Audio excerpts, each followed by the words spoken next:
Plains of Passage by Jean M. Auel, Book 4 of Earth's Children. Copyright 1990 by Jean M. Auel. Earth's Children is a trademark of Jean M. Auel. Author's dedication. For Lenore, the last to come home, whose namesake appears in these pages. And for Michael, who looks forward with her. And for Dustin Joyce and Wendy, with love. 1. The woman caught a glimpse of movement through the dusty haze ahead and wondered if it was the wolf she had seen loping in front of them earlier. She glanced at her companion with a worried frown, then looked for the wolf again, straining to see through the blowing dust. "Jondalar, look," she said, pointing ahead. Toward her left, the vague outlines of several conical tents could just be seen through the dry, gritty wind. The wolf was stalking some two-legged creatures that had begun to materialize out of the dusty air, carrying spears aimed directly at them. "I think we've reached the river, but I don't think we're the only ones who wanted to camp there, Ayla," the man said, pulling on the lead rein to halt his horse. The woman signaled her horse to a stop by tightening a thigh muscle, exerting a subtle pressure that was so reflexive she didn't even think of it as controlling the animal.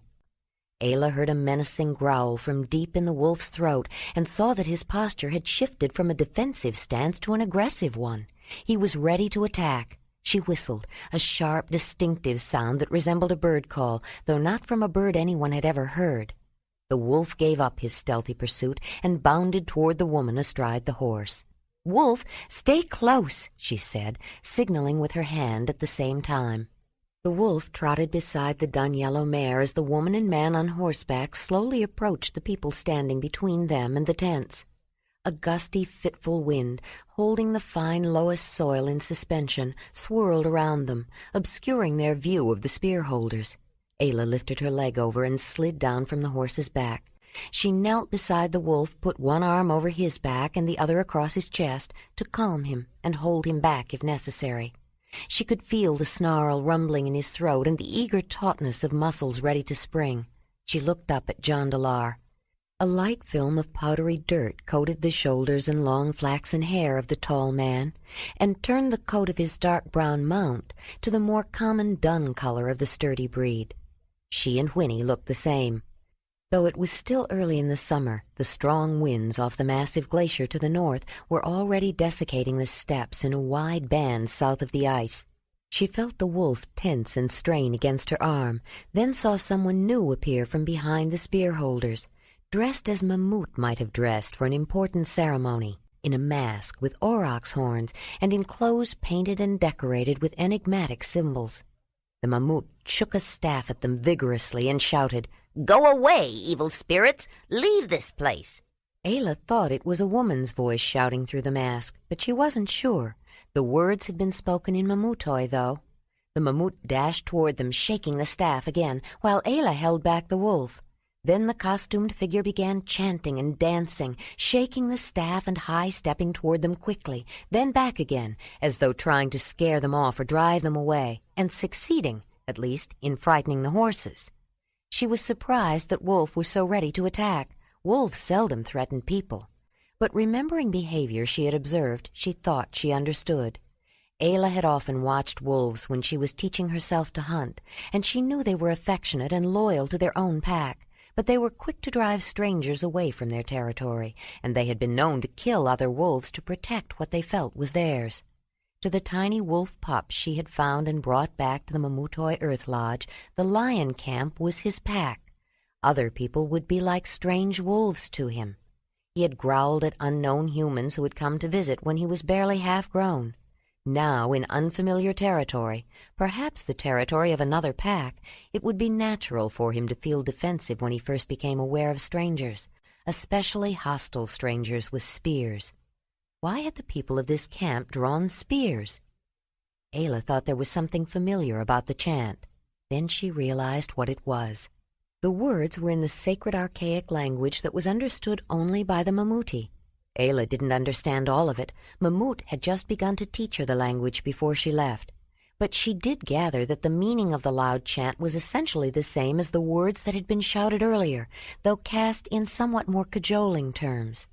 It was an exhortation to the strange wolf and horse people spirits to go away and leave them alone, to go back to the spirit world where they belonged. Speaking in Zelandani so the people from the camp wouldn't understand, Ayla told Jondalar what the Mammoth was saying. "They think we're spirits?" "Of course," he said. "I should have known. They're afraid of us. That's why they're threatening us with spears. Ayla, we may have this problem every time we meet people along the way.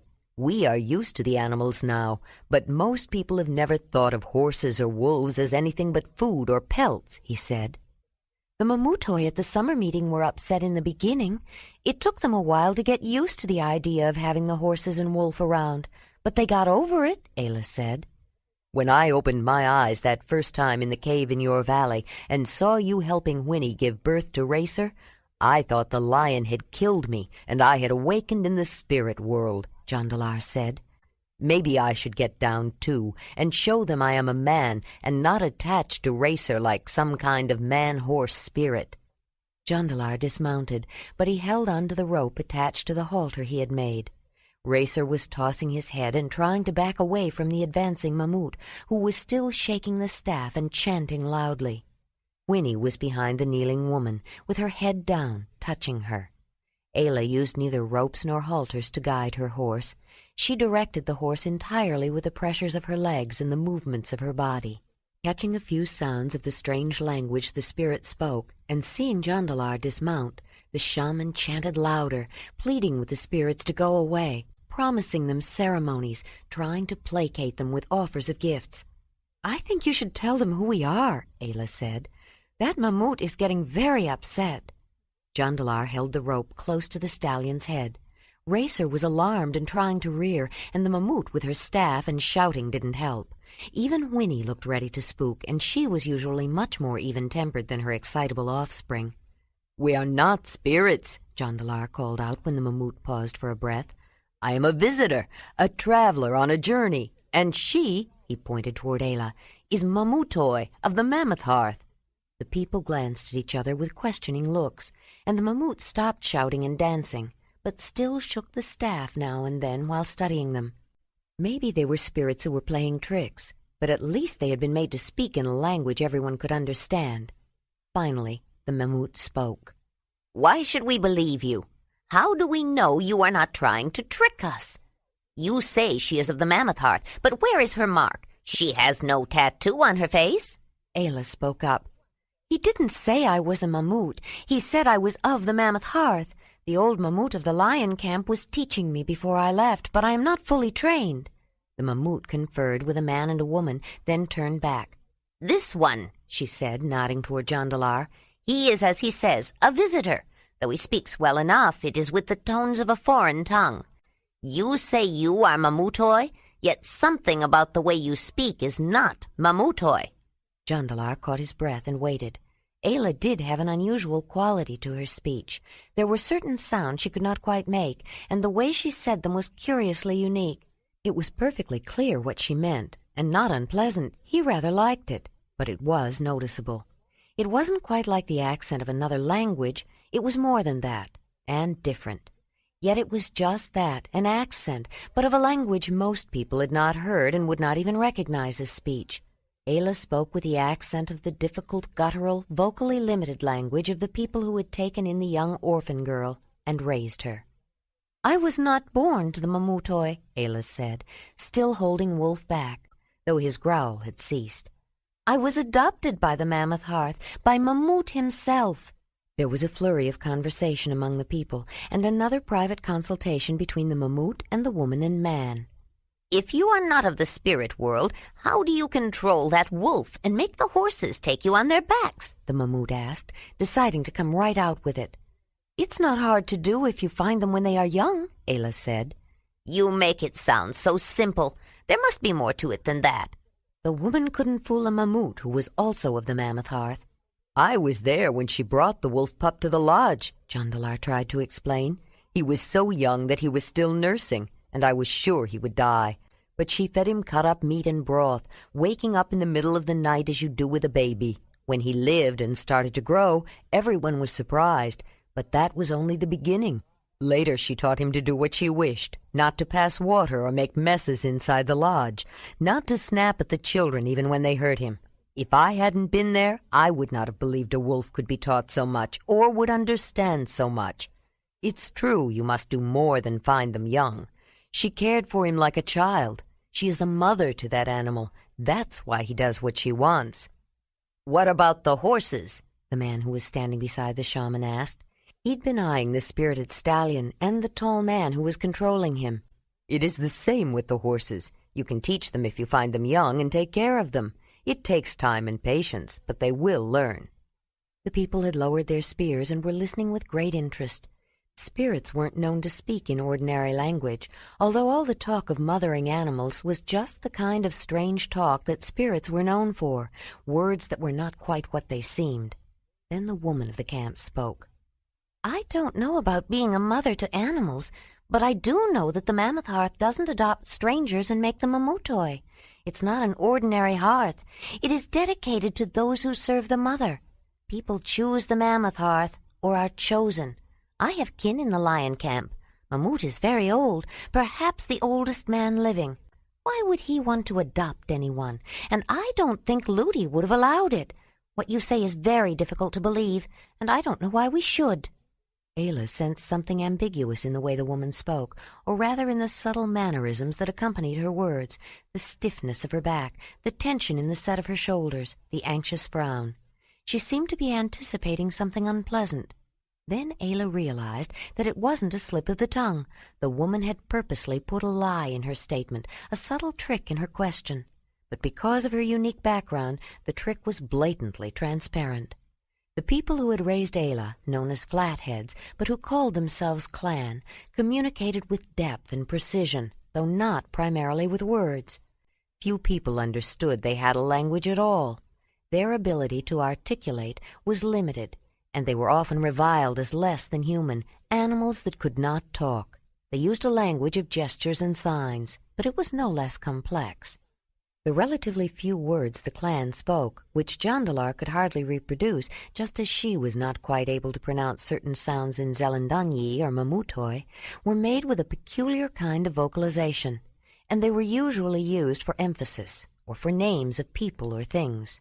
Nuances and fine shades of meaning were indicated by bearing, posture, and facial aspects, which added depth and variety to the language, just as tones and inflections did in verbal language. But with such an overt means of communication, it was almost impossible to express an untruth without signaling the fact. They could not lie. Ayla had learned to perceive and understand the subtle signals of body movement and facial expression as she was learning to speak with signs.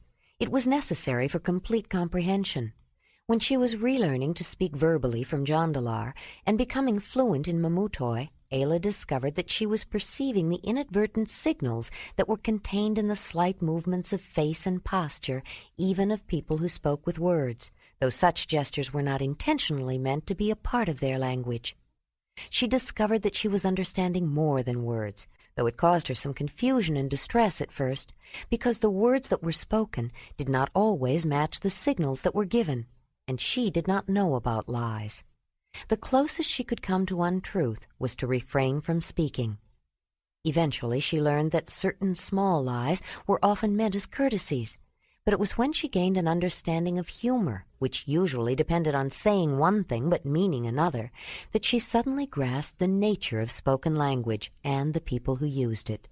Then her ability to interpret unconscious signals added an unexpected dimension to her developing language skills, an almost uncanny perception of what people really meant. It gave her an unusual advantage. Though she wasn't able to lie herself, except by omission, she usually knew when someone else was not telling the truth. "There was no one named Looty in the lion camp when I was there," Ayla decided to be direct. "Tuli is the head woman, and her brother Talut is the head man." The woman nodded imperceptibly as Ayla went on. "I know that a person is usually dedicated to the Mammoth Hearth, not adopted. Talut and Nezi were the ones who asked me.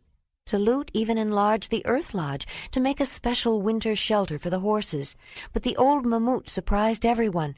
During the ceremony, he adopted me.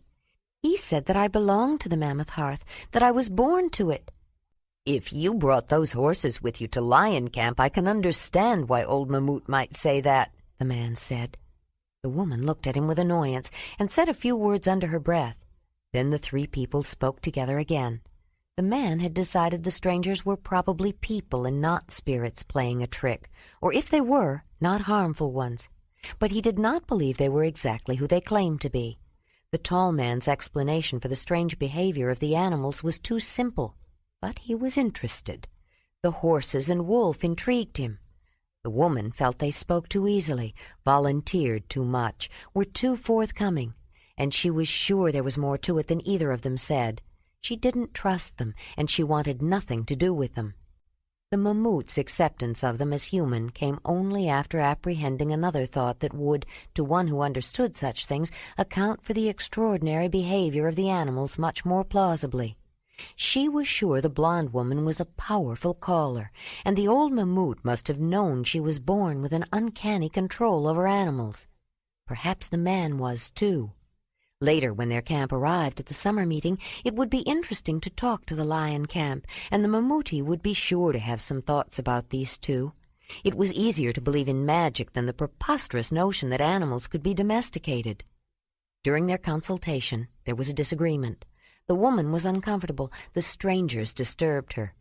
If she had thought about it, she might have admitted she was afraid. She didn't like being around such an overt demonstration of occult power. But she was overruled. The man spoke. This place where the rivers join is a good place to camp. We have had good hunting, and a herd of giant deer are coming this way. They should be here in a few days. We will not mind if you choose to camp nearby and join us in the hunt. We appreciate your offer, Jondalar said. We may camp nearby for the night, but we must be on our way in the morning. It was a guarded offer, not quite the welcoming that he had often received from strangers when he and his brother had traveled together on foot. The formal greeting, given in the name of the mother, offered more than hospitality. It was considered an invitation to join them, to stay with them and live among them for a time. The man's more limited invitation showed their uncertainty, but at least they weren't being threatened with spears anymore. Then in the name of Moot, at least share an evening meal with us, and eat with us in the morning, too. That much welcome the headman could offer, and Jondalar sensed he would have liked to offer more. In the name of the great Earth Mother, we would be happy to eat with you tonight, after we have set up our camp, Jondalar agreed, but we must leave early. Where are you going in such a hurry? The directness that was still typical of the Mamutoi still caught Jondalar by surprise, even after all the time he'd lived with them, especially when it came from a stranger. The headman's question would have been thought somewhat impolite among Jondalar's people, not a major indiscretion, just a sign of immaturity, or lack of appreciation for the more subtle and indirect speech of knowing adults. But Jondalar had learned candor and directness were considered proper among the Mamutoi, and lack of openness was suspect, though their ways were not as completely open as they seemed. Subtleties existed. It was a matter of how one expressed directness, how it was received, and what was not said. But the forthright curiosity of the headman of this camp was, among the Mamutoi, entirely appropriate. "I am going home," Jondalar said, "and I'm bringing this woman back with me." "Why should a day or two make any difference?" "My home is far to the west. I've been gone." Jondalar stopped to consider. 4 years, and it will take another year to get back, if we are lucky. There are some dangerous crossings, rivers and ice along the way, and I don't want to reach them at the wrong season." "West? It looks like you're traveling south." "Yes, we are heading for Barren Sea and the Great Mother River. We will follow her upstream." "My cousin went west on a trading mission some years back. He said some people there live near a river they also call the Great Mother," the man said. "He thought it was the same one. They traveled west from there. Depends how far upstream you want to go, but there is a passage south of the Great Ice, but north of the mountains to the west. You might make your journey much shorter by going that way." "Talut told me of the northern route, but no one seems to be sure that it is the same river. If it's not, I could take longer trying to find the right one. I came the southern way, and I know that route. Besides, I have kin among the river people. My brother was mated to a Sharamudoi woman, and I lived with them. I'd like to see them once more. It's not likely that I will ever see them again. We trade with the river people. Seems to me I did hear about some strangers a year or two ago living with that group that a Mamutoi woman joined. It was two brothers, now that I think about it. The Sharamudoi have different mating customs, but as I recall, she and her mate were going to be joining with another couple, some kind of an adoption, I suppose. They sent word inviting any Mamutoi relations who wanted to come. Several went, and one or two have gone back since. That was my brother, Thonalin, Jondalar said, pleased that the account tended to verify his story, although he still could not say his brother's name without feeling pain. It was his matrimonial. He joined with Chitamio, and they became crossmates with Marquino and Toli. Toli was the one who first taught me to speak Mamutoi. Toli is a distant cousin of mine. And you are the brother of one of her mates? The man turned to his sister. Thuri, this man is kin. I think we must welcome them. I am Rutan, headman of Falcon Camp. In the name of Mut, the Great Mother, you are welcome. The woman had no choice. She would not embarrass her brother by refusing to extend a welcome along with him, though she thought of a few choice things to say to him privately. I am Thuri, head woman of Falcon Camp. In the name of the Mother, you are welcome here. In summer, we are Feathergrass Camp. It was not the warmest welcome he had ever received. Jondalar detected a definite reservation and restriction. She was welcoming him here, to this place specifically, but this was a temporary location. He knew Feathergrass Camp referred to any summer hunting campsite. The Mamutoi were sedentary in the winter, and this group, like the rest, lived in a permanent encampment or community of one or two large or several smaller semi-subterranean earth lodges, which they called Falcon Camp. She had not welcomed him there. I am Jondalar of the Zelendanyi. I greet you in the name of the Great Earth Mother, whom we call Dani. We do have extra sleeping spaces in the Mamut's tent, Thuri continued, but I don't know about the animals. If you would not mind, Jondalar said, if only for the sake of courtesy, it would be easier for us to set up our own camp nearby rather than stay within your camp. We appreciate your hospitality, but the horses need to graze, and they know our tent and will return to it. They might be uneasy coming into your camp. Of course, Thuri said, relieved. They would make her uneasy, too. Ayla realized she needed to exchange welcomes, too. Wolf seemed less defensive, and Ayla tentatively relaxed her hold on him. I can't sit here holding Wolf all the time, she thought. When she stood up, he started to jump up on her, but she motioned him down. Without extending his hands or offering to come any closer, Rutan welcomed her to his camp. She returned the greeting in kind. I am Ayla of the Mamutoi, she said, then added, of the Mammoth Hearth. I greet you in the name of Mut. Thuri had added her welcome, hedging to restrict it to only this place as she had done with Jondalar. Ayla responded formally. She wished more friendliness had been shown, but she supposed she couldn't blame them. The concept of animals traveling willingly with people could be frightening. Not everyone would be as accepting as Talut had been of the strange innovation, Ayla realized, and with a pang she felt the loss of the people she loved from Lion Camp. Ayla turned to Jondalar. Wolf is not feeling so protective now. I think he will mind me, but I should have something to restrain him while he's around this camp, and for later, to hold him back in case we meet other people, she said in Zelendanyi, not feeling able to speak freely around this camp of Mamutoi, though wishing she could. Maybe something like that rope guider you made for Racer, Jondalar. There's a lot of spare rope and thongs in the bottom of one of my pack baskets.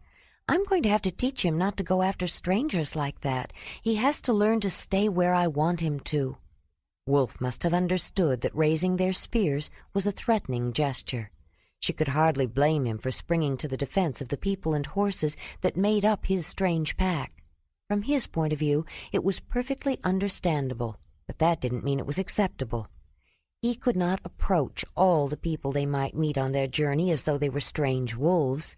She would have to teach him to modify his behavior, to meet unknown people with more restraint.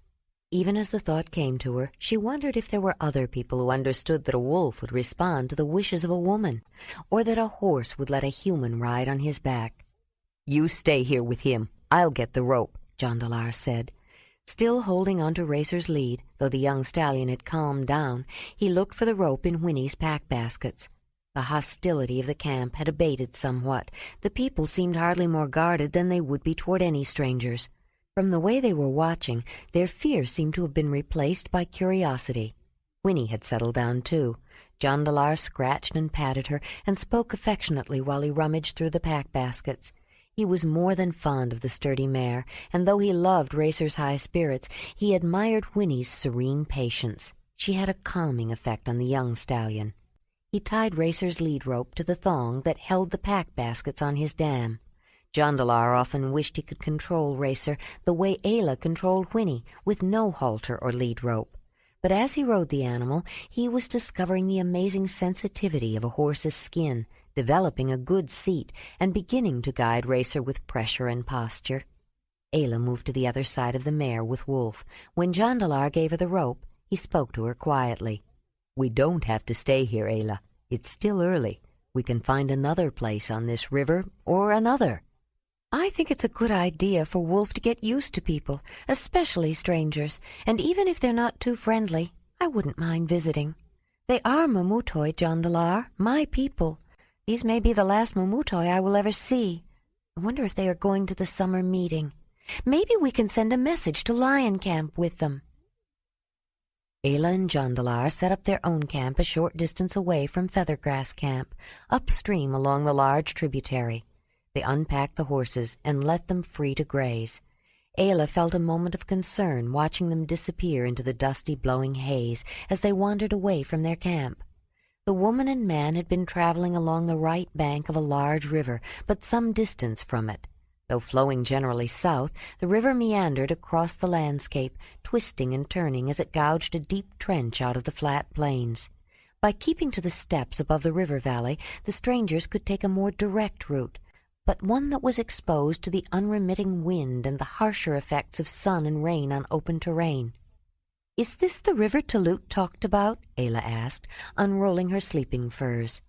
The man reached into one of a pair of pack baskets for a rather large, flat piece of mammoth tusk with markings incised on it. He looked up toward the section of the dingy sky that glowed with an unbearably bright but diffused light, then at the obscured landscape. It was late afternoon, that much he could tell, but not much more. "There's no way to know, Ayla," Jondalar said, putting the map back. "I can't see any landmarks, and I'm used to judging the distance traveled by my own legs. Racer moves at a different pace." "Will it really take a whole year to reach your home?" the woman asked. "It's hard to say for sure. Depends on what we find along the way, how many problems we have, how often we stop. If we make it back to the Zelendanyi by this time next year, we can count ourselves lucky. We haven't even reached Barren Sea, where the Great Mother River ends, and we will have to follow her all the way to the glacier at her source, and then beyond," Jondalar said. His eyes, an intense and unusually vivid shade of blue, looked worried, and his forehead wrinkled in a familiar furrow of concern. "We'll have some large rivers to cross, but it's that glacier that worries me most, Ayla. We have to cross over it when the ice is frozen solid, which means we have to reach it before spring, and that's always unpredictable. A strong south wind blows in that region that can warm the deepest cold to melting in one day. Then the snow and ice on top melt and break up like rotten wood. Wide cracks open, and the snow bridges over them collapse. Streams, even rivers of meltwater flow across the ice, sometimes disappearing into deep holes. It's very dangerous then, and it can happen very suddenly. It's summer now, and though winter may seem a long way off, we have much farther to travel than you might think." The woman nodded. There was no point in even thinking about how long the journey would take, or what would happen when they arrived. Better to think of each day as it came, and plan only for the next day or two. Better not to worry about Jondalar's people, and whether they would accept her as one of them the way the Mamutoi had. "I wish it would stop blowing," she commented. "I'm tired of eating grit, too," Jondalar said. "Why don't we go visit our neighbors and see if we can get something better to eat?" They took Wolf with them when they returned to Feathergrass Camp, but Ayla kept him close. They joined a group that had gathered near a fire over which a large rump was spitted. Conversation was slow to start, but it wasn't long before curiosity became warm interest, and fearful reserve gave way to animated talk. The few people who inhabited those periglacial steppes had little opportunity to meet anyone new, and the excitement of this chance encounter would fuel discussions and fill the stories of Camp for a long time to come. Ayla became friendly with several of the people, particularly a young woman with a baby daughter just at the age of sitting unassisted and laughing out loud, who charmed them all, but mostly Wolf. The young mother was very nervous at first when the animal singled out her child for his solicitous attention, but when his eager licks made her giggle with delight and he showed gentle restraint, even when she grabbed handfuls of fur and pulled, everyone was surprised. The other children were eager to touch him, and before long Wolf was playing with them. Ayla explained that the wolf had grown up with the children of Lion Camp and probably missed them. He had always been especially gentle with the very young or the weak, and he seemed to know the difference between the unintentional overzealous squeeze from a toddler and the purposeful pull of a tail or ear by an older child. He allowed the former with patient forbearance, and he repaid the latter with a warning growl or a gentle nip that did not break skin but showed that he could. Jondalar mentioned that they had recently left the summer meeting, and Rutan told him that necessary repairs to their earth lodge had delayed their departure, or they would have been there. He asked Jondalar about his travels and about Racer, with many people listening. They seemed more reluctant to question Ayla, and she didn't volunteer much, though the Mammoth would have liked to have taken her aside for private discussions of more esoteric subjects, but she preferred to stay with the camp. Even the head woman was more relaxed and friendly by the time they headed back to their own camp, and Ayla asked her to pass on her love and remembrances to Lion Camp when they finally reached the summer meeting. That night, Ayla lay awake, thinking. She was glad she had not let the natural hesitation about joining the camp that had been less than welcoming stop her. Given the opportunity to overcome their fear of the strange or unknown, they had been interested and willing to learn. She had learned, too, that traveling with such unusual companions was likely to inspire strong reactions from anyone they might happen to meet along the way. She had no idea what to expect, but there could be little doubt that this journey was going to be far more challenging than she had imagined. 2. Jondalar was eager to be off early the next morning, but Ayla wanted to go back and see the acquaintances she had made at Feathergrass Camp before they left, and while Jondalar grew impatient, Ayla spent some time making her farewells. When they finally left, it was near noon. The open grassland of gently rolling hills and far-seeing distances through which they had been traveling since they left the summer meeting was gaining elevation. The fast-moving current of the tributary river, originating on higher ground, surged with more vigor than the meandering main stream, and it cut a deep channel with steep banks through the wind-sifted lowest soil. Though Jondalar wanted to go south, they were forced to travel west, then northwest, while they looked for a convenient place to cross. The farther they traveled out of their way, the more irritable and impatient Jondalar felt. In his mind, he was questioning his decision to take the longer southern route rather than the northwestern one that had been suggested, more than once, and in which direction the river seemed determined to take them. True, he wasn't familiar with it, but if it was so much shorter, perhaps they should go that way. If he could just be certain that they would reach the Plateau Glacier farther to the west at the source of the Great Mother River before spring, he would do it, he told himself. But it would mean giving up his last opportunity to see the Sharamudoi. But was that so important? He had to admit that he did want to see them. He had been looking forward to it.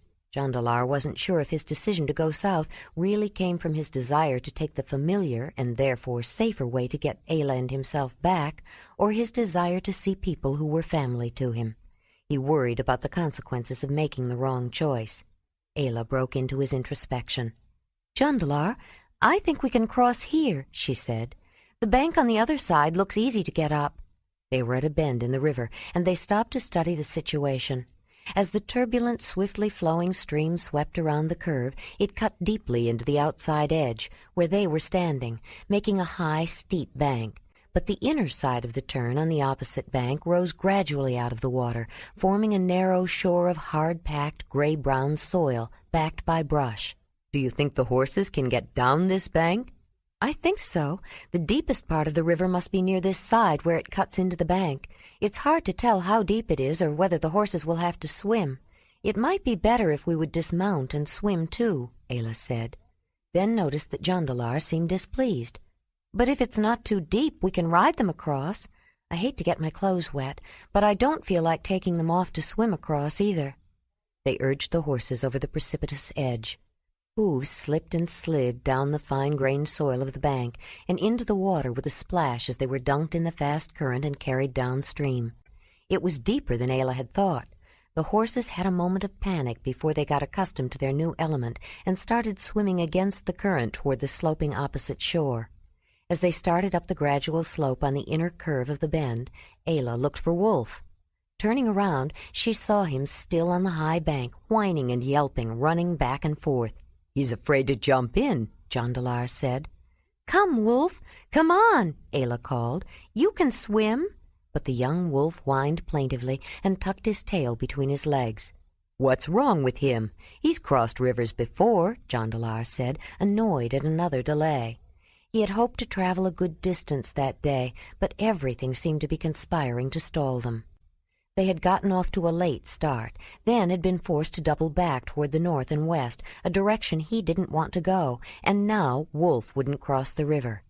He was also aware that they should stop and check the contents of the pack baskets after their dunking, even if they were closely woven and essentially watertight. To add to his irritation, he was wet, and it was getting late. He could feel the wind cooling, and he knew they ought to change clothes and let the ones they were wearing dry. The summer days were warm enough, but the soughing night wind still brought the chill breath of ice. The effects of the massive glacier that crushed the northern lands under sheets of ice as high as mountains could be felt everywhere on Earth, but nowhere as much as on the cold steppes near its edge. If it were earlier, they could travel in wet clothes. The wind and sun would dry them while they rode. He was tempted to start south anyway, just to get some distance behind them, if they could only get moving. "This river is faster than he's used to, and he can't walk up to it. He has to jump in, and he's never done that before," Ayla said. "What are you going to do?" "If I can't encourage him to jump, I'll have to go get him," she replied. "Ayla, I'm sure if we just rode off, he'd jump in and follow you. If we're going to travel any distance at all today, we have to go." The withering look of disbelief and anger that appeared on her face made Jondalar wish he could take back his words. "Would you like to be left behind because you were afraid? He doesn't want to jump into the river because he hasn't done anything like it before. What can you expect?" "I just meant, he's only a wolf, Ayla. Wolves cross rivers all the time. He just needs some reason to jump in. If he didn't catch up with us, we'd come back for him. I didn't mean that we should leave him here." "You won't have to worry about coming back for him. I'll get him now," Ayla said, turning her back on the man and urging Winnie into the water. The young wolf was still whining, sniffing the broken ground left by the horses' hooves and looking at the people and the horses across the watery trench. Ayla called out to him again as the horse entered the current. About halfway across, Winnie felt the ground beneath her giving way. She whinnied with alarm, trying to find firmer footing. "Wolf, come here, Wolf! It's only water. Come on, Wolf, jump in!" Ayla called out, trying to coax the apprehensive young animal into the swirling river. She slid off Winnie's back, deciding she would swim across to the steep bank. Wolf finally got up his courage and jumped in. He landed with a splash and started swimming toward her. "That's it! That's good, Wolf!" Winnie was backing around, struggling with her footing, and Ayla, with her arm around the wolf, was trying to reach her.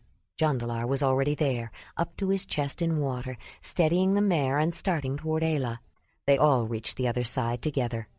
"We'd better hurry if we're going to travel any distance today," Ayla said, eyes still flashing anger as she started to remount the mare. "No," Jondalar said, holding her back. "We're not leaving until you change out of those wet clothes, and I think we should rub down the horses to dry them off, and maybe that wolf, too. We've traveled far enough today. We can camp here tonight. It took me 4 years to get here. I don't care if it takes 4 years to get back, just so I get you there safely, Ayla." As she looked up at him, the look of concern and love in his rich blue eyes melted her last vestiges of anger. She reached for him as he bent his head to her, and she felt the same unbelievable wonder that she had felt the first time he put his lips on hers and showed her what a kiss was, and an inexpressible joy in knowing that she was actually traveling with him, going home with him. She loved him more than she knew how to express, even more now after the long winter when she had thought he didn't love her and would leave without her. He had feared for her when she went back into the river, and now he pressed her to him, holding her. He loved her more than he ever believed it was possible for him to love anyone. Until Ayla, he didn't know he could love so much. He nearly lost her once. He had been sure she was going to stay with the dark man with the laughing eyes, and he couldn't bear the thought that he might lose her again. With 2 horses and a wolf for companions, in a world that had never before known they could be tamed, a man stood alone with a woman he loved in the middle of a vast, cold grassland, filled with a great abundance and diversity of animals, but few humans, and contemplated a journey that would stretch across a continent. Yet there were times when the mere thought that any harm might come to her could overwhelm him with such fear he almost couldn't breathe. At those moments he wished he could hold her forever. Jondalar felt the warmth of her body and her willing mouth on his, and he felt his need for her rise. But that could wait. She was cold and wet. She needed dry clothes and a fire. The edge of this river was as good a place as any to camp, and if it was a little too early to stop, well, it would give them time to dry out the clothes they were wearing, and they could start early tomorrow. "Wolf, put that down!" Ayla shouted, rushing to get the leather-wrapped package from the young animal. "I thought you had learned to stay away from leather." When she tried to take it away, he playfully hung on with his teeth, shaking his head back and forth and growling. She let go, stopping the game. "Put it down," she said sharply. She brought her hand down as though she meant to strike his nose, but stopped short. At the signal and command, Wolf tucked his tail between his legs, abjectly scooted toward her, and dropped the package at her feet, whining in appeasement. "That's the second time he's gotten into these things," Ayla said, picking up the package and some others he had been chewing on. "He knows better, but he just can't seem to stay away from leather." Jondalar came to help her. "I don't know what to say. He drops it when you tell him, but you can't tell him if you're not there, and you can't watch him all the time. What's this? I don't remember seeing this before," he said, looking quizzically at a bundle that was carefully wrapped in a soft skin and securely tied. Blushing slightly, Ayla quickly took the package from him. "It's just something I brought with me, something from lion camp," she said, and she put it on the bottom of one of her pack baskets. Her actions puzzled Jondalar. They had both limited their possessions and traveling gear to the minimum, taking little that was not essential. The package wasn't large, but it wasn't small either. She could probably have added another outfit in the space it took. What could she be taking with her? "Wolf, stop that!" Jondalar watched Ayla going after the young wolf again, and had to smile. He wasn't sure, but it almost seemed that Wolf was purposely misbehaving, teasing Ayla to make her come after him, playing with her. He had found a camp shoe of hers, a soft moccasin type of foot covering that she sometimes wore for comfort after they made camp, particularly if the ground was frozen or damp and cold, and she wanted to air out or dry her regular, sturdier footwear. "I don't know what I'm going to do with him," Ayla said, exasperated as she came toward the man. She was holding the object of his latest escapade, and she looked sternly at the miscreant. Wolf was creeping toward her, seemingly contrite, whining in abject misery at her disapproval. But a hint of mischief lurked beneath his distress. He knew she loved him, and the moment she relented, he would be wriggling and yelping with delight and ready to play again. Though he was adult size, except for some filling out, Wolf was hardly more than a puppy. He had been born in the winter, out of season, to a lone wolf whose mate had died. Wolf's coat was the usual gray-buff shade, the result of bands of white, red, brown, and black that colored each outer hair, creating the indistinct pattern that allowed wolves to fade invisibly into the natural wilderness landscape of brush, grass, earth, rock, and snow. But his mother had been black. Her unusual coloring had incited the primary and other females of the pack into badgering her unmercifully, giving her the lowest status and eventually driving her away. She roamed alone, learning to survive in between packed territories for a season, until she finally found another loner, an old male who had left his pack because he couldn't keep up any more. They fared well together for a while. She was the stronger hunter, but he was experienced, and they had even begun to define and defend a small piece of territory of their own. It might have been the better diet that the two of them working together were able to secure, or the companionship and nearness of a friendly male, or her own genetic predisposition that brought her into heat out of season. But her elderly companion was not unhappy, and without competition was both willing and able to respond. Sadly, his stiff old bones were not able to resist the ravages of another harsh winter on the paraglacial steppes. He did not last long into the cold season.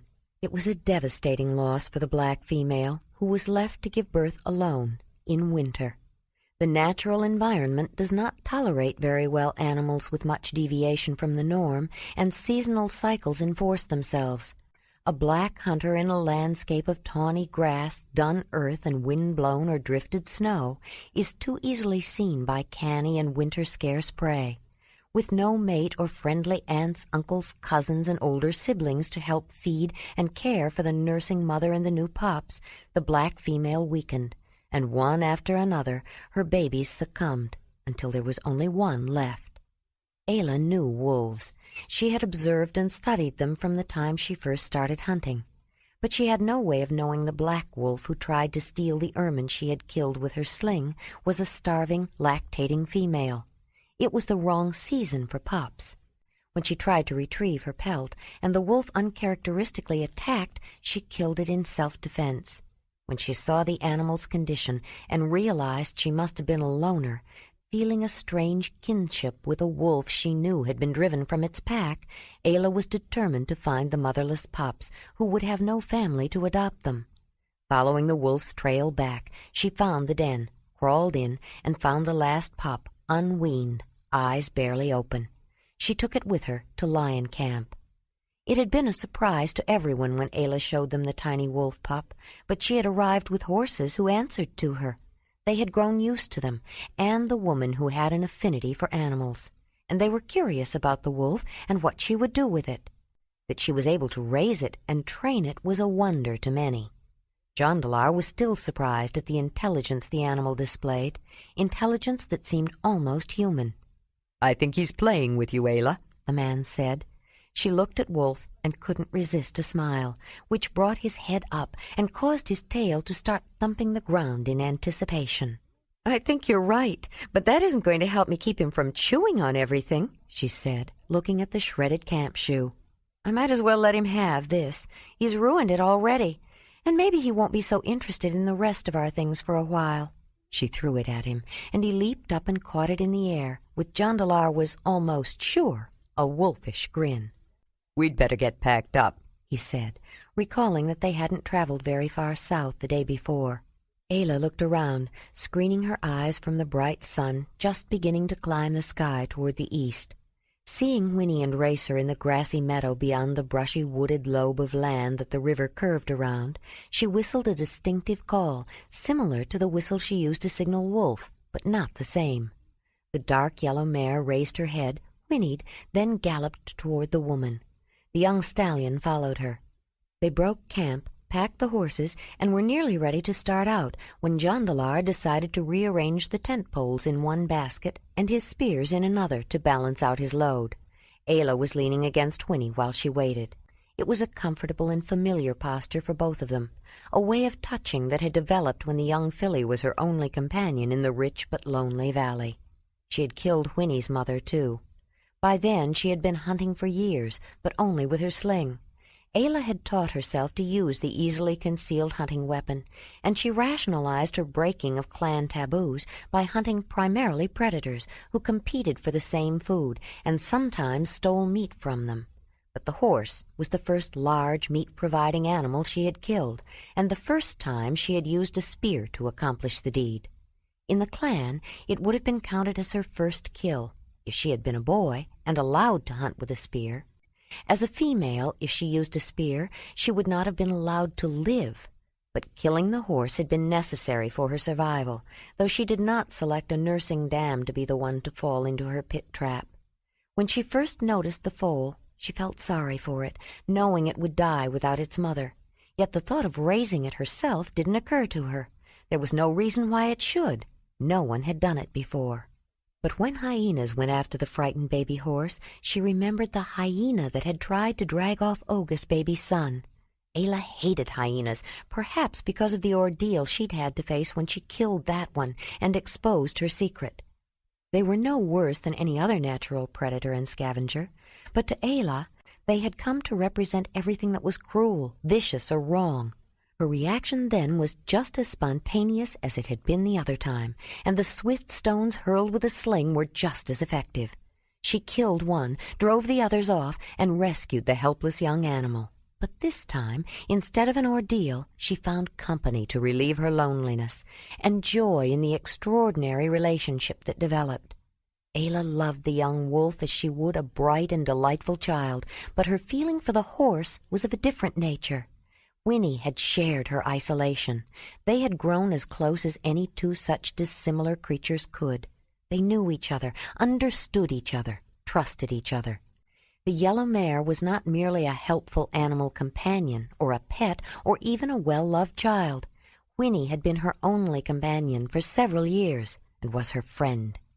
But it had been a spontaneous, even irrational act the first time Ayla climbed on her back and rode like the wind. The sheer excitement of it brought her back.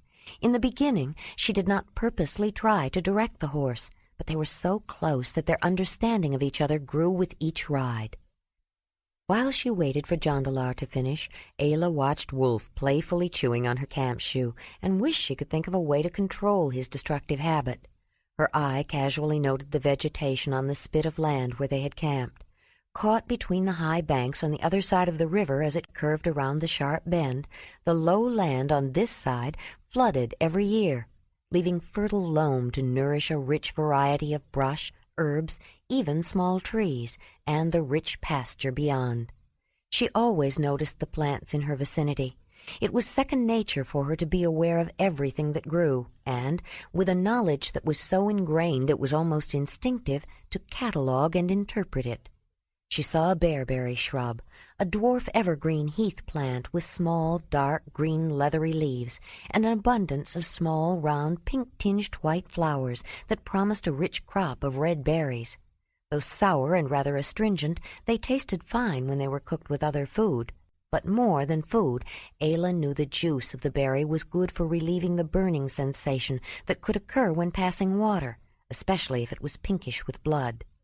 Nearby was a horseradish plant with small white flowers clustered in a bunch on stems with small narrow leaves, and lower down, long, pointed, shiny, dark green leaves growing up from the ground. The root would be stout and rather long, with a pungent aroma and a burning hot taste. In very small quantities, it was an interesting flavor with meats, but Ayla was more intrigued with its medicinal use as a stimulant for the stomach and for passing water, and as an application to sore and swollen joints.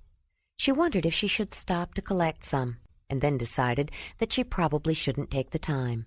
But she reached for her pointed digging stick with no hesitation when she saw the antelope sage plant.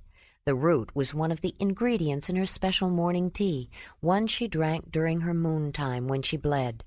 At other times, she used different plants in her tea, particularly the golden thread that always grew on other plants and often killed them. Long ago, Isa had told her about the magic plants that would make the spirit of her totem strong enough to defeat the spirit of any man's totem, so no baby would start growing inside her. Isa had always warned her not to tell anyone, particularly a man. Ayla wasn't sure if it was spirits that caused babies. She thought a man had more to do with it, but the secret plants worked anyway. No new life had started in her when she drank the special teas, whether she was near a man or not. Not that she would have minded, if they were settled in one place. But Jondalar had made it clear to her that with such a long journey ahead of them, it would be a risk to get pregnant along the way. As she pulled out the root of the antelope sage and shook the dirt off, she saw the heart-shaped leaves and long yellow tubular flowers of snake root, good for preventing miscarriage. The twinge of sorrow, she remembered when Isa had gone to get that plant for her. When she stood up and went to put the fresh root she had collected into a special basket that was attached near the top of one of the pack baskets, she saw Winnie selectively biting off the tops of wild oats. She liked the seeds, too, she thought, when they were cooked, and her mind, continuing its automatic medicinal cataloging, added the information that the flowers and stalks aided digestion. The horse had dropped dung, and she noticed flies buzzing around it. In certain seasons, insects could be terrible, she thought, and decided she would watch for insect-repellent plants. Who knew what kind of territory they would have to travel through? In her offhand perusal of the local vegetation, she noted a spiny bush that she knew was the variety of wormwood with the bitter taste and strong camphor smell. Not an insect repellent, she thought, but it had its uses. Nearby were crane's bills, wild geraniums with leaves of many teeth and 5-petaled reddish-pink flowers that grew into fruits that resembled the bills of cranes. The dried and powdered leaves helped stop bleeding and heal wounds. Made into a tea, it healed mouth sores and rashes, and the roots were good for runny stools and other stomach problems. It tasted bitter and sharp, but was gentle enough for children and old people. Glancing around toward Jondalar, she noticed Wolf again, still chewing on her shoe. Suddenly she stopped her mental ruminations and focused again on the last plant she had noted. Why had they caught her attention? Something about them seemed important. Then it came to her. She quickly reached for her digging stick and started breaking up the ground around the bitter-tasting wormwood with the strong smell of camphor, and then the sharp, astringent, but relatively harmless geranium. Jondalar had mounted and was ready to go when he turned to her. "Ayla, why are you collecting plants? We should be leaving. Do you really need those now?" "Yes," she said. "I won't be long." Going next after the long, thick horseradish root with the burning hot taste. "I think I know a way to keep him away from our things," Ayla said, pointing at the young canine, playfully gnawing on what was left of her leather camp shoe. "I'm going to make wolf repellent." They headed southeast from their camping place to get back to the river they had been following.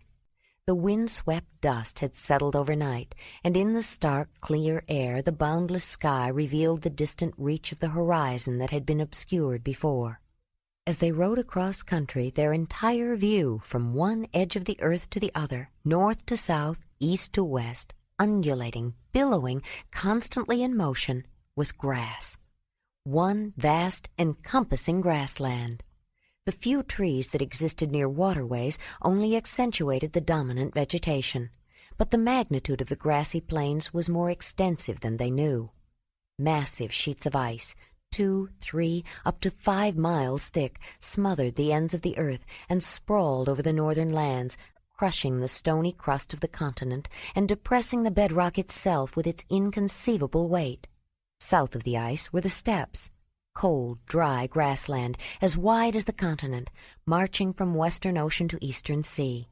All the land bordering the ice was an immense grassy plain. Everywhere sweeping across the land, from lowland valley to wind-blown hill, there was grass. Mountains, rivers, lakes, and seas that provided enough moisture for trees were the only intrusions into the essential grassy character of the northern lands during the Ice Age. Ayla and Jondalar felt the level ground begin sloping downhill toward the valley of the larger river, though they were still some distance from the water. Before long, they found themselves surrounded by tall grass, reaching to see over the 8-foot growth, even from Winnie's back. Ayla could see little more than Jondalar's head and shoulders between the feathery tops and the nodding stems of minuscule florets, turning gold with a faintly reddish tinge atop the thin, blue-green stalks. She glimpsed his dark brown mount now and then, but recognized Racer only because she knew he was there. She was glad for the advantage of height the horses gave them. Had they been walking, she realized, it would have been like traveling through a dense forest of tall green grass waving in the wind. The high grass was no barrier, parting easily in front of them as they rode, but they could see only a short distance past the nearest stalks, and behind them the grass sprang back, leaving little trace of the way they had come. Their view was limited to the area immediately around them, as though they took with them a pocket of their own space as they moved. with only the brilliant incandescence tracing its familiar path through the clear, deep blue above, and the bending stalks to show the direction of the prevailing wind, it would have been more difficult to find their way, and very easy to become separated. As she rode, she heard the soughing wind and the high whine of mosquitoes zinging by her ear. It was hot and close in the middle of the dense growth. Though she could see the tall grass swaying, she barely felt a breath of wind. The buzz of flies and a whiff of fresh dung told her that Racer had recently dropped scat. Even if he hadn't been just a few paces ahead, she would have known it was the young stallion who had passed that way. His scent was as distinctively familiar to her as that of the horse she was riding, and her own. All around was the rich humus odor of the soil and the green smell of burgeoning vegetation. She did not classify smells as bad or good. She used her nose as she did her eyes and ears, with knowledgeable discrimination, to help her investigate and analyze the perceptible world. After a time, the sameness of the scenery, of long green stalk after long green stalk, the rhythmic gait of the horse, and the hot sun almost directly above, made Ayla lethargic, awake but not fully aware.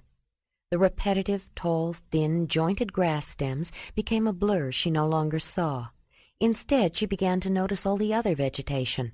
Much more than grass grew there, and as usual she took mental note of it, without consciously thinking about it. It was simply the way she saw her environment.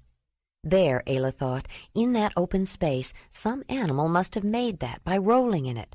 Those are goosefoots, what Nezzy called goosefoots, like the pigweed near the clan's cave. I should pick some, she mused, but made no effort to do so. That plant with the yellow flowers and leaves wrapped around the stem, that's wild cabbage. That would be good to have tonight, too. She passed it by as well. Those purple-blue flowers with the small leaves, that's milk vetch, and it has a lot of pods. I wonder if they're ready. Probably not. Up ahead, that wide white flower, sort of rounded, pink in the middle. It's wild carrot. It looks like Racer stepped on some of the leaves. I should get my digging stick, but there's more over there. Seems to be a lot of it. I can wait, and it's so hot. She tried to swat away a pair of flies that buzzed around her sweat-damp hair. I haven't seen Wolf for a while. I wonder where he is.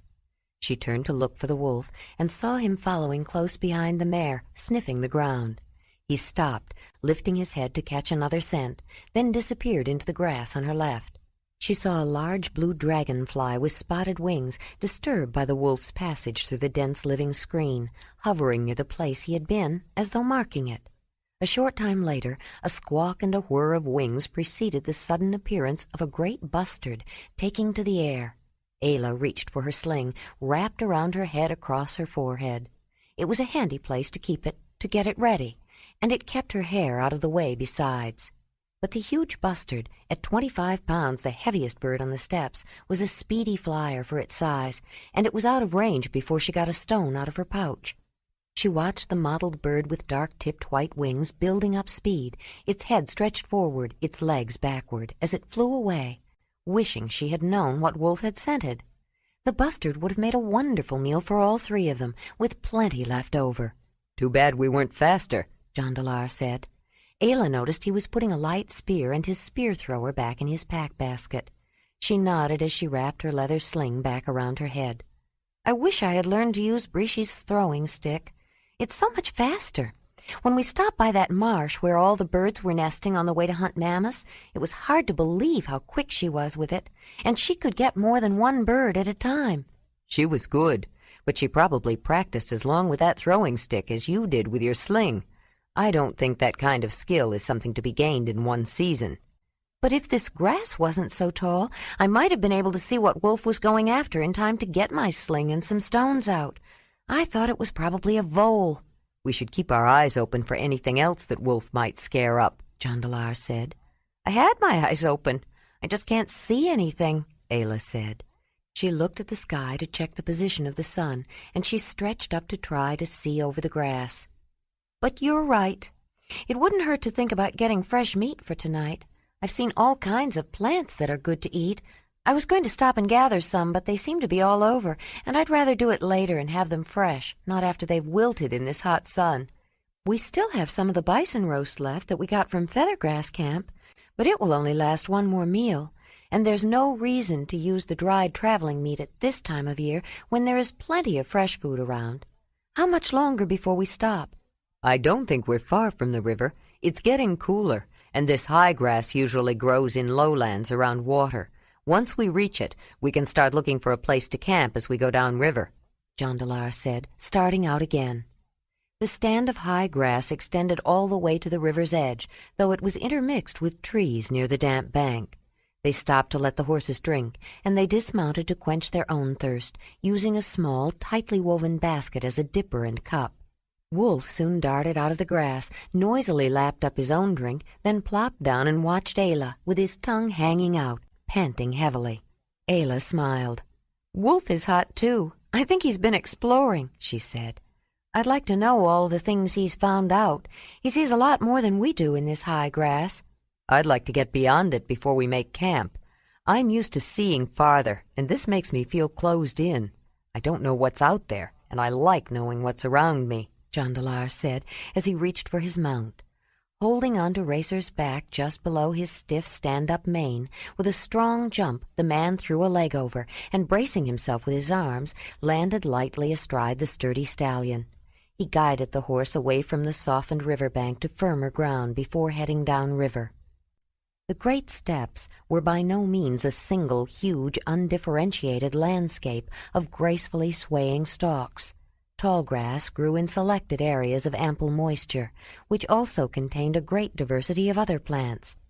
Dominated by grasses more than 5 feet tall, but ranging up to 12 feet in height, big bulbous blue stem, feather grasses, and tufted fescues, the colorful forb meadows added a variety of flowering and broad-leafed herbs, aster and coltsfoot, yellow many-petaled elecampane, and the big white horns of datura, ground nuts and wild carrots, turnips and cabbages, horseradish, mustard, and small onions, irises, lilies, and buttercups, currants and strawberries, red raspberries, and black. In the semi-arid regions of little rainfall, short grasses less than 1.5 feet tall had evolved. They stayed close to the ground, with most of the growth underneath, and vigorously sent out new shoots, especially in times of drought. They shared the land with brush, particularly artemisias, like wormwood and sage. Between those two extremes were the mid-grasses, filling niches too cold for short grass or too dry for tall grass. Those meadows of moderate moisture could be colorful, too, with many flowering plants intermixed with a grassy ground cover of wild oats, foxtail barley, and particularly on slopes and uplands, little blue stems. Cordgrass grew where the land was wetter, needlegrass in cooler areas with poor, gravelly soils. There were many sedges, too. Stalks were solid in sedges, joined where leaves grew out of the stems of grasses, including cotton grass, primarily in tundra and wetter ground. Marshes abounded with tall phragmite reeds, cattails, and bulrushes. It was cooler near the river, and as afternoon wore into evening, Ayla was feeling pulled 2 ways. She wanted to hurry and see an end to the stifling tall grass, but she also wanted to stop and collect some of the vegetables she was seeing along the way for their evening meal. A rhythm began to develop to her tension. Yes, she would stop. No, she would not. Sounded over and over in her mind. Soon the rhythm itself overcame any meaning in the words, and a silent throbbing that felt as though it should have been loud filled her with apprehension. It was disturbing, this sense of deep, loud sound she could not quite hear. Her discomfort was emphasized by the tall grass crowding in close all around her, which allowed her to see, but not quite far enough. She was more used to seeing long distances, far vistas, to seeing, at least, beyond the immediate screen of grass stems. As they continued, the feeling became more acute, as though it was coming closer, or they were drawing nearer to the source of the silent sound. Ayla noticed that the ground seemed freshly disturbed in several places, and she wrinkled her nose as she sniffed a strong, pungent, musky smell, trying to place it. Then she heard a low growl issue from Wolf's throat.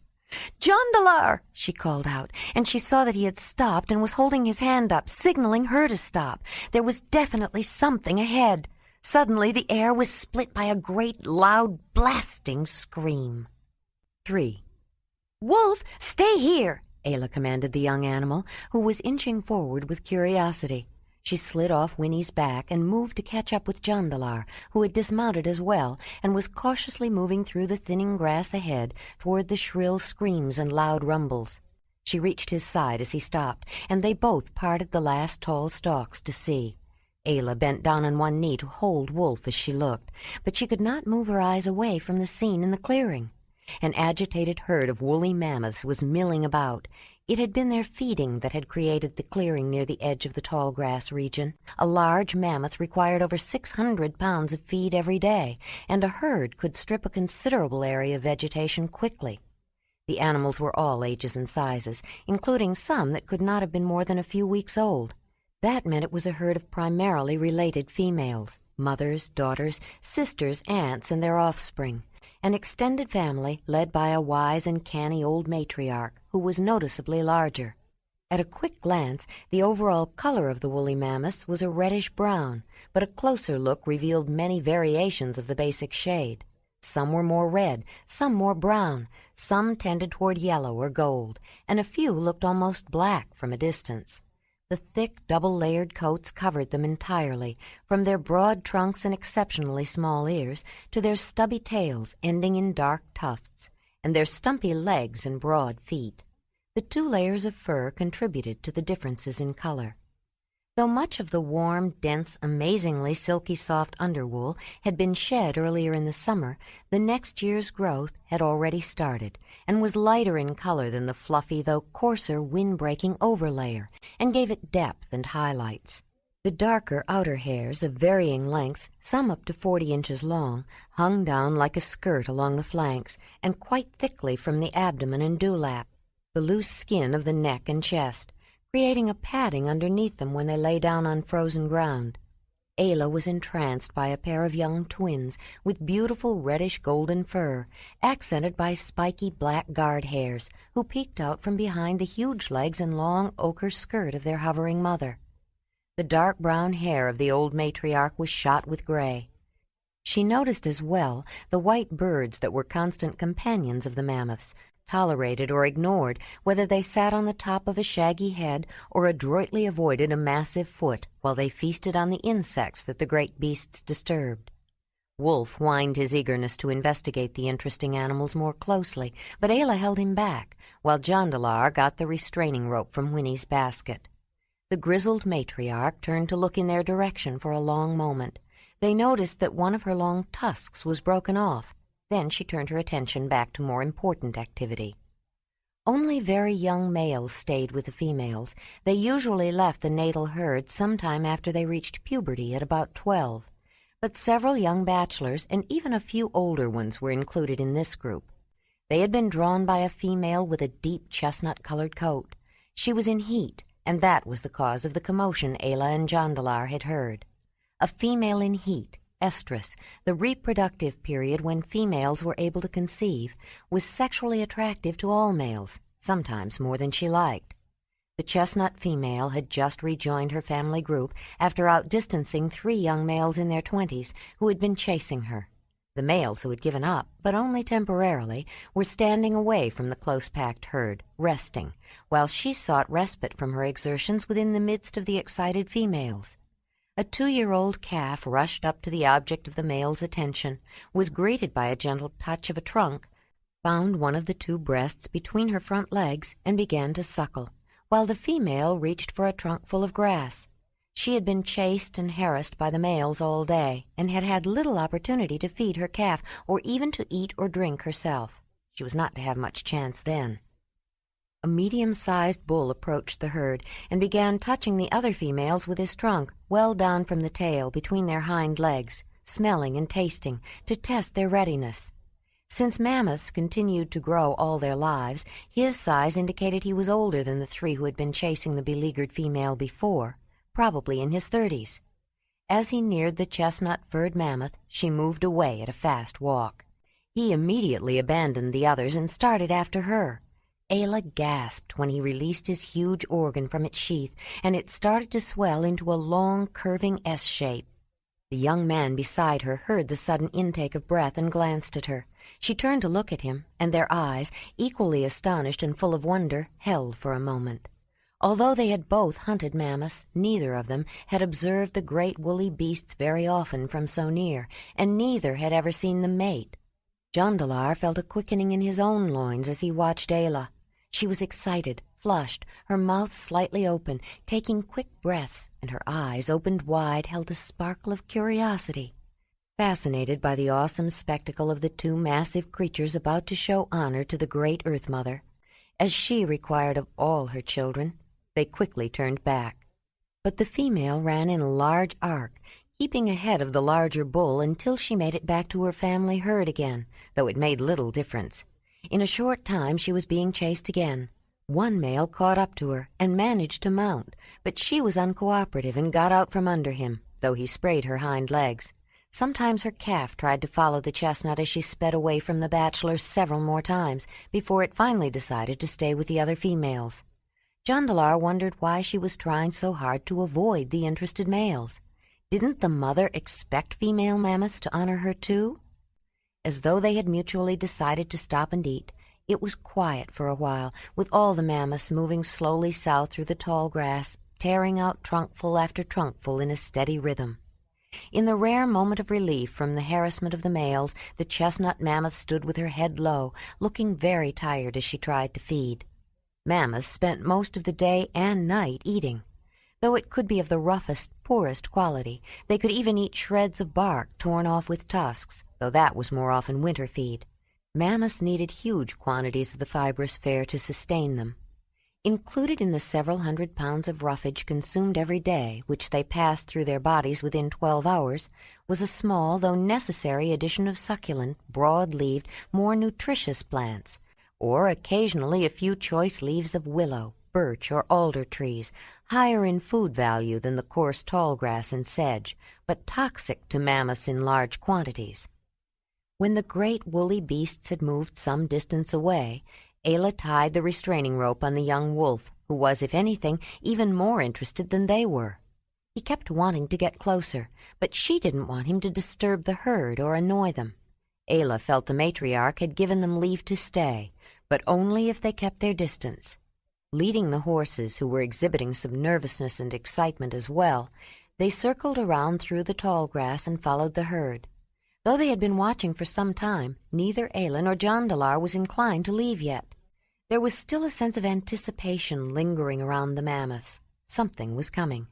Perhaps it was just that the mating they felt privileged, almost invited to observe, was still incomplete, but it seemed more than that. As they slowly followed after the herd, they both studied the huge animals closely, but each from a separate perspective. Ayla had been a hunter from an early age and had observed animals often, but her prey was ordinarily much smaller. Mammoths weren't usually hunted by individuals. They were hunted by large, organized, and coordinated groups. She had actually been closer to the great beasts before, when she had gone to hunt them with a mamutoi. But while hunting there was little time to watch and learn, and she didn't know when she would ever have the opportunity to get such a look at them, both female and male, again. Though she was aware of their distinctive shape and profile, this time she took particular note of it. The head of a mammoth was massive and high-domed, with large sinus cavities that helped to warm the searing cold winter air as it was breathed, accentuated by a hump of fat and a conspicuous topknot of stiff, dark hair. Just below the high head was the deep indentation of the nape of its short neck, leading to a second hump of fat high on the withers above the shoulders. From there, the back sloped steeply to the small pelvis and almost dainty hips. She knew from the experience of butchering and eating mammoth meat that the fat of the second hump had a different quality from that of the 3-inch thick layer of blubber that lay under the tough inch-thick skin. It was more delicate, tastier. Woolly mammoths had relatively short legs for their size, making it somewhat easier for them to acquire their food, since they fed primarily on grass, not the high green leaves of trees as did their browsing warm-climate relatives. There were few trees on the steppes. But like them, the mammoth's head was high up off the ground and too big and heavy, especially with enormous tusks, to be supported by a long neck so that it could reach food or drink directly the way horses or deer did. The evolution of the trunk had solved the problem of bringing food and water to the mouth. The furry, sinuous snout of the woolly mammoth was strong enough to tear out a tree or to pick up a heavy chunk of ice and send it crashing down to break into smaller, more usable pieces for water in winter, and dexterous enough to select and pluck a single leaf. It was also marvelously adapted to pulling grass. It had 2 projections on the end of it, a finger-like appendage on the upper part, which it could delicately control, and a broader, flattened, very flexible structure on the lower part, almost like a hand, but without bones or separate fingers. Jondalar was amazed at the dexterity and strength of the trunk as he watched a mammoth wrap the muscular lower projection around a bunch of closely growing tall grass, then hold it together while the upper digit fingered more stems that were growing nearby into its clutch until it had accumulated a good sheaf. Getting a grip by closing the upper finger around the bunch like an opposing thumb, the furry trunk yanked the grass out of the ground, roots and all. After shaking off some of the dirt, the mammoth stuffed it all in its mouth, and while it was chewing, reached for more. The devastation that a herd left behind them as they made their long migrations across the steppes was considerable, or so it seemed. But for all the grass ripped out by its roots and bark stripped from the trees, their disturbance was beneficial to the steppes and to other animals. By clearing away the woody-stemmed tall grass and small trees, a place was made for richer forbs and new grass to grow, food that was essential to several of the other inhabitants of the steppes. Ayla suddenly shivered and felt a strange sensation deep in her bones. Then she noticed the mammoths had stopped eating. Several raised their heads and faced the south with their furry ears extended, moving their heads back and forth. Jondalar noticed a change in the dark red female who had been chased by all the males. Her tired look was gone. She seemed instead to be anticipating. Suddenly she roared, a deep vibrating rumble. Ayla sensed a head-filling resonance, then felt the chill of goose-flesh as an answer like the low growl of distant thunder came from the southwest. "Jondalar," Ayla said, "look over there." He looked where she had pointed.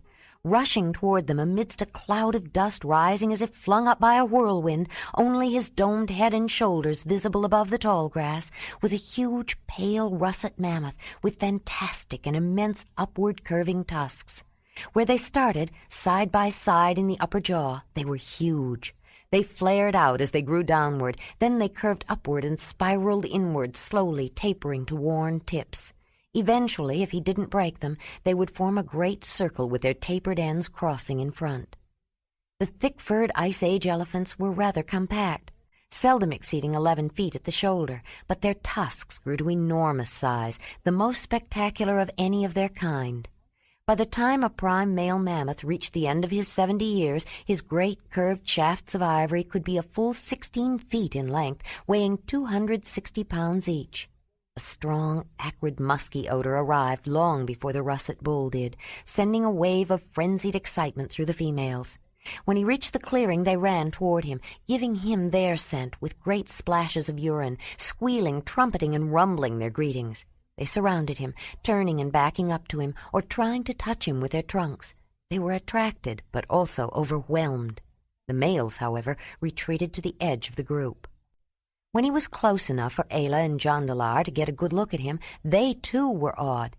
He held his great domed head high, displaying his proud coils of ivory to best advantage. Far exceeding in length and diameter the smaller and straighter tusks of the females, his impressive tusks made even the more than respectable ivory of the large bulls seem puny. His small, thickly furred ears that were extended, his dark, stiff, erect topknot, and his light reddish-brown coat, long hairs loose and flying in the wind, added fullness to his already massive size. Towering nearly 2 feet above the largest bulls and twice the weight of the females, he was by far the most gigantic animal either of them had ever seen. After surviving through hard times and good for more than 45 years, he was in peak condition, a dominant bull mammoth in his prime, and he was magnificent. But it was more than the natural dominance of his size that had made the other males back off. Ayla noticed that his temples were greatly swollen, and from midway between his eyes and ears, the rich russet fur of his cheeks was stained with black streaks by a musky, viscous fluid that was constantly draining. He was also continuously dribbling and occasionally gushing an acrid, strong-smelling urine, which coated the fur on his legs and the sheath of his organ with a greenish scum. She wondered if he was sick. But the swollen temporal glands and other symptoms were not a sickness. Among woolly mammoths, not only did females come into heat, estrus, each year fully adult males went into lust, a period of heightened sexual readiness called must. Although a male mammoth reached puberty around 12, he did not begin to must until he was close to 30, and then only for a week or so. But by the time he reached his late 40s and was in his prime, if he was in top condition, he could be in must for 3 or 4 months each year. Though any male past puberty could mate with a receptive estrus female, bulls were far more successful when they were in must. The big russet bull was not only dominant, he was in full rut, and he had come in answer to her call to mate with a female in heat. At close range, male mammoths knew when females were ready to conceive by their scent, just as most four-legged male animals did. But mammoths ranged over such large territories that they had evolved an additional way to communicate that they were ready for mating. When a female was in estrus or a male was in must, the pitch of their voices lowered. Very low-pitched sounds do not die out across long distances the way higher tones do, and the deep rumbling calls that were made only then carried for miles across the vast plains. Jondalar and Ayla could hear the low rumbles of the estrus female clearly enough, but the male in must had such quiet-seeming deep tones that they barely heard him. Even in ordinary circumstances, mammoths often communicated across distances with deep rumbles and calls that most people were not aware of. Yet the bull mammoth's must calls were actually extremely loud, deep-voiced roars. The female estrus call was even louder. Though a few people could detect the sonic vibrations of the deep tones, most elements of the sound were so low-pitched that they were below the range of human hearing. The chestnut female had been holding off the bevy of younger bachelors, who had also been drawn by her attractive odors and by the sonorous rumbling of her low-pitched calls, which could be heard at a great distance by other mammoths, if not people. But she wanted an older, dominant male to sire her potential young, one whose years of living had already proved his health and survival instincts, and one she knew was virile enough to be a sire, in other words, one in must.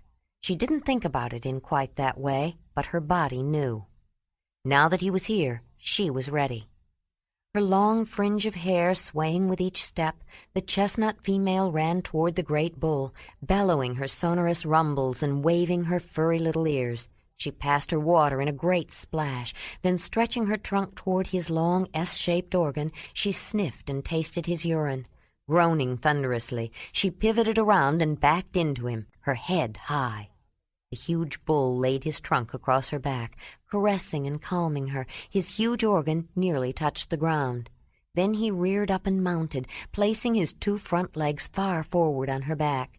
He was nearly twice her size, so much larger that it seemed he would crush her, but most of his weight was carried on his hind legs. The huge bull laid his trunk across her back, caressing and calming her. His huge organ nearly touched the ground. Then he reared up and mounted, placing his 2 front legs far forward on her back. He was nearly twice her size, so much larger that it seemed he would crush her, but most of his weight was carried on his hind legs. With the hooked end of his double-curved, marvelously mobile organ, he found her low-slung opening, then lifted up and penetrated deeply.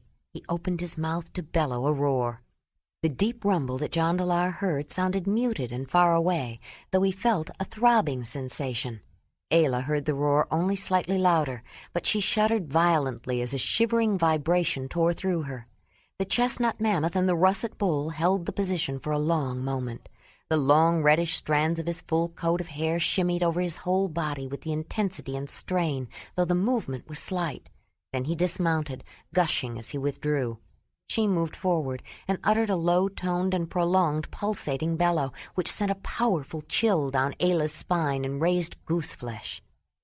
The whole herd ran to the dark red female, trumpeting and rumbling, touching her mouth and her wet opening with their trunks, defecating and splashing their water in an outburst of excitement. The russet bull seemed unaware of the joyful pandemonium as he stood resting with his head down.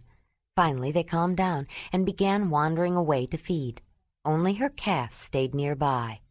The chestnut female rumbled deeply again, then rubbed her head against a russet shoulder.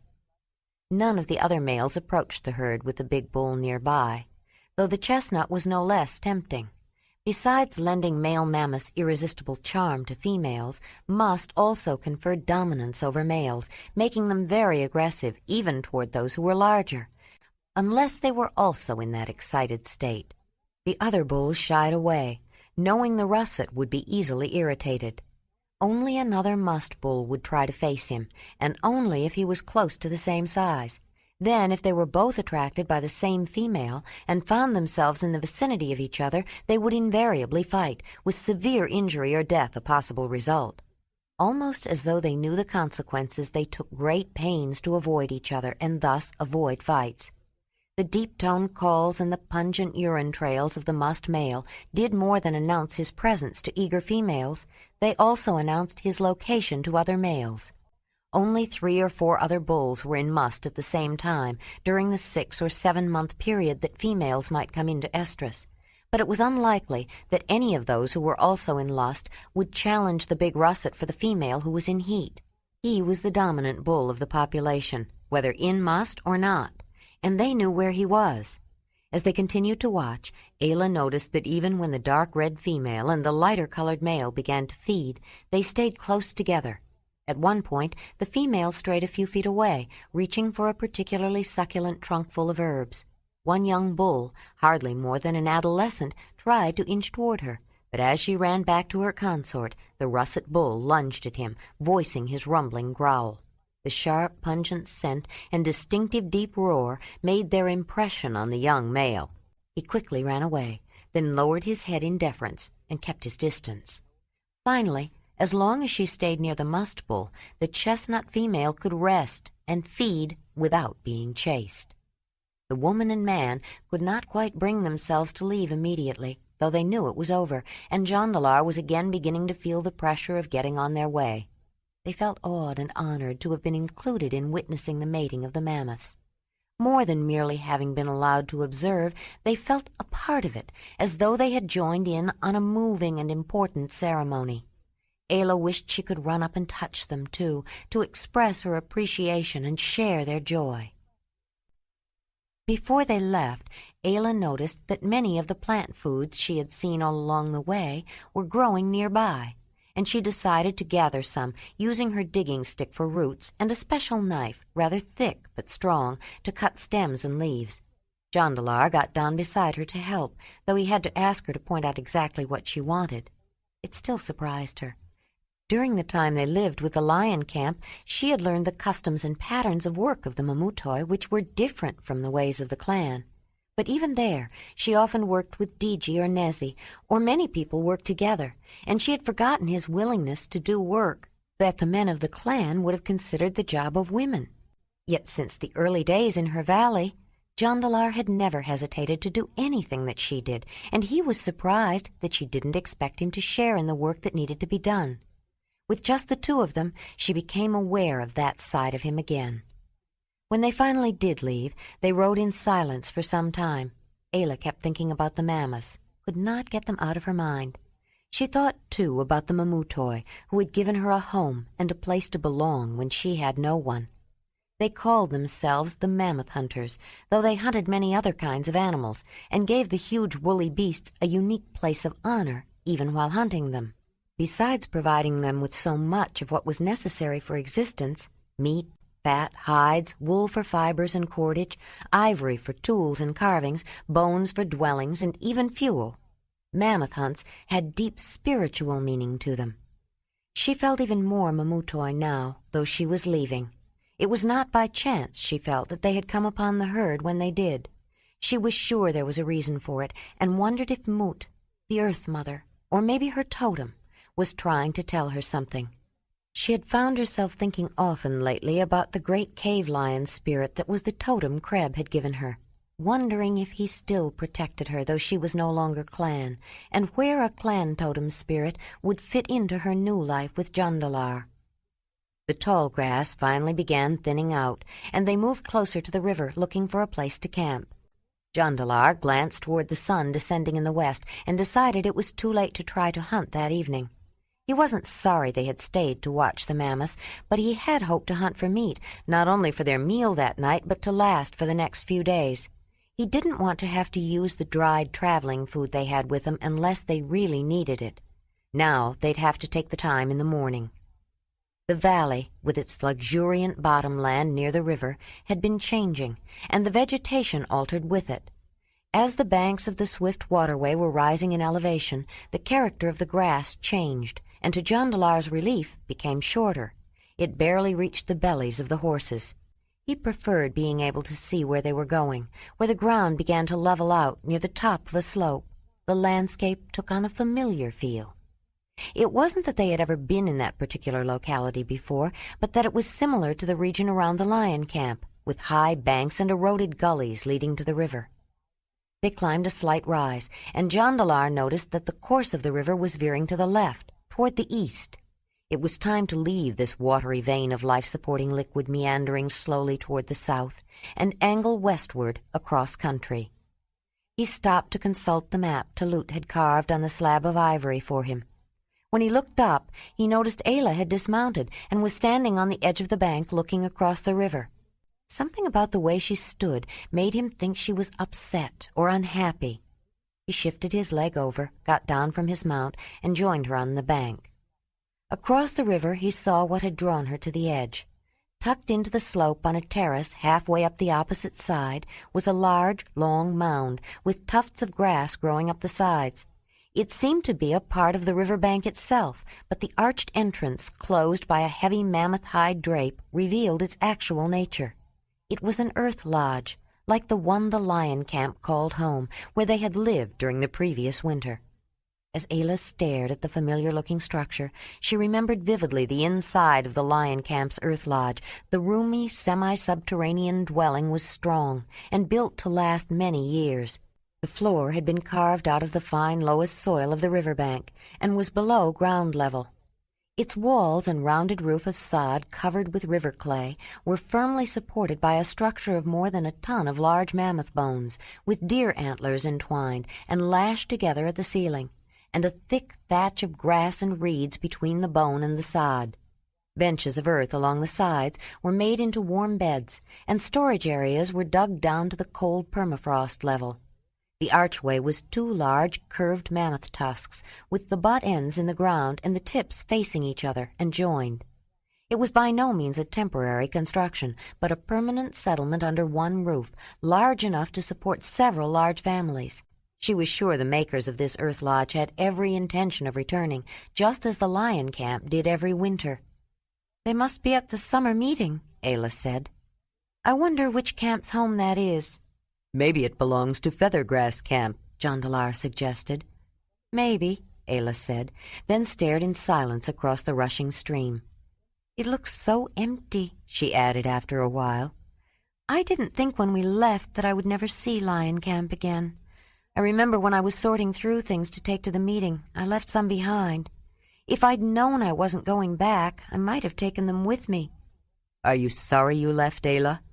Jondalar's concern showed, as always, in the worry wrinkles on his forehead. "I told you I would stay and become a Mamutoi too if you wanted me to.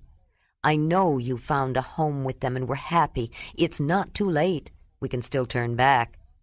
"No, I'm sad to be leaving, but I'm not sorry. I want to be with you. That's what I've wanted from the beginning. And I know you want to go home, Jondalar. You have wanted to go back ever since I've known you. You might get used to living here, but you would never really be happy. You would always miss your people, your family, the ones you were born to. It's not as important to me. I will never know who I was born to. The clan were my people."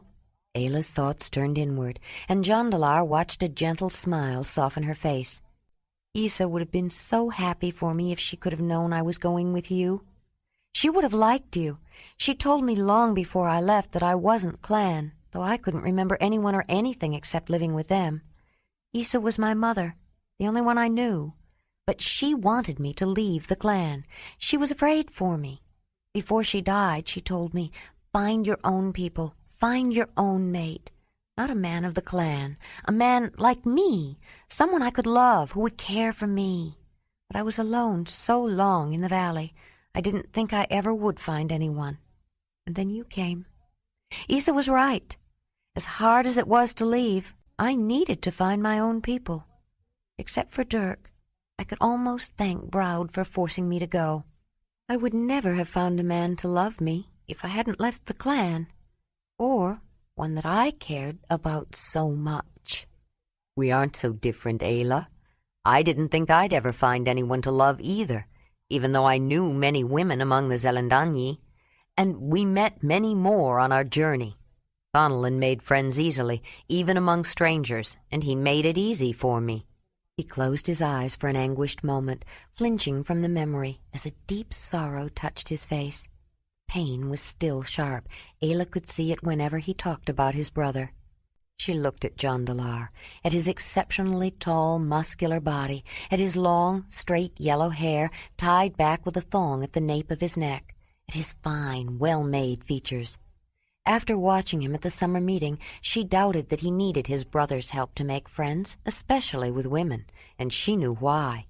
Even more than his build or his handsome face, it was his eyes, his startlingly vibrant and expressive eyes, which seemed to reveal the inner core of this very private man, that gave him a magnetic appeal and a presence so compelling that he was nearly irresistible. Just the way he was looking at her at that moment, his eyes filled with warmth and desire. She could feel her body respond to the mere touch of his eyes. She thought of the chestnut mammoth, who kept refusing all the other males, waiting for the big russet bull to come, and then not wanting to wait any more. But there was pleasure in prolonging the anticipation, too. She loved looking at him, filling herself with him. She thought he was beautiful the first time she saw him, though she had no one to compare him with. She had since learned that other women loved looking at him, too, considered him remarkably, even overwhelmingly attractive, and that it embarrassed him to be told about it. His outstanding good looks had brought him at least as much pain as pleasure, and to stand out for qualities that he had nothing to do with did not bring him the satisfaction of accomplishment. They were gifts of the mother, not the result of his own efforts. But the great Earth Mother had not stopped with mere outward appearances. She had endowed him with a rich and lively intelligence that tended more toward a sensitivity and understanding of the physical aspects of his world, and a natural dexterity.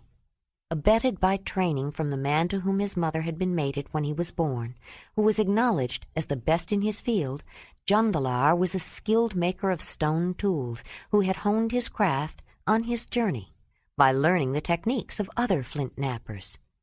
For Ayla, though, he was beautiful not merely because he was exceptionally attractive by the standards of his people, but because he was the first person she could remember seeing who resembled her.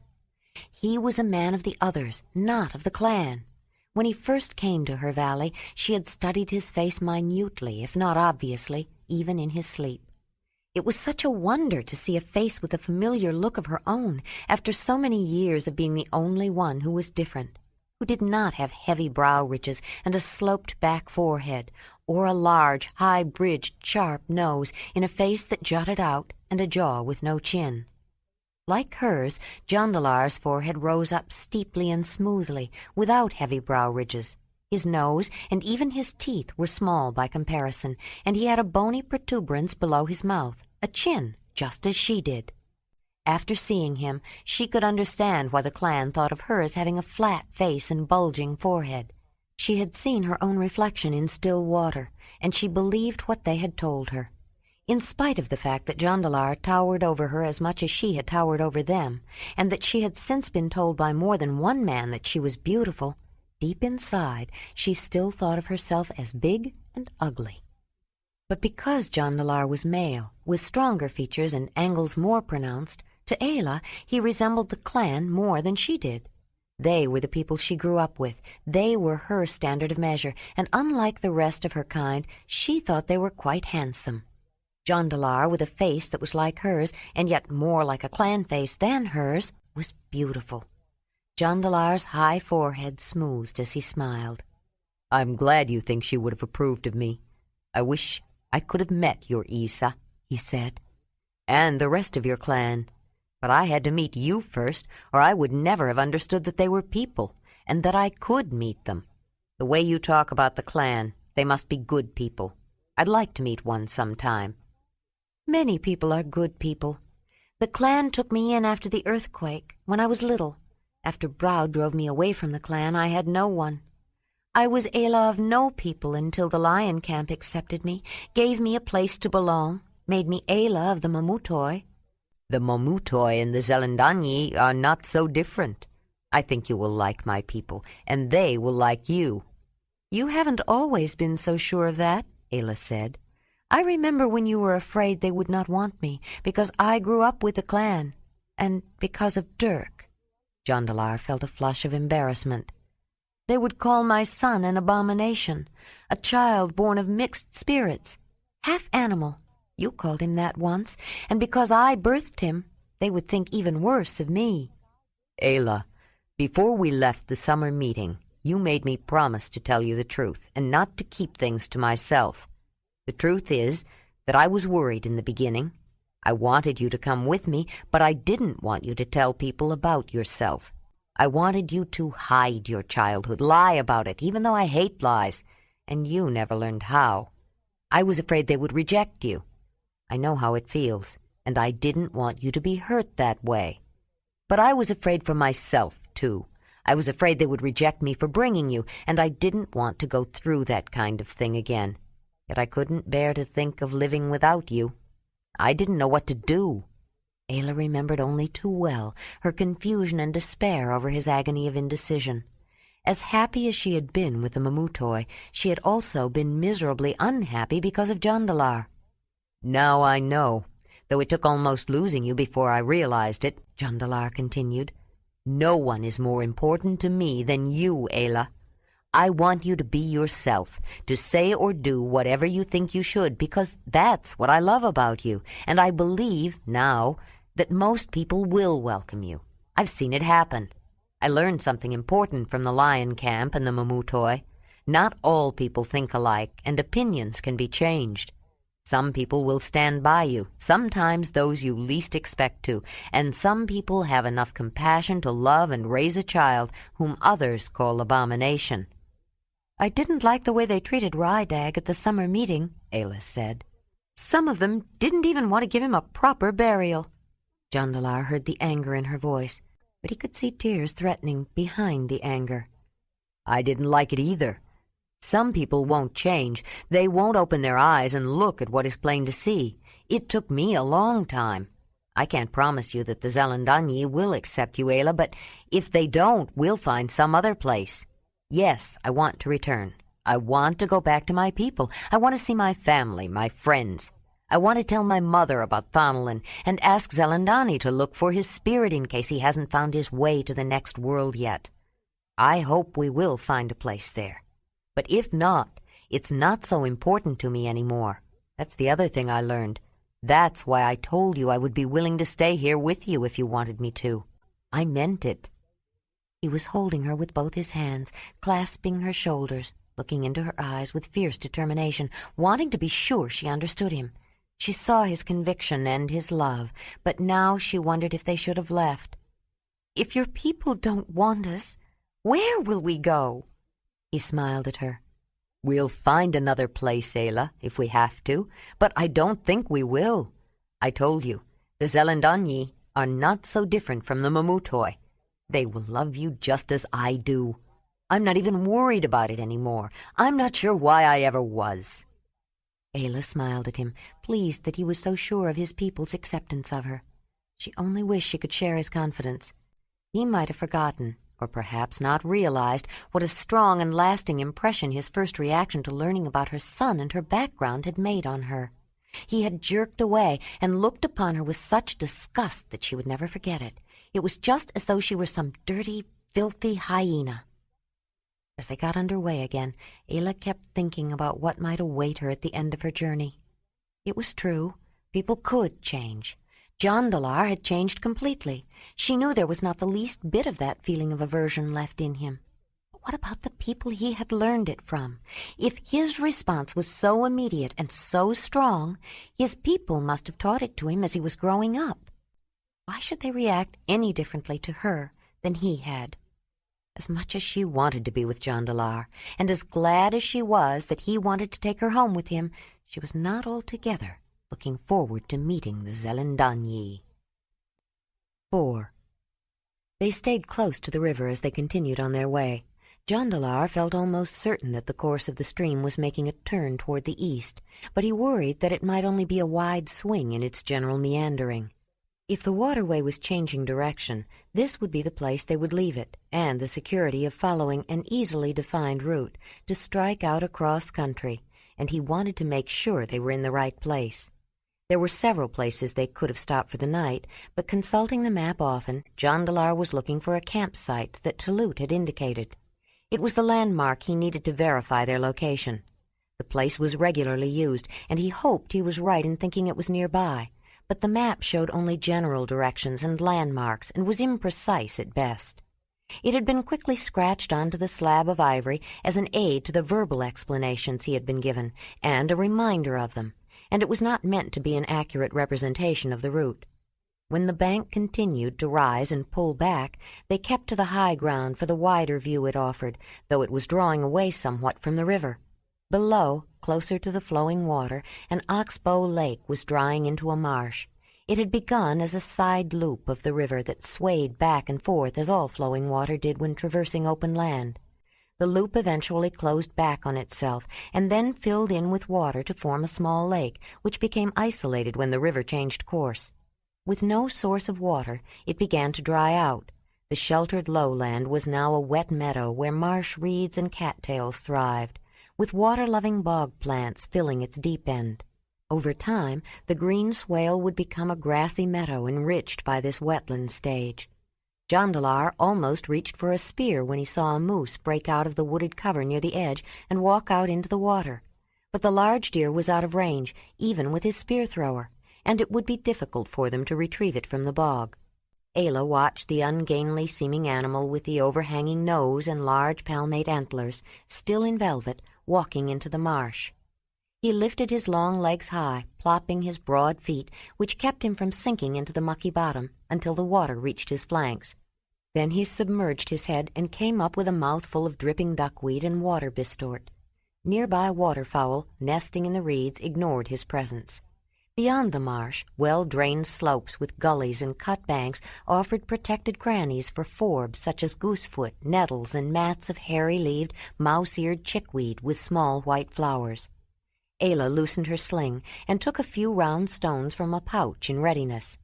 At the far end of her valley there had been a similar location where she had often observed and hunted the exceptionally large ground squirrels of the steppes.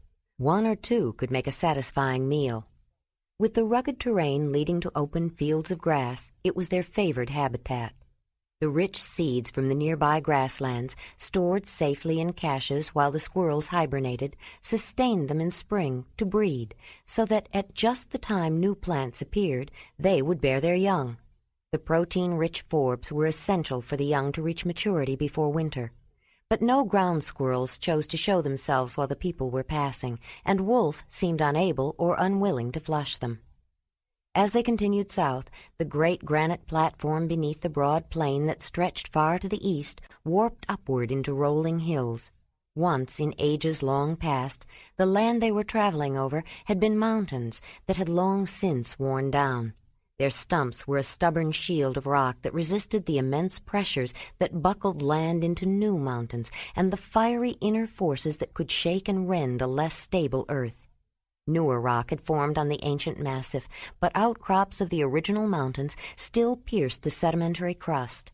In the time when mammoths grazed the steppes, the grasses and herbs, like the animals of that ancient land, flourished, not only in great abundance, but with a surprising range and diversity, and in unexpected associations. Unlike later grasslands, these steppes were not arranged in wide belts of certain limited kinds of vegetation determined by temperature and climate. They were instead a complex mosaic with a richer diversity of plants, which included many varieties of grasses and prolific herbs and shrubs. A well-watered valley, a highland meadow, a hilltop, or a slight dip in elevation, each invited its own community of plant life, which grew close beside complexes of unrelated vegetation. A slope facing south might harbor warm climate growth, surprisingly different from the cold-adapted boreal vegetation on the north face of the same hill. The soil of the rugged upland Ayla and Jondalar were traversing was poor, and the grass cover thin and short. The wind had eroded deeper gullies, and in the upper valley of an old spring flood tributary, the riverbed had gone dry and, lacking vegetation, had drifted into sand dunes. Though later found only in high mountain reaches, in this rough terrain not far from lowland rivers, singing voles and pikas were busily cutting grass to be dried and stored. Instead of hibernating in winter, they built tunnels and nests under the snowdrifts that accumulated in dips and hollows and on the lee side of rocks, and fed on their stored hay. Wolf spied the small rodents and took out after them, but Ayla didn't bother with her sling. They were too small to make a meal for people, except in large numbers. Arctic herbs, which did well in the wetter northern land of bogs and fens, benefited in spring from the additional moisture of the melting drifts and grew in an unusual association alongside small hardy alpine shrubs on exposed outcrops and wind-swept hills. Arctic cinquefoil with small yellow flowers found protection from the wind in the same sheltered pockets and niches preferred by pikas, while on exposed surfaces cushions of moss campion with purple or pink blossoms formed their own protective hummocks of leafy stems in the cold, drying winds. Beside them, mountain avens clung to the rocky outcrops and hills of this rugged lower land, just as it did on mountain sides, its low evergreen branches of tiny leaves and solitary yellow flowers spreading out over many years into dense mats. Ayla noticed the fragrant scent of pink catchfly just beginning to open their blooms. It made her realize that it was getting late, and she glanced toward the sun lowering in the western sky to verify the hint her nose had detected. The sticky flowers opened at night, offering a haven to insects, moths, and flies in return for spreading pollen. They had little medicinal or food value, but the pleasant-smelling flowers pleased her, and she had a fleeting notion to pick some. But it was already late in the day, and she didn't want to stop. They ought to be making camp soon, she was thinking, particularly if she was going to make the meal she had been thinking about before it got dark.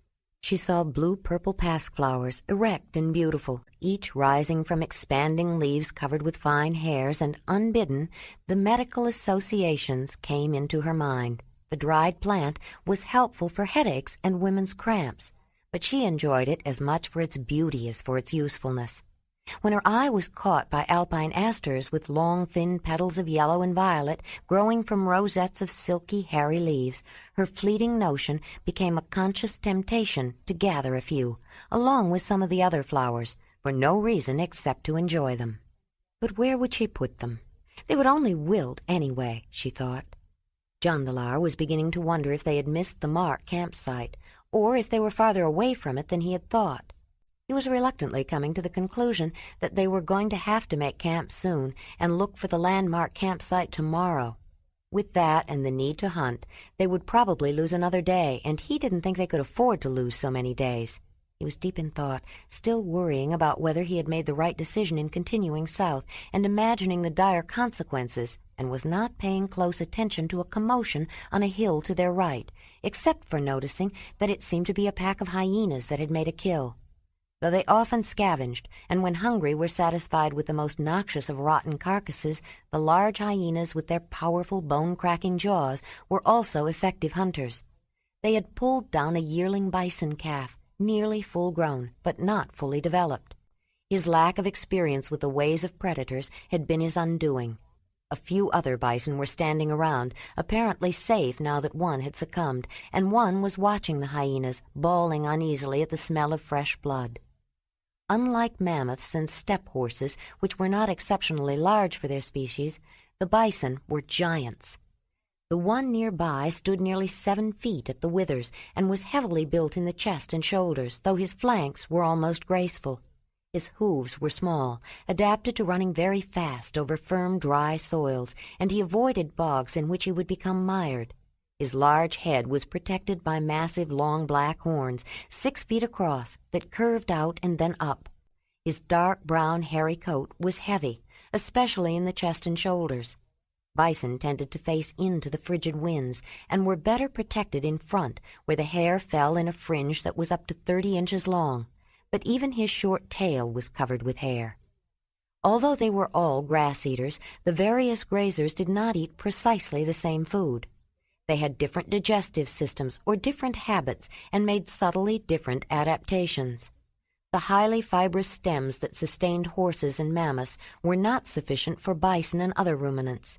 They needed grass sheaths and leaves that were higher in protein, and bison preferred the low-growing, more nutritious short grass of the drier regions. They only ventured into the mid-grass and tall grass regions of the steppes in search of new growth, usually in spring, when all the lands were rich with fresh grass and herbs, which was also the only time of year when their bones and horns grew. The long, wet, green spring of the periglacial grassland gave bison and several other animals a long season for growing, which resulted in their heroic proportions. In his dark and introspective mood, it took a few moments for the possibilities of the scene on the hill to make an impact on Jondalar. By the time he was reaching for his spear thrower and to spear with the idea of also bringing down a bison as the hyenas had, Ayla had already assessed the situation, but had decided on a somewhat different course of action. "Hey, hey! Get away from there! Go on, you filthy beasts! Get out of here!" she shouted, galloping Winnie toward them as she hurtled stones with her sling. Wolf was beside her, looking pleased with himself as he growled, and Puppy barked at the retreating pack. A few yelps of pain made it clear that Ayla's stones had reached their mark, though she had held the force of her weapon in check and aimed for non-vital parts. If she had wished, her stones could have been fatal. It wouldn't have been the first time that she had killed a hyena, but that had not been her intention. "What are you doing, Ayla?" Jondalar asked, riding toward her as she was returning to the bison the hyenas had killed. "I'm chasing those filthy, dirty hyenas away," she said, though it certainly must have been obvious. "But why?" "Because they are going to share that bison kill with us," she replied. "I was just going after one of those that are standing around," Jondalar said. "We don't need a whole bison unless we're going to dry the meat, and this one is young and tender. The ones that are standing around are mostly tough old bulls," she said, as she slid off Winnie to chase Wolf away from the downed animal. Jondalar looked more closely at the gigantic bulls, who had also retreated from Ayla's hazing, and then at the young one on the ground. "You're right. This is a male herd, and that one probably left his mother's herd recently and just joined this male group. He still had a lot to learn." "It's a fresh kill," Ayla announced after she examined it. "They've only torn out the throat and the guts so far, and a little of the flank. We can take what we want and leave the rest for them. Then we won't need to take the time to hunt down one of those others. They can run fast, and they might get away. I think I saw a place down by the river that may have been a camp. If it's the one we're looking for, there's still time for me to make something nice tonight with all the food we gathered and this meat." She was already cutting through the skin up from the stomach to the flank before Jondalar really grasped all that she had said. It had happened so fast, but suddenly all his concerns about losing an extra day because of having to hunt and look for the camp were gone. "Ayla, you're wonderful," he said, smiling as he dismounted from the young stallion. He pulled a sharp flint knife that was hafted to a handle of ivory out of a stiff rawhide sheath attached to his waist thong and went to help butcher out the parts they wanted. "That's what I love about you. You're always full of surprises that turn out to be good ideas. Let's get the tongue, too. Too bad they already got to the liver, but after all, it is their kill." "I don't care if it is theirs," Ayla said, "so long as it's a fresh kill. They've taken enough from me. I don't mind taking something back from those nasty animals. I hate hyenas." "You really do, don't you? I never hear you talk that way about other animals, not even wolverines, and they scavenge rotten meat sometimes and are more vicious and smell worse." The hyena pack had been edging back toward the bison they had expected to feast on, snarling their displeasure. Ayla flung a few more stones to drive them back again. One of them whooped. Then several cackled a loud laugh that made her skin crawl. By the time the hyenas decided to chance her sling once more, Ayla and Jondalar had gotten what they wanted. They rode off, heading down a gully toward the river, with Ayla leading the way, leaving the rest of the carcass behind with the snarling beasts, who had immediately returned and begun to tear it apart again. The signs she had seen were not of the camp itself, but a marker cairn pointing the way. Inside the heaped-up pile of stones were some dry emergency rations, a few tools and other implements, a fire drill, and platform with some dry tinder, and a rather stiff fur with patches of hair falling out. It would still offer some protection from the cold, but it needed to be replaced. Near the top of the cairn, firmly anchored by heavy stones, was the broken-off end of a mammoth tusk, with its tip aiming toward a large boulder partly submerged in the middle of the river. On it, a horizontal diamond shape was painted in red, with the V-shaped angle at the right end repeated twice, forming a chevron pattern pointing downstream. After putting everything back exactly as they found it, they followed the river until they came to a second cairn, with a small tusk pointing inland toward a pleasant glade set back from the river, surrounded by birch and alder trees with a few pines. They could see a third cairn, and when they reached it, they found beside it a small spring of fresh, pure, sparkling water. There were also emergency rations and implements inside this pile of stones, and a large leather tarp, also stiff, but which could be made into a tent or a lean-to. Behind the cairn, near a circle of stones that outlined a shallow pit black with charcoal, was a pile of deadfall and driftwood that had been gathered. "This is a good place to know about," Jondalar said. "I'm glad we don't have to use any of the supplies, but if I lived in this region and had to use it, I'd be relieved to know this is here." "It is a good idea," Ayla said, marveling at the foresight of those who had planned and set up the campsite. They quickly removed the pack baskets and halters from the horses, coiling the thongs and heavy cords that held them on, and set the animals loose to graze and relax. Smiling, they watched as Racer immediately got down on the grass and rolled on his back as though he had an itch he couldn't wait to scratch. "I'm feeling hot and itchy, too," Ayla said, untying the thongs around the soft tops of her footwear and kicking them off. She loosened her belt, which held a knife sheath and pouches, took off a necklace of ivory beads with a decorated pouch attached, and pulled off her tunic and leggings, then raced for the water with Wolf bounding beside her. "Are you coming?" "Later," Jondalar said. "I'd rather wait until after I get the wood, so I don't take dirt and bark dust to bed with me."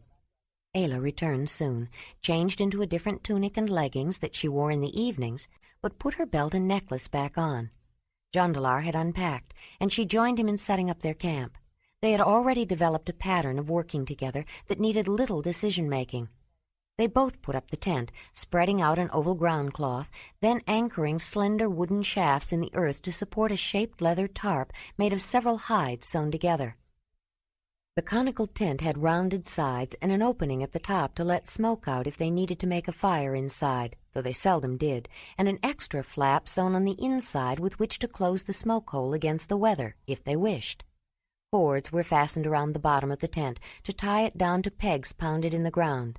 In case of strong winds, the ground cloth could be tied to the cover tarp with additional ropes, and the entrance flap could be fastened down securely. They carried a second tarp with them to make a better insulated double-walled tent, though they'd as yet had little occasion to use it. They spread open their sleeping furs, laying them out the long way of the oval, which left just enough room to fit their pack baskets and other belongings along the sides, and Wolf at their feet if the weather was bad. They had begun with 2 separate sleeping rolls, but they had quickly managed to combine them so they could sleep together. Once the tent was up, Jondalar went to gather more firewood to replace whatever they would use, while Ayla began to prepare food. Though she knew how to start a fire with the fire-making kit in the cairn by twirling the long stick between her palms against the flat platform of wood to make a coal that could be blown into a flame, Ayla's fire-making kit was unique. While living alone in her valley, she had made a discovery. She had accidentally picked up a piece of iron pyrite from the litter of stones beside the stream instead of the hammerstone she was using to make new tools for herself from flint. But she had made fires often, and she understood the implications quickly when striking the iron pyrite and flint together created a long-lived spark that burned her leg. It took several trials at first, but she had long since worked out the best way to use the firestone. Now she could make fire more quickly than anyone with a fire drill and hearth, and hard concentrated effort could even imagine. The first time Jondalar had seen it, he couldn't believe it, and the sheer wonder of it had contributed to her being accepted by the lion camp when Talut wanted them to adopt her. They thought she had done it with magic. Ayla thought it was magic too, but she believed the magic was in the firestone, not in her. Before they left her valley for the last time, she and Jondalar had collected as many of the grayish-yellow metallic stones as they could, not knowing if they would ever find them in any other place. They had given some to the lion camp and other Mamutoi, but still had many left. Jondalar wanted to share them with his people. The ability to make a fire quickly could be extremely useful for many purposes. Inside the ring of stones, the young woman made a small pile of very dry bark shavings and the fuzz from some fireweed as tinder, and laid beside it another pile of twigs and small wood for kindling. Nearby was some of the dry deadfall from the woodpile. Getting down very close to the tinder, Ayla held a piece of iron pyrite at an angle that she knew from experience would work best, then struck the magical yellowish stone down the middle of a groove that was forming from use with a piece of flint. A large, bright, long-lived spark flew from the stone and landed on the tinder, sending a wisp of smoke into the air. Quickly she put her hand around it and blew gently. A small coal glowed with a red light and a shower of tiny sun-yellow sparks. A second breath produced a small flame. She added twigs and small wood, and when it was going well, a stick of deadfall. By the time Jondalar returned, Ayla had several roundish stones collected from a dry wash near the river, heating in the fire for cooking, and a nice chunk of bison spitted over the flames, the outer layer of fat sizzling. She had washed and was cutting up cattail roots and another white starchy root with dark brown skin called ground nuts, preparing to put them in a tightly woven waterproof basket half full of water, in which the fat, rich tongue was waiting. Beside it was a small pile of whole wild carrots. The tall man put down his load of wood. "It smells good already," he said. "What are you making?" "I'm roasting the bison, but that's mostly for traveling. It's easy to eat cold roast along the way. For tonight and tomorrow morning, I'm making soup with the tongue and vegetables and the little bit we have left from Feathergrass Camp," she said. With a stick, she fished a hot stone from the fire and brushed the ashes off with a leafy twig. Then, picking up a second stick and using them as tongs, she lifted the stone and dropped it in the basket with the water and the tongue. It sizzled and steamed as it transferred its heat to the water. Quickly she dropped several more stones in the basket pot, added some leaves she had cut up, and put on a lid. "What are you putting in the soup?" Ayla smiled to herself. He always liked to know the details of her cooking, even the herbs that she used for making tea. It was another of his little traits that had surprised her, because no man of the clan would ever dream of showing so much interest, even if he might have been curious, in anything that was in the memories of the women. "Besides these roots, I'm going to add the green tops of the cattails, the bulbs, leaves, and flowers of these green onions, slices of peeled thistle stalks, the peas from milk vetch pods, and I just put in some sage and thyme leaves for flavor. And maybe I'll put some coltsfoot in it, because it has a kind of salty taste. If we're going near Barren Sea, maybe we can get some more salt. We had it all the time when I lived with the clan," she mentioned. "I think I'll mash up some of that horseradish I found this morning for the roast. I just learned about that at the summer meeting. It's hot, and you don't need much, but it gives the meat an interesting taste. You might like it." "What are those leaves for?" he asked, indicating a bunch she had picked but not mentioned. He liked to know what she used and how she thought about food. He enjoyed her cooking, but it was unusual. There were some tastes and flavors that were unique to her methods and not like the tastes of foods he had grown up with. "This is goosefoot, to wrap the roast in when I put it away. They're good together when they're cold." She paused, looking thoughtful. "Maybe I'll sprinkle some wood ashes on the roast. They taste a little salty, too. And I might add some of the roast to the soup after it browns, for color and taste. With the tongue and the roast, it should be a good rich broth, and for tomorrow morning it will be nice to cook up some of the grain we brought with us. There will be tongue left, too, but I'll wrap it in dried grass and put it in my meat keeper for later. There's room, even with the rest of our raw meat, including the piece we took for Wolf. As long as it stays cold at night, it should all keep for a while." "It sounds delicious. I can hardly wait." Jondalar said, smiling with anticipation and something more, Ayla thought. By the way, do you have an extra basket I can use? Yes, but why? I'll tell you when I get back, he said, grinning with his secret. Ayla turned the roast, then removed the stones and added more hot ones to the soup. While the food was cooking, she sorted through the herbs she had gathered for wolf repellent, putting aside the plant she had gathered for her own uses. She mashed up some of the horseradish root in a bit of broth for their meal, then began mashing the rest of the hot root and bruising the other harsh, sharp, strong-smelling herbs she had gathered that morning, trying to develop the most noxious combination of the plants that she could imagine. She thought the hot horseradish would be the most effective, but the strong camphor smell of the artemisia could be very helpful too. But the plant she had put aside occupied her thoughts. "I'm glad I found it," she was thinking. "I know I don't have enough of the herbs I need for my morning tea to last for the whole journey. I'm going to have to find more along the way to make sure I don't have a baby, especially being with Jondalar so much." She smiled at the thought. "I'm sure that's how babies get started, no matter what people say about spirits. I think that's why men want to put their organs in that place where babies come from, and why women want them to, and why the mother made that her gift of pleasure.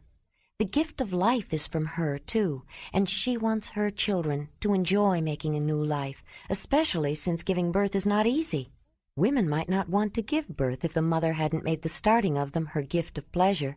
Babies are wonderful, but you don't know how wonderful until you have one."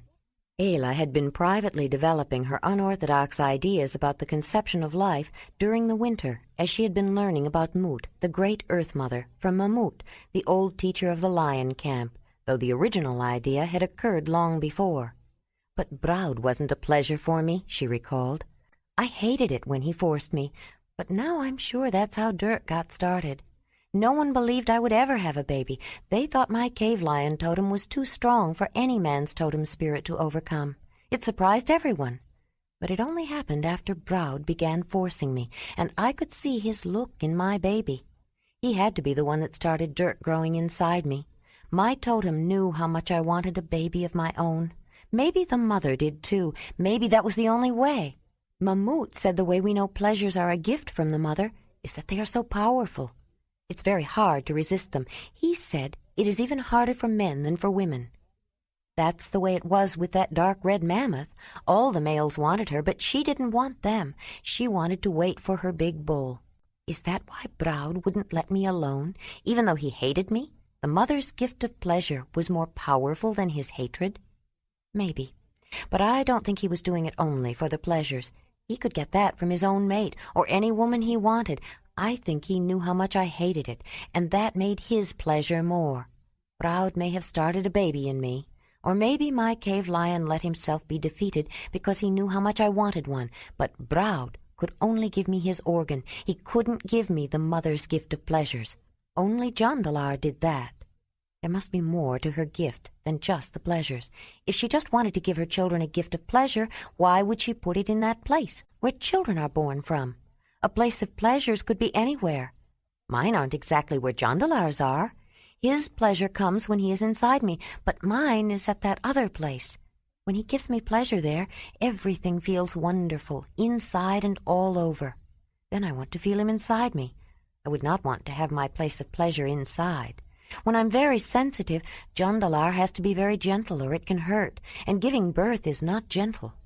If a woman's place of pleasure was inside, it would make giving birth much harder, and it's difficult enough as it is. How does Jondalar always know just what to do? He knew how to give me pleasures before I knew what they were. I think that big mammoth knew how to give that pretty red one pleasures, too. I think she made that loud, deep sound because he made her feel them, and that's why all her family was so happy for her. Ayla's thoughts were causing tingling sensations and a warming glow. She glanced toward the wooded area where Jondalar had gone, wondering when he'd be back. But a baby doesn't start every time pleasures are shared. Maybe spirits are necessary, too. Whether it's the totem spirits of the clanmen or the essence of a man's spirit that the mother takes and gives to a woman, it still starts when a man puts his organ inside and leaves his essence there. That's how she gives a child to a woman. Not with spirits, with her gift of pleasure. But she decides which man's essence will start the new life and when the life will begin. If the mother decides, why does Issa's medicine keep a woman from getting pregnant? Perhaps it won't let a man's essence or his spirit mix with a woman's. Issa didn't know why it worked, but it does seem to most of the time. I would like to let a baby start when Jondalar shares pleasures with me. I want to have a baby so much, one that's part of him, his essence, or his spirit. But he's right, we should wait. It was so hard for me to have Dirk. If Issa hadn't been there, what would I have done? I'd want to be sure there were people around who would know how to help. I will keep drinking Issa's tea every morning, and I won't say anything. She was right. I shouldn't talk too much about babies starting from a man's organ either. It made Jondalar so worried when I mentioned it. He thought we'd have to stop having pleasures. If I can't have a baby yet, at least I want to have pleasures with him, like those mammoths we're having. Is that what that big mammoth was doing? Making a baby start in that dark red one? It was so wonderful, sharing their pleasures with the herd. I'm so glad we stayed. I kept wondering why she was running away from all those others, but she wasn't interested in them. She wanted to choose her own mate, not go with anyone who wanted her. She was waiting for that big light brown bull, and as soon as he came, she knew he was the one. She couldn't wait, ran right to him. She had waited long enough. I know how she feels. Wolf loped into the clearing, proudly holding up an old rotting bone for her to see. He dropped it at her feet and looked up expectantly. "Whoa! That smells rotten. Where did you get that, Wolf? You must have found where someone's leavings were buried. I know you love rotten. Maybe this is a good time to see how you like hot and strong," she said. She picked up the bone and spread some of the mixture she had been making on Wolf's prize. Then she threw it into the middle of the clearing. The young animal eagerly dashed after it, but he sniffed it warily before he picked it up. It still had the wonderful rotten odor he adored, but he wasn't sure about that other strange smell. Finally he snatched it with his mouth, but very quickly he dropped it and began snorting and snuffling and shaking his head. Ayla couldn't help it. His antics were so funny that she laughed out loud. Wolf sniffed the bone again, then backed off and snorted, looking very displeased, and ran toward the spring. "You don't like that, do you, Wolf?" "Good. You're not supposed to like it," she said, feeling the laughter bubbling up inside her as she watched. Lapping water didn't seem to help much. He lifted a paw and rubbed it down the side of his face, trying to wipe his muzzle, as though he thought that would get rid of the taste. He was still snorting and huffing and shaking his head as he ran into the woods.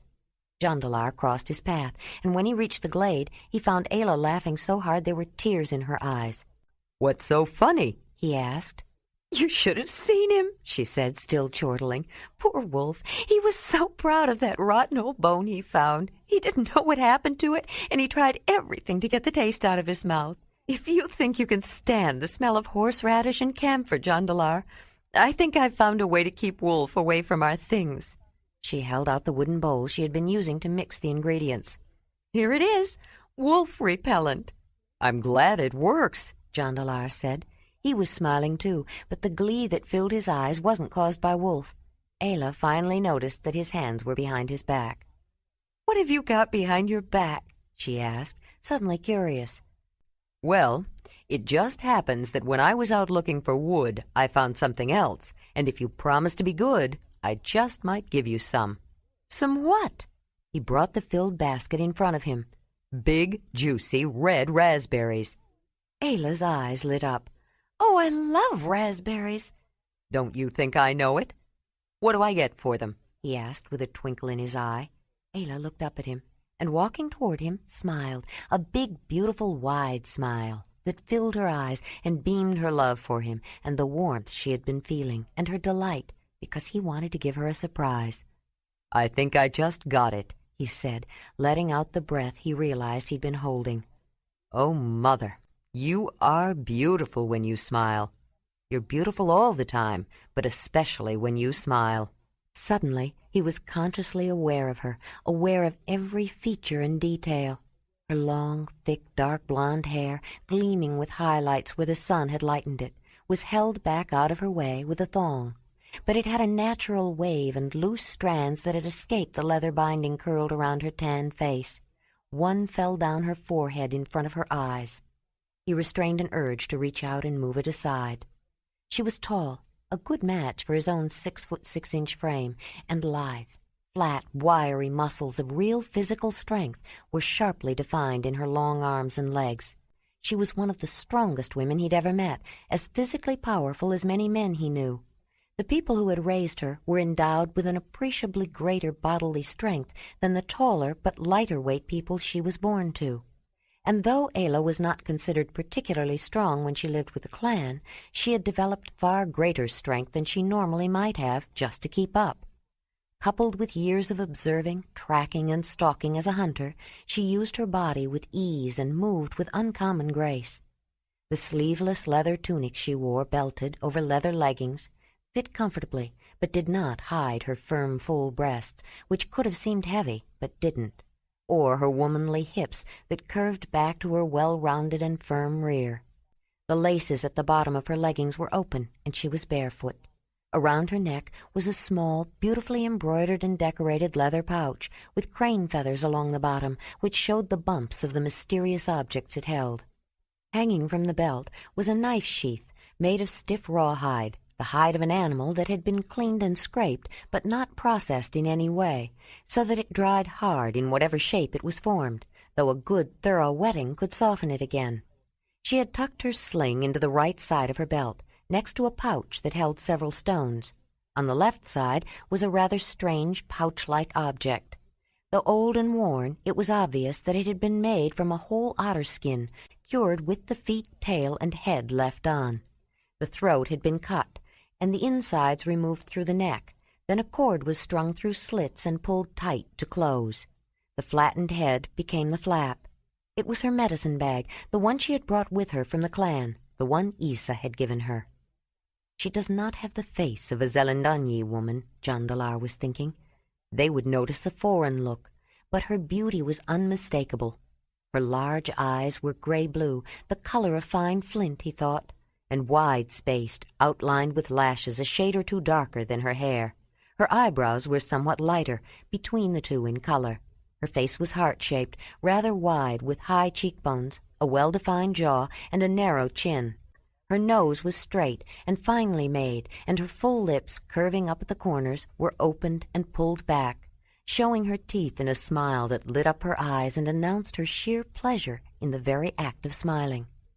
Though her smiles and laughter had once singled her out as different and caused her to restrain them, Jondalar loved it when she smiled, and her delight in his laughter, joking and playfulness, magically transformed the already pleasing arrangement of her features. She was even more beautiful when she smiled. He suddenly felt overwhelmed by the sight of her and his love for her, and silently thanked the mother again for giving her back to him. "What do you want me to give you for the raspberries?" Ayla said. "Tell me, and it's yours." "I want you, Ayla," he said, his voice suddenly ragged with feeling.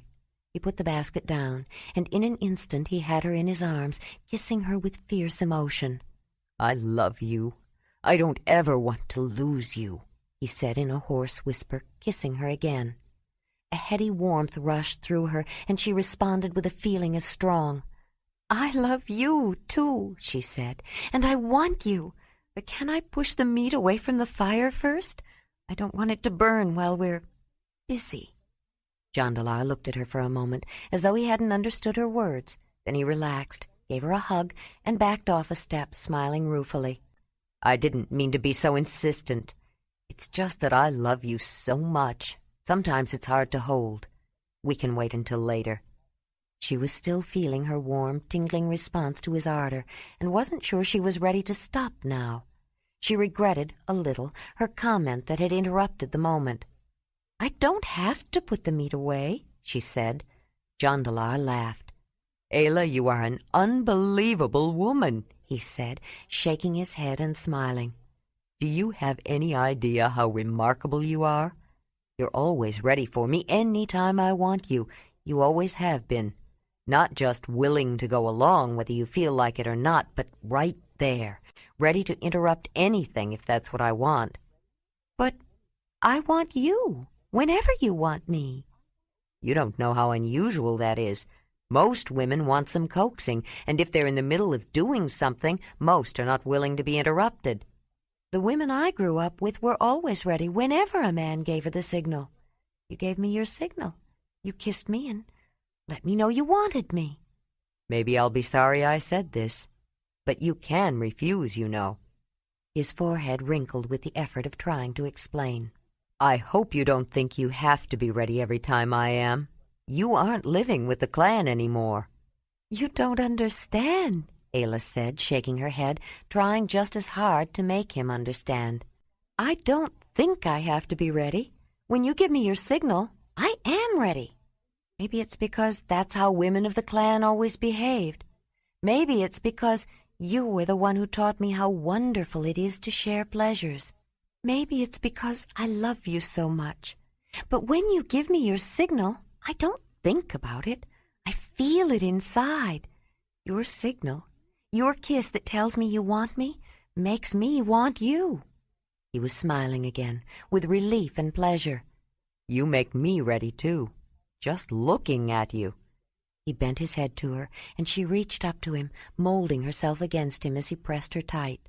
He restrained the impetuous eagerness he felt, though an extraneous feeling of pleasure that he could still feel so eager for her crossed his mind.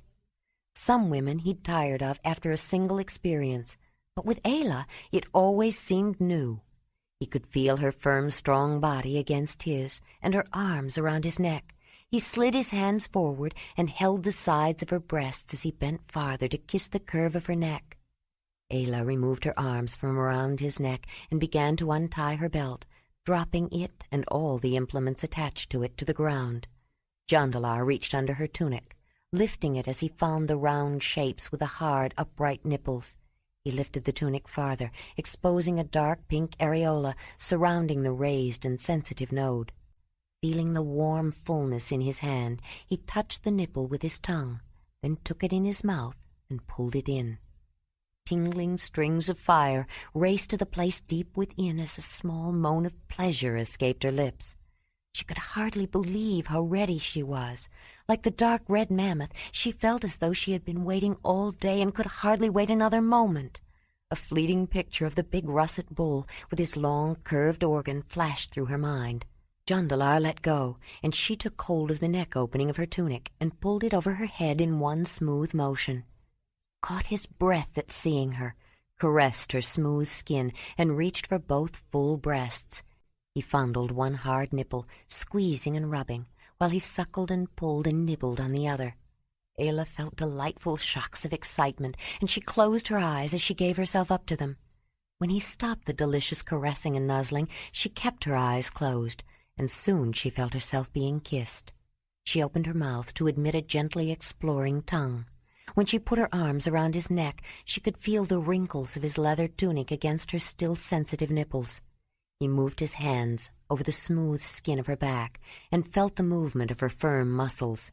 Her immediate response had added to his own ardor, and his hard, erect manhood strained against his clothing.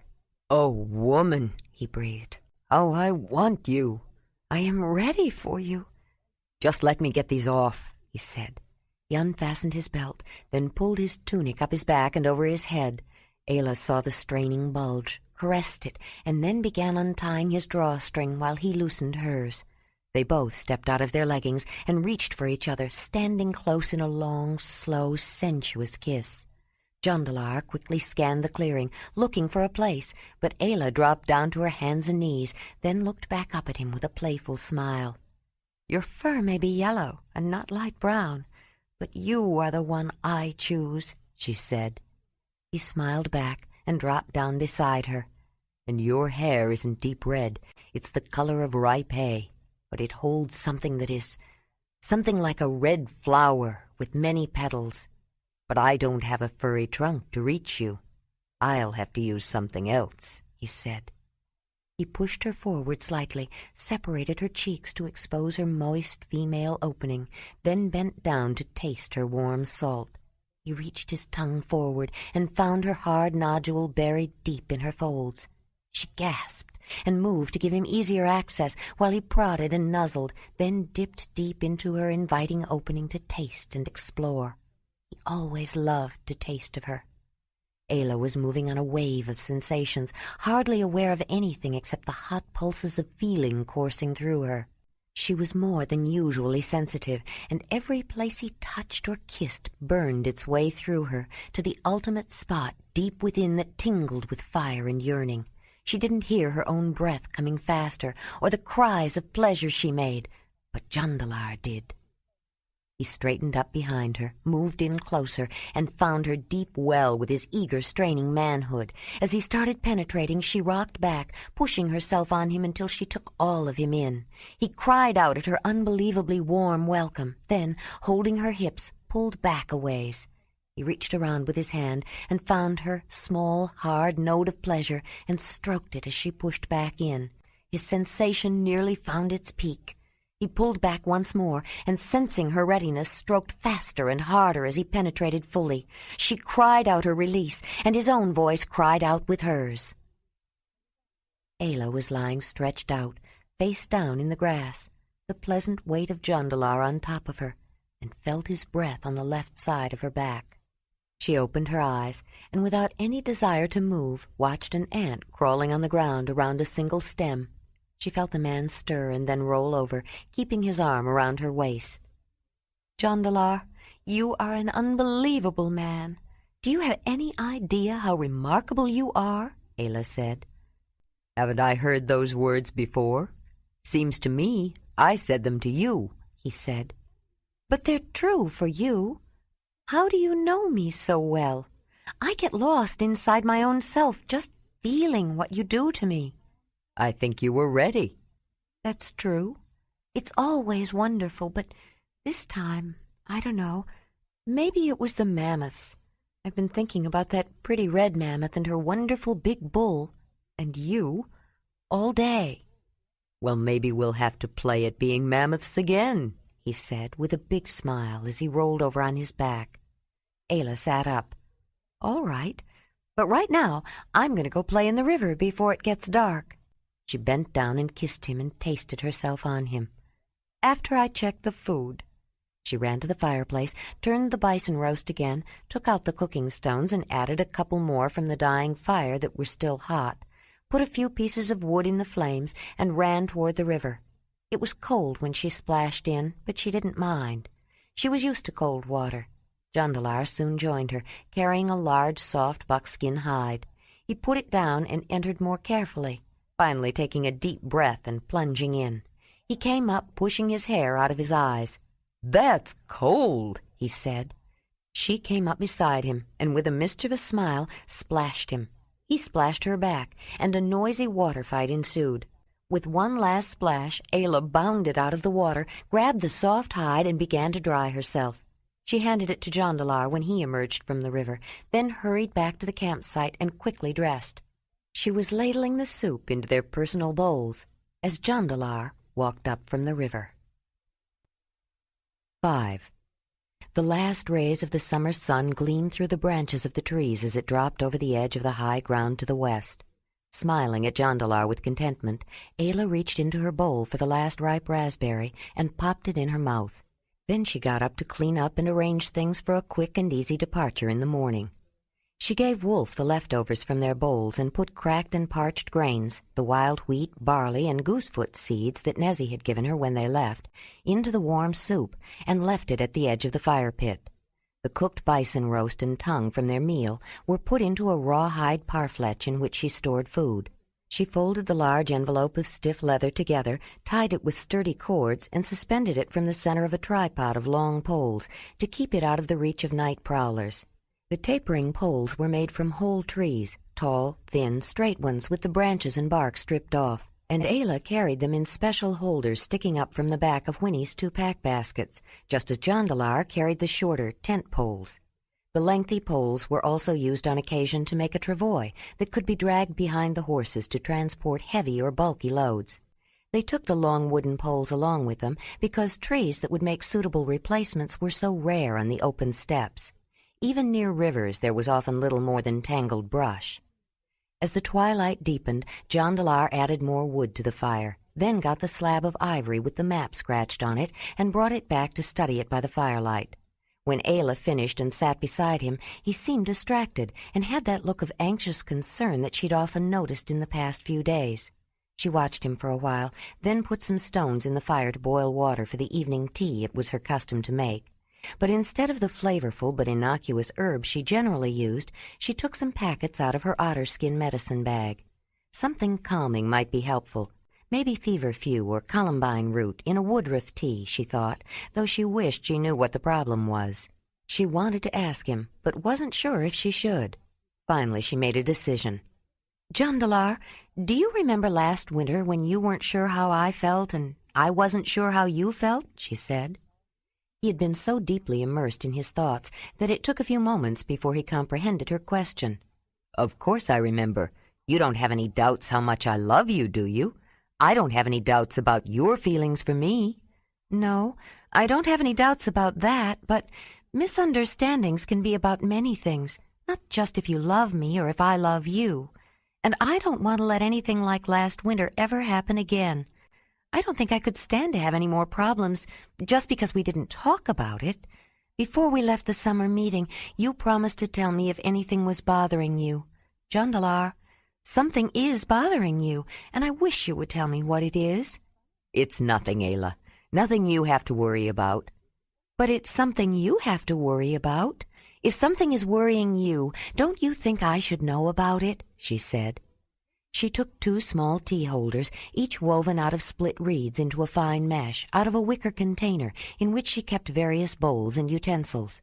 She paused for a moment, considering, then selected the dried leaves of feverfew and woodruff, added to chamomile for Jondalar, and just chamomile for herself, and filled the tea holders. "If it concerns you, it must concern me too. Aren't we traveling together?" Well, yes, but I'm the one who made the decision, and I don't want to upset you unnecessarily," Jondalar said, getting up for the water bag, which was hanging from a pole near the entrance to the tent that was set back a few paces from the fireplace. He poured a quantity of liquid into a small cooking bowl and added the hot stones. "I don't know if it's necessary or not, but you are already upsetting me. Why not tell me the reason?" She put the tea holders into their individual wooden cups, poured steaming water over them, and put them aside to steep. Jondalar picked up the marked piece of mammoth tusk and looked at it, wishing it would tell him what lay ahead and whether he was making the right decision. When it was just his brother and him, it didn't matter too much. They were on a journey, an adventure, and whatever came along was part of it. He wasn't sure then if they would ever return. He wasn't even sure if he wanted to. The woman he was forbidden to love had chosen a path that led even farther away, and the one he was expected to mate was just not the one he wanted. But this journey was different. This time he was with a woman he loved more than life itself. He not only wanted to get back home, but he wanted to get her there, and safely. The more he thought about the possible dangers they might encounter along the way, the more he imagined even greater ones. But his vague worries were not something he could easily explain. "I'm just worried about how long this journey will take. We need to reach that glacier before the end of winter," he said. "You told me that before," she said. "But why? What will happen if we don't reach it by then?" she asked. "The ice starts to melt in spring, and it becomes too dangerous to attempt a crossing." "Well, if it's too dangerous, then we won't attempt it. But if we can't cross it, what do we do then?" she asked, pushing him to think about alternatives he had avoided thinking about. "Is there any other way to go?" "I'm not sure. The ice we have to cross is just a small plateau glacier that's on a highland north of the mountains. There's land to the north of it, but no one ever goes that way. It would take us even more out of our way, and it's cold. They say the northern ice is closer there. It dips south in that region. The land between the high mountains of the south and the great ice of the north is the coldest anywhere. It never gets warm, not even in summer," Jondalar said. "But isn't it cold on that glacier you want to cross?" "Of course it's cold on the glacier, too, but it's a shorter way, and on the other side it's only a few days to Dalinar's cave." Jondalar put down the map to take the cup of hot tea Ayla was handing him, and he stared into the steaming contents for a while. "I suppose we could try a northern route around the Highland Glacier if we had to, but I would not want to. That's Flathead country anyway," Jondalar tried to explain. You mean people of the clan live north of that glacier we're supposed to cross? Ayla asked, stopping just as she was taking the tea holder out of her cup. She was feeling a strange mixture of dread and excitement. I'm sorry. I guess I should call them clan people, but they are not the same as the ones you knew. They live very far from here. You would not believe how far. They are not the same at all. But they are, Jondalar, Ayla said, then took a sip of the hot, flavorful liquid. Maybe their everyday language and ways might be a little different, but all clan people have the same memories, at least the older memories. Even at the clan gathering, everyone knew the ancient sign language that is used to address the spirit world and spoke to each other with it, Ayla said. But they don't want us in their territory, Jondalar said. They already let us know that when Thonolin and I happened to be on the wrong side of the river. I'm sure that's true. People of the clan don't like to be around the others. So if we can't cross the glacier when we get there and we can't go around it, then what do we do? Ayla asked, going back to the original problem. Can't we wait until the glacier is safe to cross again? Yes, I suppose we'd have to, but it might be almost a year until the next winter. But if we waited a year, then we could make it. Is there a place we could wait? Well, yes, there are people we could stay with. The Losadunai have always been friendly. But I want to get home, Ayla, he said, with a tone of such anguish that it made her realize just how important it was to him. I want us to get settled. I want to get settled too, Jondalar, and I think we should do everything we can to try to get there while it's still safe to cross the glacier. But if it's too late, it doesn't mean we won't get back to your home. It only means a longer wait, and we would still be together. That's true, Jondalar said, acquiescing but not happy. I guess it wouldn't be so bad if we did get there late, but I don't want to wait around for a whole year, he said, and then his frown tightened. And maybe if we went the other way, we would get there in time. It's still not too late. There is another way to go? Yes. Talut told me we could go around the north end of the mountain range we'll be coming to, and Rutan of Feathergrass Camp said the route was northwest of here. I've been thinking that maybe we should go that way, but I had hoped to see the Sharamudoi once more. If I don't see them now, I'm afraid I never will, and they live around the south end of the mountains, along the Great Mother River, Jondalar explained. Ayla nodded, thinking, now I understand. The Sharamudoi are the people you lived with for a while. Your brother mated a woman of those people, right? Yes. They are like family to me. Then of course we must go south so you can visit them one last time. They are people you love. If it means we may not get to the glacier in time, then we'll wait until the next season for crossing. Even if it means waiting another year before we reach your home, don't you think it would be worth it to see your other family again? If part of the reason you want to go home is to tell your mother about your brother, don't you think the Sharamudoi would like to know what happened to him? They were his family, too. Jondalar frowned, then brightened. You're right, Ayla. They would want to know about Thonolin. I've been so worried about whether I made the right decision, I just didn't think it through. He smiled his relief. Jondalar watched the flames dancing over the blackened sticks of wood, leaping and cavorting in their short-lived joy as they beat back the encroaching dark. He sipped his tea, still thinking about the long journey ahead of them, but he didn't feel quite as anxious about it. He looked over at Ayla. It was a good idea to talk it over. I guess I'm still not used to having someone around that I can talk to about things. And I think we can make it in time, or I wouldn't have decided to go this way in the first place. It will make a longer trip, but at least I know this route. I don't know the northern way. I think you made the right decision, Jondalar. If I could, if I hadn't been cursed with death, I would visit Brun's clan, Ayla said, then added, so low that he could hardly hear her. If I could, if I only could, I would go to see Dirk one last time. The forlorn, empty sound of her voice made him aware that she was feeling her loss acutely just then. Do you want to try to find him, Ayla? Yes, of course I want to, but I can't. It would only cause everyone distress. I was cursed. If they saw me, they would think I was an evil spirit. I am dead to them, and there isn't anything I could do or say that would convince them that I am alive. Ayla's eyes seemed to be looking far away, but they were seeing an inner vision, a memory. Besides, Dirk isn't the baby I left behind. He's getting close to manhood, though I was late in reaching womanhood for a woman of the clan. He is my son, and he may lag behind the other boys, too. But soon Ura will be coming to live with Brun's clan. No, it's Braud's clan now, Ayla said, frowning. This is the summer of the clan gathering, so this fall Ura will leave her clan and go to live with Brun and Ibra. And when they are both old enough, she will be Dirk's mate. She paused, then added, I wish I could be there to welcome her, but I would only scare her and maybe make her think Dirk is unlucky, if the spirit of his strange mother won't stay where she belongs in the other world. Are you sure, Ayla? I mean it. We'll take the time to look for them if you want, Jondalar said.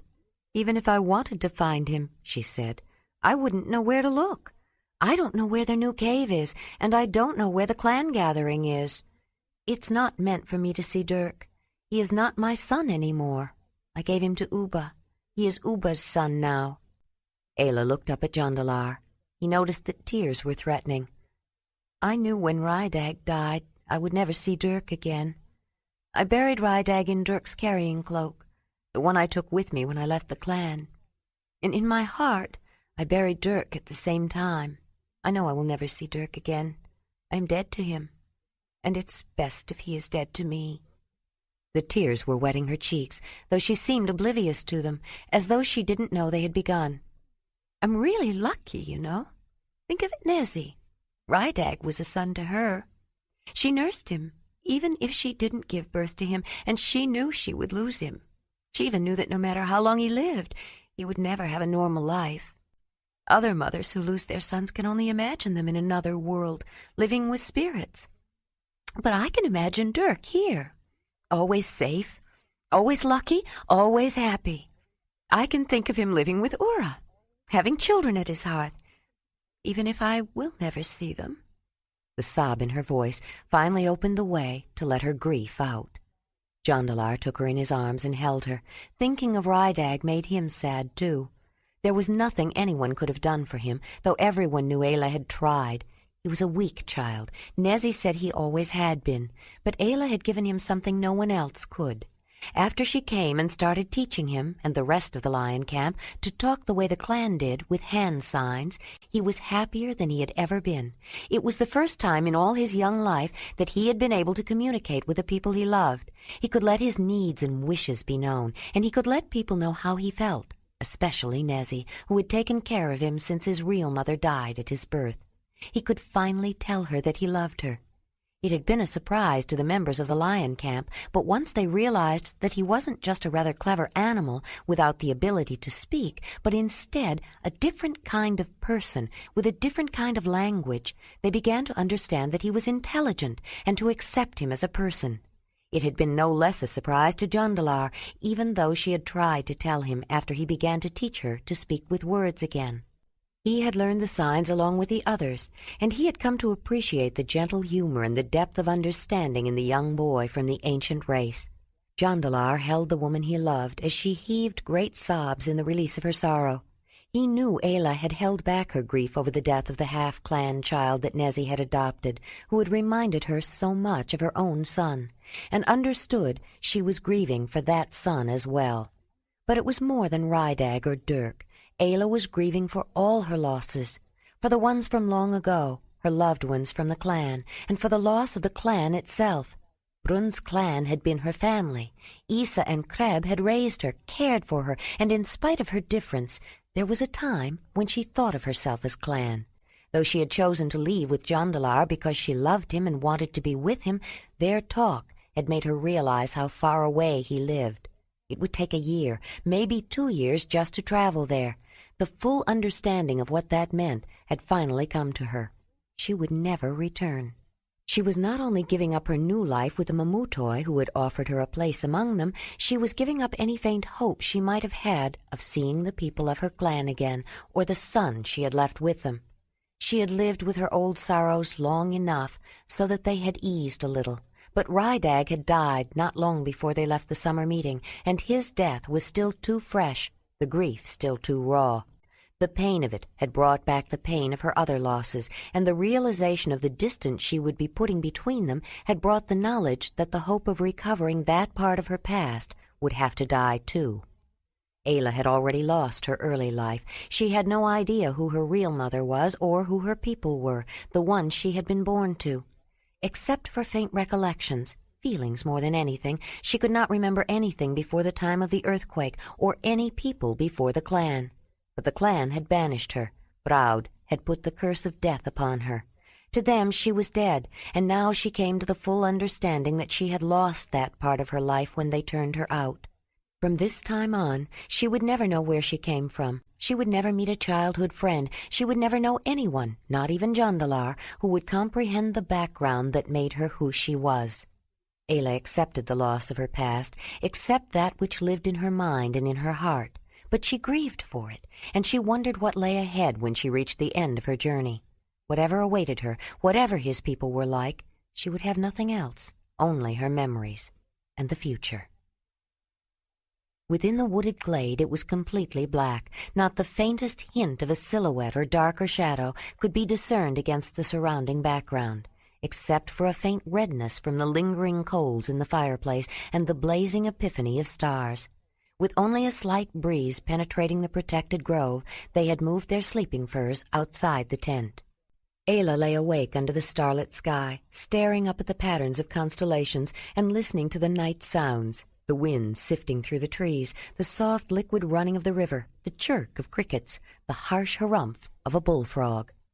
She heard a loud plunk and splashing, then the eerie hoo-hooing of an owl, and in the distance the deep roar of a lion and the loud trumpet of a mammoth. Earlier, Wolf had quivered with excitement at the sound of wolf howls and then run off. Not long afterward, she heard Wolf's song again, and an answering howl much closer. The woman was waiting for the animal to return. When she heard his panting breath, he must have been running, she thought, and felt him snuggle up to her feet. She relaxed. She had just dozed off when she suddenly found herself wide awake. Alert and tense, she lay still, trying to discover what woke her. First, she felt the rumbling, almost silent growl vibrating through her coverings from the warm spot at her feet. Then she heard faint snufflings. Something was in camp with them. "Jondalar," she said softly. "I think the meat is drawing something. It could be a bear, but I think it's more likely to be a wolverine or a hyena." Alert and tense, she lay still, trying to discover what woke her. First, she felt the rumbling, almost silent growl vibrating through her coverings from the warm spot at her feet. Then she heard faint snufflings. Something was in camp with them. "Jondalar," she said softly. "I think the meat is drawing something. It could be a bear, but I think it's more likely to be a wolverine or a hyena," Jondalar replied, his whisper barely audible. "What should we do? I don't want anything to get our meat." "Nothing yet. Whatever it is may not be able to reach it. Let's wait." But Wolf knew exactly what was nosing around and had no intention of waiting. Wherever they set up camp, he defined it as his territory and took it upon himself to defend it. Ayla felt him leave, and an instant later heard him snarl menacingly. The growling response had an entirely different tone and seemed to come from higher up.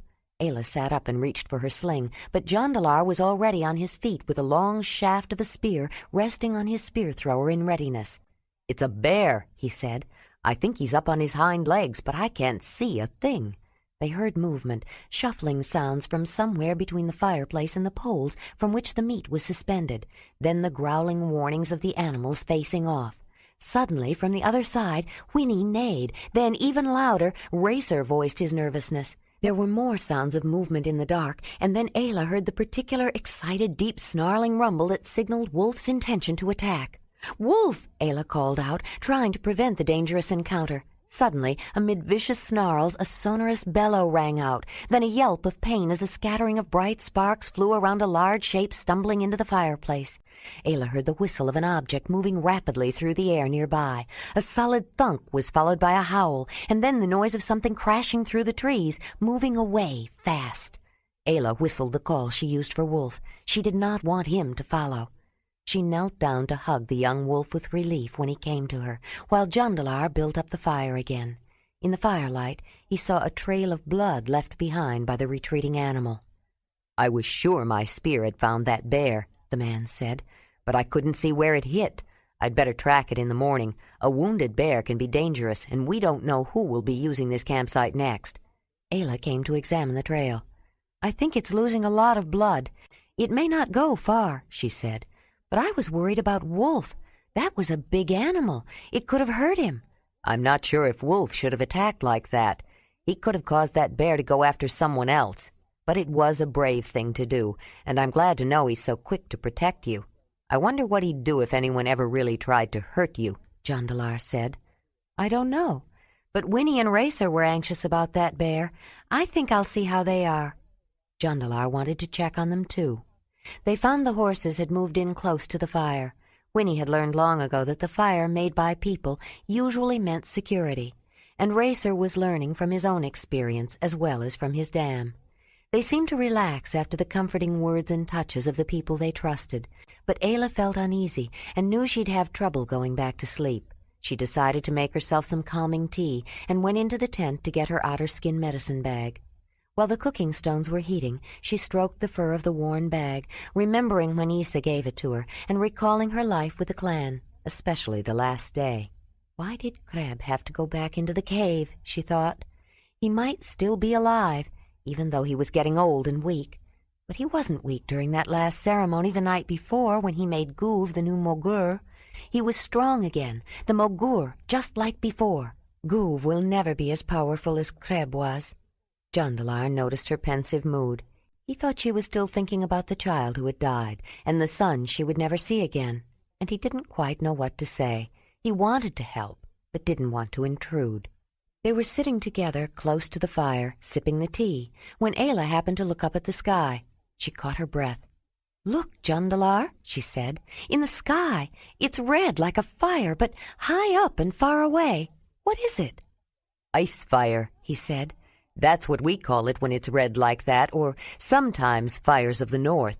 They watched the luminous display for a while as the northern lights arced across the sky like gossamer drapes blowing in a cosmic wind. "It has white bands in it," Ayla said, "and it's moving, like streaks of smoke or white chalky water rippling through it, and other colors, too." "Star smoke," Jondalar said. "That's what some people call it, or star clouds when it's white. It has different names. Most people know what you mean when you use any name like that." "Why haven't I seen this light in the sky before, I wonder?" Ayla said, feeling awe and a touch of fear. "Maybe you live too far south. That's why it is also called Fires of the North. I haven't seen it very often, and never this strong or this red, but people who have made northern journeys claim the farther north you go, the more you see it." "But you can only go as far north as the wall of ice." "You can travel north beyond the ice if you go by water. West of the place where I was born, several days' distance, depending on the season, the land comes to an end at the edge of the great waters. It is very salty, and it never freezes, although large chunks of ice are sometimes seen. They say some people have traveled beyond the wall of ice in boats when they are hunting animals that live in the water," Jondalar said. "You mean like the bowl boats the Mamutoi used to cross rivers?" "Like them, I think, but bigger and stronger. I never saw them, and I wasn't sure if I believed the stories until I met the Sharamudoi and saw the boats they make. Many trees grow along the Mother River. Near their camp, big trees. They make boats out of them. Wait until you meet them. You won't believe it, Ayla. They don't just cross the river, they travel on it, both upstream and downstream in those boats." Ayla noticed his enthusiasm. He was really looking forward to seeing them again now that he had resolved his dilemma. But she was not thinking about meeting Jondalar's other people. The strange light in the sky worried her. She wasn't sure why exactly. It was unnerving, and she wished she could understand what it meant, but it didn't fill her with fear the way earthly disturbances did. She was terrified of any movements of the earth, especially earthquakes, not just because the shaking of what should be solid earth was frightening in itself, but because they had always signaled drastic, wrenching change in her life. An earthquake had torn her away from her own people and given her a childhood that was alien to everything she had known. And an earthquake had led to her ostracism from the clan, or at least given Braud an excuse for it. Even the volcanic eruption far to the southeast that had showered them with fine powdered ash seemed to have presaged her leaving the Mamutoi, though the choice had been hers, and not forced on her.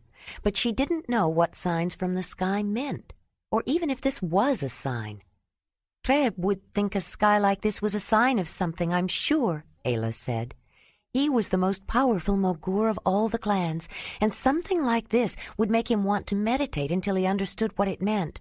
I think Mammoth would think it was a sign, too.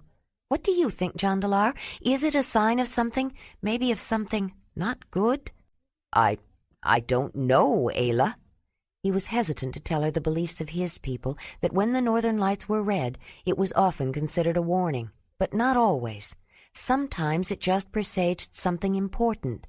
I'm not one who serves the mother. It could be a sign of something good. But this ice fire is a powerful sign of something, isn't it? Usually. At least most people think so. Ayla mixed a little columbine root and wormwood into her chamomile tea, making a somewhat more than mildly calming drink for herself. But she was uneasy after the bear in their camp and the strange glow in the sky. Even with the sedative, Ayla felt as though sleep was resisting her. She tried every position to fall asleep, first on her side, then her back, then the other side, even her stomach, and she was sure her tossing and turning was bothering Jondalar. When she finally did drop off, her sleep was disturbed by vivid dreams. An angry roar shattered the silence, and the watching people jumped back with fear. The huge cave bear pushed at the gate to the cage and sent it crashing to the ground. The maddened bear was loose. Broud was standing on his shoulders. 2 other men were clinging to his fur. Suddenly one was in the monstrous animal's grip, but his agonized scream was cut short when a powerful bear hug snapped his spine. The Mogurs picked up the body and with solemn dignity carried it into a cave. Creb, in his bearskin cloak, hobbled in the lead. Ayla stared at a white liquid sloshing in a cracked wooden bowl. The liquid turned blood red and thickened as white luminous bands moved in slow ripples through it. She felt an anxious worry. She had done something wrong. There wasn't supposed to be any liquid left in the bowl. She held it to her lips and drained it. Her perspective changed. The white light was inside her, and she seemed to be growing larger and looking down from high above at stars blazing a path. The stars changed to small flickering lights leading through a long, endless cave. Then a red light at the end grew large, filling her vision, and with a sinking, sickening feeling, she saw the Mogurs sitting in a circle, half hidden by stalagmite pillars. She was sinking deeper into a black abyss, petrified with fear. Suddenly Creb was there with a glowing light inside her, helping her, supporting her, easing her fears. He guided her on a strange trip back to their mutual beginnings, through salt water and painful gulps of air, loamy earth and high trees. Then they were on the ground, walking upright on 2 legs, walking a great distance, going west toward a great salty sea. They came to a steep wall that faced a river and a flat plain with a deep recess under a large overhanging section. It was the cave of an ancient ancestor of his, but as they approached the cave, Creb began fading, leaving her. The scene grew hazy. Creb was fading faster, was nearly gone, and she felt panicky. "Creb, don't go! Please don't go!" she called out. She scanned the landscape, searching desperately for him. Then she saw him at the top of the cliff, above his ancestor's cave, near a large boulder, a long, slightly flattened column of rock that tilted over the edge as though frozen in place as it was about to fall. She called out again, but he had faded into the rock. Ayla felt desolate. Creb was gone, and she was alone, aching with sorrow, wishing she had something of his to remember, something to touch, to hold, but all she had was an overwhelming sorrow. Suddenly she was running as fast as she could. She had to get away. She had to get away. Ayla, wake up, Jondalar said, shaking her. Jondalar, she said, sitting up. Then, still feeling the desolation, she clung to him as tears fell. He's gone. Oh, Jondalar. It's all right, he said, holding her. It must have been a terrible dream. You were shouting and crying. Do you think it would help if you told me? It was Creb. I dreamt about Creb, and that time at the clan gathering when I went into the cave and those strange things happened. For a long time afterward, he was very upset with me. And just as we were finally getting back together, he died before we could even talk very much. He told me Dirk was the son of the clan. I never was sure what he meant. There was so much I wish we could have talked about, so much I wish I could ask him now. Some people just thought of him as the powerful Mogur, and his missing eye and arm made him seem ugly and more frightening. But they didn't know him. Treb was wise and kind. He understood the spirit world, but he understood people, too. I wanted to talk to him in my dream, and I think he was trying to talk to me. Maybe he was. I never could understand dreams, Jondalar said. Are you feeling better? I'm all right now, Ayla said, but I wish I knew more about dreams. I don't think you should go looking for that bear alone, Ayla said after breakfast. You're the one who said a wounded bear could be dangerous. I'll be watchful. If I go with you, both of us can be watchful, and staying at the campsite won't be any safer. The bear could come back while you're gone. That's true. All right, come along. They started into the woods, following the bear's trail. Wolf decided to track the bear and plunged ahead through the underbrush, heading upstream. They had traveled less than a mile when they heard a commotion ahead, snarls and growls. Hurrying ahead, they found Wolf, his bristles raised, a low growl deep in his throat, but holding his head low and his tail between his legs, staying well back from a small pack of wolves who were standing guard over the dark brown carcass of the bear. At least we don't have to worry about a dangerous wounded bear, Ayla said, holding her spear and thrower ready. Just a pack of dangerous wolves. He was also standing braced to hurl his spear. Did you want some bear meat? No, we have enough meat. I don't have room for more. Let's leave that bear to them. I don't care about the meat, but I wouldn't mind having the claws and the big teeth. Why don't you take them? They are yours by right. You killed the bear. I can chase the wolves away with my sling long enough for you to get them. Jondalar didn't think it was something he would have tried by himself. The idea of driving a pack of wolves away from meat they had claimed as theirs seemed a dangerous thing to do, but he remembered her actions of the day before, chasing away the hyenas. Go ahead, he said, taking out his sharp knife. Wolf became very excited when Ayla started to throw stones and chase the wolf pack, and he stood guard over the bear carcass as Jondalar quickly cut away the claws. The teeth were somewhat harder to dig out of the jaws, but the man soon had his trophies. Ayla was watching Wolf, smiling. As soon as his pack had chased away the wild pack, his entire manner and posture changed. He was holding his head up, his tail straight back, in the stance of a dominant wolf, and his snarl was more aggressive. The pack's leader was watching him closely and seemed close to challenging him. After they relinquished the bear carcass to the pack again and were walking away, the pack leader threw back his head and howled. It was deep-voiced and powerful. Wolf lifted his head and howled in return, but his song lacked the resonance. He was younger, hardly even full-grown, and it showed in his tone. "Come on, Wolf. That one's bigger than you, not to mention older and wiser. He'd have you on your back in a heartbeat or two," Ayla said. But Wolf howled again, not in challenge, but because he was in a community of his kind. The other wolves of the pack joined in until Jondalar felt surrounded by a chorus of yips and howls. Then, just because she felt like it, Ayla lifted her head and howled. It sent a shiver down the man's back and raised gooseflesh. To his ear, it was a perfect imitation of the wolves. Even Wolf cocked his head toward her, then voiced another long wail of more confident tones. The other wolves answered in kind, and soon the woods were again filled with the spine-tingling, beautiful wolf song. When they got back to camp, Jondalar cleaned up the bear claws and canine teeth, while Ayla packed Winnie, and he was still packing, not quite ready to go, when she was done. She was leaning against the mare, absently scratching her and feeling the comfort of her presence, when she noticed that Wolf had found another rotten old bone. This time he kept to the far edge of the glade, growling playfully with his rank prize, keeping an eye on the woman, but making no attempt to bring it to her. "Wolf, come here, Wolf," she called. He dropped his bone and came to her. "I think it's time to begin teaching you something new," she said. She wanted him to learn to stay in one place when she told him to, even if she went away. It was a command that she felt would be important for him to learn, though she feared he would be a long time in the learning. Judging from the reception they had received thus far from people they had met, and Wolf's reaction, she worried about him going after strangers from another pack of humans. Ayla had once promised to Lute that she would kill the wolf herself if he ever hurt anyone at lion camp, and she still felt it was her responsibility to make sure that the carnivorous animals she had brought into close contact with people would not harm anyone. Beyond that, she worried about his safety. His threatening approach immediately caused a defensive reaction, and she feared that some frightened hunter might try to kill the strange wolf that seemed to be threatening his camp before she could prevent it.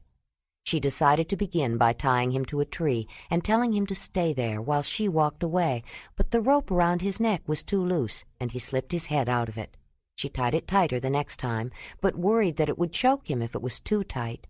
As she had suspected, he whined and howled and jumped up, trying to follow her when she backed away. From the distance of several yards, she kept telling him to stay there, signaling a stop motion with her hand. When he finally settled down, she came back and praised him. After a few more attempts, she saw that Jondalar was ready, and she let Wolf go. It was enough practicing for that day. But after struggling to untie the knots Wolf had stretched tighter with his straining neck against them, she wasn't pleased with the rope around his neck. First, she'd had to adjust it exactly right, neither too tight nor too loose, and then she found it was difficult to untie the knots.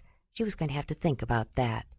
"Do you really think you'll be able to teach him not to threaten strangers?" Jondalar asked, after watching the first seemingly unsuccessful attempts.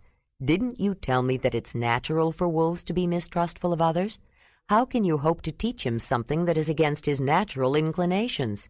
He mounted Racer while she put the rope away, and then she climbed on Whinny's back. "Is it a natural inclination for that horse to let you ride on his back?" she asked. "I don't think that's the same, Ayla," Jondalar said as they started out from the camp, riding the horses side by side. "Horses eat grass, they don't eat meat, and I think they are by nature more inclined to avoid trouble.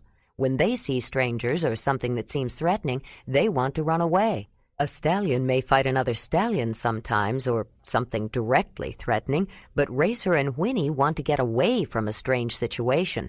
Wolf gets defensive. He's much more ready to fight." "He would run away too, Jondalar, if we'd run with him.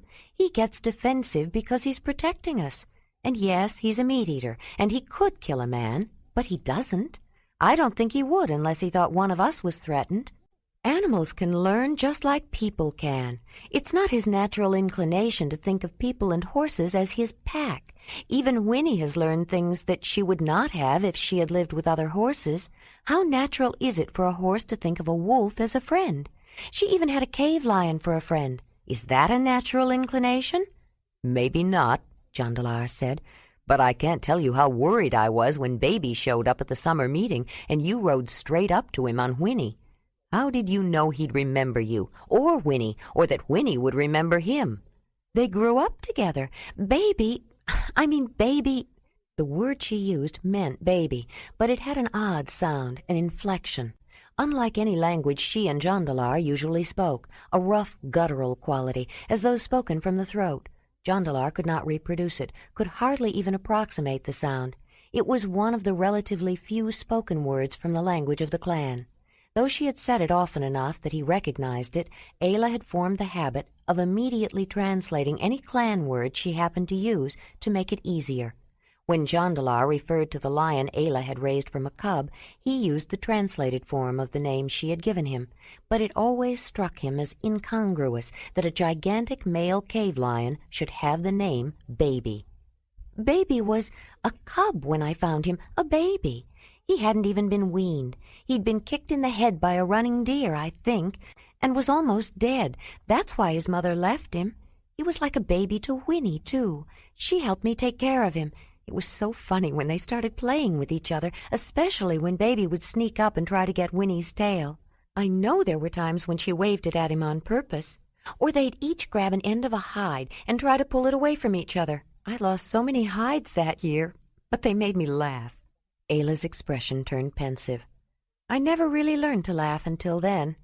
The people of the clan didn't laugh out loud. They didn't like unnecessary noises, and loud sounds were usually meant for warnings. And that look you like, with teeth showing, that we call a smile, they made it to mean they were nervous or feeling protective and defensive, or with a certain hand sign as implying a threatening gesture. It wasn't a happy look to them. They didn't like it when I was little if I smiled or laughed, so I learned not to do it very much. They rode along the river's edge for a distance, on a flat, wide stretch of gravel. Many people smile when they're nervous and when they meet strangers, Jondalar said. It's not meant to be defensive or threatening, though. I think a smile is meant to show that you're not afraid. Going ahead in single file, Ayla leaned to the side to guide her horse around some brush growing beside a streamlet that was making its way to the river. After Jondalar had developed the halter device that he used to guide Racer, Ayla also started using one to help lead Winnie occasionally, or to tie her to something to keep her in one location. But even when the horse was wearing it, Ayla never used it when she was riding. She had never intended to train the animal when she first got on the mare's back, and the mutual learning process had been gradual, and in the beginning unconscious. Though once she realized what was happening, the woman did purposely train the horse to do certain things, it was always within the framework of the deep understanding that had grown between them. But if a smile is meant to show that you are not afraid, doesn't that mean you think you have nothing to be afraid of? That you feel strong and have nothing to fear? Ayla said, when they rode abreast again. I never really thought about it before. Thonalin always smiled and seemed so confident when he met new people, but he wasn't always as sure as he seemed. He tried to make people think that he wasn't afraid, so I suppose you could say it was a defensive gesture, a way of saying I'm so strong I have nothing to fear from you. And isn't showing your strength a way of threatening? When Wolf shows his teeth to strangers, isn't he showing them his strength? Ayla pressed. There may be something about them that is the same, but there is a big difference between a smile of greeting and Wolf baring his teeth and growling. Yes, that's true, Ayla conceded. A smile makes you feel happy. Or at least relieved. If you've met a stranger and he smiles back at you, that usually means you've been welcomed, so you know where you stand.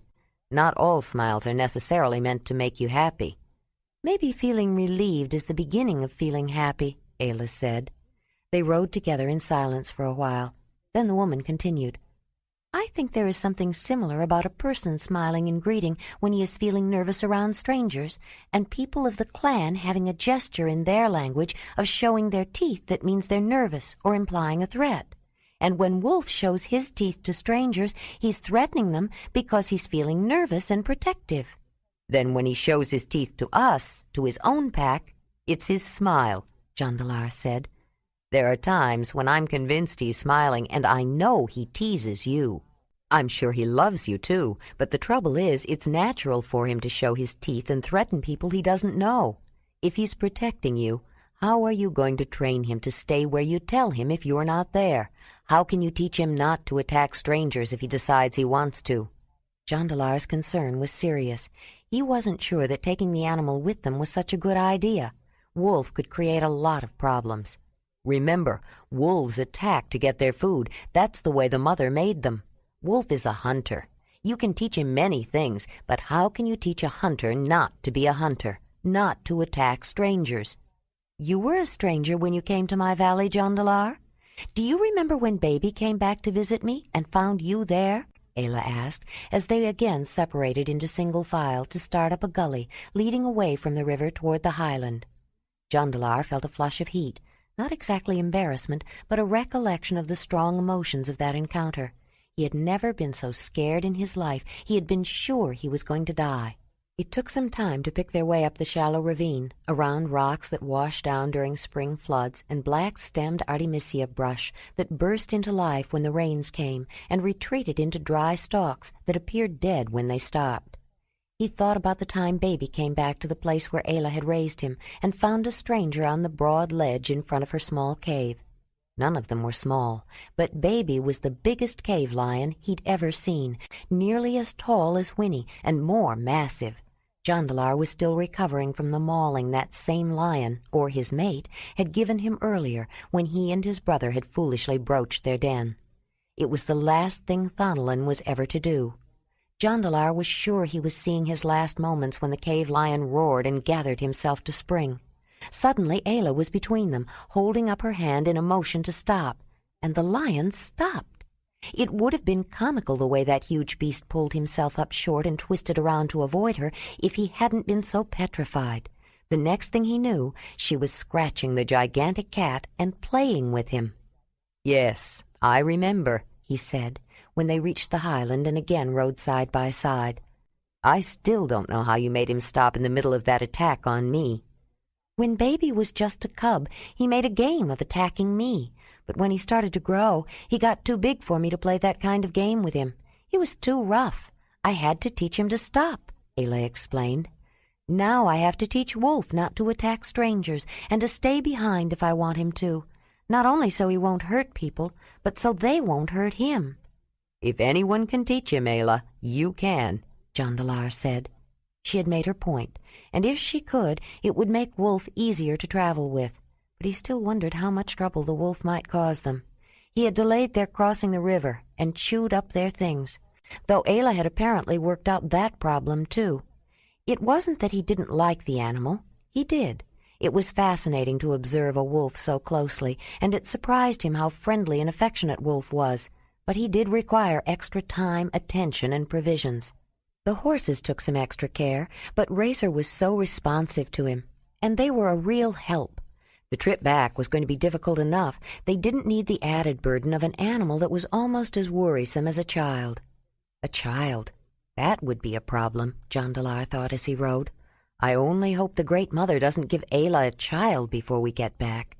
If we were already there and settled, it would be different. Then we could think about children. Not that we can do anything about it anyway except ask the mother. I wonder what it would be like to have a small one around.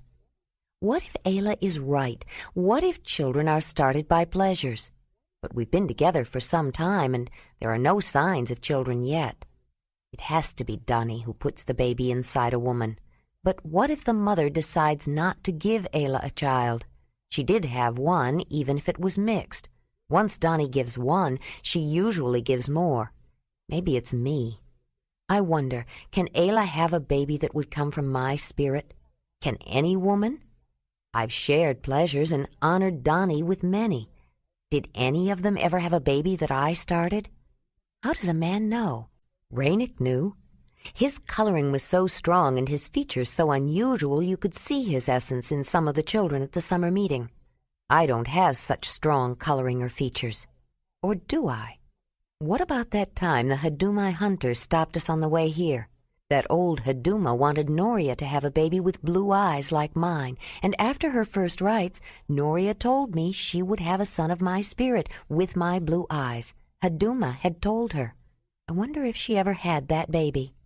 Serenio thought she might have been pregnant when I left. I wonder if she had a child with blue eyes the color of mine. Serenio had one son, but she never had any others after that. And Darvo was almost a young man. I wonder what she'll think of Ayla, or what Ayla will think of her. Maybe she wasn't pregnant. Maybe the mother still hasn't forgotten what I did, and it's her way of telling me I don't deserve a child at my hearth. But she gave Ayla back to me. Zelandani always told me Donnie would never refuse me anything I asked her, but she warned me to be careful what I asked for, because I would get it, she said. That's why she made me promise not to ask the mother for her when she was still Zelina. Why would anyone ask for something if he didn't want it? I never really understand those who speak to the spirit world. They always have a shadow on their tongue. They used to say Thonolin was a favorite of Donnie when they talked about his flair for getting along with people.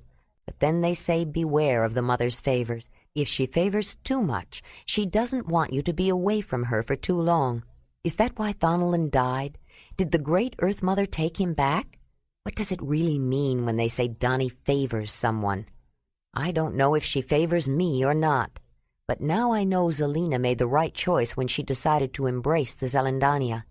It was right for me, too. What I did was wrong. But I would never have made the journey with Thonolin if she hadn't become a Zelandani, and I would never have found Ayla. Maybe she does favor me, a little, but I don't want to take advantage of Donnie's goodness to me. I have already asked her to get us back safely. I can't ask her to give Ayla a child of my spirit, especially not now. But I wonder, will she ever have one? 6. Ayla and Jondalar turned away from the river they had been following, veering toward the west in their general southerly route, and traveled across country. They came upon the valley of another large watercourse that was flowing east on its way to joining, somewhat downstream, the one they had left behind. The valley was broad, with a gentle grassy slope leading to a swift river that was racing through the middle of a level floodplain, strewn with stones of various sizes, ranging from large boulders to fine sandy gravel. Except for a few tufts of grass and an occasional flowering herb, the rocky course was bare, scoured of vegetation by the spring deluge. A few logs, whole trees stripped of leaves and bark, sprawled across the rubbled clearing, while tangled alder brush and shrubs with grayish hairy leaves hovered near the edge. A small herd of giant deer, whose extravagant palmate antlers made the large rack of the moose seem small, were feeding along the outer fringe of woolly willows clustered in the damp lowland near the water. Wolf was full of high spirits and had been darting under and around the legs of the horses, particularly Racer. Winnie seemed able to ignore his exuberance, but the stallion was more excitable. Ayla thought the young horse would have responded to Wolf's playfulness in kind if he had been allowed to, but with Jondalar guiding his movements, the wolf's antics only distracted him. The man was not pleased, since it required him to keep a closer control over the horse. His irritation was building up, and he was considering whether he should ask Ayla if she shouldn't keep the wolf away from Racer. Suddenly, much to Jondalar's relief, Wolf dashed away. He had caught the scent of the deer and gone to investigate. The first sight of the long legs of a giant deer was irresistible. Wolf decided it was another tall, four-legged animal for him to play with. But when the stag he approached lowered his head to fend off the charging animal, Wolf halted. The magnificent spreading antlers of the powerful deer were each 12 feet long. The great beast nibbled on the broad leaf grass at his feet, not unmindful of the carnivore, but indifferent to him, as though he knew he had little to fear from a lone wolf. Ayla, watching, smiled. "Look at him, Jondalar. Wolf thought that Megasaurus was another horse he could pester." Jondalar smiled too. "He does look surprised. Those antlers are a little more than he expected." They rode slowly toward the water, understanding without saying so that neither of them wanted to startle the massive deer. They both felt a sense of awe as they neared the enormous creatures that towered over them, even on horseback. With a stately gracefulness, the herd edged away as the people and horses approached, not frightened, but cautious, browsing on the woolly willow leaves as they went. "They are a little more than I expected, too," Ayla said. "I've never been this close before." Though only slightly larger than moose in actual physical size, the giant deer, with their magnificent elaborate antlers spreading out and up from the tops of their heads, seemed enormous. Each year the fantastic horns were shed, and the new pair that grew in to replace them extended to greater lengths and more complexity, eventually reaching 12 feet or more on some old males in a single season. But even when their heads were bare, that greatest member of the deer tribe was huge in comparison with any other of its kind. The shaggy fur and massive shoulder and neck muscles, which had developed to support the weight of the immense horns, contributed to their formidable aspect. Giant deer were animals of the plains. The prodigious antlers were an encumbrance in woodland, and they avoided any trees taller than brush. Some had been known to starve to death, trapped by their own glorious rack caught in the branches of a tree. When they reached the river, Ayla and Jondalar stopped and studied the waterway and the surrounding area to determine the best place to cross. The river was deep and the current swift, and large jagged boulders created rapids in places. They checked the conditions both upstream and downstream, but the nature of the river seemed consistent for some distance. Finally, they decided to try to cross at a place that seemed relatively free of rocks. They both dismounted, tied the side pack baskets to the backs of their horses, and placed inside the foot coverings and the warm outerwear they had donned in the chill of the morning. Jondalar removed his sleeveless shirt, and Ayla considered stripping entirely so she wouldn't have to worry about drying her clothes. But a check of the water temperature with her foot changed her mind. She was used to cold water, but this fast-moving stream felt as icy as the water she had left out the night before and found in the morning with a thin frozen film on top. Even wet, the soft buckskin leather tunic and leggings would provide some warmth. Both the horses were agitated, moving back from the wet edge with prancing steps, whickering, neighing, and tossing their heads. Ayla put the halter with the lead rope on Winnie to help guide the horse across the water. Then, sensing the mare's growing unease, the young woman hugged the shaggy neck and talked to her with the comforting private language she had invented when they were together in the valley. She had developed it unconsciously, building on the complex signs, but primarily on the few words that were part of the language of the clan, and she had added the repetitive nonsense sounds she and her son had begun to use, to which she had assigned meaning. It also included horse sounds, which she had gained a sense of and learned to mimic, an occasional lion grunt, and even a few bird whistles. Jondalar turned to listen. Though he was accustomed to her speaking to the horse that way, he had no idea what she was saying. She had an uncanny ability to reproduce the sounds the animals made. She had learned their language when she lived alone, before he had taught her to speak verbally again, and he thought the language had a strange, otherworldly quality. Racer shifted his feet and tossed his head, squealing anxiously. Jondalar spoke to him in soft tones while he stroked and scratched him. Ayla watched, noticing how the tall man's wonderfully sensitive hands had an almost instant calming effect on the skittish young horse. It pleased her to see the closeness that had developed between them. Then her thoughts turned for a moment to the way his hands could make her feel, and she flushed slightly. He didn't calm her. The horses were not the only nervous animals. Wolf knew what was coming and was not anticipating the cold swim. Whining and pacing up and down the bank, he finally sat down and pointed his nose up, voicing his complaint in a mournful howl. "Come here, Wolf," Ayla said, stooping down to hug the young animal. "Are you a little frightened, too?" "Is he going to give us problems again crossing this river?" Jondalar said, still feeling annoyed at the wolf for bothering him and Racer earlier. "It's not a problem for me. He's just a little nervous like the horses are," Ayla said, wondering why Wolf's perfectly understandable fears seemed to annoy Jondalar, especially when he was so understanding of the young stallion. The river was cold, but the horses were strong swimmers, and once they were coaxed in, they had no problem reaching the opposite shore, leading the humans as much as being led by them. Even Wolf was no trouble. He danced and whined on the bank, advancing on the cold water and retreating a few times. Then finally he plunged in. With his nose held high, he struck out after the horses that were piled high with packs and bundles, and the humans swimming alongside. Once they gained the other side, they stopped to change and dry off the animals, then continued on their way. Ayla remembered previous river crossings she had made when she had traveled alone after leaving the clan, and she was grateful for the sturdy horses.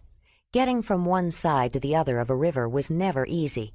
At the least, when traveling on foot, it usually involved getting wet. But with the horses, they could cross many smaller watercourses with little more than a splash or two, and even big rivers posed far less difficulty. As they continued traveling southwest, the terrain changed.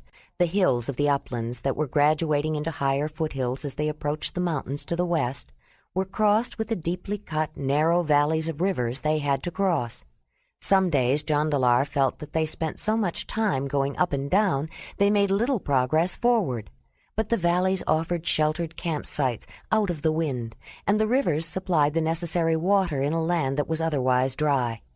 They stopped at the top of a high hill within the central area of the hilly upland plains that ran parallel to the rivers. A vast panorama commanded their view in all directions. Except for the faint gray shapes of mountains far to the west, the expansive vista was uninterrupted. Though the windy, arid land could not have been more different, the steppes, spread out before the two riders in a monotone of endless waving grass flowing over low, rolling hills, evoked the sea with its featureless regularity. The analogy went deeper. For all the monotonous uniformity, the ancient grassland rippling in the wind was deceptively rich and varied, and like the sea, supported a profuse and exotic array of life. Outlandish creatures, displaying a flourish of biologically costly social adornments in the form of luxurious horns and antlers, shags, ruffs, and humps, shared the great steppes with other animals grown to magnificent size. The woolly giants, mammoths, and rhinoceroses, resplendent in dense double furs, long flowing hair trailing over warm downy underlayers with thick layers of sustaining fat, flaunted extravagant tusks and exaggerated nose horns.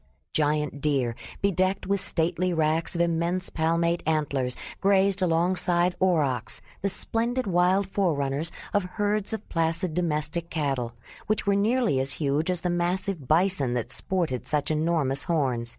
Even small animals displayed the size that was the result of the richness of the steppes.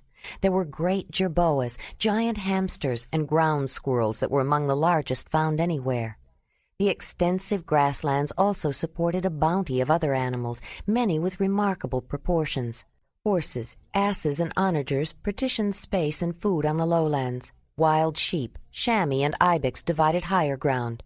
Saga antelopes raced across the flatlands.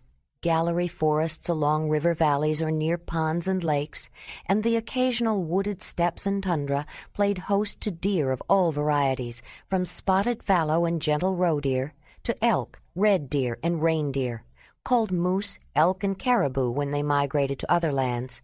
Hares and rabbits, mice and voles, marmots, sussex, and lemmings abounded in huge numbers. Toads, frogs, snakes, and lizards had their place. Birds of every shape and size, from large cranes to tiny pipits, added their voice and color. Even insects had a role to play. The tremendous herds of grazers, as well as the browsers and seed-eaters, were culled and kept in check by the ones who ate meat. Carnivores, who were more adaptable in their range of environment and could live wherever their prey lived, also reached tremendous size because of the abundance and quality of their food supply. Gigantic cave lions, up to twice the size of their later southern descendants, hunted the young and old of even the largest grazers, though a woolly mammoth in its prime had little to fear. The usual choice of the great cats were the huge bison, aurochs, and deer, while packs of oversized hyenas, wolves, and dholes selected from more middle-sized game. They divided the plentiful prey with lynxes, leopards, and small wildcats. Monstrous cave bears, essentially vegetarian and only limited hunters, were twice the weight of the smaller brown or black bears, which also preferred an omnivorous diet that often included grass, though the white bear of the icy coasts subsisted on meat from the sea. Vicious wolverines and steppe polecats took their toll of smaller animals, including the vast number and variety of rodents, as did the sinuous sables, weasels, otters, ferrets, martens, minks, and stoats that became ermines in snow. Some foxes also turned white, or the rich gray called blue, to match the winter scenery and hunt in stealth. Tawny and golden eagles, falcons, hawks, crows, and owls snatched unsuspecting or unlucky small prey on the wing, while vultures and black kites cleaned up the leavings of others on the ground. The great diversity and size of the animals that lived on those ancient steppes, and their bonus of exaggerated and richly enhanced appendages and supplementary growths, could only be sustained by an environment of exceptional quality. Yet it was a frigid, sere, demanding land, surrounded by mountain-high barriers of ice and bleak oceans of frozen water. It seemed a contradiction that such a harsh environment could provide the richness that was necessary for the lavish growth of the animals, but in fact the environment was entirely right for it. The cold, dry climate fostered the growth of grass and inhibited the growth of trees. Trees, such as oaks or spruces, are luxuriant growths, but they take a long time and ample moisture to mature. Woodlands may feed and support a range of other plants and animals, but trees need resources to maintain themselves, and they do not encourage the development of multitudes of large animals. A few animals may eat nuts or fruits, and others may browse leaves or even twig tips from a tree, but bark and wood are largely inedible and grow back slowly once destroyed. The same energy and soil nutrients put into an equal weight of grass will feed many, many more, and the grass will constantly renew itself. A forest may be the quintessential example of rich, productive vegetable life, but it was grass that gave rise to the extraordinary and abundant animal life, and it was the complex grassland that supported and maintained it. Ayla was feeling uncomfortable, but she wasn't sure why. It was nothing specific, just a strange, edgy feeling. Before they started down the high hill, they had watched storm clouds gathering over the mountains to the west, seen flashes of sheet lightning, and heard distant rolling thunder. The sky above, however, was a clear, deep blue, with the sun still high, though past the zenith. It was unlikely to rain nearby, but she didn't like thunder. The deep rolling roar always reminded her of earthquakes. Maybe it's just that my moon time should start in a day or two, Ayla thought, trying to dismiss the feeling. I had better keep my leather straps handy and the mouflon wool Nezzy gave me.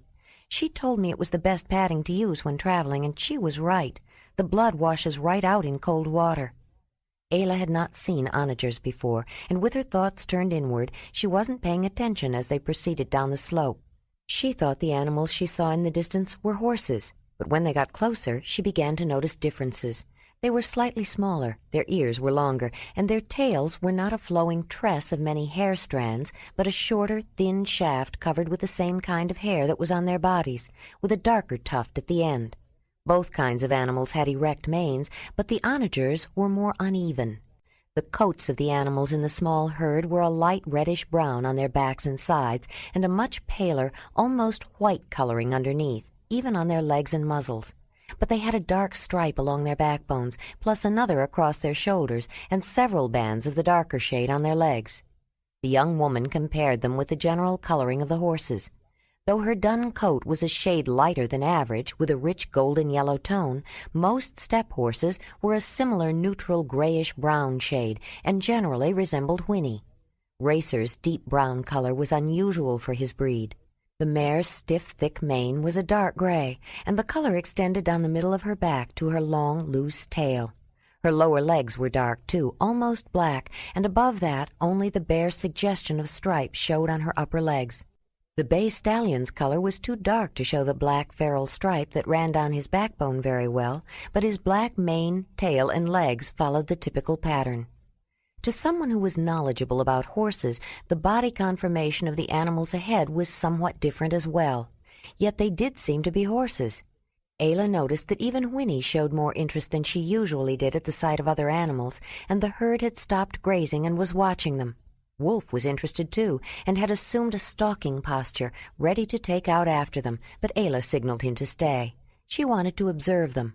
One of the onagers suddenly voiced a sound, and the woman noticed another difference. It wasn't a neigh or a whinny, but rather a more strident, braying sound. Racer tossed his head and neighed in answer, then gingerly stretched his head forward to sniff at a large pile of fresh dung. It looked and smelled like horse dung to Ayla when she rode up alongside Jondalar.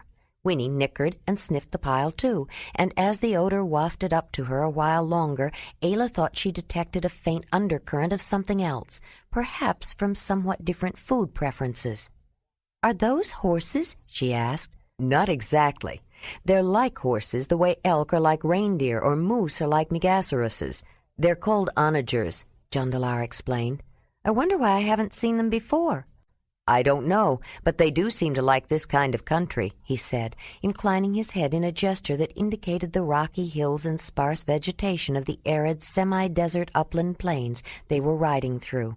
Onagers were not a cross between horses and asses, though they appeared to be. Rather, a unique and viable species with some characteristics of both, and extremely hardy. They could subsist on even coarser food than horses, including bark, leaves, and roots. When they got closer to the herd, Ayla noticed a pair of young ones and couldn't help smiling. They reminded her of Whinny when she was young. Just then the wolf yelped to get her attention.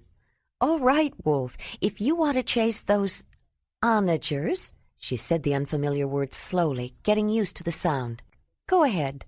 She was pleased with the progress she was making in training him, but he didn't like staying in one place for long. He was still too full of puppyish enthusiasm and curiosity. Wolf yelped and bounded after the herd. With a startled burst, they raced away with a sustained speed that soon left the young would-be hunter behind. He caught up with Ayla and Jondalar as they were approaching a broad valley. Though the valleys of rivers carrying the silt of slowly eroding mountains still cut across their path, the land was falling off gradually toward the basin of the great Mother River Delta and Barents Sea. As they were traveling south, the summer was deepening, and warm winds caused by the passage of atmospheric depressions across the sea added to the increasing temperatures of the season and to weather disturbances. The two travelers no longer wore outer clothes, not even when they first got up. Ayla thought the cool, crisp air of early morning was the best time of day. But the late afternoon was hot, hotter than usual, she thought, wishing for a nice cool stream to swim in. She glanced at the man riding a few paces ahead. He was bare to the waist and bare-legged, wearing only a loincloth. His long blonde hair, pulled back into a thong at the nape of his neck, had lighter streaks from the sun, and was darker where the sweat had made it wet. She caught glimpses of his clean-shaven face, and liked being able to see his strong jaw and well-defined chin, though she still had a residual feeling that it was odd to see a grown man without a beard. He had explained to her once that he liked to let his beard grow in winter to warm his face, but he always cut it off in summer because it was cooler. He used a special sharp flint blade, one that he napped himself and replaced when needed, to shave himself every morning. Ayla, too, had stripped down to a short garment patterned after Jondalar's loincloth. Both were basically a length of soft leather, worn between the legs and held on with a cord around the waist. His garment was worn with the loose end at the back tucked inside, and the one in front left out in a short flap. Hers was also held on with a cord around the waist, but she started with a longer piece, and she wore both ends out, pulled together at the sides to hang down in a sort of apron in front and back. The effect was of a short skirt open at the sides. With the soft, porous leather to sit on, riding for long periods on the back of a sweaty horse was more comfortable, though the buckskin across the animal's back helped too. Jondalar had used the high hill to check their location. He was pleased with their progress, which made him feel easier about the journey. Ayla noticed that he seemed more relaxed. Part of it, she knew, was his increasing skill in managing the young stallion. Though he had ridden the animal frequently before, traveling on horseback gave him the constant association that developed an understanding of Racer's character, preferences, and habits, and allowed the horse to learn his. Even his muscles had learned to adjust to the animal's motion, and his seat was more comfortable, both for him and the stallion. But Ayla thought his easy, relaxed riding indicated more than greater facility on horseback. There was less tension in his movements, and she sensed that his concern had diminished. Though she couldn't see his face, she guessed that his frown of worry would be gone, and that he might be in a mood for smiling. She loved it when he smiled and felt playful. She watched the way his muscles moved beneath his tanned skin as he matched Racer's gait with a gentle up-and-down motion, and she felt a glow of warmth that was not from the temperature, and smiled to herself. She loved watching him. Toward the west, they could see the mountains rising up purple in the distance, capped by glistening white that pierced the dark clouds hanging below. They seldom saw the icy peaks, and Jondalar was enjoying the rare pleasure. Most often they were hidden by low, misty clouds that clung like soft white furs cloaking a sparkling secret, opening just enough to reveal tempting glimpses and make them more desirable. He was feeling warm, too, and wished they were closer to those snow-tipped mountain-tops, at least as close as the Sharamudoi lodges. But when he noticed the glint of water in the valley below and glanced at the sky to check the position of the sun, though it was earlier than usual, he decided they might as well stop and make camp. They were making good time, traveling faster than he had estimated, and he didn't know how long it would take to reach the next source of water. The slope supported a rich growth of grass, primarily feathergrass, fescues, and herbs mixed with varieties of quick-seeding annual grasses. The thick loess subsoil, which supported a black fertile loam that was high in the humus of decaying plant life, even encouraged trees, which, except for the occasional scrub pine struggling for subsoil water, were unusual for the steppes in this vicinity. An open mixed woods of birch and larch, conifers that drop their needles in winter, marched downhill with them, with alder and willow filling in lower down. At the bottom of the slope, where the land leveled out some distance from the gurgling stream, Ayla was surprised to see an occasional dwarfed oak, beech, or linden in some of the open places. She had not seen many large-leaf trees since she left the cave of Brun's clan on the well-watered southern end of the peninsula that jutted into Barren Sea. The small river weaved its way around brush as it meandered across the level valley floor, but one loop edged close to some tall, thin willows that were an extension of the more thickly forested slope of the other side. They usually liked to cross a river before making camp, so they wouldn't have to get wet when they started in the morning, and they decided to camp near the willows.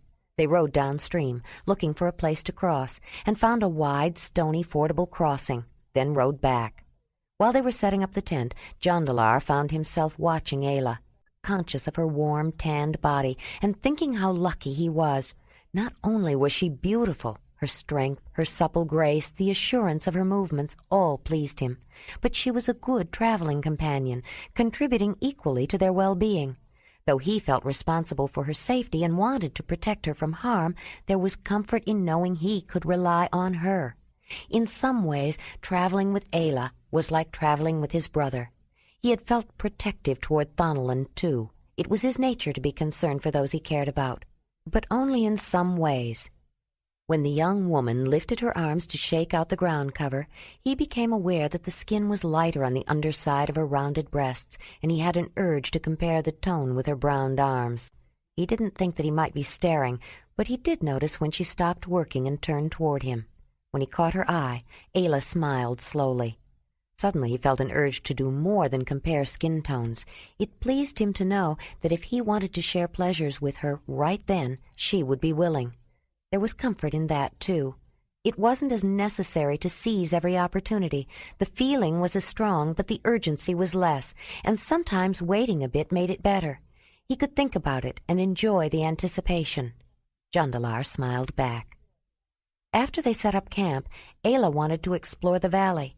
It was unusual to find such a thickly wooded area in the middle of the steppes, and she was curious. She hadn't seen such vegetation for years. Jondalar wanted to explore, too. After their experience with the bear at the campsite near the grove of trees, he wanted to check for tracks or other indications of the animals that might be in the vicinity. With Ayla taking along her sling and collecting basket, and Jondalar his spear-thrower with a couple of spears, they headed into the willows. They left the horses to graze, but Wolf was eager to accompany them. The woods were an unusual place for him, too, full of fascinating scents. Back from the water, the willow trees gave way to alder, then birch mixed with larch became common, and there were some good-sized pines. Ayla eagerly picked a few cones when she saw they were stone pines for the large, delicious pine nuts they contained. But more unusual to her were the occasional large-leaf trees. In one area, still on the level valley plain, but near the bottom of the slope that led to the open grassland above, was a pure stand of beech trees. Ayla looked them over carefully, comparing them with her memory of similar trees that grew near the cave where she had lived as a child. The bark was smooth and gray, and the leaves were oval, narrowing to a point at the end with shallow, sharp teeth around the edge and silky white underneath. The small brown nuts, encased in their bristly husk, were not yet ripe, but the mast of nuts and shells on the ground from last season showed the plentiful yield. She recalled that beechnuts were hard to crack. The trees were not as large as the ones she remembered, but respectable. Then she noticed the unusual plants growing under the trees and knelt down to take a closer look. "Are you going to collect those?" Jondalar asked. "They look dead. There are no leaves on them." "They aren't dead. That's how they grow. Here, feel how fresh it is," Ayla said, breaking off the upper few inches of the foot-high, smooth, leafless stem with slender branches the whole length of it. The entire plant was a dull reddish color, including the flower buds, without a hint of green. "They grow from the roots of other plants," Ayla said, "like the one Isa used to put on my eyes when I cried, except those were white and kind of shiny. Some people were afraid of them because they thought their color looked like the skin of a dead person. They were even named—" She thought for a moment. "Something like dead man's plant or corpse plant." She stared into space as she remembered. "Isa thought my eyes were weak because they watered, and it bothered her." Ayla smiled at the thought. She'd get a fresh one of those white corpse plants and squeeze the juice right out of the stem into my eyes. If they were sore from crying too much, it always made them feel better." She was silent for a time, then shook her head slightly. "I'm not sure if these are good for eyes. Isa used them for little cuts and bruises, and for certain growths." "What are they called?" "I think her name for them would be— What is your name for this tree, Jondalar?" "I'm not sure. I don't think they grow near my home, but the Sharamudoy name is beech." "Then I think these would be called beech drops," she said, getting up and brushing her hands together to dust them off. Suddenly Wolf froze. His nose pointed toward the deep woods. Jondalar noticed his stalking posture, and remembering how Wolf had scented the bear, reached for a spear. He laid it on top of the groove in his spear-thrower, a shaped piece of wood about half the length of a spear, which was held in a horizontal position with his right hand. He fitted the hollow at the butt of the spear into the notch at the back of the thrower. Then he put his fingers through the two loops near the front of the throwing weapon, which reached a place just short of the middle of the spear to hold the shaft in place as it rested on top of his spear thrower. It was done quickly with a smooth motion, and he stood with knees slightly flexed, ready to cast. Ayla had reached for stones and was ready with her sling, wishing she had brought her spear thrower too. Moving through the sparse undergrowth, Wolf made a dash toward a tree. There was a scurry of movement in the beechnut mast, then a small animal raced straight up the smooth trunk. Standing up on his hind legs as though he was trying to climb the tree as well, Wolf yelped after the furry creature. Suddenly a commotion up in the branches of the tree attracted their attention. They caught sight of the rich sable-brown coat and long, sinuous shape of a beech marten chasing after the loudly chittering squirrel, who thought it had just escaped up the tree. Wolf wasn't the only one who thought the squirrel was worthy of interest, but the large weasel-like animal, a foot and a half in length with a bushy tail that added another 12 inches to its dimensions, had a much better chance of success. Racing through the high branches, it was as nimble and fleet as its intended prey. "I think that squirrel jumped out of the cooking skin into the coals," Jondalar said, watching the drama unfold. "Maybe he'll get away," Ayla said. "It's doubtful. I wouldn't wager a broken blade on it." The squirrel was chittering loudly. An excited jay squawking a raucous caw added to the disturbance. Then a willow tit stridently announced its presence. Wolf couldn't stand it. He had to join in.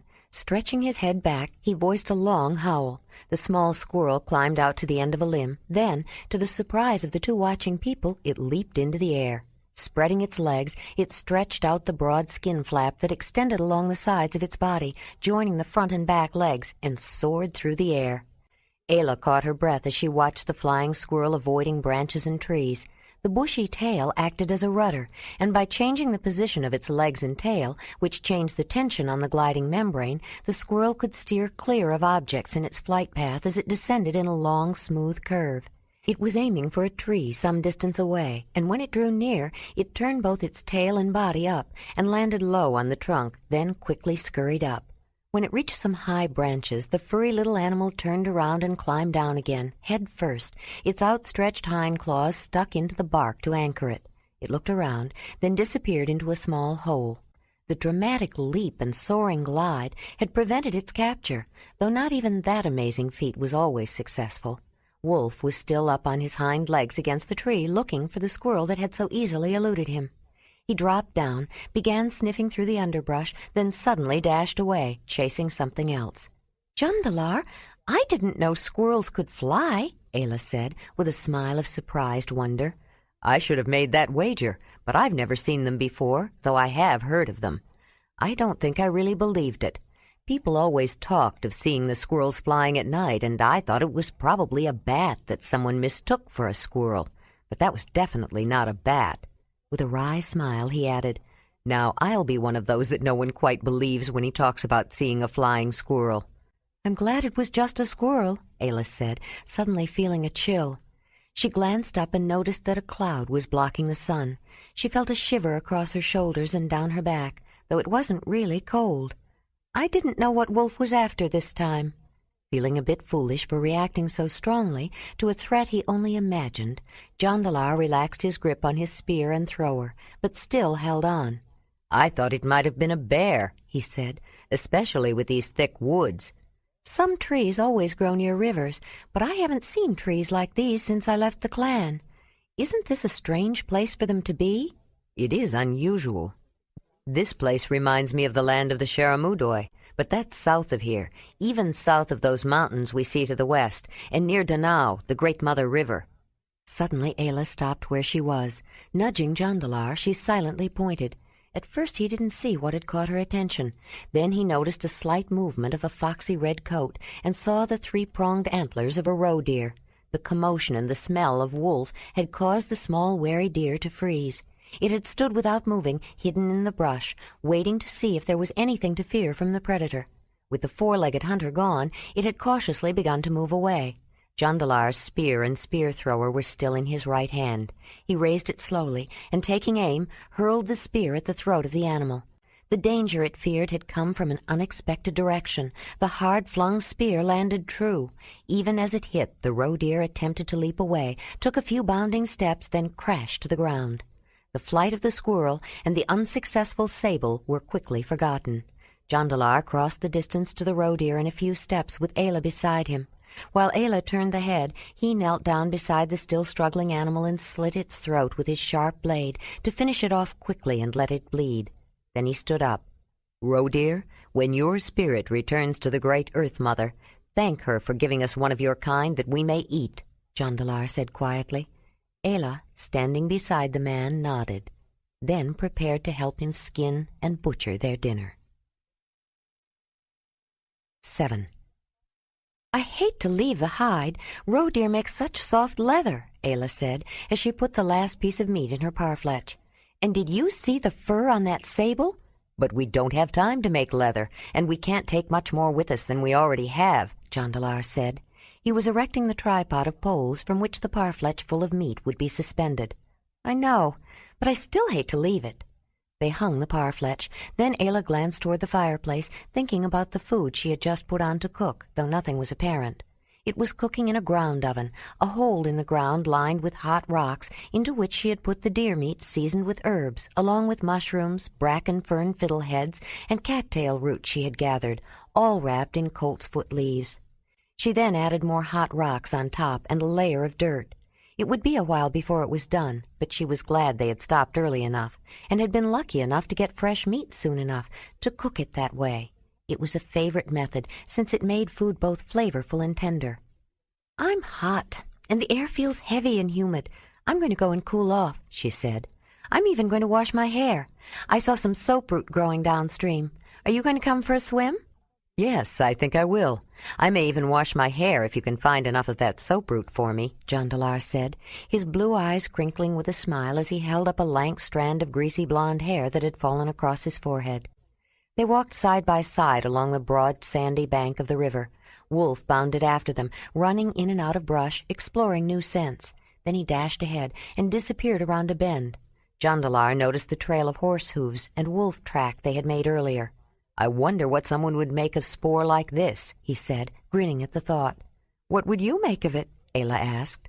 "If Wolf's track was clear, I'd think a wolf was trailing two horses, but in some places it's obvious that the horse prints are on top of the wolf prints, so he can't have been following. He was walking with them. That would confuse a tracker," he said. "Even if Wolf's prints were clear, I'd wonder why a wolf was following these two horses. The tracks show they are both strong and healthy, but look at the impression, how deep it is, and the set of the hooves. You can tell they're carrying weight," Ayla said. "That would confuse a tracker, too." "Oh, there they are," Ayla said, seeing the rather tall, somewhat straggling plants with light pink flowers and leaves shaped like spear points that she had noticed earlier. With her digging stick, she quickly loosened several roots and pulled them out.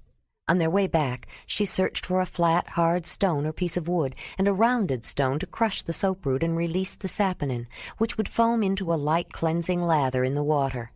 At a bend, upstream but not too far from their campsite, the small river had scoured out a waist-deep pool. The water was cool and refreshing, and after washing, they explored the rocky river, swimming and wading farther upstream until they were stopped by a churning waterfall and swift rapids, where the sloping sides of the valley narrowed and became steeper. It reminded Ayla of the small river in her valley, with its fuming, churning waterfall blocking her way upstream, though the rest of the area made her think more of the mountain slopes around the cave where she grew up. There was a waterfall there that she remembered, a gentler, mossy one that had led her to a small cave she had claimed as her own, and that had more than once offered her a haven. They let the current carry them back, splashing each other and laughing along the way.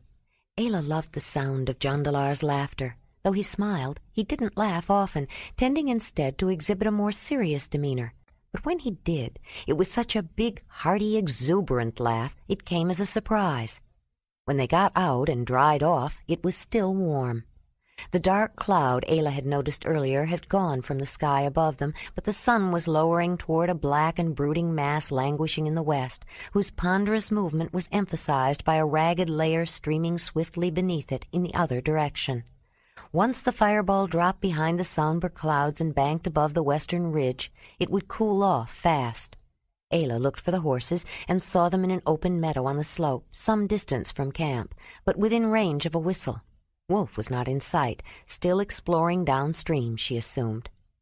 She got out the long-toothed ivory comb and a brush made of stiff mammoth hair bristles that Deji had given her, then pulled their sleeping roll out of the tent and spread it out to sit on while she combed her hair. Jondalar sat beside her and began to comb his own hair with a three-pronged comb, struggling with some tangles. "Let me do that for you, Jondalar," she said, getting up on her knees behind him. She combed loose the knots in his long, straight yellow hair, a lighter shade than hers, admiring the color. When she was younger, her hair had been almost white, but it had become somewhat darker and resembled Winnie's coat with its ashy golden hue. Jondalar closed his eyes while Ayla worked on his hair, but he was aware of her warm presence behind him as her bare skin brushed against his now and then, and by the time she was through, he was feeling a warmth from more than the sun. "Now it's my turn to comb your hair," he said, getting up to move behind her. For a moment she thought about objecting. It wasn't necessary. He didn't have to comb her hair just because she had combed his. But when he lifted her thick hair off her neck and pulled it through his fingers like a caress, she acquiesced. Her hair had a tendency to curl, and it tangled easily, but he worked carefully, freeing each snarl with very little pulling. Then he brushed her hair until it was smooth and nearly dry. She closed her eyes, feeling a strange, shivery delight. Issa had combed her hair for her when she was a little girl, gently pulling out the tangles with a long, smooth, pointed stick. But no man ever had. Jondalar's combing of her hair gave her an intense feeling of being cared for and loved. And he discovered that he enjoyed combing and brushing her hair. The dark gold color reminded him of ripe grass, but with sun-bleached highlights that were nearly white. It was beautiful, and so thick and soft, handling it was a sensuous pleasure that made him want more. When he finished, he put the brush down, then lifted up the slightly damp tresses, and moving them aside, bent down to kiss her shoulders and the back of her neck. Ayla kept her eyes closed, feeling the tingles caused by his warm breath and soft lips as he brushed them lightly over her skin. He nibbled at her neck and caressed both her arms, then reached around to hold both breasts, lifting them and feeling their pleasant substantial weight and the firm, upright nipples in his palms.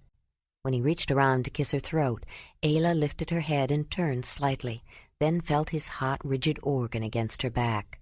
She turned around and took it in her hands, enjoying the softness of the skin that covered the warm, hard shaft. She put one hand above the other and moved them firmly up and down, and Jondalar felt a surge of sensation, but the feeling magnified beyond measure when he felt the warm wetness of her mouth enclose him. Letting out an explosive sigh, he closed his eyes as the sensations coursed through him. Then he opened his eyes a crack to watch, and could not help but reach for the soft, beautiful hair that filled his lap. When she drew him in farther, he thought for a moment he could not hold back and would give it up at that instant. But he wanted to wait, wanted the exquisite pleasure it gave him to pleasure her. He loved to do it, loved knowing he could. He would almost be willing to give up his own pleasure to pleasure her. Almost.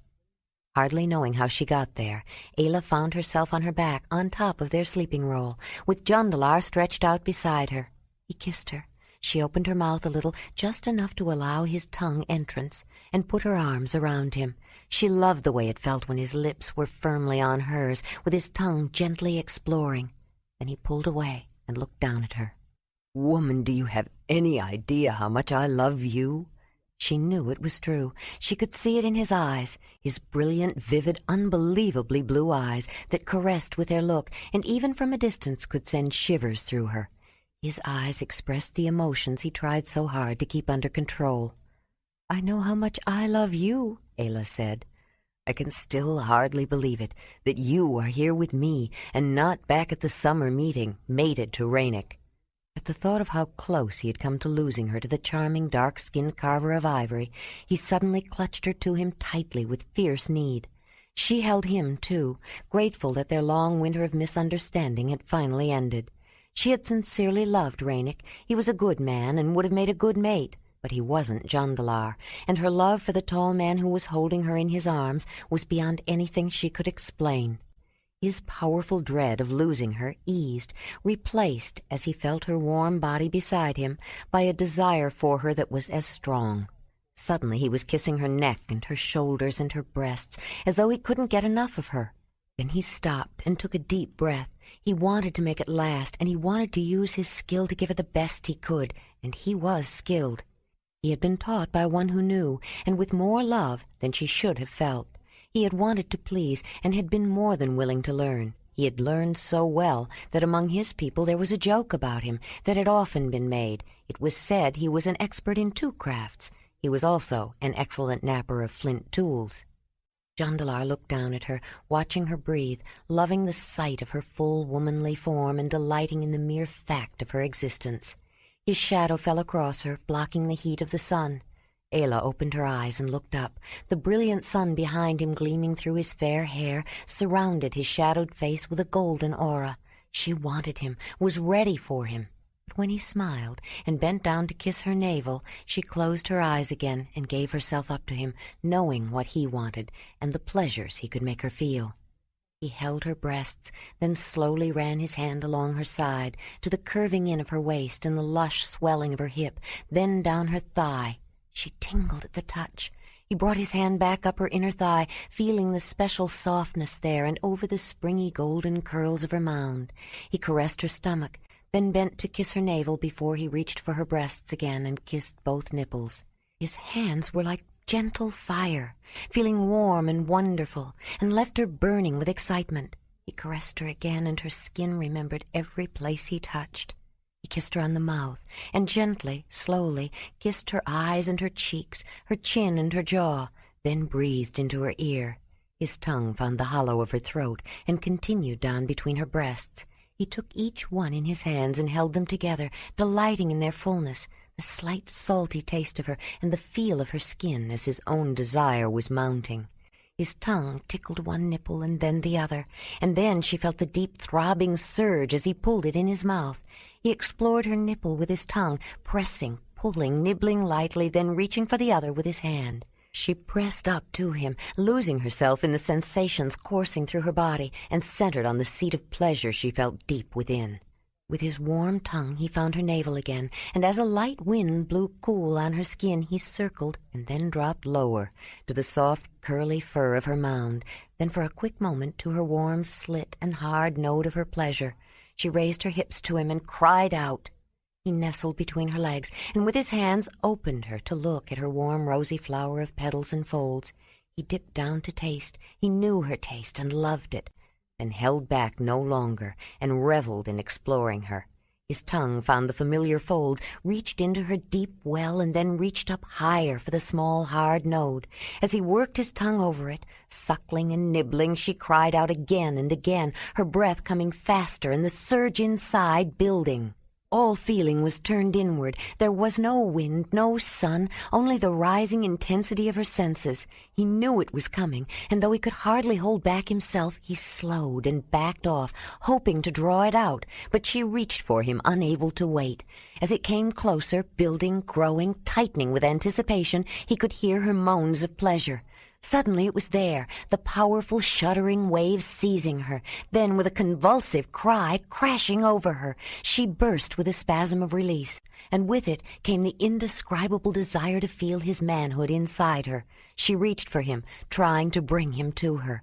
He felt her spurt of wetness, and sensing her need for him, raised up, clasping his eager shaft to guide it into her deep and welcoming well. She felt him enter, and raised up to meet him as he plunged in. The embrace of her warm folds encircled him, and he penetrated deeply, feeling no fear that his size was more than she could hold.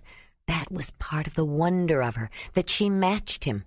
He pulled out, feeling the exquisite pleasure of the movement, and with complete abandon plunged in again deeply while she raised up tight against him. He almost reached his peak, but the intensity backed down and he pulled out again, then pushed in again and again and again. With each stroke building higher, pulsing with the sensations of his movement, she felt the fullness of him, then his drawing back and filling her again, and was beyond feeling anything else.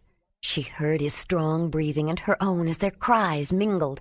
Then he cried out her name. She rose to meet him, and with a great overflowing burst, they felt a release that matched the fiery sun in its glowing flame as it shot its last bright rays into the valley and dropped behind the dark and rolling clouds outlined in burnished gold. After a few more strokes, he relaxed on top of her, feeling her rounded curves beneath him. She always loved that moment with him, the feeling of his weight on her. He never felt heavy. It was just a comfortable pressure and a closeness that warmed her while they rested. Suddenly a warm tongue was licking her face, and a cold nose was exploring their closeness. "Go away, Wolf," she said, shoving the animal away. "Go on, get out of here." "Wolf, go away," Jondalar said harshly, adding his command, and pushing the cold, wet nose away. But the mood was broken.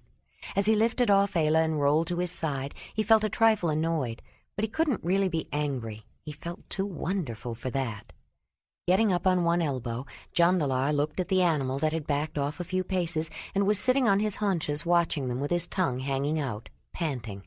He could have sworn the animal was grinning at them, and he smiled wryly at the woman he loved. "You've been getting him to stay. Do you think you'll be able to teach him to go when you want him to?" "I think I'm going to try." "It's a lot of work having a wolf around," Jondalar said. "Well, yes. It takes a little effort, especially since he's so young. So do the horses, but it's worth it. I like having them around. They are like very special friends." At least, the man thought, the horses gave something back. Winnie and Racer carried them and their gear. Because of them, their journey might not take as long. But except for flushing out an animal once in a while, Wolf didn't seem to contribute much. Jondalar decided, though, not to mention his thoughts. With the sun behind the angry rolling black clouds discoloring to a livid red and purple as though battered and bruised by the churning, it cooled off quickly in the wooded valley. Ayla got up and splashed into the river once more. Jondalar followed in after her. Long before, when she was growing up, Isa, the clan medicine woman, had taught her the purification rituals of womanhood, even though she doubted that her strange and, even she admitted, ugly adopted daughter would ever have need for some of them. Nonetheless, she felt it was her duty, and she explained, among other things, how to take care of herself after being with a man. She stressed that, whenever possible, purification with water was especially important to a woman's totem spirit. Washing, no matter how cold the water, was a ritual that Ayla always remembered. They dried off again and dressed, put the sleeping furs back in the tent, and rekindled the fire. Ayla removed the dirt and the stones from the ground oven, and with her wooden tongs retrieved their meal. Afterward, while Jondalar rearranged his packs, she made her preparations for an easy departure, including their usual morning meal of food from the evening before, eaten cold except for the hot herbal tea. Then she put cooking stones to heat for boiling water. She made tea often, varying the ingredients for taste or need. The horses wandered back as the last streaks of the departing sun colored the sky. Usually they fed during part of the night, since they traveled so much during the day and needed large quantities of the rough grass of the steppes to sustain them. But the meadow grass had been especially rich and green, and they liked to stay near the fire at night. While Ayla was waiting for the stones to heat, she contemplated the valley in the last glow of twilight, adding to her observations the knowledge gained during the day. The steeply sloping sides that abruptly joined the broad, flat valley floor, with its little river winding down the middle. It was a rich valley, reminding her of her childhood with the clan. But she didn't like the place. Something about it made her uneasy, and the feeling worsened with the coming of night. She was also feeling some fullness and a little backache, and she attributed her disquiet to the slight discomfort she occasionally experienced when her moon time was coming on. She wished she could go for a walk. Activity usually helped, but it was already too dark. She listened to the wind moaning as it sighed through the swaying willow trees, silhouetted against silvery clouds. The glowing full moon, encircled by a distinct halo, took turns hiding behind, then brilliantly illuminating the softly textured sky. Ayla decided some willow bark tea might relieve her discomfort, and quickly got up to cut some fresh. While she was at it, she decided to gather some flexible willow withes. By the time their evening tea was ready and Jondalar joined her, the night air was damp and cold enough for outer clothes. They sat close to the fire, glad to be sipping the hot tea. Wolf had hovered close to Ayla all evening, following her every step, but he seemed content to curl up by her feet when she sat near the warm flames, as though he'd done enough exploring that day. She picked up the thin, long willow twigs and began weaving with them. "What are you making?" Jondalar asked. a head covering, to make a shade from the sun. It's getting very hot in the middle of the day," Ayla explained. She paused for a moment, then added, "I thought you might find use for one." "You are making that for me?" he said with a smile. "How did you know I was wishing I had something to shade the sun today?" "A woman of the clan learns to anticipate the needs of her mate," she smiled. "And you are my mate, aren't you?" He smiled back. "Without doubt, my woman of the clan, and we'll announce it to all the Zelendanyi at the matrimonial of the first summer meeting we join. But how can you anticipate needs, and why must clan women learn that?" "It's not difficult. You just think about someone. It was hot today, and I thought about making a head covering, making a sun hat for myself. So I knew it must be hot for you, too," she said, picking up another willow withe to add to the broadly conical hat that was beginning to take shape. "Men of the clan don't like to ask for anything, especially for their own comfort. It is not considered manly behavior for them to think about comfort, so a woman must anticipate a man's needs. He protects her from danger. It's her way of protecting him, to make sure he has the right clothing and eats well. She doesn't want anything to happen to him. Who would protect her and her children then?" "Is that what you are doing? Protecting me so I will protect you?" he asked, grinning. "And your children?" In the firelight, his blue eyes were a deep violet, and they sparkled with fun.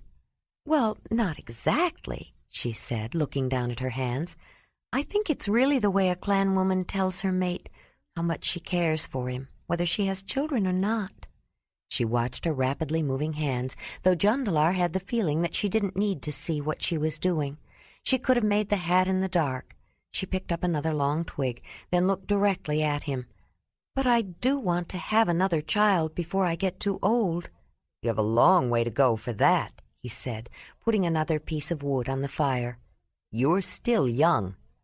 "No, I'm getting to be an old woman.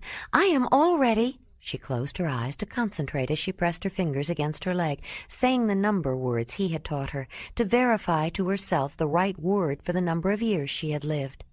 18 years! "That old?" Jondalar laughed.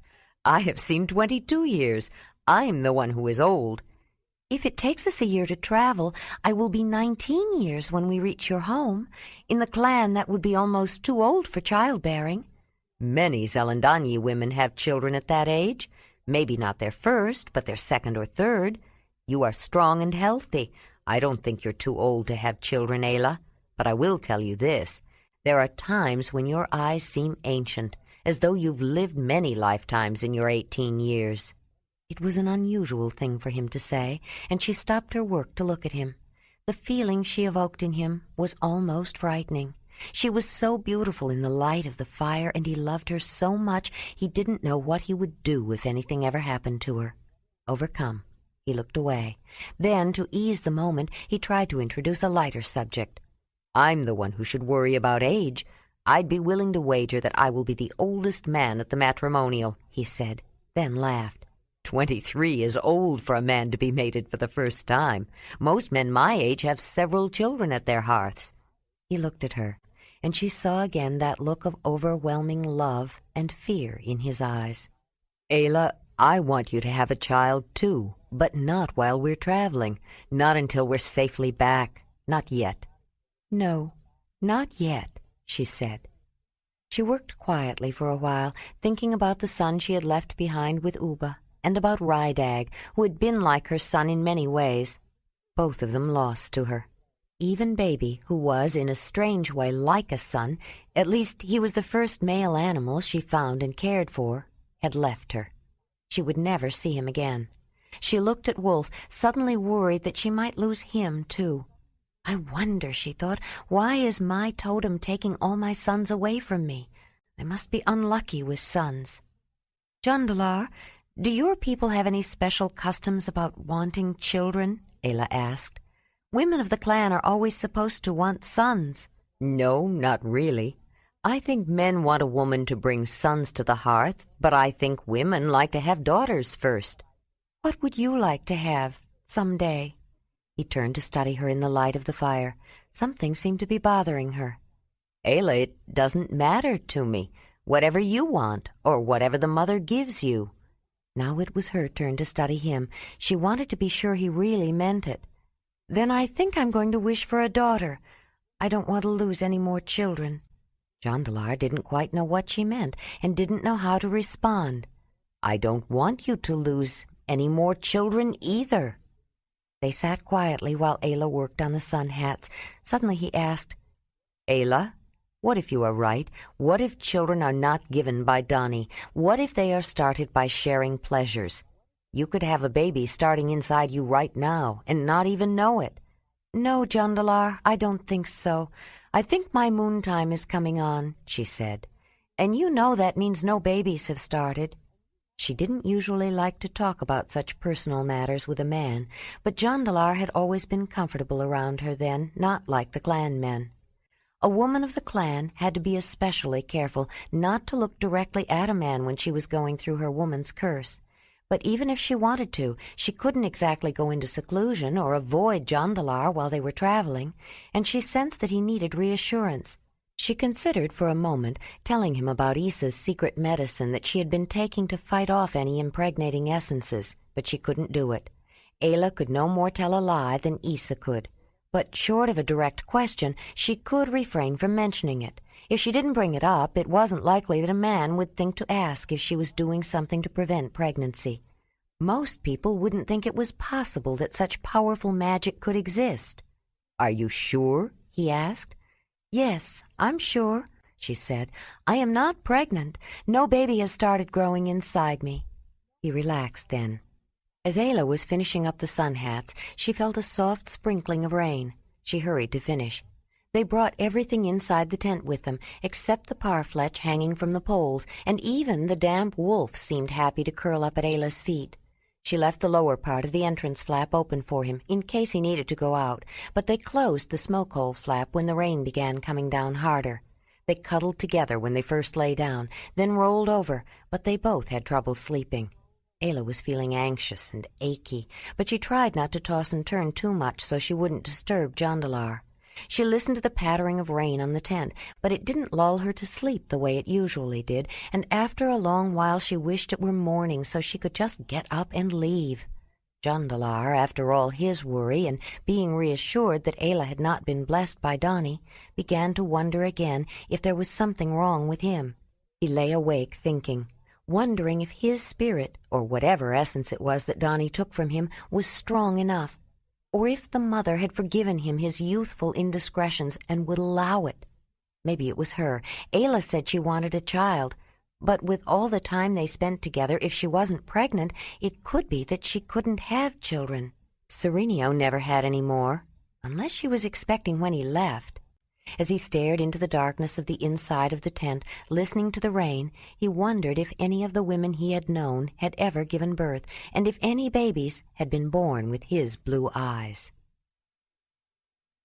Ayla was climbing a steep rocky wall, like the steep path up to her cave in the valley, but it was much longer, and she had to hurry. She looked down at the small river swirling around the bend, but it wasn't a river. It was a waterfall, cascading in a wide spray over jutting rocks softened by lush green moss. She looked up, and there was Kreb. He was beckoning to her and making the sign to hurry. He turned around and started climbing too, leaning heavily on his staff, leading her up a steep but climbable grade beside the waterfall toward a small cave in a rocky wall hidden by hazelnut bushes. Above the cave, at the top of a cliff, was a large, flattened boulder, tilting over the edge, ready to fall. Suddenly she was deep in the cave, following a long, narrow passage. There was a light, a torch with its beckoning flame, and then another, and then the sickening roar of an earthquake. A wolf howled. She felt a whirling, spinning vertigo, and then Kreb was inside her mind. "Get out!" he commanded. "Hurry, get out now!" She sat up with a start, throwing her sleeping furs off, and bolted for the tent opening. "Ayla, what is it?" Jondalar said, grabbing her. Suddenly a brilliant flash of light could be seen through the skin of the tent, and in a bright outline around the seams of the smoke hole flap and the crack around the entrance left open for Wolf. It was followed almost instantly by a loud, sharp boom. Ayla screamed, and Wolf howled outside the tent. Ayla, it's all right," the man said, holding her in his arms. "It's just lightning and thunder." "We have to get out. He said to hurry. Get out now," she said, fumbling into her clothes. "Who said? We can't go out there. It's dark and it's raining." "Creb, in my dream, I had that dream again with Creb. He said, 'Come on, Jondalar, we have to hurry.'" "Ayla, calm down. It was just a dream and probably the storm. Listen to it. It sounds like a waterfall out there. You don't want to go out in that rain. Let's wait until morning." "Jondalar, I have to go. Creb told me to, and I can't stand this place," she said. "Please, Jondalar, hurry." Tears were streaming down her face, though she was oblivious to them as she piled things into pack baskets. He decided he might as well. It was obvious she wasn't going to wait until morning, and he'd never get back to sleep now. He reached for his clothes while Ayla opened the entrance flap. The rain poured in as though someone had spilled it from a water bag. She went outside and whistled, loud and long. It was followed by another wolf howl. After a wait, Ayla whistled again, then began tearing the tent stakes out of the ground. She heard the hoofbeats of the horses and cried with relief to see them, though the salt of her tears was lost in the pouring deluge. She reached out to Winnie, her friend who had come to help her, and hugged the soaking wet mare around the sturdy neck and felt the frightened horse shivering. She swished her tail and circled nervously with small prancing steps. At the same time she turned her head and flicked her ears back and forth, trying to find and identify the source of her apprehension. The horse's fears helped the woman bring her own under control. Winnie needed her. She spoke to the animal in gentling tones, stroking and trying to calm her, and then felt Racer leaning on them, if anything more frightened than his dam. She tried to settle him, but he soon backed away in prancing little steps. She left them together while she hurried to the tent for the harnesses and pack baskets. Jondalar had rolled up sleeping furs and piled them in his pack before he heard the sound of hooves, and he had gotten harnesses and Racer's halter ready. "The horses are very frightened, Jondalar," Ayla said when she came into the tent. "I think Racer's ready to bolt. Winnie is calming him a little, but she's scared too, and he's making her more nervous." He picked up the halter and went out. The wind and the pouring rain washed over him in sheets, almost knocking him down. It was raining so hard that he felt as though he were standing in a waterfall. It was much worse than he thought. Before long the tent would have been awash, and the rain would soon have soaked the ground cover and their sleeping furs. He was glad Ayla had insisted they get up and leave. In another flash of light he saw her struggling to tie pack baskets on Winnie. The bay Racer was beside them. Racer, come here. Come on, Racer," he called. A great roaring boom tore through the air, sounding as though the very skies were breaking apart. The young stallion reared and neighed, then pranced and pivoted in erratic circles. His eyes were rolling, showing whites. His nostrils were flaring. His tail was lashing violently, and his ears were flicking in all directions, trying to focus on the source of his fears. But they were inexplicable and all around him, and that was terrifying. The tall man reached up for the horse, trying to put his arms around the neck to bring him down, talking to the animal to steady him. There was a strong bond of trust between them, and the familiar hands and voice were settling. Jondalar managed to get the halter device on, and picking up the harness straps, he hoped the next nerve-shattering bolt of lightning and blast of thunder would hold off. Ayla came to get the last of their things from inside the tent. The wolf was behind her, though she hadn't noticed the animal before. When she backed out of the conical skin shelter, Wolf yelped, started running toward the willow woods, then ran back and yelped at her again. "We're going, Wolf," she said, and then to Jondalar, "It's empty. Hurry!" She ran toward Winnie and dumped the armload she carried into a pack basket. Ayla had communicated her distress, and Jondalar was afraid Racer wouldn't stand still much longer. He didn't worry about dismantling the tent. He yanked the support poles out through the smoke hole, tearing off the flap, dropped them in a pack basket, then bunched up the heavy waterlogged skins and stuffed them in after. The skittish horse rolled his eyes and backed away as Jondalar reached for the mane as a hole to leap on. Though his jump was a bit awkward, he managed to gain his seat, and then he was nearly pitched off when Racer reared, but he threw his arms around the stallion's neck and held on.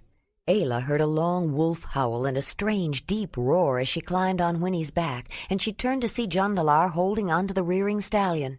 As soon as Racer settled back down, she leaned forward, urging Winnie to go.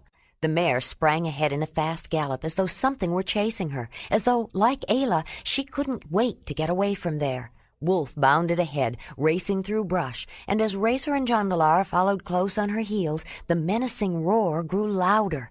Winnie tore through the woods of the level valley floor, dodging around trees, jumping over obstacles.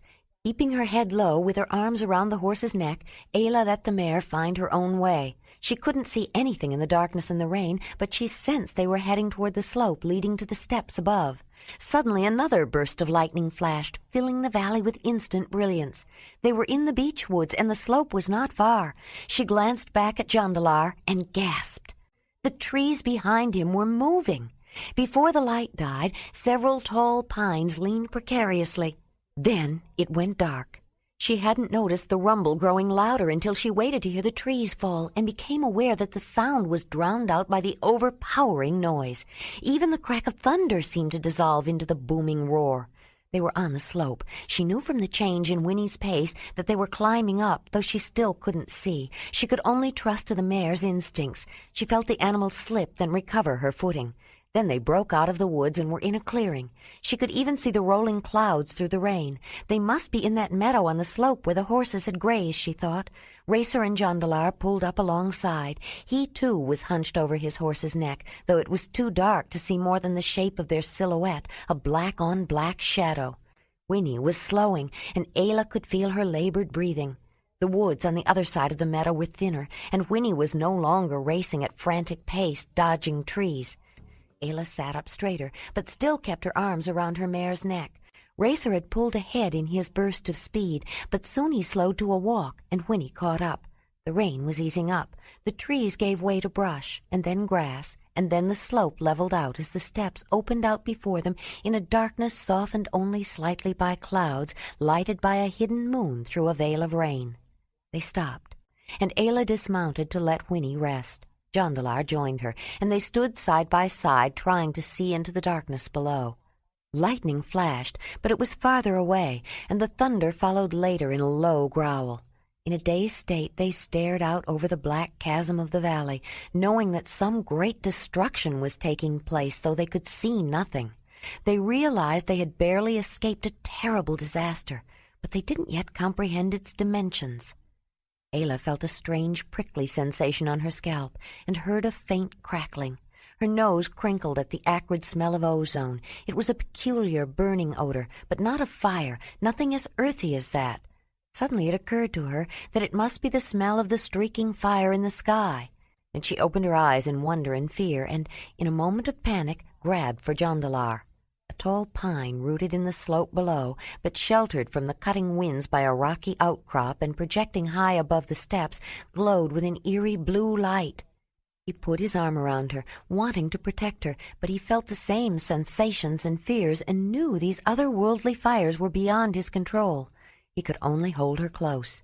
Then, in an awesome display, a jagged, crackling bolt arced across the glowing clouds, branched out into a network of fiery darts, and in a blinding flash leaped down and speared the tall pine, illuminating the valley and the steps with the clarity of noon. Ayla started at the sharp crack, so loud it left her ears ringing, and she cringed as the booming roar reverberated across the sky. In that moment of radiance, they saw the destruction they had so narrowly escaped. The valley was ravaged. The entire level floor was a heavy, swirling maelstrom. Opposite them, on the far slope, a mudslide had piled a jumble of boulders and fallen trees halfway across the wild waters, leaving a raw scar of reddish soil exposed. The cause of the torrential onslaught was a set of circumstances not unusual. It had begun in the mountains to the west and with atmospheric depressions over the inland sea. Warm, moisture-laden air had swirled upward and condensed into huge billowing clouds with white wind-blown tops that hung stalled and motionless over the rocky hills. This warm air had been invaded by a cold front, and the turbulence of the resulting combination had created a thunderstorm of uncommon intensity. The rains had poured from the bloated skies, disgorging into dips and hollows that gushed into creeks, burst over rocks, and surged into streams overfilling with frantic haste. Gathering momentum, the tumultuous water, abetted by the continuing deluge, raged down the steep hills, fountained over barriers, and crashed into sister streams, joining together into walls of rampaging, devastating force. When the flash flood reached the green dell, it erupted over the waterfall and with a ravenous roar engulfed the entire valley.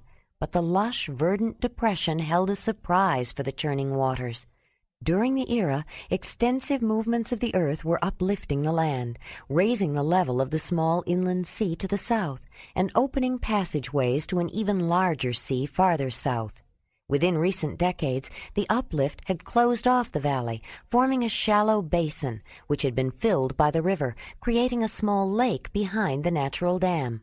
But an outlet had broken through a few years before and drained the small reservoir of water, leaving in its wake moisture enough for a wooded valley in the middle of the dry steppes. A second mudslide farther downstream had dammed the outlet channel again, containing the raging floodwaters within the confines of the valley and causing a backwash. Jondalar thought the scene below must have come from some nightmare.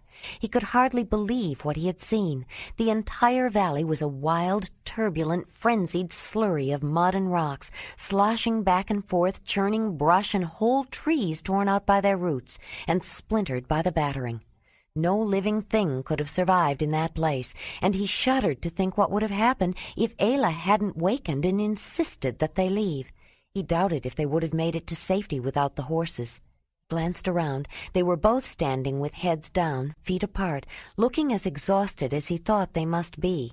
Wolf was beside Ayla, and when he saw Jondalar look his way, he lifted his head straight up and howled. The man had a fleeting memory of a wolf howl disturbing his sleep just before Ayla woke up.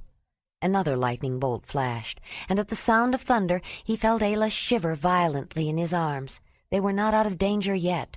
They were wet and cold, everything was soaked, and in the middle of the open plain in a thunderstorm, he had no idea where to find shelter. 8. The tall pine that had been struck by lightning was burning, but the hot pitch that fed the fire had to contend with the dousing rain, and the sputtering flames shed little light. It was enough, though, to highlight the general contours of the nearby landscape. There was not much in the way of shelter on the open plains, except some low brush growing beside a nearly overflowing runoff ditch that was dry most of the year. Ayla was staring down into the darkness of the valley, as if spellbound by the scene they had seen below.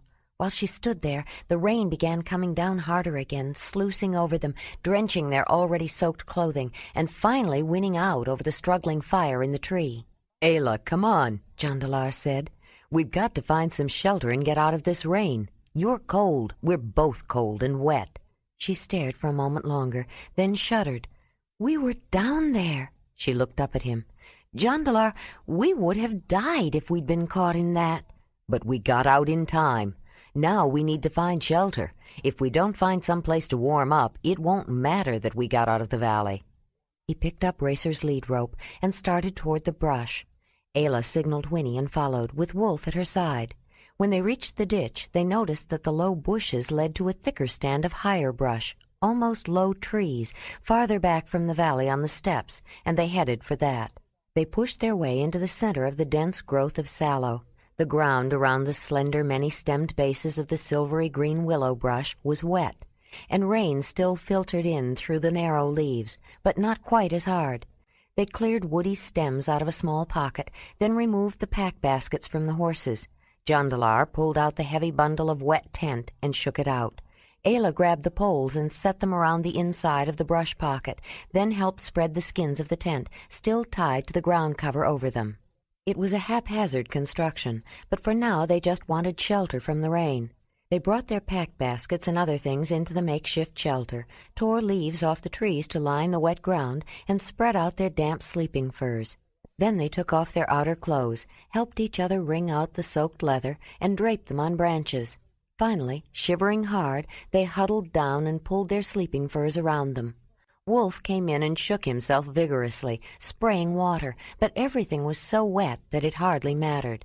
The steppe horses, with their thick, shaggy coats, much preferred cold, dry winter to the drenching summer storm, but they were used to living outside. They stood close together beside the stand of brushy growth and let the rain pour over them. Within the damp shelter, too wet to even consider a fire, Ayla and Jondalar, wrapped in heavy furs, cuddled close together. Wolf curled up on top of their sleeping furs, pressing close to them, and finally their combined body heat warmed them. The woman and man dozed a bit, though neither of them slept much. Near dawn, the rain slacked off, and their sleep deepened. Ayla listened, smiling to herself before opening her eyes. Within the medley of bird song that had awakened her, she could distinguish the sharp, elaborate call notes of a pipit. Then she heard a melodious warble that seemed to be getting louder, but when she tried to find the source of the trilling sound, she had to look carefully to see the drab, brown, inconspicuous little skylark just landing. Ayla rolled on her side to watch him. The skylark walked along the ground easily and quickly, well balanced by its large hind claws, then bobbed its crested head and came up with a caterpillar in its beak. With quick, jerky steps, it rushed toward a bare scrape in the ground near the stems of a sallow bush, where a camouflaged cluster of newly hatched fluffy chicks suddenly sprang to life, each open mouth begging to be filled with the delectable morsel. Soon a second bird, similar in markings though slightly more drab, and nearly invisible against the dun earth of the steppes, appeared with a winged insect. While she stuffed it into an open mouth, the first bird leaped into the air and climbed in circles until he was almost lost from view. But his presence was not lost. He had disappeared into a spiral of incredibly glorious song. Ayla softly whistled the musical call, replicating the sounds with such precision that the mother bird stopped pecking at the ground in search of food and turned in her direction. Ayla whistled again, wishing she had some grain to offer, as she had done when she lived in her valley and first began imitating bird calls. After she had gained skill, they came when she called, whether she offered grain or not, and became company for her during those lonely days. The mother skylark approached, looking for the bird that was invading the territory of her nest, but when she found no other skylarks, she went back to feeding her young. Whistled repetitive phrases, more mellow and ending with a chuckling sound, perked Ayla's interest even more. Sand grouse were big enough to make a decent meal, and so were those cooing turtle doves, she thought, looking around to see if she could spot the buxom birds that resembled the brown sand grouse in general size and shape. In the low branches she saw a simple twig nest with 3 white eggs in it before she saw the plump pigeon with its small head and bill and short legs. Its soft, dense plumage was a pale brown, almost pinkish, and its strongly patterned back and wings, which somewhat resembled the shell of a turtle, glistened with iridescent patches. Jondalar rolled over, and Ayla turned to watch the man lying beside her, breathing with the deep rhythms of sleep. Then she became aware of her need to get up and relieve herself. She was afraid that if she moved, he would wake up, and she hated to disturb him, but the more she tried to forget about it, the more urgent her need became. Maybe if she moved slowly, she thought, trying to ease out of the warm, slightly damp furs wrapped around them. He snorted and snuffled and rolled over as she extricated herself, but it was when he reached for her and found her missing that he woke up. "Ayla? Oh, there you are," he mumbled. "Go back to sleep, Jondalar. You don't have to get up yet," she said, as she crawled out of their nest in the brush. It was a bright, fresh morning, the sky a clear, sparkling blue, without a hint of cloud in sight. Wolf was gone, probably hunting or exploring, Ayla thought. The horses had moved off, too. She saw them grazing near the edge of the valley. Though the sun was still low, steam was already rising from the wet ground, and Ayla felt the humidity as she hunkered down to pass her water. Then she noticed the red stains on the insides of her legs. Her moon time, she thought. She'd been expecting it. She'd have to wash herself and her undergarment, but first she needed the mouflon wool.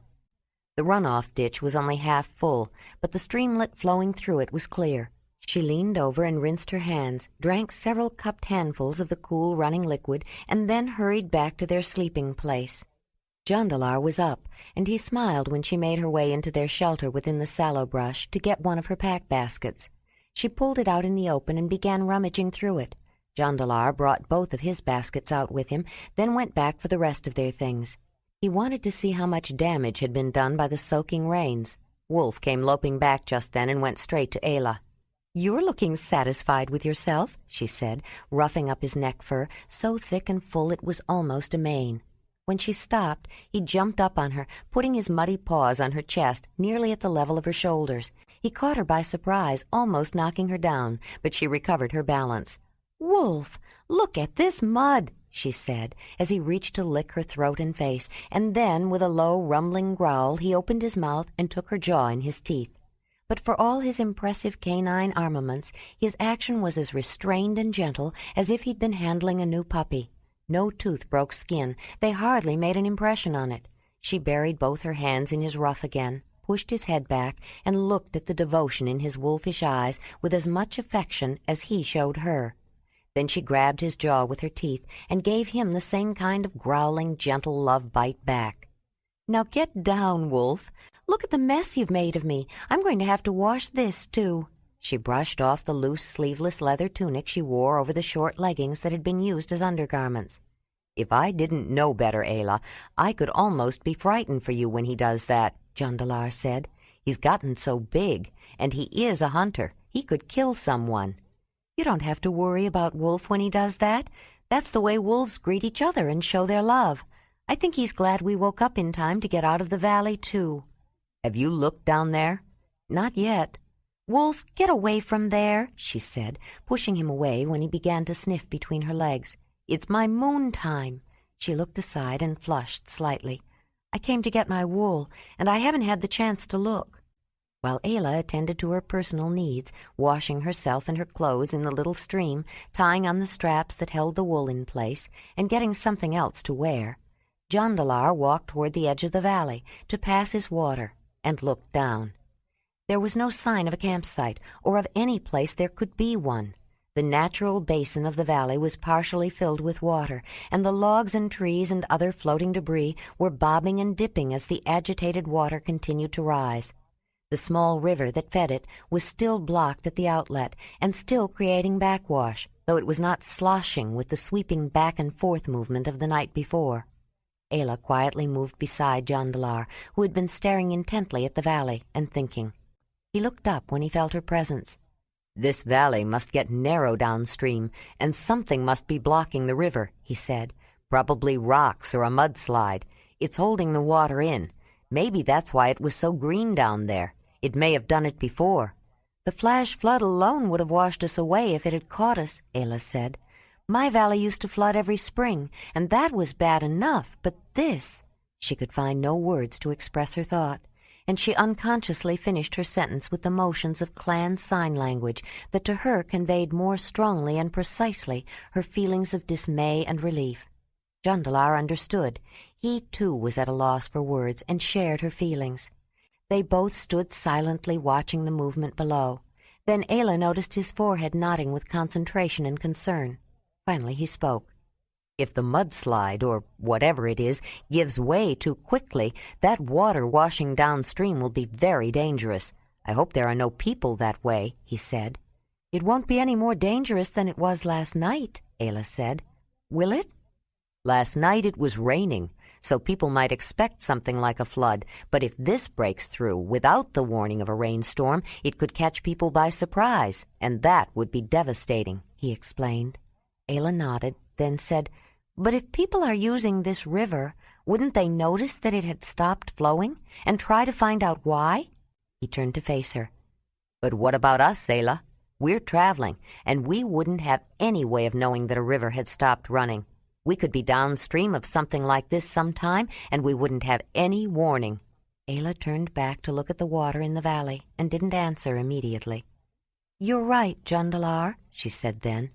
"We could get caught in another flash flood without warning, or the lightning could have hit us instead of that tree, Or an earthquake could open up a crack in the ground and take everyone except a little girl, leaving her alone in the world. Or someone could get sick, or be born with a weakness or a deformity. The Mammoth said no one can know when the mother will decide to call one of her children back to her. There's nothing to be gained by worrying about things like that. We can't do anything about them. That's for her to decide. Jondalar listened, still frowning with worry. Then he relaxed and put his arms around her. I worry too much. Thonolin used to tell me that. I just started thinking about what would happen if we were downstream of that valley, and remembered last night. And then I thought about losing you, and... He tightened his arms around her.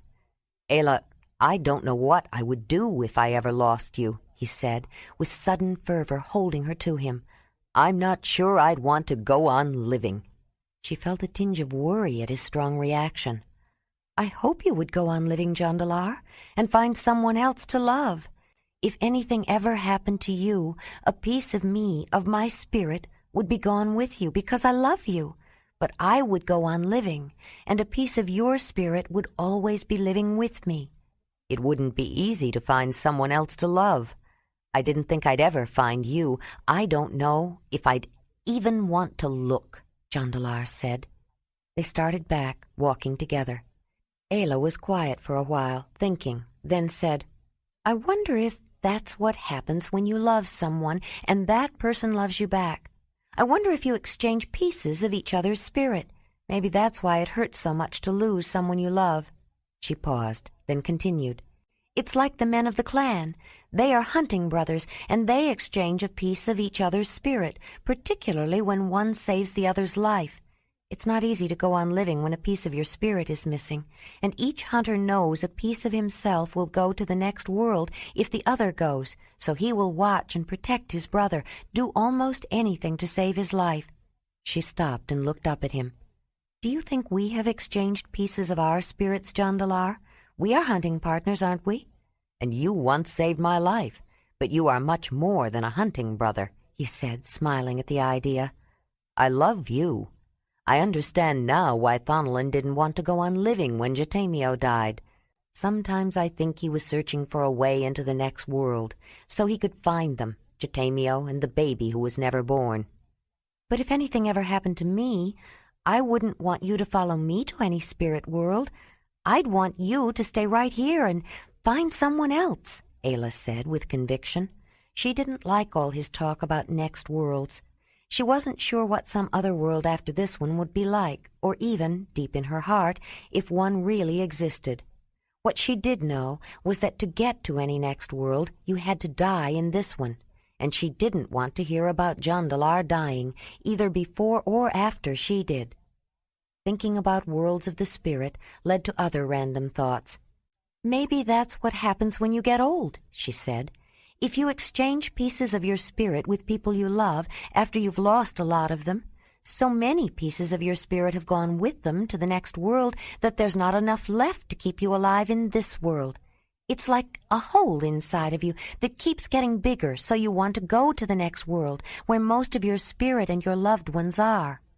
How do you know so much? Jondalar asked with a little smile.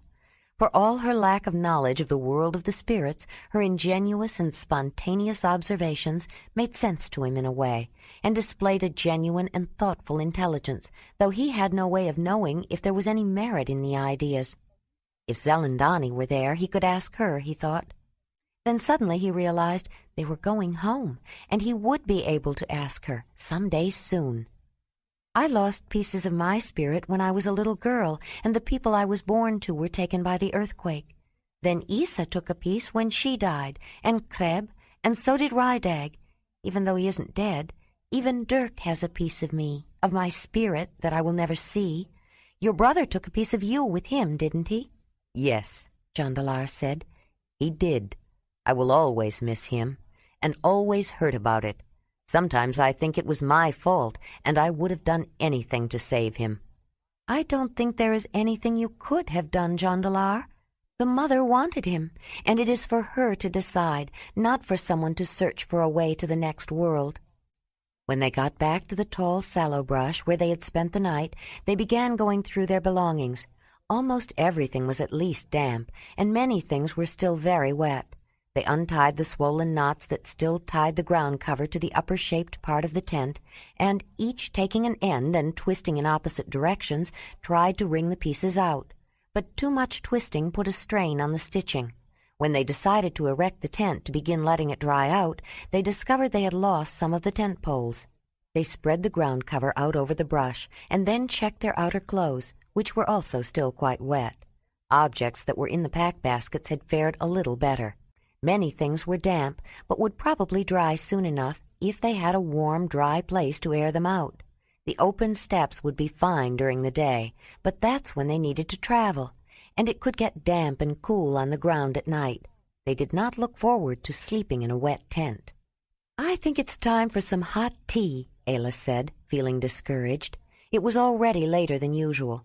She got a fire started and put heating stones in it, thinking about breakfast. That was when she realized they didn't have the food left from their evening meal the night before. "Oh, Jondalar, we don't have anything to eat this morning," she complained. "It's still down in that valley. I left the grains in my good cooking basket near the hot coals in the fireplace. The cooking basket is gone, too. I have others, but it was a good one. At least I still have my medicine bag," she said with obvious relief when she found it. "And the otter skin still resists water, even as old as it is. Everything inside is dry. At least I can make tea for us. I have some good-tasting herbs in it. I'll get some water," she said, then looked around. "Where's my tea-making basket? Did I lose that, too? I thought I brought it into the tent when it began to rain. It must have dropped when we were hurrying to leave." "We left something else back there that isn't going to make you very happy," Jondalar said. "What?" Ayla said, looking upset. "Your parfletch and the long poles." She shut her eyes and shook her head in dismay. "Oh, no! That was a good meat keeper, and it was full of roe deer meat. And those poles, they were just the right size. It's going to be hard to replace them. I'd better see if anything else was lost and make sure the emergency food is all right." She reached for the pack basket where she kept the few personal things she was taking with her and the clothing and equipment that would be used later. Though all the baskets were wet and sagging, the spare ropes and cords on the bottom had kept the contents of this one reasonably dry and undamaged. The food they were using along the way was near the top of the basket. Below it, the emergency traveling food package was still securely wrapped and essentially dry. She decided this might be a good time to look over all their supplies, just to be certain nothing was spoiled, and to judge how long the food they had with them would last. She took out all the various kinds of dried preserved food she had brought with them and spread it out on top of their sleeping roll. There were berries, blackberries, raspberries, bilberries, elderberries, blueberries, strawberries, alone or mixed together, that had been mashed and dried into cakes. Other sweet varieties were cooked down, then dried to a leathery texture, sometimes with added pieces of small hard apples, tart but high in pectin. Whole berries and wild apples, along with other fruits such as wild pears and plums, were sliced or left whole and sweetened a bit as they dried in the sun. Any of them could be eaten as they were, or soaked or cooked with water, and were often used to flavor soups or meats. There were also grains and seeds, some that had been partially cooked and then parched, some shelled and roasted hazelnuts, and the stone pine cones full of rich nuts she had collected from the valley the day before. Vegetables were also dried, stems, buds, and particularly starchy roots, such as cattail, thistle, licorice fern, and various lily corms. Some were steam-cooked in ground ovens before being dried, but others were dug, peeled, and strung immediately on cords made of the stringy bark of certain plants or sinew from the backbone or leg tendons of various animals. Mushrooms were also strung, and for flavor were often hung over smoky fires to dry. And certain edible lichens were steamed and dried into dense, nutritious loaves. Their provisions were rounded out by a large selection of dried smoked meat and fish, and in a special packet put aside for emergencies was a mixture of ground-up dried meat, clean rendered fat, and dried fruits molded into small cakes. The dried food was compact and kept well. Some of it was more than a year old and had come from the previous winter's supplies, but the quantities of certain items were quite limited. Nezzy had collected it for them from friends and relatives who had brought it to the summer meeting. Ayla had drawn sparingly from their store of food. For the most part, they were living off the land. It was the season for it. If they could not survive by harvesting the bounty of the great Earth Mother when her offerings were rich, they could never hope to survive traveling across country during leaner times. Ayla packed everything back up. She had no intention of depending on their dried traveling food for their morning meal, though the steppes had fewer fat birds to feed after they ate. A pair of sand grouse fell to her sling and were roasted on the spit. Some pigeon eggs that would never hatch were lightly cracked and put directly in the fire in their shells. Contributing to a filling breakfast was the fortunate find of a marmot's cache of spring beauty corms. The hole in the ground was under their sleeping furs and filled with the sweet and starchy vegetables which had been gathered earlier by the small animal when the root-like corms were at their peak. They were cooked with the rich pine nuts Ayla had gathered the day before, which were released from the pine cones by fire and cracked with a rock. Some fresh, ripe dewberries rounded out the meal. After they left the flooded valley, Ayla and Jondalar continued south, veering slightly toward the west, drawing imperceptibly closer to the mountain range. Though it was not an exceptionally high range, the taller peaks of the mountains were perpetually covered with snow, often shrouded with mists and clouds. They were in the southern region of the cold continent, and the character of the grassland had changed subtly. It was more than simply a profusion of grass and herbs that accounted for the diversity of animals that thrived on the cold plains. The animals themselves had evolved differences in diets and migratory patterns, spatial separations and seasonal variations, which all contributed to the wealth of life. As in later times on the great equatorial plains far to the south, the only place that came close to matching the profound richness of the Ice Age steppes, the great abundance and variety of animals shared the productive land in complex and mutually sustaining ways. Some specialized in eating particular plants, some in particular parts of plants. Some grazed the same plants at slightly different stages of development. Some fed in places that others did not go, or they followed later, or migrated differently. The diversity was maintained because eating and living habits of one species fit in between or around those of another in complementary niches. Woolly mammoths needed great quantities of fibrous filler, rough grasses, stems, and sedges, and because they tended to bog down in deep snows, marshes, or sphagnum meadows, they kept to the firm, wind-swept ground near the glaciers. They made long migrations along the wall of ice, moving south only in spring and summer. Steppe horses also required bulk. Like mammoths, they digested coarse stems and grasses quickly, but were somewhat more selective, preferring the mid-height varieties of grass. They could dig down through snow to find feed, but this used up more energy than they gained, and it was a struggle for them to travel when snow piled up. They could not subsist for long in deep snow and preferred the hard-surfaced windy plains. Unlike mammoths and horses, bison needed the leaves and sheaths of grass for the higher protein content and tended to select short grass, utilizing the areas of mid and tall grass only for new growth, usually in spring. In summer, however, an important if inadvertent cooperation was practiced. Horses used their teeth like clippers to bite through the tough stalks. After the horses had passed by, cutting down the stems, the densely rooted grass was stimulated to send out new leaves of regrowth. The migrations of horses were often followed, after an interval of a few days, by the gigantic bison, who welcomed the new shoots. In winter, bison moved to southern ranges of variable weather and more snow, which kept low-growing grass leaves moist and fresher than in the dry northern plains. They were skilled at sweeping snow aside with their noses and cheeks to find their preferred close-to-the-ground feed. But the snowy steppes of the south were not without risk. Though it kept them warm in the relatively dry cold, even of the south where more snow fell, the heavy, shaggy coats of bison and other warmly dressed animals that migrated south in winter could be hazardous or even fatal when the climate turned cold and wet, with frequent shifts between freezing and thawing. If their coats became soaking wet during a thaw, they could be vulnerable to a fatal chill during a subsequent freeze, especially if a cold snap caught them resting on the ground. Then, if their long hair froze fast, they would be unable to get up. Excessively deep snow or icy crusts on top of snow could also be fatal, as well as winter blizzards or falling through the thin ice of oxbow lakes or flooding river valleys. Mouflon and saga antelopes also thrived by selectively foraging on plants adapted to very dry conditions, small herbs and ground-hugging leafy shortgrass. But unlike bison, saga did poorly on broken terrain or in deep snow, and they were not able to leap well. They were fast, long-distance runners that could outdistance their predators only on the firm, level surfaces of the windy steppes. Mouflon, the wild sheep, on the other hand, were expert climbers and used steep terrain to escape, but they could not dig through snow that piled up.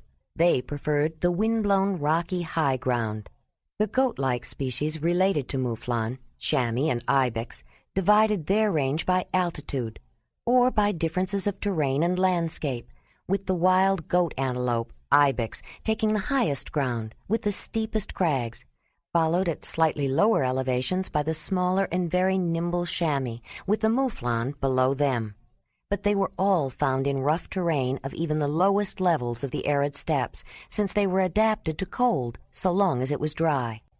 Musk oxen were also goat-like animals, although larger, and their heavy double coats, which resembled the fur of mammoths and woolly rhinoceroses, made them seem bigger and more ox-like. They nibbled continuously on the low shrubs and sedges, and they were particularly adapted to the coldest regions, preferring the extremely cold, windy open plains close to the glacier. Though their underwool was shed in summer, musk oxen became stressed if the weather turned too warm. Giant deer and reindeer kept to open ground, in herds, but most other deer were browsers of tree leaves. The solitary woodland moose were rare. They loved the summer leaves of deciduous trees and the succulent pond weeds and water plants of marshes and lakes, and with broad hooves and long legs they could negotiate marshy, boggy bottomlands. In winter they survived on the more indigestible grass or high willow twigs of trees that grew on the low ground of river valleys, their splay-footed long legs easily carrying them through the wind-blown snow that drifted and piled up there. Reindeer were winter-loving animals, feeding on lichens that grew on barren soil and rocks. They could smell the favored plants, even through snow, from a long distance, and their hooves were adapted to digging down through deep snows if they needed to. In summer they ate both grass and leafy shrubs. Elk and reindeer both preferred alpine meadows or herbaceous highlands during spring and summer, but below the elevation of the ranging sheep, and the elk tended to eat grasses more than shrubs.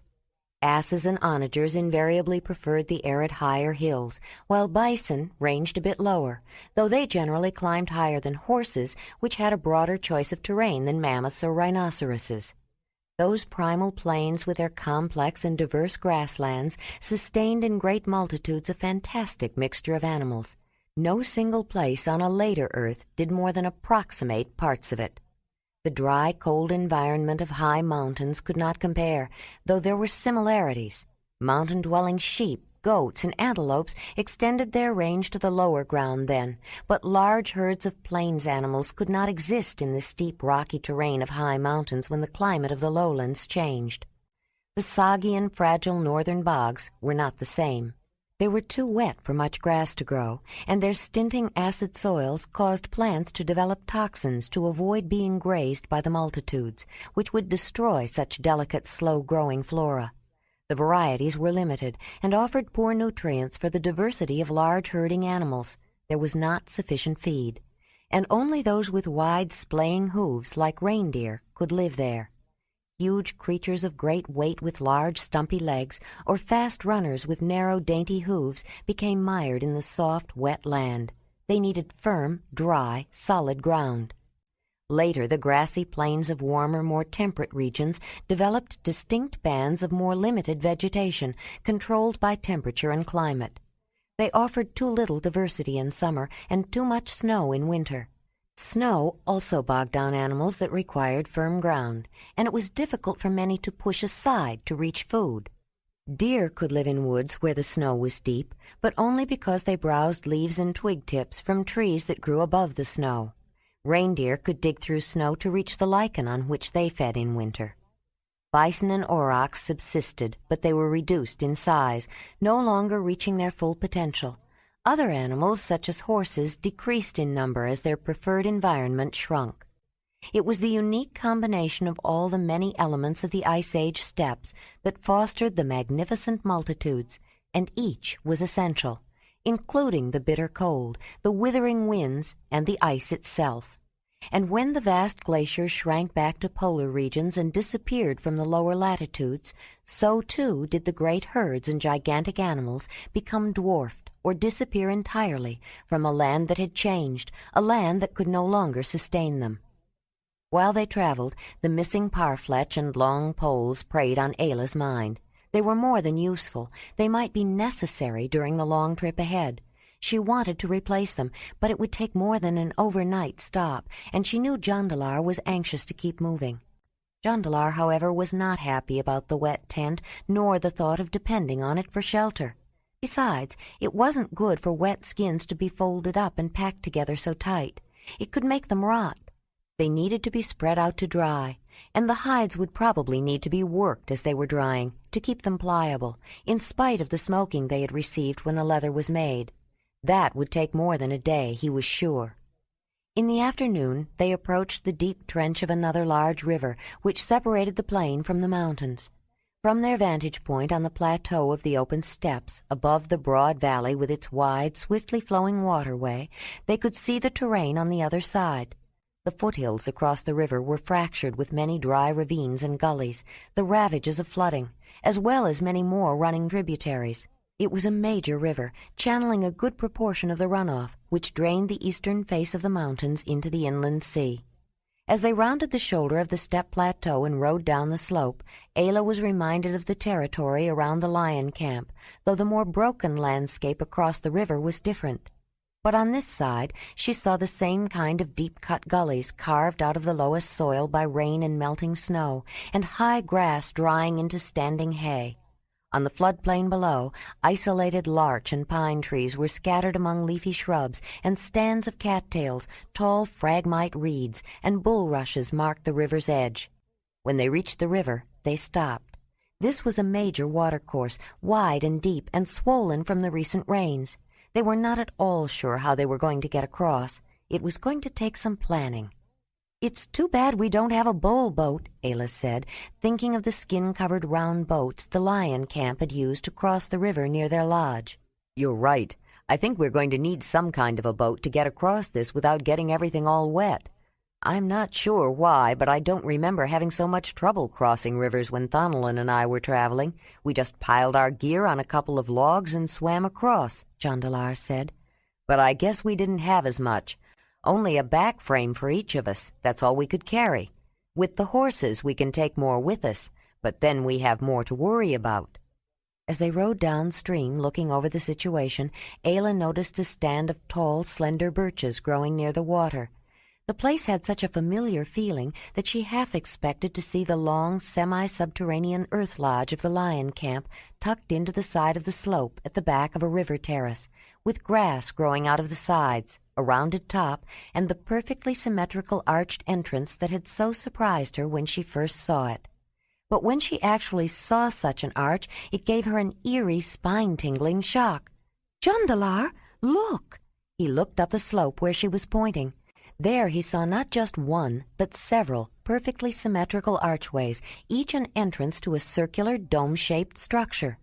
They both dismounted, and finding the path up from the river, climbed to the camp. Ayla was surprised at how eager she was to meet the people who lived there, and realized how long it had been since they had seen or spoken to anyone besides each other.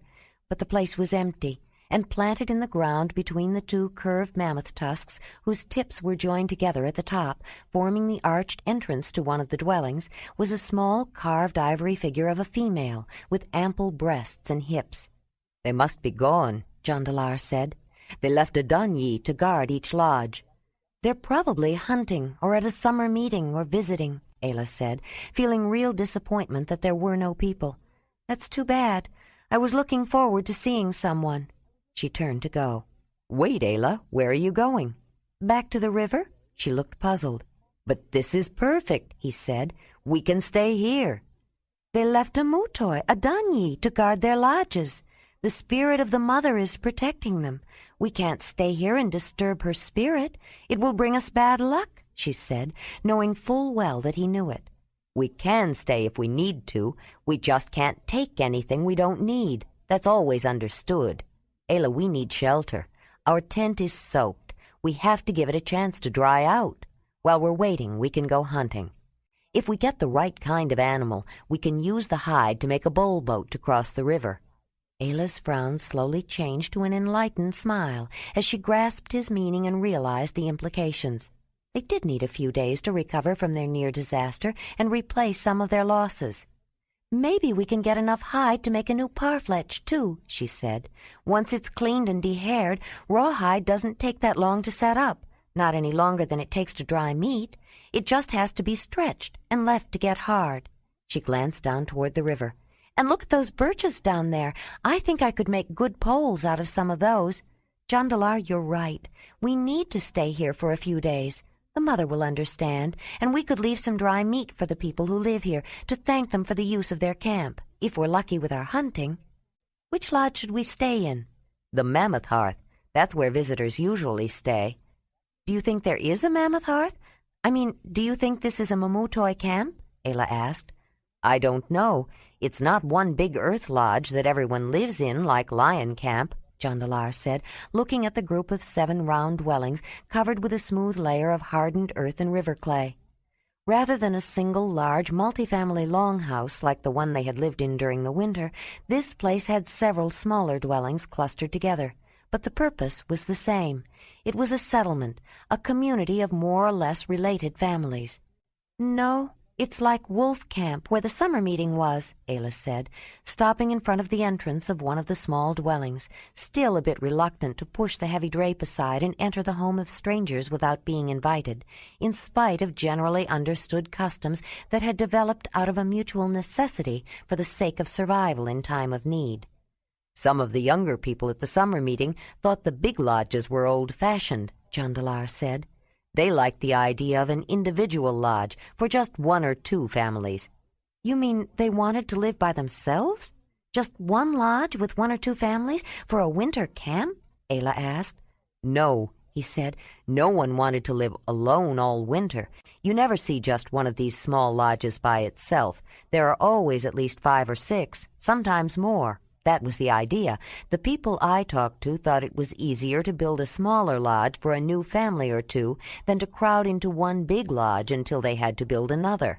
But they wanted to build near their families and stay with their camps and share in the activities and the food that everyone worked together to collect and store for winter."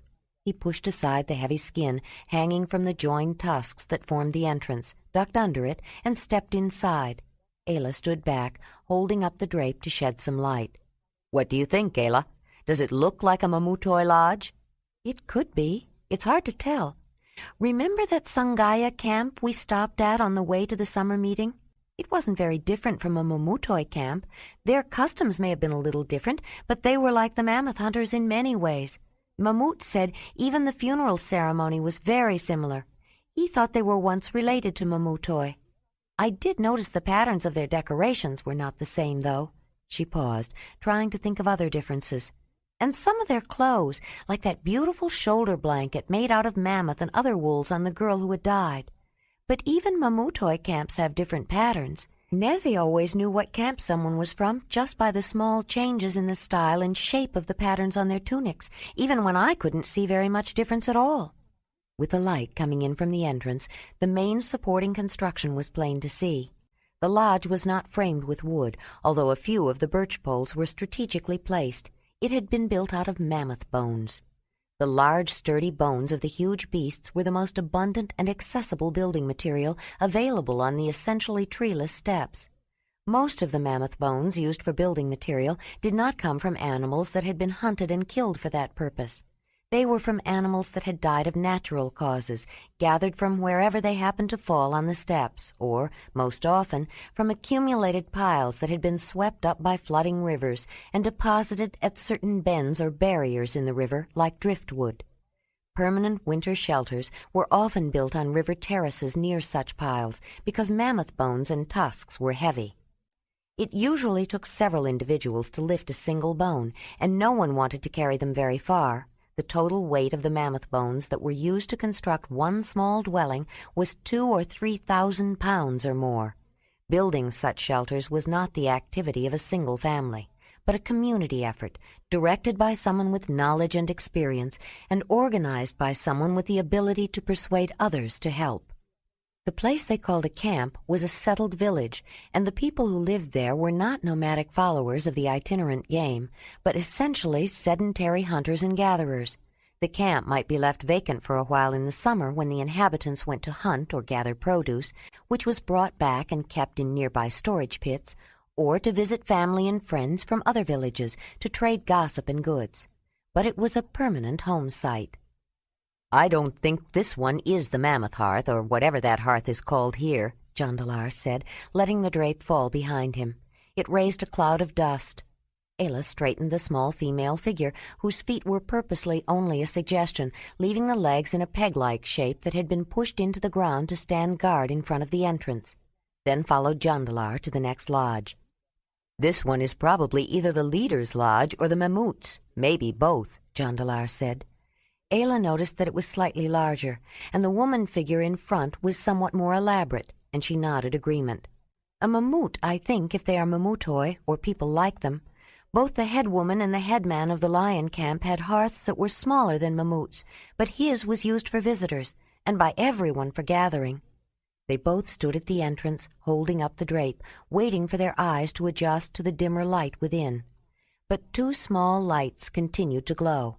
Wolf growled, and Ayla's nose detected a scent that made her nervous. "Don't go in, Jondalar! Wolf, stay!" she commanded, making the sign with her hand as well. "What is it, Ayla?" Jondalar said. "Can't you smell it? There's an animal in there, something that can make a strong smell, a badger, I think, and if we scare it, it will make a terrible stink that lingers. We won't be able to use this lodge, and the people who live here will have trouble getting rid of the smell. Maybe if you hold the drape back, Jondalar, it will come out by itself. They dig burrows and don't like the light much, even if they do hunt in the day sometimes." Wolf started a low, rumbling growl, and it was obvious he was straining to go in after the fascinating creature. But like most members of the weasel family, the badger could spray an attacker with the powerfully strong and acrid contents of its anal glands. The last thing Ayla wanted was to be around a wolf that stunk of that strong, musky odor, and she wasn't sure how long she could hold Wolf back. If the badger didn't come out soon, she might have to use a more drastic way to rid the lodge of the animal. The badger did not see well with its small and inconspicuous eyes, but they were watching the lighted opening with unwavering attention. When it seemed obvious the badger was not going to leave, she reached up for the sling that was wrapped around her head and into the pouch hanging from her waist for stones. Ayla put a stone in the bulging pocket of the sling, took aim on the reflecting points of light, and with a quick and expert spin to gain momentum, hurled the stone. She heard a thud, and the two small lights went out. "I think you got him, Ayla," Jondalar said, but they waited a while to make sure there was no movement before entering the lodge. When they did, they were aghast. The rather large animal, 3 feet from tip of nose to end of tail, was sprawled on the ground with a bloody wound on its head, but it had quite obviously spent some time within the dwelling, destructively exploring everything it could find. The place was a shambles. The hard-packed earthen floor was scratched up, and pits had been dug in it, some containing the animal's waste. The woven mats that had covered the floor were torn to shreds, along with various woven containers. Hides and furs on the raised bed platforms were chewed and ripped apart, and the stuffing of feathers, wools, or grasses of bed padding were strewn over all. Even a portion of the densely compacted wall had been dug out. The badger had made its own entrance. "Look at this! I would hate to return and find something like this," Ayla said. "That's always a danger when you leave a place empty. The mother doesn't protect a lodge from her other creatures. Her children must appeal to the spirit animal directly and deal with the animals of this world themselves," Jondalar said. "Maybe we can clean this lodge up a little for them, even if we can't repair all the damage." "I'm going to skin that badger and leave it for them, so they know what caused all this. They should be able to use the hide anyway," Ayla said, picking the animal up by the tail to take it outside. In better light, she noted the gray back with its stiff guard hairs, the darker underparts, and the distinctive black and white striped face, verifying that it was indeed a badger. She slit its throat with a sharp flint knife and left it to bleed out. Then she went back to the earth lodge, pausing for a moment before she went in to look around at the rest of the dome dwellings nearby. She tried to visualize what it would be like with people, and she felt a strong pang of regret that they were gone. It could be very lonely without other people. She suddenly felt very grateful for Jondalar, and for a moment she was almost overwhelmed by the love she felt for him. She reached for the amulet around her neck, felt the comforting objects inside the decorated leather bag, and thought of her totem. She didn't think of her cave lion protecting spirit as much as she once had. It was a clan spirit, though Mammoth had said her totem would always be with her. Jondalar always referred to the Great Earth Mother when he talked about the spirit world, and she thought of the mother more now, since the training she had been receiving from Mammoth. But she always felt it was her cave lion who had brought Jondalar to her, and she felt moved to communicate with her totem spirit. Using the ancient sacred language of silent hand signs that was used to address the spirit world and to communicate with other clans whose few spoken everyday words and more common hand signs were different, Ayla closed her eyes and directed her thoughts to her totem. "Great Spirit of Cave Lion," she gestured, "this woman is grateful to be found worthy, grateful to be chosen by the powerful Cave Lion. The Mogur always told this woman that a powerful spirit was difficult to live with, but it was always worth it. The Mogur was right. Though the tests and trials have sometimes been difficult, the gifts have matched the difficulty. This woman is most grateful for the gifts inside, the gifts of learning and understanding. This woman is also grateful for the man her great totem spirit guided to her, who is taking this woman back with him to his home. The man does not know the clan spirits and does not fully understand that he was also chosen by the spirit of the great cave lion, but this woman is grateful he was also found worthy." She was about to open her eyes, then had another thought. "Great cave lion spirit," she continued in her mind and with her silent language, "the Mogur told this woman that totem spirits always want a home, a place to return where they are welcome and want to stay. This traveling will end, but the people of the man do not know the spirits of clan totems. The new home of this woman will not be the same, but the man honors the spirit animal of each, and the people of the man must know and honor the cave lion spirit. This woman would say the great spirit of the cave lion will always be welcome and will always have a place wherever this woman is welcome." When Ayla opened her eyes, she saw Jondalar watching her. "You seemed occupied," he said. "I didn't want to disturb you." "I was thinking about my totem, my cave lion," she said, "and your home. I hope he will be comfortable there." "The spirit animals are all comfortable near Donny. The great Earth Mother created and gave birth to all of them. The legends tell about it," he said. "Legends? Stories about the times before?" "I guess you could say they were stories, but they are told in a certain way." "There were clan legends, too. I used to love it when Dorv told them. Mogur named my son after one of my favorites, the Legend of Dirk," Ayla said. Jondalar felt a moment of surprise and a twinge of disbelief at the thought that the people of the clan, the Flatheads, could have legends and stories. It was still difficult for him to overcome certain ingrained ideas he had grown up with, but he had already been made aware that they were much more complex than he would have thought possible. Why couldn't they have had legends and stories, too? "Do you know any Earth Mother legends?" Ayla asked. "Well, I think I remember part of one. They are told in a way to make them easier to remember, but only special Zelandania know them all." He paused to remember, then began in a chanting sing-song. "Her birth waters gushed, filling rivers and seas, then flooded the land and gave rise to the trees. From each drop that spilled, new grass and leaves grew, till sprouting green plants filled all the earth's view." Ayla smiled. "That's wonderful, Jondalar. It tells the story with a nice feeling and a nice sound, something like the rhythms of the Mamutoi songs. It would be very easy to remember that." "It is often sung. Different people sometimes make different songs for it, but the words mostly stay the same. Some people can sing the whole story with all the legends." "Do you know any more?" "A little. I've heard it all and generally know the story, but the verses are long, a lot to remember. The first part is about Donnie being lonely and giving birth to the son, Bali, the mother's great joy, a bright shining boy. Then they tell how she loses him and becomes lonely again. The moon is her lover, Lumi, but she created him too. That story is more of a woman's legend. It is about moon times and becoming a woman. There are other legends about her giving birth to all the spirit animals and to the spirit woman and man, to all of Earth's children." Wolf barked then, an attention-getting puppy bark that he found did accomplish his aim, encouraging him to keep it beyond the puppy stage. They both looked in his direction, and then saw the cause of his excitement. Below, on the sparsely wooded, grassy floodplain of the large river, a small herd of aurochs were straggling by. The wild cattle were huge, with massive horns and shaggy coats, mostly of a solid reddish color so deep it was almost black. But among the herd were a couple of animals that sported large white spots, primarily around the face and forequarters, mild genetic aberrations that showed up occasionally, particularly among aurochs. At almost the same moment, Ayla and Jondalar looked at each other, gave each other a knowing nod, then called their horses. Quickly removing the pack baskets which they took inside the dwelling, and taking their spear throwers and spears, they mounted and headed toward the river.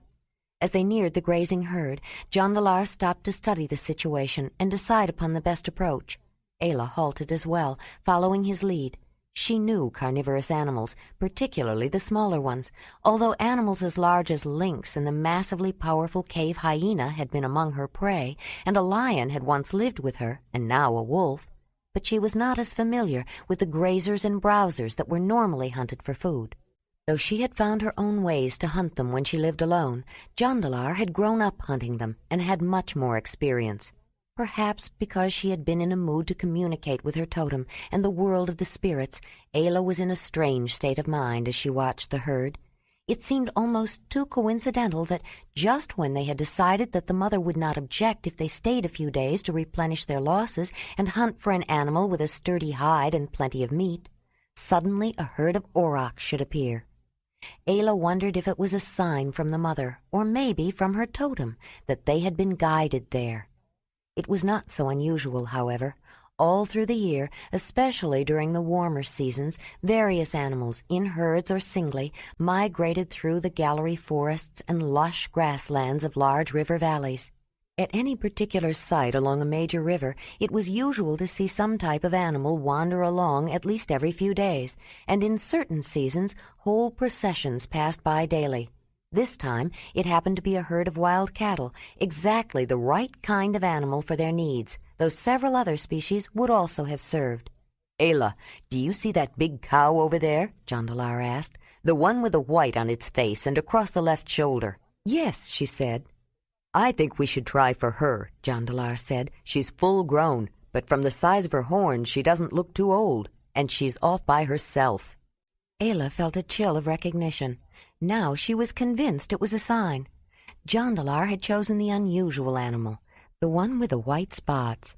Whenever she had been faced with difficult choices in her life, and after much thought had finally reasoned or rationalized her way to a decision, her totem had confirmed that it was the correct one by showing her a sign, an unusual object of some sort. When she was a girl, Kreb had explained such signs to her and told her to keep them for good luck.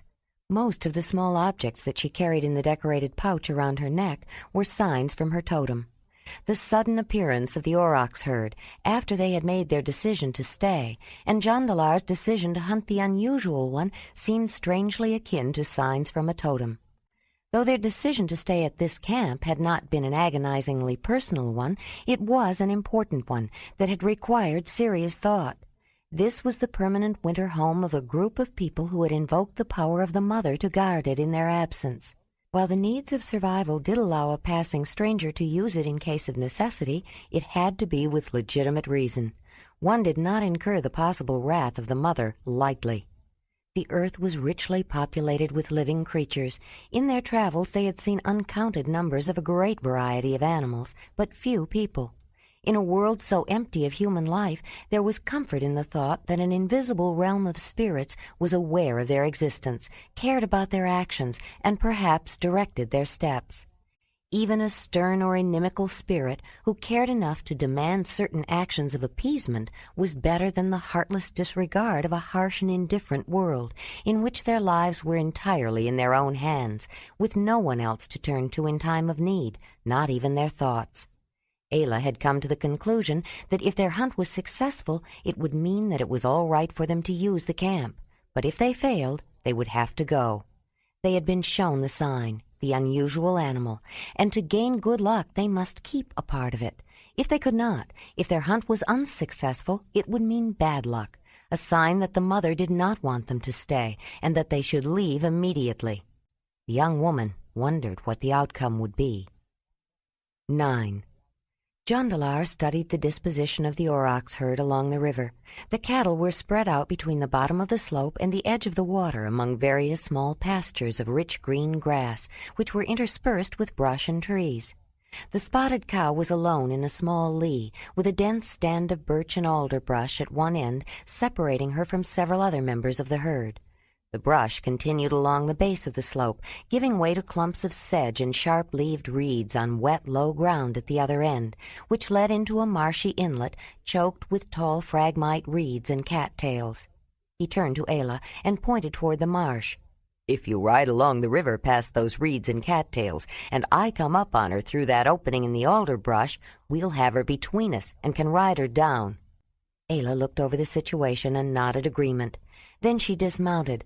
"I want to tie my spear holder before we start," she said, fastening the long tube-shaped rawhide container to the straps that held on the riding blanket of soft deerskin. Inside the stiff leather holder were several well-made graceful spears with slender round bone points, ground and polished to a fine sharpness, and split at the base where they were attached to the long wooden shafts. Each spear was fletched at the back end with 2 straight feathers and indented with a notch in the butt. While Ayla was tying down her holder, Jondalar reached for a spear from the spear holder on his back, attached by a strap that went over one shoulder. He had always worn his spear holder when he'd hunted on foot and was used to it, though when he'd traveled by walking on his own 2 legs and had worn a back frame, spears were kept in a special holder on the side of it. He placed the spear on his spear thrower to have it in readiness. Jondalar had invented the spear thrower during the summer he lived with Ayla in her valley. It was a unique and startling innovation, an inspired creation of sheer genius that had risen out of his natural technical aptitude and an intuitive sense of physical principles that would not be defined and codified for hundreds of centuries. Though the idea was ingenious, the spear thrower itself was deceptively simple. Shaped from a single piece of wood, it was about 1.5 feet in length and 1.5 inches wide, narrowing near the front end. It was held horizontally and had a groove down the center where the spear rested. A simple hook carved into the back of the thrower fit into the notch in the butt of the spear, acting as a backstop and helping to hold the spear in place while it was being thrown, which contributed to the accuracy of the hunting weapon. Near the front of Jondalar's spear thrower, 2 soft buckskin loops were attached on either side. To use it, the spear was laid on the spear thrower with its butt up against the backstop hook. The first and second fingers were put through the leather loops at the front of the spear thrower, which reached a place somewhat back from the center of the much longer spear at a good balance point and loosely held the spear in place. But a more important function came into play when the spear was thrown. Holding the front of the thrower securely as the spear was cast caused the back end to raise up, which, like an extension of the arm, added length. The greater length increased leverage and momentum, which in turn increased the power and distance of the flight of the spear. Hurling a spear with a spear thrower was similar to throwing it by hand. The difference was in the results. With it, the long shaft with a sharp point could be propelled more than twice as far as a spear thrown by hand, with many times the force. Jondalar's invention utilized mechanical advantage to transmit and amplify the force of muscle power. But it wasn't the first implement to use those principles. His people had a tradition of creative invention and had utilized similar ideas in other ways. For example, a sharp piece of flint held in the hand was an effective cutting tool, but attaching a handle to it gave the user an extraordinary increase in force and control. The seemingly simple idea of putting handles on things, knives, axes, adzes, and other carving, cutting, and drilling tools, a longer one on shovels and rakes, and even a form of detachable handle to throw a spear, multiplied their effectiveness many times. It was not just a simple idea, it was an important invention that made work easier and survival more probable. Though the ones who had come before them had slowly developed and improved various implements and tools, the people like Jondalar and Ayla were the first to imagine and innovate to such an extravagant degree. Their brains could make abstractions easily. They were capable of conceiving of an idea and planning how to implement it. Beginning with simple objects that utilized advanced principles that were intuitively understood, they drew conclusions and applied them in other circumstances. They did more than invent usable tools, they invented science. And from the same wellspring of creativity, utilizing that same power to abstract, they were the first people to see the world around them in symbolic form, to extract its essence and reproduce it. They originated art. When Ayla finished tying down her holder, she remounted. Then, seeing that Jondalar had a spear in readiness, she also placed a spear on her spear thrower, and holding them easily but carefully, started in the direction Jondalar had indicated. The wild cattle were moving slowly along the river, grazing as they went, and the cow they had singled out was already in a different location and not so isolated. A bull calf and another cow were now close by. Ayla followed the river, guiding Winnie with knees, thighs, and body movements. As she closed in on their intended prey, she saw the tall man on his horse across the green lea approaching through the opening in the brush. The 3 aurochs were between them. Jondalar raised his arm, which held the spear, hoping Ayla would realize he meant it as a signal to wait. Perhaps he should have gone over the strategy in greater depth before they separated, but it was hard to plan the tactics of a hunt too precisely. So much depended upon the situation they found and the actions of the prey. The 2 additional animals that were now grazing near the white-spotted cow added another complication, but there was no need to hurry. The animals did not seem alarmed by their presence, and he wanted to work out a plan before they rushed in. Suddenly the cows lifted their heads, and their contented indifference became anxious concern. Jondalar looked beyond the animals and felt a surge of annoyance that approached real anger. Wolf had arrived, and he was moving toward the cattle with his tongue lolling out, managing to look both menacing and playful at the same time. Ayla hadn't noticed him yet, and Jondalar had to stifle an urge to shout at her and tell her to call him off. But a shout would only startle the cows and probably set them off at a run. Instead, when a wave of his arm caught her eye, he pointed at the wolf with his spear. Ayla noticed Wolf then, but she wasn't sure from Jondalar's motions what he wanted, and she tried to signal back to him in clan gestures, asking him to explain. Though he did have a basic understanding of the language of the clan, Jondalar wasn't thinking of gestures as language just then and didn't recognize her signs. He was concentrating on how to salvage a deteriorating situation. The cows had begun lowing, and the calf, sensing fear from them, began bawling. They all looked ready to break away. What had started out to be almost perfect conditions for an easy kill was rapidly becoming a losing effort. Before things got worse, Jondalar urged Racer forward, just as the solid-colored cow bolted, running away from the oncoming horse and man toward the trees and brush. The bawling calf followed her. Ayla waited only long enough to be sure which animal Jondalar was going after. Then she, too, galloped after the spotted one. They were converging on the aurochs that was still standing in the pasture, watching them and lowing nervously, when the animal suddenly broke into a run, heading toward the marsh. They raced after it, but as they closed in, the cow suddenly dodged and doubled back, dashing between both horses toward the trees at the opposite end of the meadow. Ayla shifted her weight, and Winnie quickly changed direction. The mare was accustomed to quick changes. Ayla had hunted from horseback before, though usually it was for smaller animals that were downed with her sling. Jondalar had more trouble. A guiding rein wasn't as quick a command as a shift in body weight, and the man and his young stallion had far less experience hunting together. But after some initial hesitation, they were soon pounding after the white-spotted aurochs as well. The cow was heading at a dead run for the grove of trees and thick brush ahead. If she made it to cover, it would be difficult to follow her through it, and there was a good chance that she would get away. Ayla and Whinny, and behind them, Jondalar riding Racer, were gaining on the aurochs, but all grazing animals depended on speed to escape predators, and wild cattle could be nearly as fleet as horses when pressed. Jondalar urged Racer on, and the horse responded with an all-out burst of speed. Trying to steady his spear so he could make an attempt to get the fleeing animal, Jondalar pulled up alongside Ayla, then surged ahead, but at a subtle signal from the woman, the mare kept pace. Ayla held her spear ready to hurl as well, but even at a gallop she rode with an easy, effortless grace that was the result of practice and her initial training of the horse that had been unintentional. She felt that many of her signals to the horse were more an extension of thought than an act of guidance. She had only to think of how and where she wanted the mare to go, and Whinny complied. They had such an intimate understanding of each other, she hardly realized that the subtle movements of her body that accompanied the thought had given a signal to the sensitive and intelligent animal.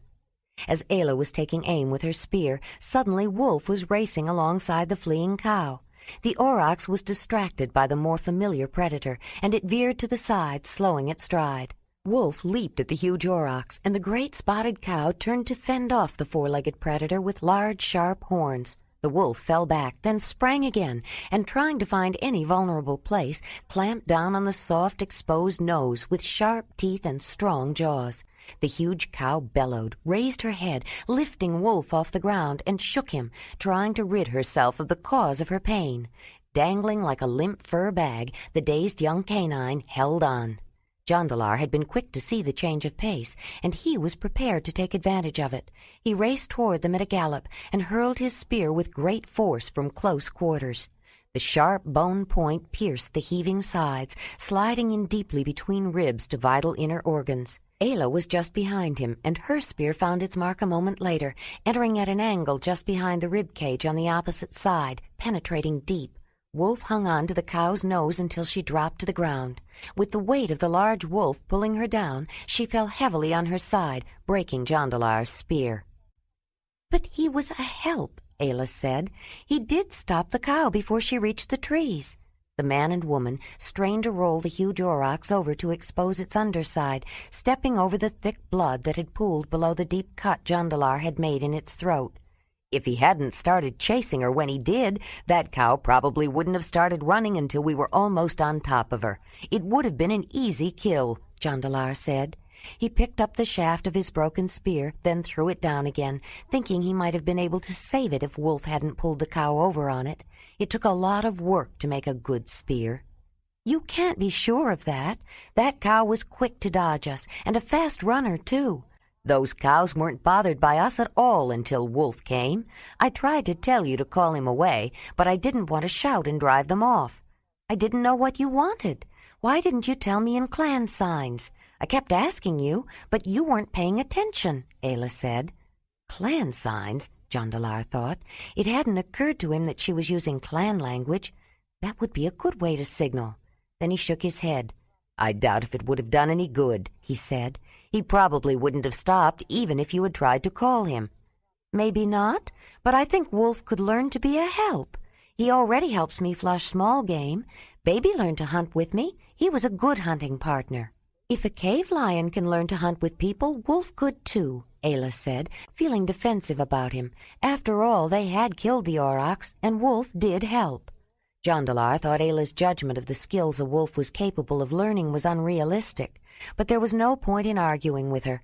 She treated the animal like a child as it was, and it would only make her defend him more.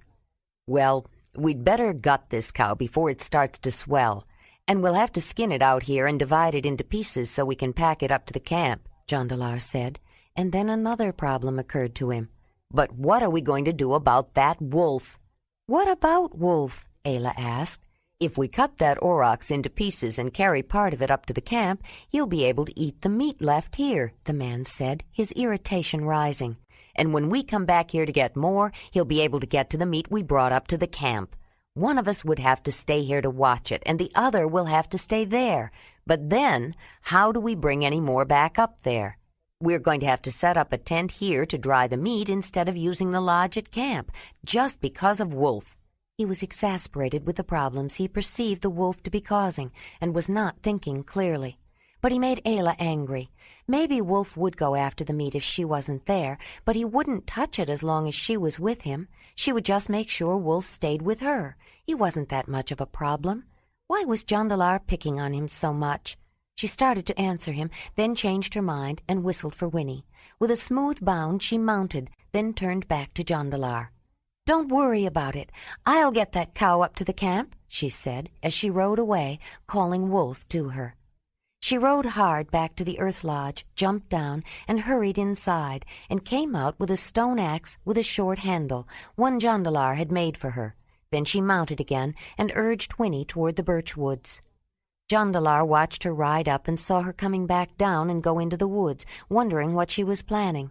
He had started the belly cut to remove the intestines and stomach of the cow, but he was having mixed feelings as he worked. He did think he was justified in his concerns about the young wolf, but he was sorry he had brought them up to Ayla. He knew how she felt about the animal. His complaints were not going to change anything, and he had to admit her training had accomplished much more than he would have thought possible. When he heard her chopping wood, he suddenly realized what she planned to do, and he headed for the woods too. He saw Ayla hacking fiercely at a tall, straight birch tree from the center of the grove of closely spaced trees, venting her anger in the process. Wolf isn't as bad as Jondalar says, she was thinking. Maybe he did almost scare off that aurochs, but then he did help. She paused for a moment, resting, and frowned. What if they hadn't made a kill? Wouldn't that have meant they weren't welcome? That the spirit of the mother didn't want them to stay at the camp? If Wolf had spoiled their hunting, she wouldn't be thinking of how to move that cow. They would be leaving. But if they were meant to stay, he couldn't have spoiled their hunting, could he? She started chopping again. It was getting too complicated. They had killed the spotted cow, even with Wolf's interference and his help, so it was all right to use the lodge. Maybe they had been guided to this place after all, she thought. Suddenly Jondalar appeared. He tried to take the axe from her. "Why don't you look for another tree and let me finish this one?" he said. Though not as angry, Ayla resisted his assistance. "I told you I'd get that cow up to the camp. I can do it without your help."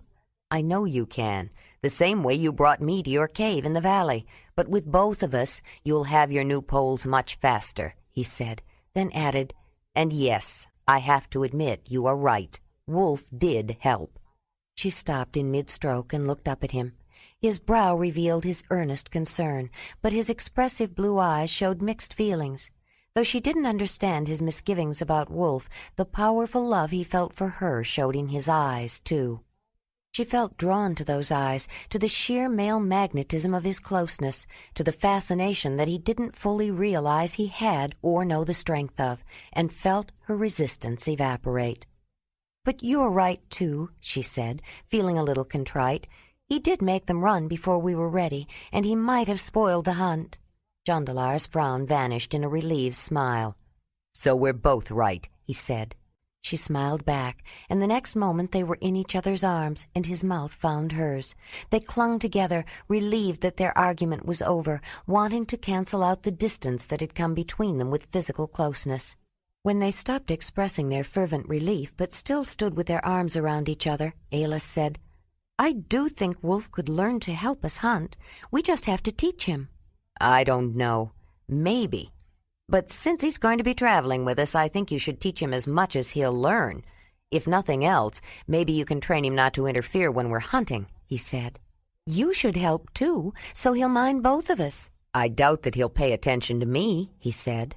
Then, seeing that she was ready to disagree, he added, "But if you want, I'll try."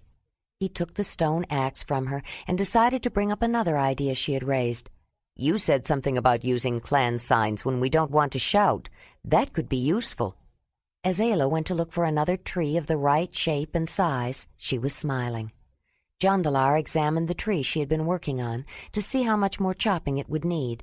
It was difficult to cut down a hard tree with a stone axe. The brittle flint of the axe head was made rather thick so that it would not break too easily from the force of the blow, and a strike did not cut in deeply, but instead chipped a little away. The tree looked more as if it had been gnawed than cut. Ayla listened to the rhythmic sound of stone hitting wood as she carefully examined the trees in the grove. When she found one that was suitable, she notched the bark, then looked for a third. When the necessary trees were cut down, they dragged them out to the clearing, and using knives and the axe, stripped the branches, then lined them up on the ground. Ayla judged the size and marked them, and they cut them all to an equal length. While Jondalar removed the internal organs from the aurochs, she walked back to the lodge for ropes and a device she had made of leather straps and thongs knotted and braided together. She brought along one of the torn floor mats as well when she returned, then signaled for Winnie and adjusted the special harness on her. Using 2 of the long poles, the third was only necessary for the tripod she used to keep food out of the reach of prowling scavengers, she attached the narrower ends to the harness she had put on the horse, crossing them over above the withers. The heavier ends dragged on the ground, one on either side of the mare. With ropes, they fastened the grass mat across the more widely spread poles of the travois near the ground and attached extra ropes to tie down and hold the aurochs.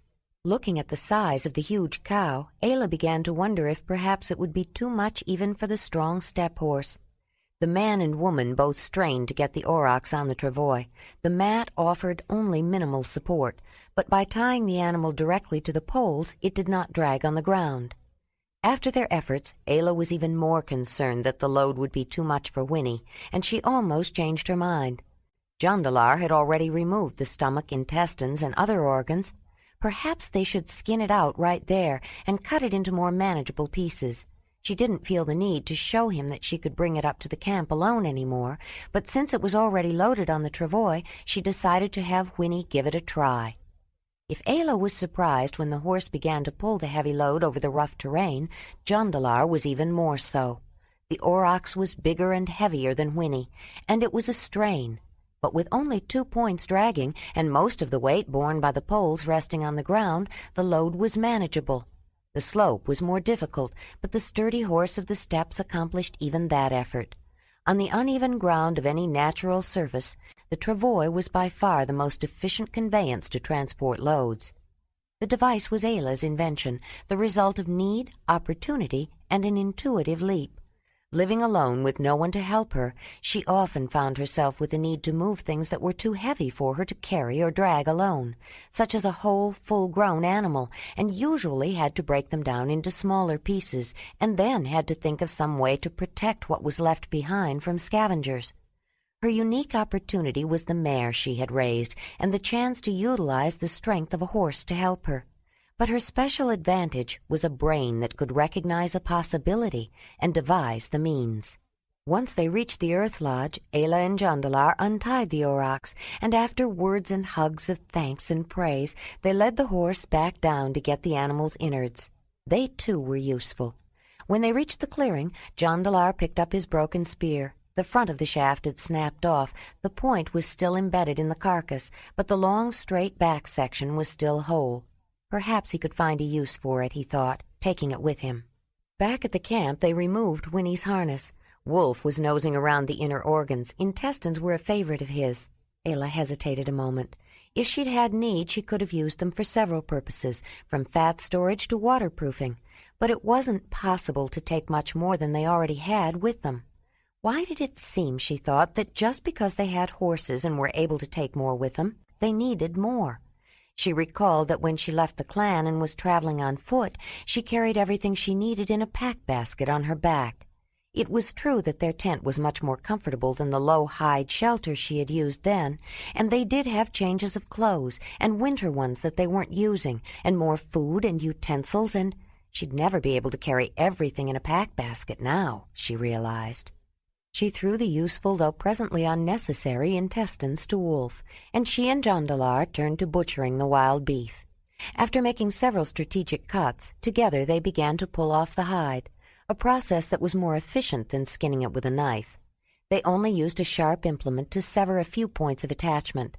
With little effort, the membrane between the skin and the muscle separated cleanly, and they ended up with only the 2 holes of the spear points marring a perfect hide. They rolled it up to keep it from drying too quickly, and they put the head aside. The tongue and brains were rich and tender, and they planned to eat those delicacies that night. The skull with its large horns, however, they would leave for the camp. It could have special meaning for someone, and if not, there were many useful parts to it. Then Ayla took the stomach and bladder to the small stream that supplied water for the camp. to wash them, and Jondalar went down to the river to find brush and slender trees that could be bent to make a round, bowl-shaped frame for the small boat. They also searched for deadfall and driftwood. They would need several fires to keep animals and insects away from their meat, as well as a fire inside overnight.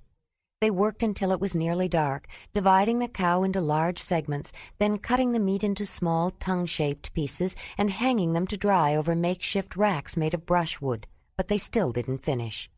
They brought the racks into the lodge overnight. Their tent was still damp, but they folded it and brought it in, too. They would set it up again the next day when they brought the meat out to let the wind and the sun finish the drying. In the morning, after they cut up the last of the meat, Jondalar began to construct the boat. Using both steam and hot rocks heated in the fire, he bent the wood for the boat frame. Ayla was very interested and wanted to know where he learned the process. "My brother, Thonalin, he was a spear maker," Jondalar explained, holding down the end of a small straight tree that he had formed into a curve, while she lashed it to a circular section with sinew made of a tendon from the hind legs of the aurochs. "But what does spear-making have to do with making a boat?" "Thonalin could make a spear shaft perfectly straight and true, but to learn how to take the bend out of wood, you first have to learn how to bend wood, and he could do that just as well. He was much better at it than I am. He had a real feel for it. I suppose you could say his craft was not only making spears, but shaping wood. He could make the best snowshoes, and that means taking a straight branch or tree and bending it completely around. Maybe that's why he felt so much at home with the Sharamudoi. They were expert wood shapers. They used hot water and steam to bend out their dugouts to the shape they wanted." "What is a dugout?" Ayla asked. "It's a boat carved out of a whole tree. The front end is shaped to a fine edge, the back end too, and it can glide through the water so easily and smoothly it's like cutting with a sharp knife. They're beautiful boats. This one we're making is clumsy by comparison, but there are no big trees around here. You'll see dugouts when we reach the Sharamudoi." "How much longer before we get there?" "It's quite a long ways yet, beyond those mountains," he said, looking west toward the high peaks indistinct in the summer haze. "Oh," she said, feeling disappointed. "I was hoping it wouldn't be so far. It would be nice to see some people. I wish someone had been here at this camp. Maybe they'll come back before we leave." Jondalar noticed a wistfulness in her tone. "Are you lonely for people?" he asked. "You spent such a long time alone in your valley. I thought you'd be used to it." "Maybe that's why. I spent enough time being alone.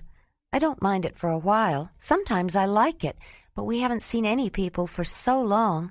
I just thought it would be fun to talk to someone," she said, then looked at him. "I'm so happy you are with me, Jondalar. It would be so lonely without you." "I am happy too, Ayla. Happy I didn't have to make this trip alone. Happier than I can say that you came with me. I'm looking forward to seeing people too. When we reach the Great Mother River, we should meet some. We've been traveling across country. People tend to live near fresh water, rivers or lakes, not out in the open." Ayla nodded, then held the end of another slender sapling, which had been heating over hot rocks and steam, while Jondalar carefully bent it into a circle, then helped him lash it to the others. Judging from the size of it, she began to see that it would take the entire hide of the aurochs to cover it. There would be no more than a few scraps left over, not enough to make a new rawhide meat keeper to replace the one she had lost in the flash flood. They needed the boat to cross the river. She would just have to think of something else to use. Maybe a basket would work, she thought, tightly woven, long in shape, and rather flat, with a lid. There were cattails and reeds and willows, plenty of basket-making materials around, but would a basket work?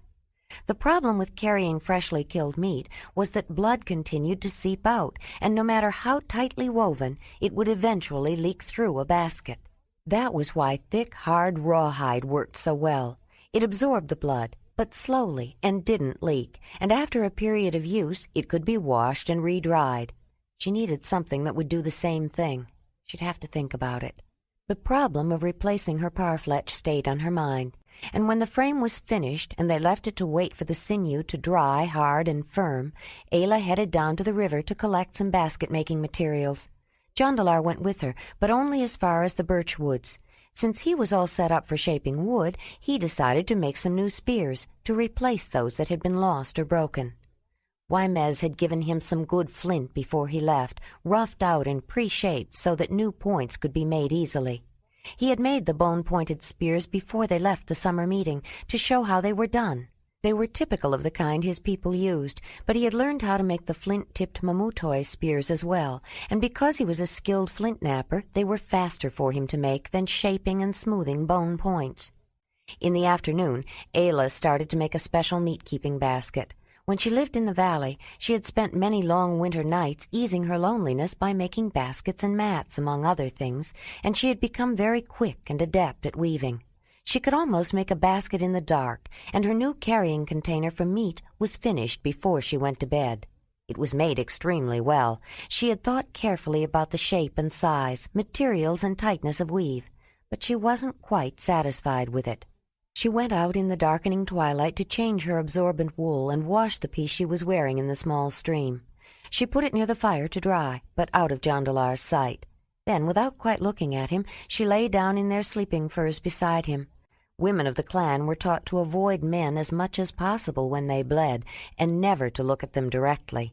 It made clan men very nervous to be around women during that time.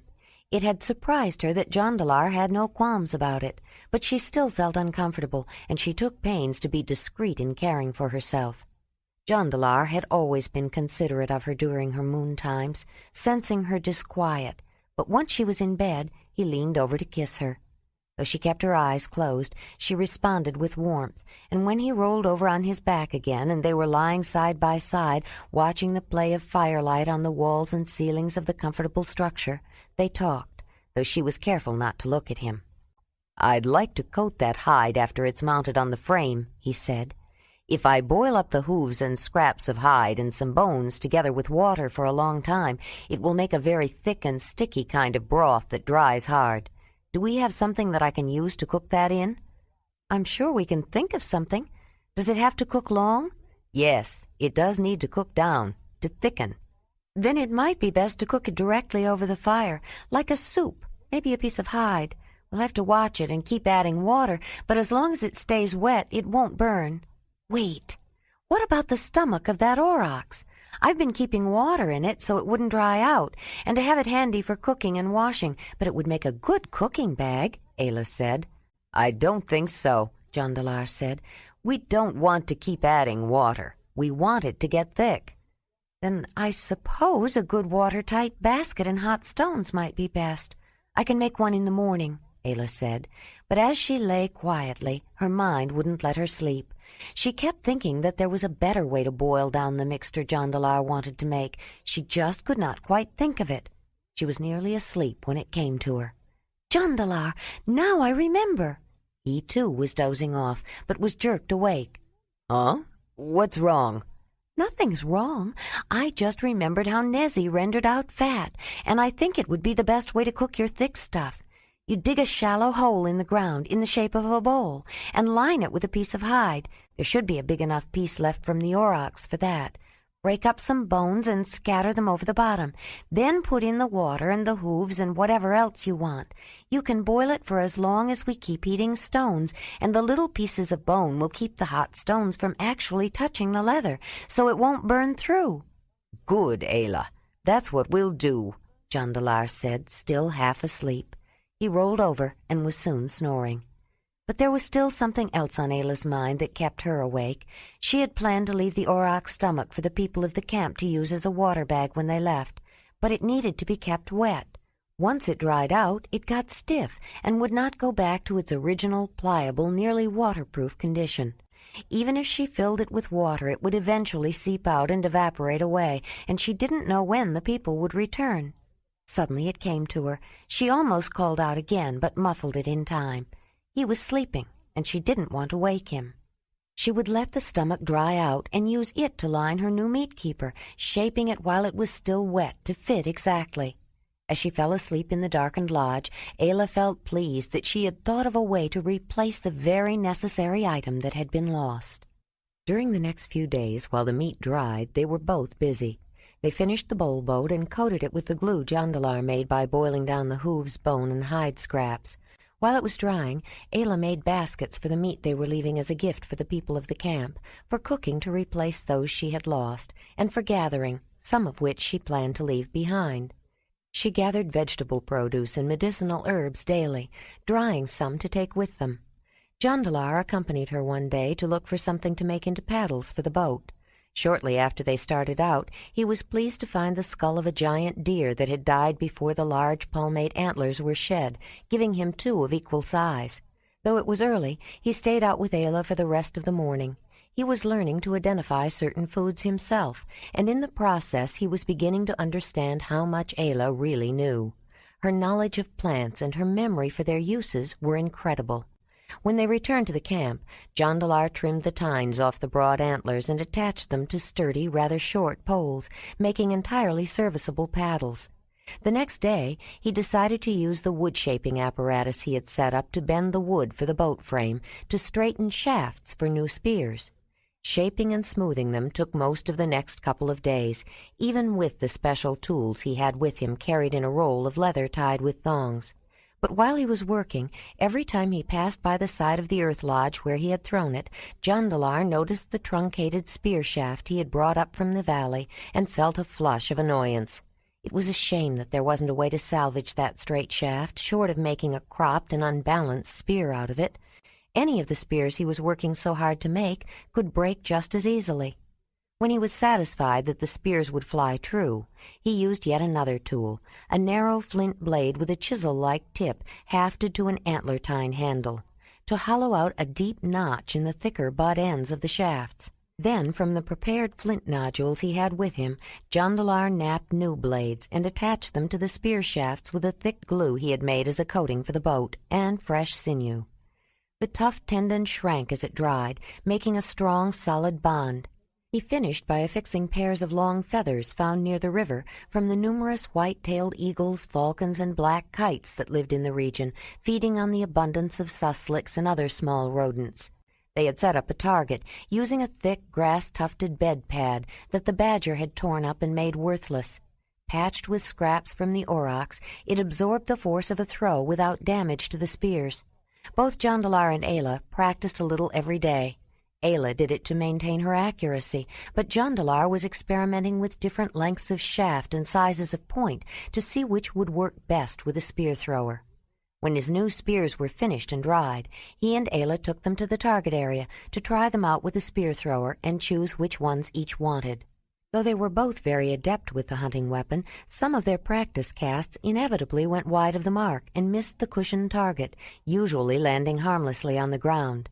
But when Jondalar cast a newly completed spear with a powerful throw, and not only missed the target, but hit a large mammoth bone that was used as an outdoor seat, he flinched. He heard a crack as it bent and bounced back. The wooden shaft had splintered at a weak spot about a foot back from the point. When he walked over to examine it, he noticed that the brittle flint tip had also shattered along one edge and spalled off a large chip, leaving a lopsided point that was not worth salvaging. He was furious with himself for wasting a spear that had taken so much time and effort to make before it could be used for anything worthwhile. In a sudden surge of anger, he cracked the bent spear across his knee and broke it in two, then threw it down. When he looked up, he noticed Ayla watching him, and he turned away, flushed with embarrassment over his outburst, then stooped down and picked up the broken pieces, wishing he could dispose of them unobtrusively. When he looked up again, Ayla was getting ready to cast another spear, as though she hadn't seen anything. He walked over to the earth lodge and dropped the broken spear near the shaft that had broken during the hunt, then stared down at the pieces, feeling foolish. It was ridiculous to get so angry over breaking a spear. But it is a lot of work to make one, he thought, looking at the long shaft with the end broken off and the section of the other spear with the broken flint point still attached that happened to be lying just in front. It's too bad those pieces can't be put together to make a whole spear. As he stared at them, he began to wonder if maybe he could, and he picked up both pieces again, examining the broken ends carefully. He fitted them together, and for a while the splintered ends stayed attached, then fell apart again. Looking over the entire long shaft, he noted the hollowed-out indentation he had carved at the butt end for the pointed hook of the spear thrower, then turned it around to look again at the broken end. "If I carved a deeper hold at this end," he thought, "and shaved the end of this piece with a broken flint to a tapered point, and put them together, would they stay?" Full of excitement, Jondalar went into the lodge and got out his roll of leather and took it outside. He sat down on the ground and unrolled it, displaying the variety of carefully made flint tools, and picked out the chisel tool. Setting it down nearby, he examined the broken shaft and reached for his flint knife from the sheath on his belt and began to cut away the splinters and make a smooth end.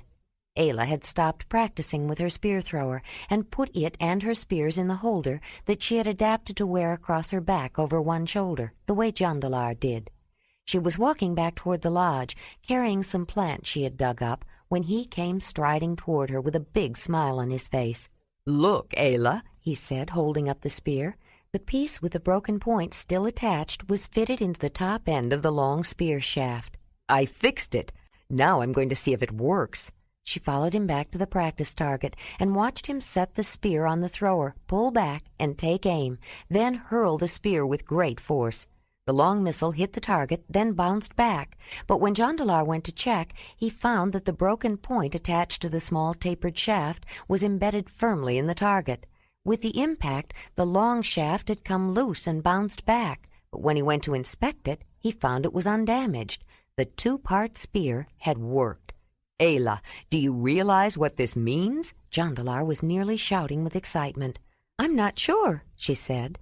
"See, the point found its mark, then separated from the shaft without breaking. That means all I have to make next time is a new point and attach it to a short piece like this. I don't have to make a whole new long shaft. I can make 2 points like this, several in fact, and we'll only need a few long shafts. We can carry a lot more short shafts with points than long full spears, and if we lose one, it won't be so hard to replace. Here, you try it," he said, working loose the broken point from the target.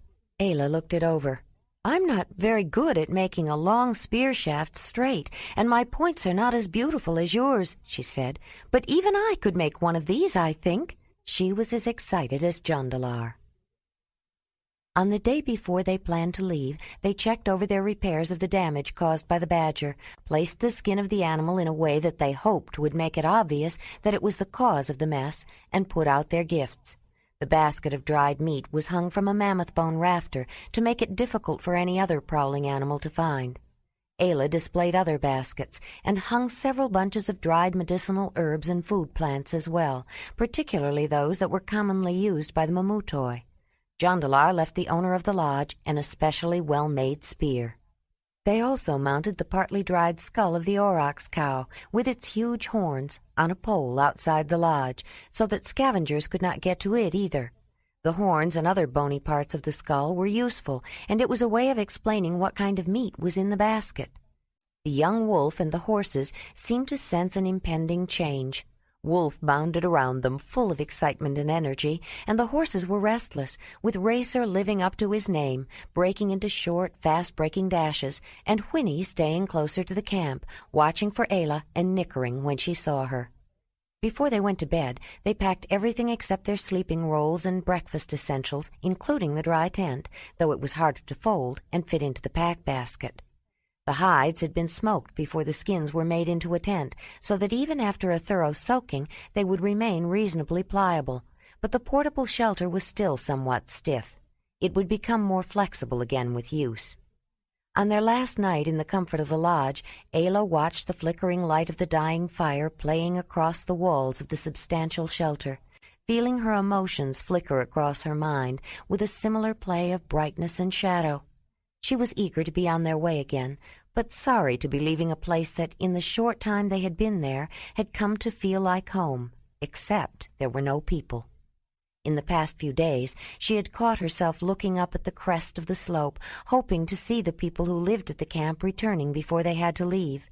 Though she still wished they would arrive unexpectedly, she had given up hoping, and she was looking forward to reaching the Great Mother River and perhaps meeting someone along its route.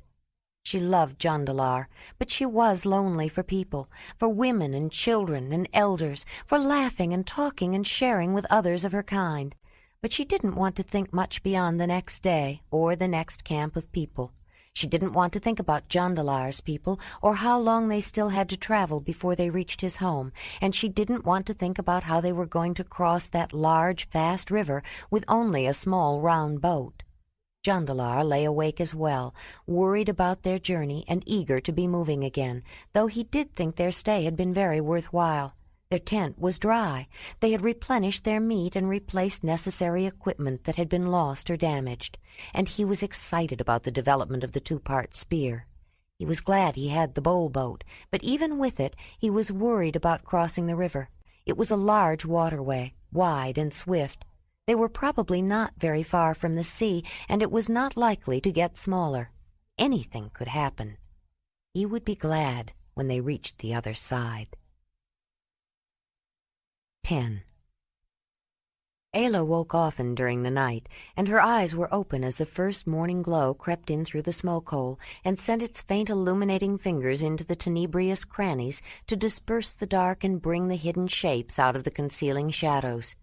By the time the obscuring night had retreated to a dim half-light, she was wide awake and could not go back to sleep. Moving quietly away from Jondalar's warmth, she slipped outside.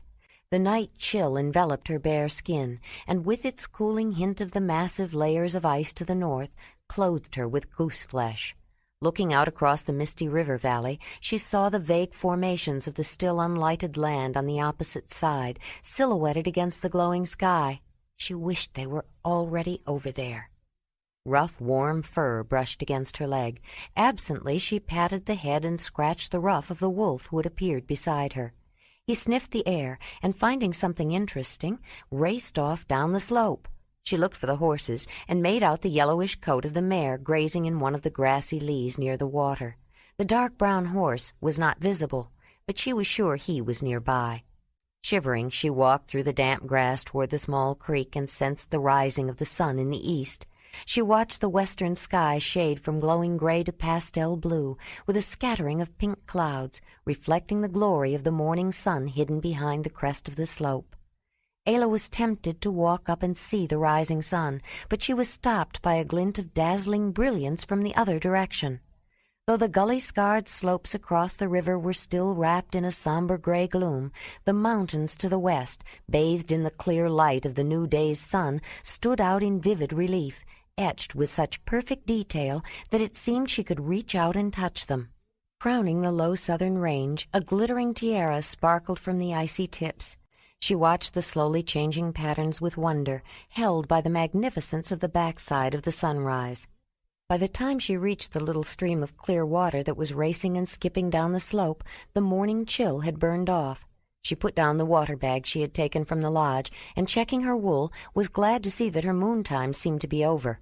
She unfastened her straps, took off her amulet, and stepped into a shallow pool to wash. When she was through, she filled the water bag at the splashing cascade that ran into the slight depression of the pool, then got out and pushed the water off with one hand and then the other.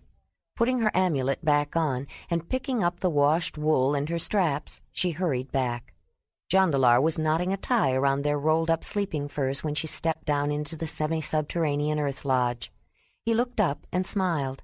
Noticing that she wasn't wearing her leather straps, his smile took on a decidedly suggestive look. "Maybe I shouldn't have been so quick to roll up the furs this morning," he said. She flushed when she realized he was aware that she was past her moon time. Then she looked directly into his eyes, which were full of teasing laughter, love, and burgeoning desire, and smiled back. "You can always unroll them again." "There go my plans for an early start," he said, pulling an end of the thong that released the knot on the sleeping roll. He unrolled it and stood up as she walked to him. After their morning meal, it took little time for them to finish packing. Gathering all their possessions and the boat, along with their animal traveling companions, they moved down to the river. But deciding the best way to get across was another matter. They stared at the expanse of water rushing past, so wide that details of the bank on the other side were difficult to see. With its fast current sliding over and around itself in subdued ripples and eddies, making small, choppy waves, the sound of the deep river was almost more revealing than its look. It spoke its power in a muted, gurgling roar. While he was making the circular craft, Jondalar had thought often about the river and how to use the boat to get across. He had never made a bowl boat before, and he had only ridden in one a few times. He had become fairly adept at handling the sleek dugout canoes when he lived with the Sharamudoi, but when he tried his hand at propelling the round bowl boats of the Mamutoi, he found them very clumsy. They were buoyant, hard to tip over, but difficult to control. The two peoples not only had different types of materials at hand to construct their floating craft, they used boats for different purposes. The Mamutoi were primarily hunters of the open steppes. Fishing was only an occasional activity. Their boats were used primarily to get themselves and their possessions across waterways, whether small tributaries or the rivers that swept down continent-wide from the glaciers of the north to the inland seas of the south. The Ramudoi, the river people moiety of the Sharamudoi, fished the Great Mother River, though they referred to it as hunting when they went after the 30-foot sturgeons, while the Shamudoi half hunted chamois and other animals that lived on the high cliffs and mountains that overlooked the river and, near their home, confined it in a great gorge. The Ramudoi lived on the river during the warm seasons, taking full advantage of its resources, including the large durmast oaks that lined its banks, which were used to make their beautifully crafted and maneuverable boats. "Well, I think we should just put everything in it," Jondalar said, picking up one of his pack baskets. Then he put it down and picked up the other one instead. "It's probably a good idea to put the heaviest things on the bottom, and this one has my flint and tools in it." Ayla nodded. She, too, had been thinking about getting them all across the river with their belongings intact, and she had tried to anticipate some of the potential problems, remembering her few excursions in the lion camp's bowl boats. "We should leave a place for each of us on opposite sides so it stays balanced. I'll leave room for Wolf to be with me." Jondalar wondered how the wolf would behave in the fragile floating bowl, though he refrained from saying anything. Ayla saw his frown, but kept her peace. "We should each have a paddle, too," he said, handing one to her. "With all of this, I hope we'll be able to fit," she said, putting the tent in the boat, thinking she might use it for a seat. Though it was cramped, they managed to get everything into the hide-covered boat, except the poles. "We may have to leave those behind. There's no room for them," Jondalar said. They had just replaced the ones they had lost. Ayla smiled and held up some cord she had kept out. "No, we won't. They'll float. I'll just tie them to the boat with this so they won't drift away," she said. Jondalar wasn't sure that was a good idea, and he was framing an objection as he thought about it, but Ayla's next question distracted him. "What are we going to do about the horses?" she said. "What about the horses? They can swim across, can't they?" "Yes, but you know how nervous they can get, especially about something that they haven't done before. What if they get frightened by something in the water and decide to go back? They won't even try again to cross the river by themselves. They won't even know we're on the other side. We would have to come back and lead them across. So why not just lead them to begin with?" Ayla explained. She was right. The horses probably would get apprehensive and could just as easily go back as across, Jondalar thought. "But how are we going to lead them when we're in the boat?" he said. This was becoming complicated. Trying to manage a boat could be difficult enough without trying to manage panicked horses besides. He was feeling more and more worried about crossing this river. "We put on their halters with lead ropes and tie the ropes to the boat," Ayla said. "I don't know. That may not be the best way. Maybe we should think about it some more," he said. "What is there to think about?" she said, as she was wrapping cord around the 3 poles. Then she measured out a length and fastened it to the boat. "You were the one who wanted to get started," she added, while she put Winnie's halter on, attached a lead rope to it, then fastened it to the boat on the opposite side of the poles. Holding the slack, she stood beside the boat, then turned to Jondalar. "I'm ready to go." He hesitated, then nodded decisively. "All right," he said, getting Racer's halter from his pack basket and calling the horse to him. The young stallion lifted his head and neighed when the man first tried to slip the halter over his head, but after Jondalar talked to him and stroked his face and neck, Racer calmed down and allowed it. He tied the rope to the boat, then faced Ayla. "Let's go," he said. Ayla signaled to Wolf to get into the boat. Then, with both of them still holding the lead ropes to maintain control of the animals, they pushed the boat into the water and scrambled to get in. From the beginning there was trouble. The swift current took hold of the small craft and swept it along, but the horses were not quite ready to enter the wide stream. They reared back as the boat was trying to pull away, jerking the boat so violently that it nearly tipped over, making Wolf stumble to regain his footing and eye the situation nervously. But the load was so heavy that the boat righted itself quickly, though it rode very low in the water. The poles had stretched out in front, trying to follow the strong current. The pull on the horses by the river trying to propel the boat downstream, and the anxious words of encouragement from Ayla and Jondalar finally convinced the balky animals to enter the water. First, Winnie put in a tentative hoof and found bottom, then Racer, and with a constant tug, they both finally jumped in. The bank fell off sharply, and they were soon swimming. Ayla and Jondalar had no choice but to let the current carry them along downstream until the entire unlikely combination of 3 long poles, followed by a round, heavily laden boat carrying a woman, a man, and a very tense wolf with 2 horses behind, stabilized. Then they let go of the lead ropes, and each took up a paddle and attempted to change their direction so that they were moving across the current. Ayla, on the side facing the opposite shore, was not at all familiar with using a paddle. It took several tries, with Jondalar giving advice while he was trying to row away from the shore, before she got the hang of it and managed to use it in cooperation with him to direct the boat.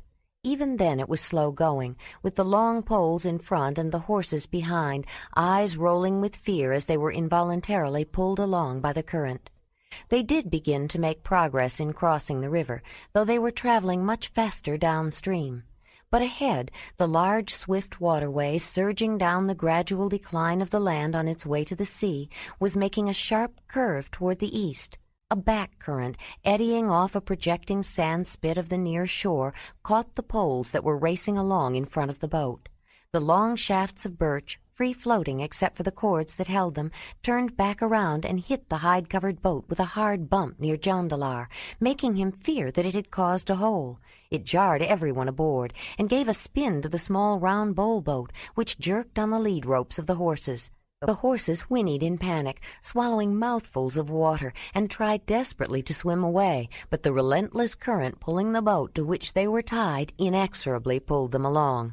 But their efforts were not without effect. They caused the little boat to be jerked back and twist around, which yanked on the poles, making them bang into the boat again. The turbulent current and the jerking and bumping of the overloaded craft made it bob and bounce and ship water, adding more weight. It was threatening to sink. The frightened wolf had been cowering with his tail between his legs beside Ayla on the folded tent, while she was frantically trying to steady the boat with a paddle she didn't know how to use, with Jondalar shouting instructions she didn't know how to apply. The whinnying of the panicked horses turned her attention to them, and seeing their fear, she suddenly realized she had to cut them free. Dropping her paddle to the bottom of the boat, she took her knife from the sheath at her waist. Knowing that Racer was more excitable, she worked at his rope first, and with only a little effort the sharp flint blade cut through. His release caused more bumping and spinning, which was just too much for Wolf. He leaped from the boat into the water. Ayla watched him swimming frantically, quickly cut through Winnie's rope and jumped in after him.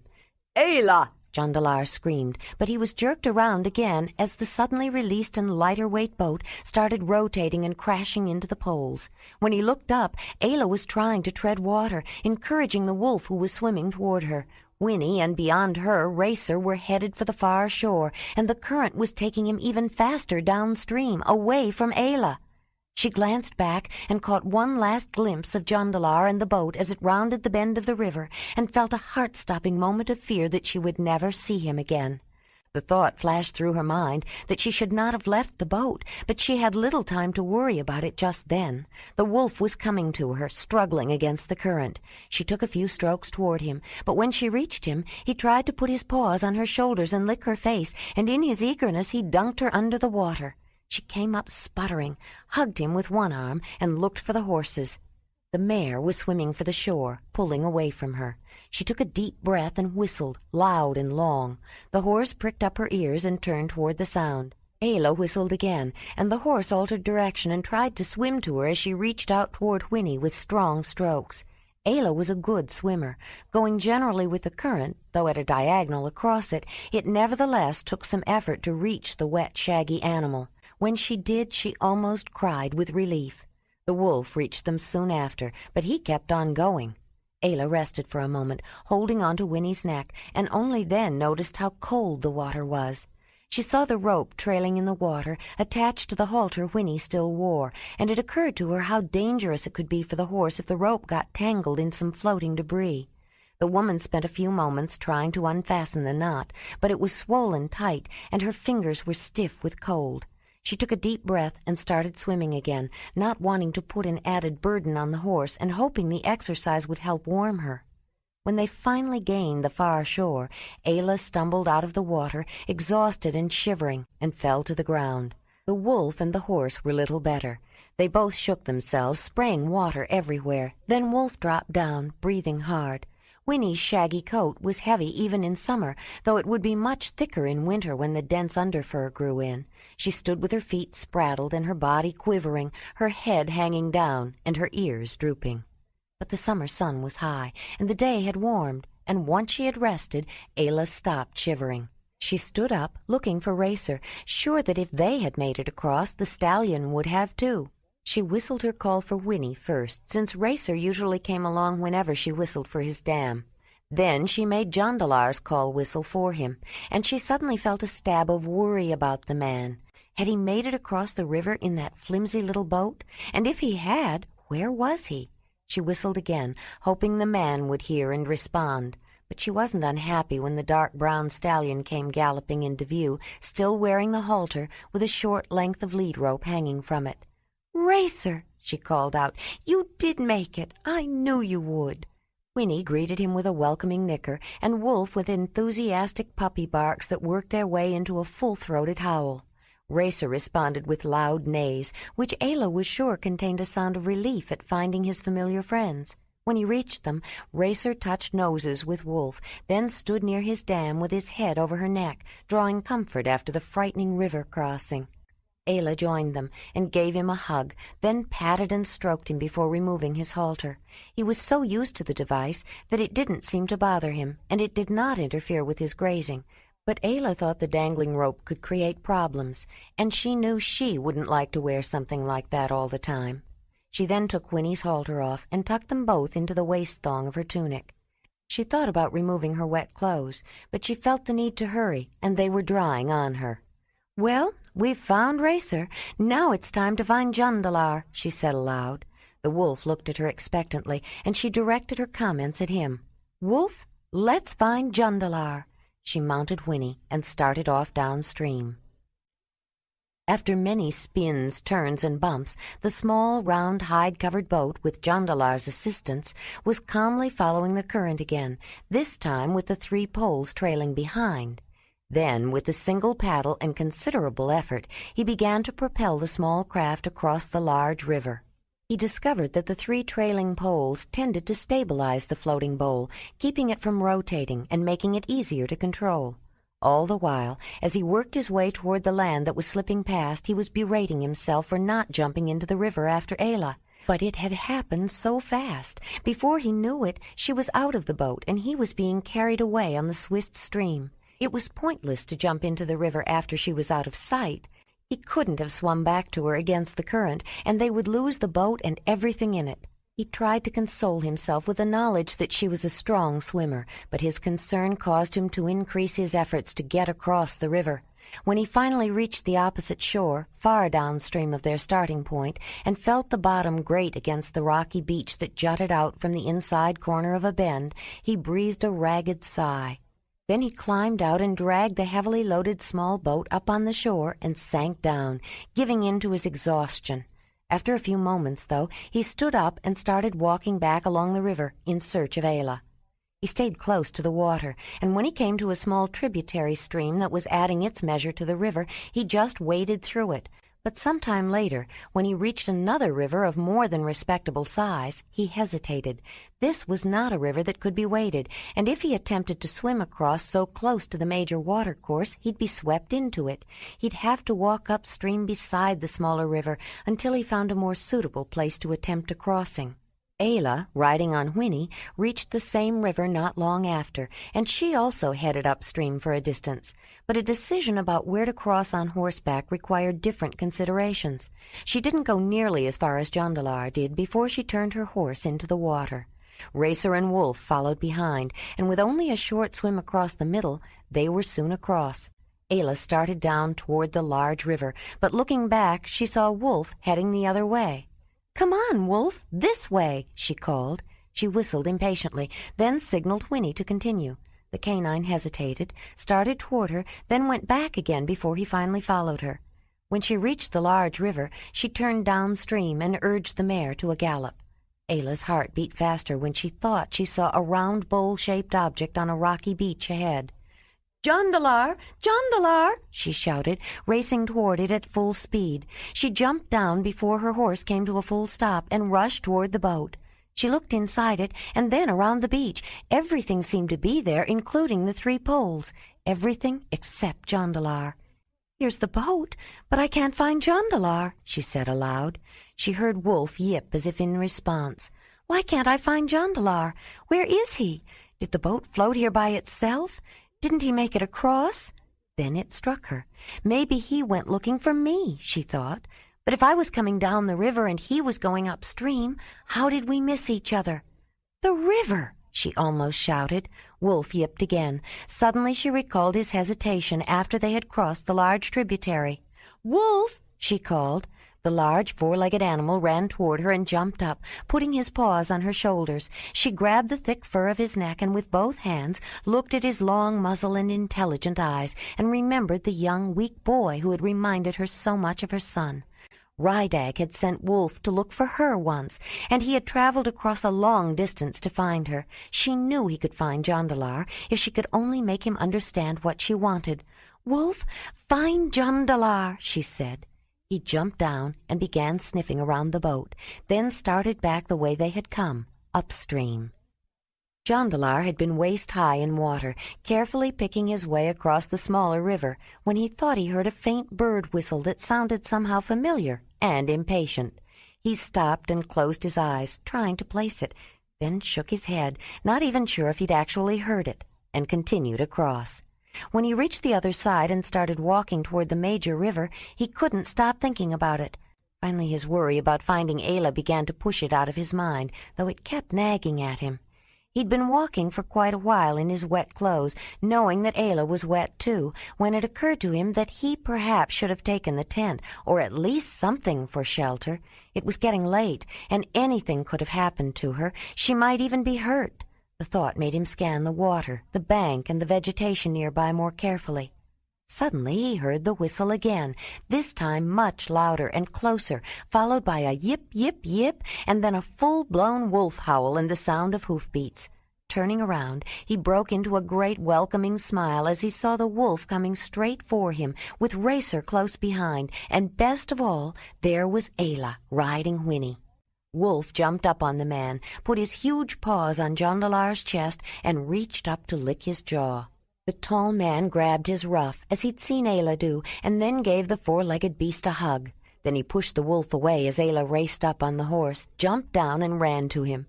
"Jondalar, Jondalar," she said as he took her in his arms. "Ayla, oh my Ayla," he said, crushing her to his chest. The wolf jumped up and licked both of their faces, and neither one of them pushed him away.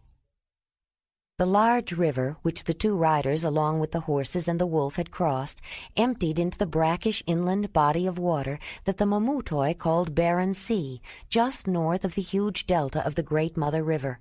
As the travelers neared the many-mouthed culmination of the watercourse that had wound its way across the breadth of the continent for nearly 2,000 miles, the downward slope of the land leveled off. The magnificent grasslands of this flat southern region surprised Ayla and Jondalar. A rich new growth, unusual so late in the season, burgeoned across the open landscape. The violent thunderstorm with its downpour of flooding rains, exceptional in its timing and very widespread, was responsible for the unseasonal greening. It brought a spring-like resurgence to the steppes of not only grass, but colorful blooms, dwarf iris in purple and yellow, deep red multi-petaled peonies, spotted pink lilies, and vetch in variable colors from yellow and orange to red and purple. Loud whistling and squawking called Ayla's attention to the vociferous black and rose birds that were wheeling and dipping, separating and coming together in large flocks, creating a confusion of ceaseless activity. The heavy concentration of the noisy, gregarious, rose-colored starlings that had gathered nearby made the young woman uneasy. Though they bred in colonies, fed in flocks, and roosted together at night, she didn't recall ever seeing so many of them at one time.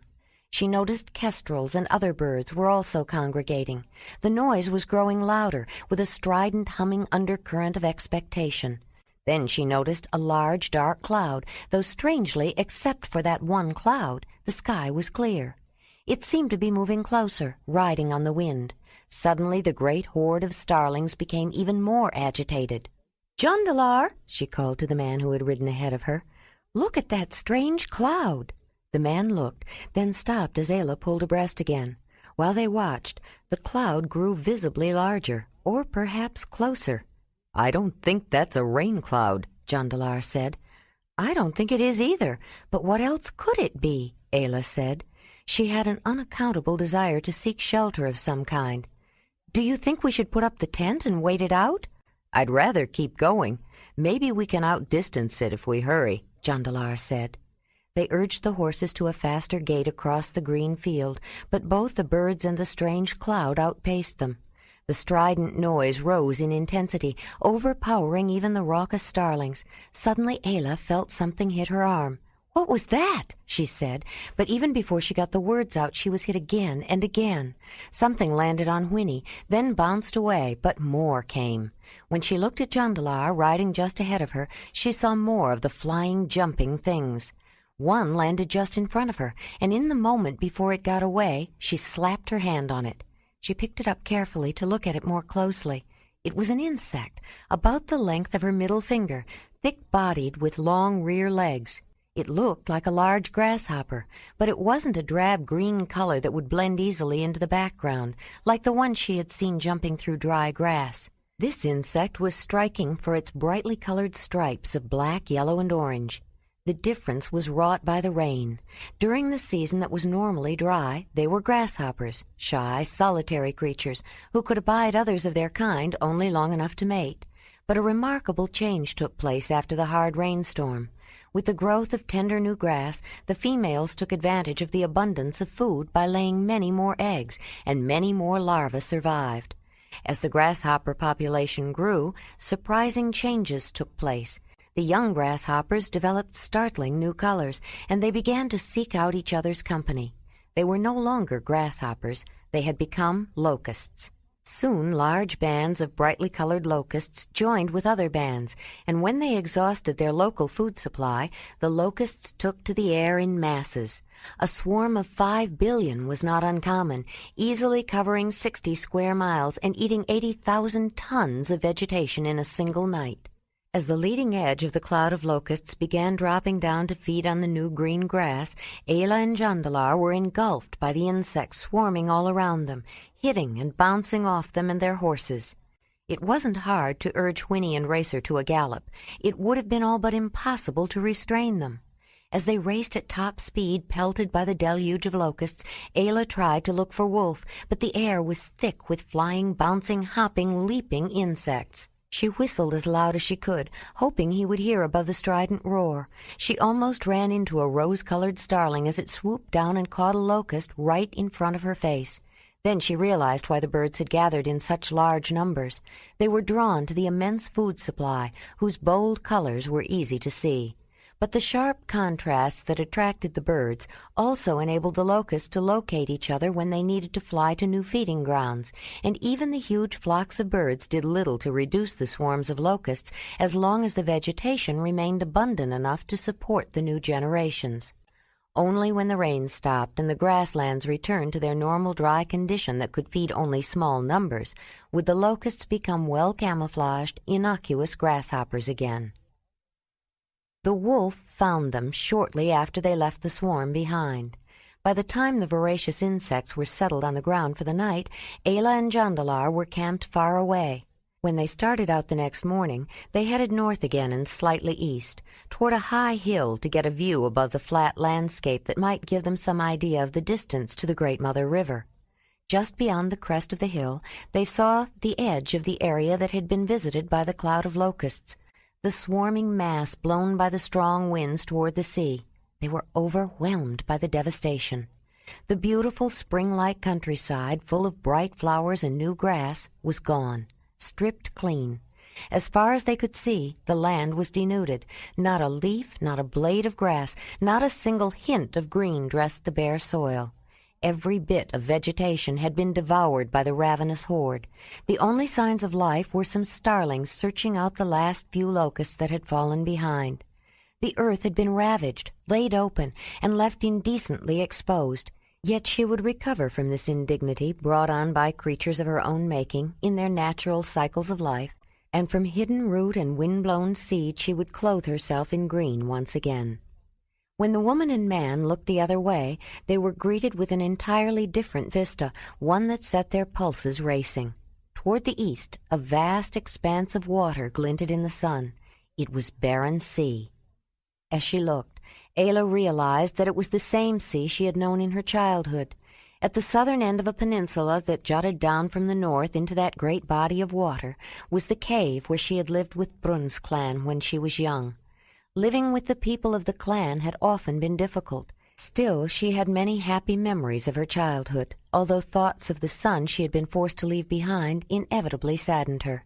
She knew this was as close as she would get to the son she would never see again. It was best for him to live with the clan, with Uba as his mother and old Brun to train him to hunt with a spear and a bola and a sling, and to teach him the ways of the clan. Dirk would be loved and accepted, not reviled and made fun of the way Rydag had been. But she couldn't help wondering about him. Was his clan still living on the peninsula, or had they moved closer to some of the other clans that lived on the mainland or in the high eastern mountains? Ayla, look down there. That's the delta, and you can see Donau, or at least a small part of it. On the other side of the large island, see that brown muddy water? I think that's the main northern arm. There it is, the end of the Great Mother River, Jondalar said, excitement filling his voice. He, too, was overcome with memories that were tinged with sadness. The last time he had seen that river, he had been with his brother, and now Thonelin was gone to the world of the spirits. Suddenly he remembered the stone with the opalescent surface that he had taken from the place where Ayla had buried his brother. She had said it held the essence of Thonelin's spirit, and he wanted to give it to his mother and Zelandani when he returned. It was in his pack basket. Maybe he should get it out and carry it with him, he thought. "Oh, Jondalar, over there by the river, is that smoke? Are people living near that river?" Ayla said, excited at the prospect. "There could be," Jondalar said. "Let's hurry, then." She started back down the hill with Jondalar riding beside her. "Who do you think it might be?" she asked. "Someone you know?" "Maybe. The Sharamudoi sometimes come this far in their boats to trade. That's how Markino met Tholi. She was with a Mamutoi camp that had come for salt and shells." He stopped and glanced around, looking more closely at the delta and the island just across a narrow channel. Then he studied the land downstream. "In fact, I don't think we are very far from the place where Brishi had Willow Camp set up last summer." "Was it just last summer?" "She took us there after her camp rescued Thonelin and me from the quicksand." Jondalar closed his eyes, but Ayla saw the pain. "They were the last people my brother ever saw, except for me. We traveled together for a while longer. I kept hoping he would get over her, but he didn't want to live without Chitamio. He wanted the mother to take him," Jondalar said. Then looking down, he added, "And then we met Baby." Jondalar looked up at Ayla, and she saw his expression change. The pain was still there, and she recognized that special look that showed when his love for her was almost more than he could bear, more than she could bear. But there was something else, too, something that frightened her. "I could never understand why Thonelin wanted to die. Then—" He turned away, and urging Racer to a faster pace, called back, "Come on! You said you wanted to hurry!"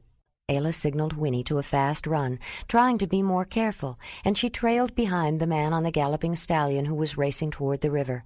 But the ride was exhilarating and had the effect of driving away the strange, sad mood that the place had evoked in both of them. The wolf, excited by the fast pace, ran along with them, and when they finally reached the water's edge and stopped, Wolf lifted his head and voiced a melodious wolf song of long, drawn-out howls.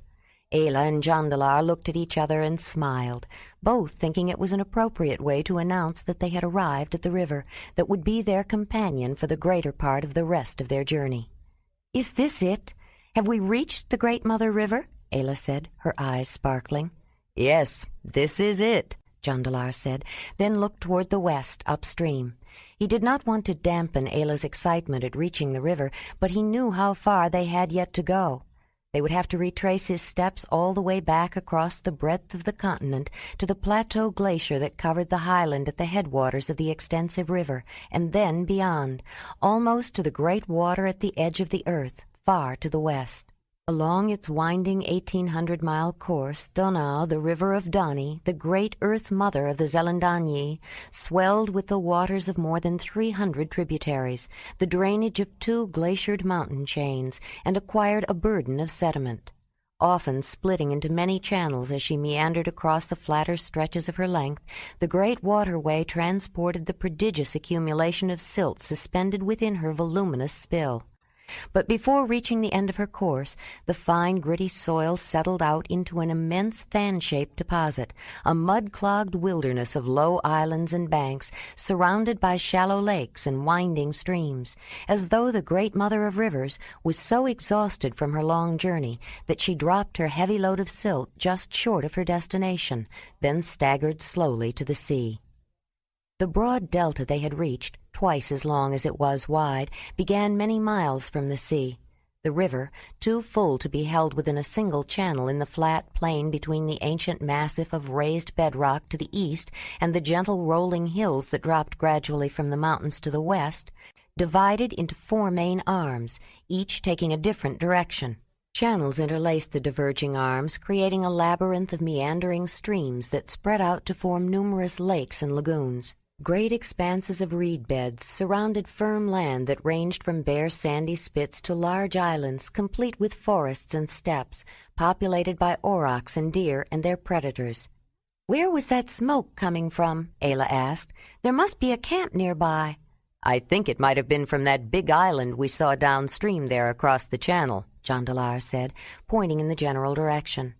When Ayla looked, all she saw at first was a wall of tall phragmite reeds, their feathery purple tops bending in the light wind, more than 12 feet above the waterlogged ground from which they grew. Then she noticed the beautiful silvery green leaves of sallow extending up beyond them. It took a moment before she made another observation that puzzled her.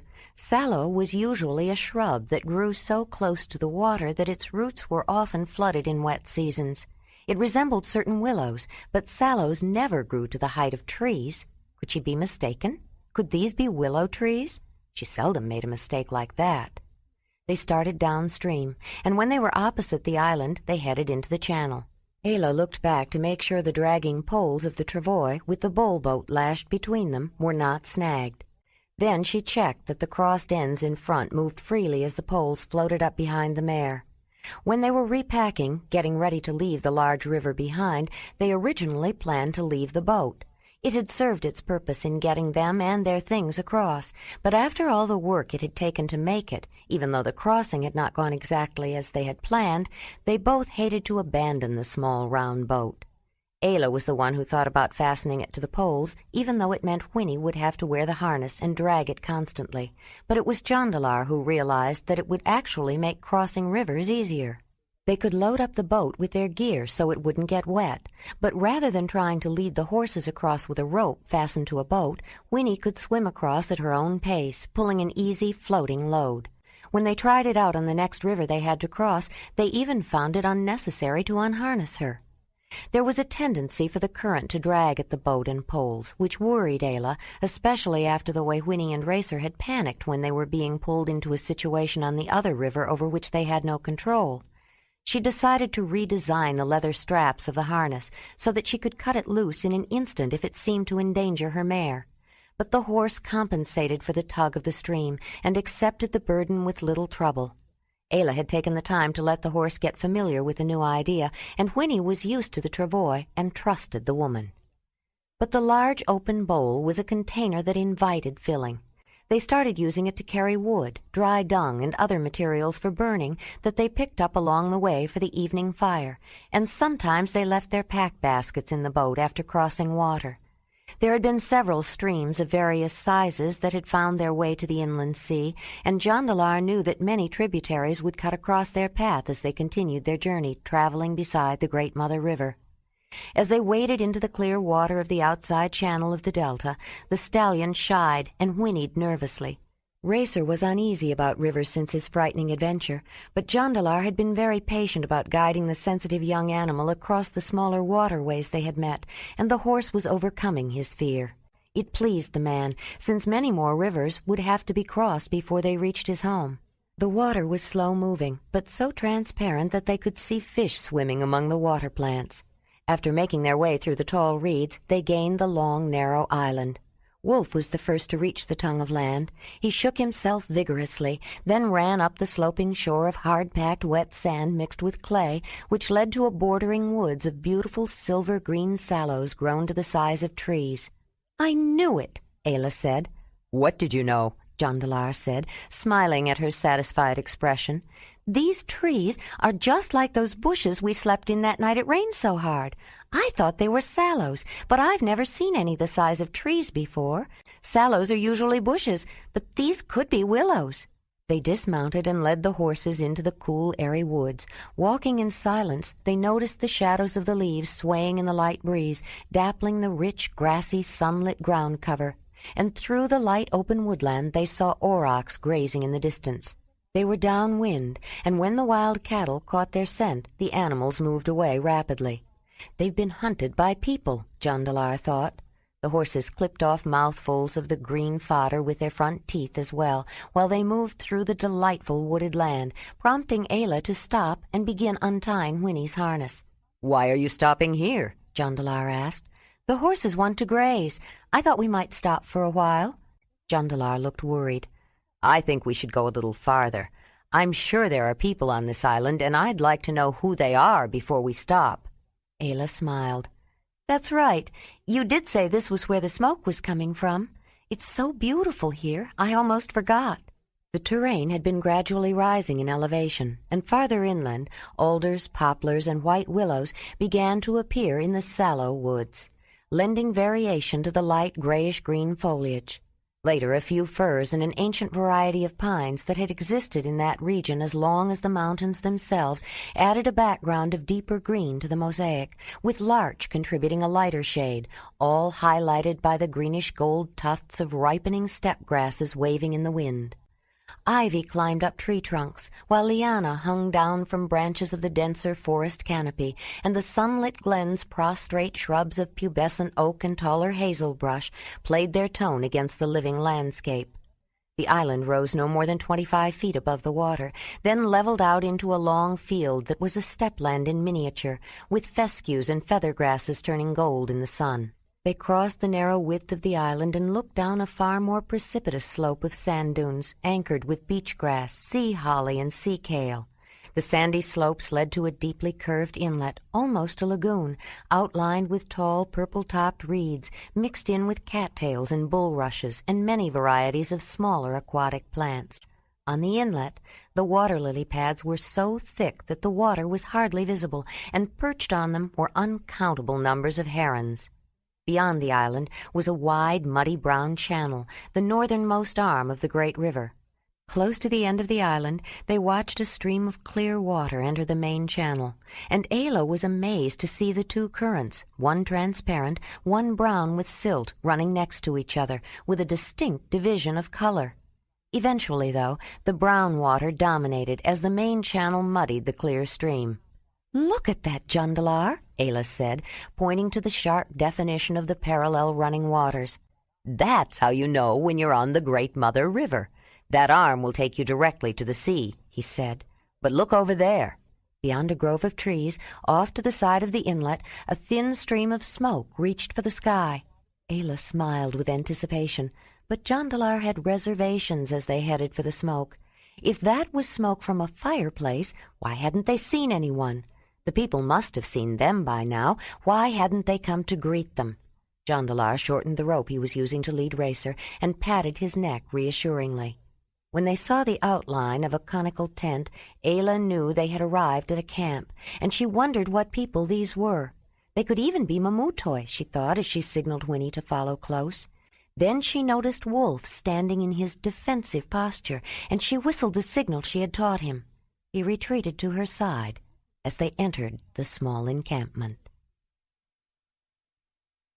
11. Winnie followed closely behind Ayla as the woman walked into the camp, to the fireplace that was still sending up a wavering wisp of smoke. There were 5 shelters arranged in a semicircle, and the fire pit, dug slightly into the ground, was in front of the central one. The fire was burning briskly. The camp had obviously been used recently, but no one announced any claim to the place by coming out to greet them. Ayla looked around, glancing inside the dwellings that were open, but she saw no one. Puzzled, she studied the shelters and the camp more closely to see if she could learn any more about who the people were and why they were gone. The main part of each of the structures was similar to the conical tent used by the Mamutoi for their summer camps, but there were noticeable differences. Where the Mammoth Hunters often enlarged their living space by attaching semicircular side tents made of hides to the main dwelling unit, often using another pole to help support the side additions, the shelters of this camp had, instead, additions made of reeds and marsh grasses. Some were simply sloping roofs mounted on slender poles. Others were completely enclosed, rounded additions made of thatch and woven mats attached to the main dwelling. Just outside the entrance flap of the nearest one, Ayla saw a pile of brown cattail roots on a mat of woven reeds. Beside the mat were 2 baskets. One was tightly woven and held slightly muddy water. The other was half full of shiny, white, freshly peeled roots. Ayla walked over and took a root out of the basket. It was still wet. It must have been placed there only a moment before. As she put it back, she noticed a strange object lying on the ground. It was made of cattail leaves woven to resemble a person, with 2 arms sticking out the sides and 2 legs, and a piece of soft leather wrapped around it like a tunic. 2 short lines for eyes had been drawn on the face with charcoal, and another line shaped into a smile. Tufts of feather grass had been fastened to the head as hair. The people Ayla had grown up with did not make images, except for simple totem signs, such as the marks on her leg.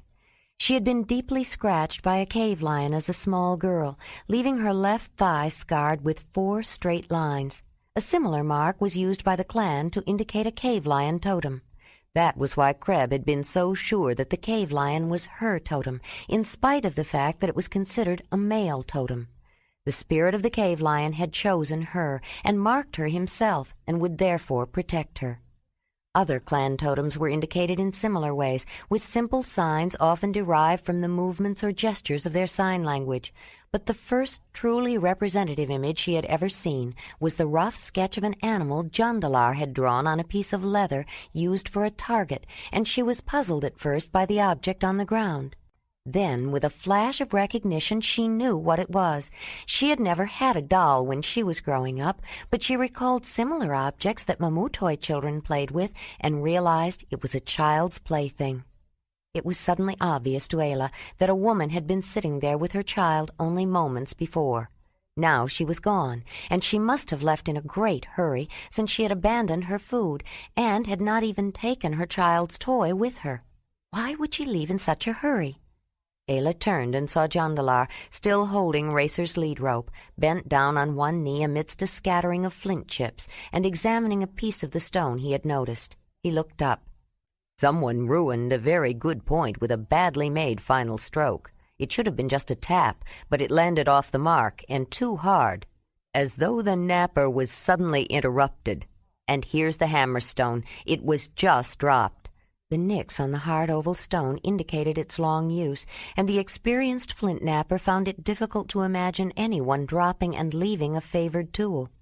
Ayla looked around and saw fish drying on a rack, with whole ones on the ground close by. One had been split open, but left on the ground. There was more evidence of interrupted tasks, but no sign of the people. Jondalar, there were people here not very long ago, but they left in a big hurry. Even the fire is still burning. Where is everyone?" "I don't know, but you're right. They left in a hurry. They just dropped everything and ran away, as if they were afraid." "But why?" Ayla said, looking around. "I don't see anything to be afraid of." Jondalar started to shake his head, then noticed Wolf sniffing around the abandoned camp, poking his nose into the entrances of the tents and around the places where things had been left. Then his attention was drawn to the hay-colored mare grazing nearby, dragging an arrangement of poles and a bowl boat, strangely unconcerned about both the people and the wolf. The man turned to look at the young dark-brown stallion that followed him so willingly. The animal was arrayed with pack baskets and riding blanket and was standing beside him patiently, held only by a single rope, attached to his head with cord and leather. "I think that may be the problem, Ayla. We don't see it," he said. Wolf suddenly stopped his nosy exploring, gazed intently at the woods, then started into them. "Wolf!" he called. The animal stopped and looked back at the man, wagging his tail. "Ayla, you'd better call him back, or he'll find the people of this camp and scare them even more."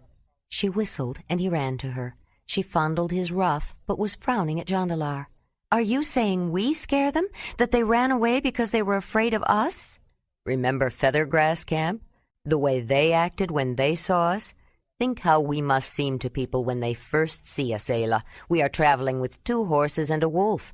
Animals don't travel with people. They usually avoid them. Even the mamutoi at the summer meeting took a while to get used to us, and we arrived with Lion Camp. When you think about it, Talut was very brave to invite us with our horses to his camp when we first met him," Jondalar said. "What should we do?" "I think we should leave. The people of this camp are probably hiding in the woods watching us, thinking we must come from some place like the spirit world. That's what I would think if I saw us coming without any warning." "Oh, Jondalar!" Ayla wailed, feeling a rush of disappointment and loneliness as she stood in the middle of the vacated camp. "I was so looking forward to visiting with some people." She looked around the camp once more, then nodded her head in acquiescence. "You're right. If the people are gone and didn't want to welcome us, we should leave. I just wish I could have met the woman with the child who left that plaything and talked to her." She started walking toward Winnie, who was just beyond the camp. "I don't want people to be afraid of me," she said, turning to the man. "Will we be able to talk to anyone on this journey?" "I don't know about strangers, but I'm sure we'll be able to visit with the Sharamudoi. They might be a little wary at first, but they know me. And you know how people are. After they get over their initial fright, they get very interested in the animals." "I'm sorry we frightened these people. Maybe we could leave them a gift, even if we didn't share their hospitality," Ayla said. She began to look through her pack baskets. "I think some food would be nice. Some meat, I think." "Yes, that's a good idea. I have some extra points. I think I'll leave one to replace the one that toolmaker ruined. There's nothing more disappointing than to spoil a good tool just when you're about to finish it," Jondalar said. As he reached into his pack for his leather-wrapped toolkit, Jondalar recalled that when he and his brother were traveling, they met many people along the way, and they were usually welcomed and often helped.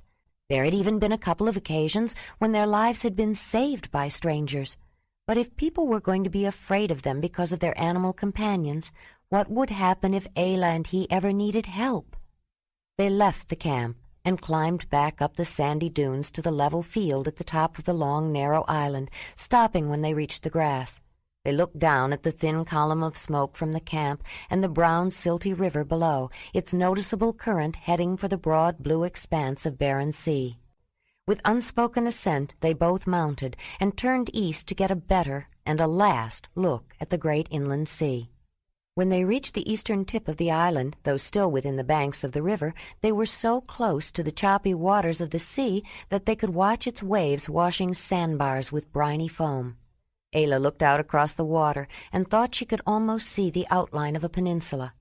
The cave of Brunskland, the place where she had grown up, had been at its southern tip. It was there that she had given birth to her son, and there she had to leave him when she was forced out. "I wonder how big he is," she said to herself. "Taller than all the boys his age, I'm sure. Is he strong? Healthy? Is he happy? Does he remember me? I wonder. If only I could just see him one more time, she thought, then realized that if she was ever going to look for him, this would be her last chance. From here, Jondalar planned to turn west. She would never be this close to her clan or Dirk again. Why couldn't they go east instead? Just make a short side trip before they went on. If they skirted the northern coast of the sea, they could probably reach the peninsula in a few days. Jondalar did say he would be willing to go with her if she wanted to try to find Dirk.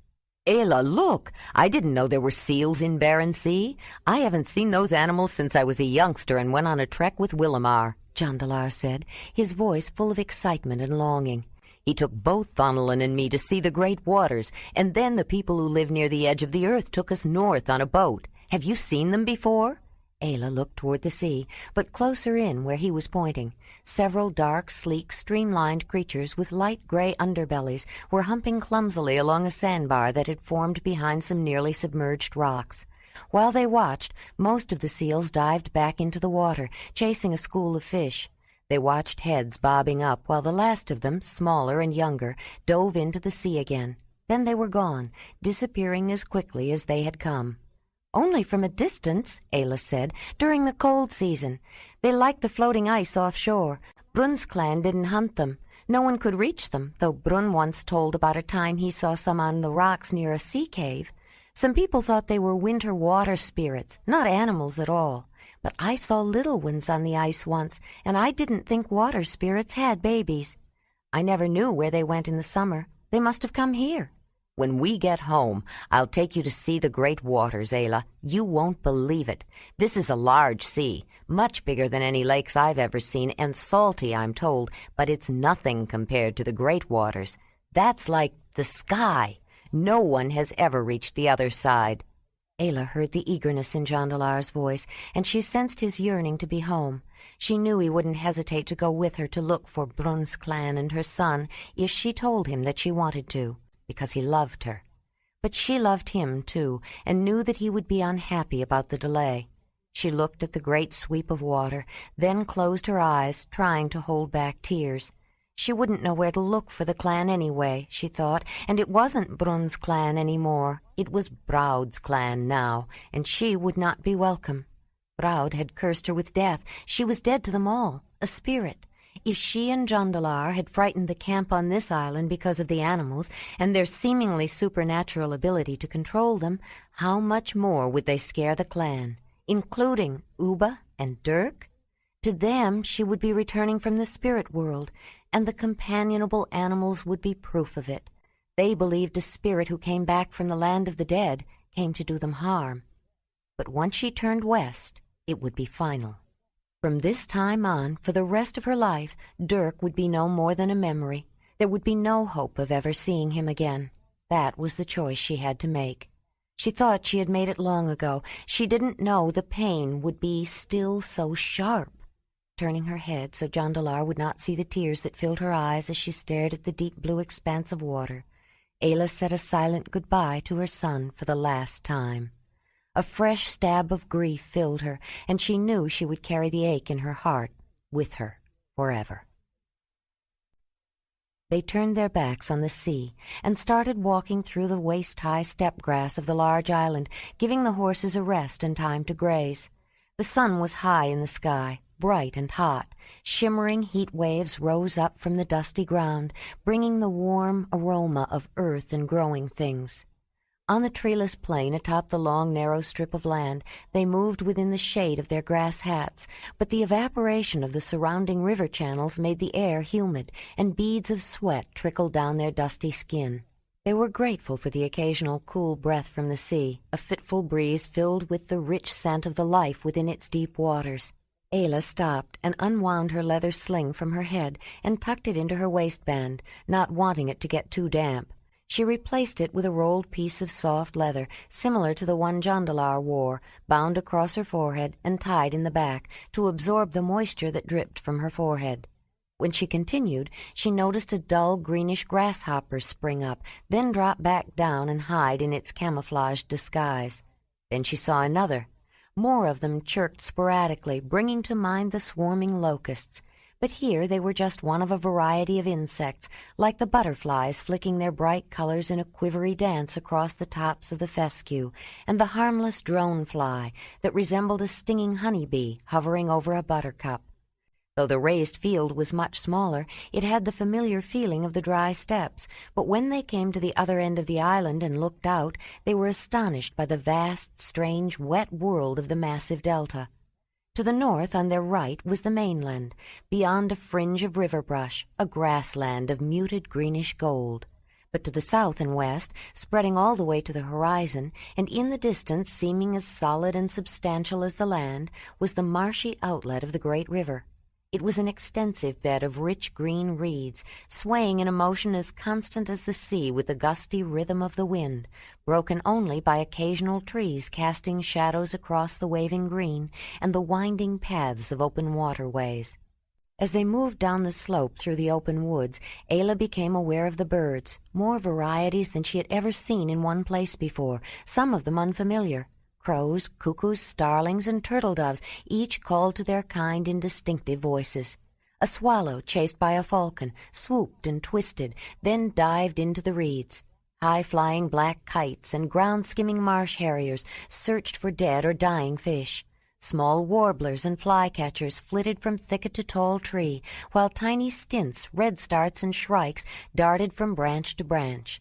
Gulls floated on air currents, hardly moving a feather, and ponderous pelicans, majestic in flight, sailed overhead, flapping wide, powerful wings. Ayla and Jondalar emerged at a different section of the river when they reached water again, near a clump of goat-willow bushes that was the site of a mixed colony of marsh birds, night herons, little egrets, purple herons, cormorants, and at this place mostly glossy ibises, all nesting together. In the same tree, the grassy roosting place of one variety was often only a branch away from the nest of an entirely different species, and several held eggs or young birds. The birds seemed to be as indifferent to the people and animals as they were to each other, but the busy place, bustling with incessant activity, was an attraction impossible for the curious young wolf to ignore. He approached slowly, trying to stalk, but was distracted by the plethora of possibilities. Finally he made a dash toward a particular small tree. With loud squawking and flapping of wings, the nearby birds lifted into the air and were immediately followed by more who noticed the warning. Still others took to wing. The air was filling with marsh birds, clearly the dominant bird life in the delta, until more than 10,000 individuals of different species from the mixed colony were wheeling and turning in dramatic flight. Wolf raced back toward the woods, his tail between his legs, howling and yipping in fear over the commotion he had caused. Adding to the tumult, the nervous, frightened horses were rearing and screaming. Then they galloped into the water. The travois acted as a restraining force on the mare, who was more even-tempered to begin with. She settled down fairly soon, but Jondalar had a great deal more trouble with the young stallion. He ran into the water after the horse, swimming where it deepened, and was soon out of sight. Ayla managed to get Winnie across the channel and back to the mainland. After she calmed and comforted the horse, she unhitched the dragging poles and removed the harness to let the mare run free and relax in her own way. Then she whistled for Wolf. It took several more whistles before he came, and then it was from a different direction, much farther downstream, far away from the sight of the nesting birds. Ayla took off her own wet clothes and changed into dry ones from her pack-basket, then gathered wood to make a fire while she waited for Jondalar. He, too, would need to change, and fortunately his pack-baskets happened to be in the bowl-boat, which kept them dry. It was some time before he found his way back, riding toward Ayla's fire from the west. Racer had gone far upstream before Jondalar caught up with him. The man was still angry with Wolf, and it was apparent not only to Ayla, but to the animal. The wolf waited until Jondalar finally sat down with a cup of hot tea after changing clothes, and then he approached, crouching down on his front legs, wagging his tail like a puppy wanting to play, and whining with a pleading tone. When he got close enough, Wolf tried to lick his face. The man pushed him away at first. When he did allow the persistent animal closer, Wolf seemed so pleased that Jondalar had to relent. "It seems as though he's trying to say he's sorry, but that's hard to believe. How could he? He's an animal. Ayla, could Wolf know that he misbehaved and be sorry for it?" Jondalar asked. Ayla wasn't surprised. She had seen such actions when she was teaching herself to hunt and observing carnivorous animals, which she had chosen to be her prey. Wolf's actions toward the man were similar to the way a young wolf often behaved toward the male leader of a pack. "I don't know what he knows or what he thinks," Ayla said. "I can only judge from his actions. But isn't that how it is with people? You can never know what someone really knows or thinks. You have to judge by actions, don't you?" Jondalar nodded, still not sure what to believe. Ayla didn't doubt that Wolf was sorry, but she didn't think it would make much difference. Wolf used to behave the same way to her when she was trying to teach him to stay away from the leather footwear of the people of Lion Camp. It took her a long time to train the wolf to leave them alone, and she didn't think he was ready to give up chasing birds just yet.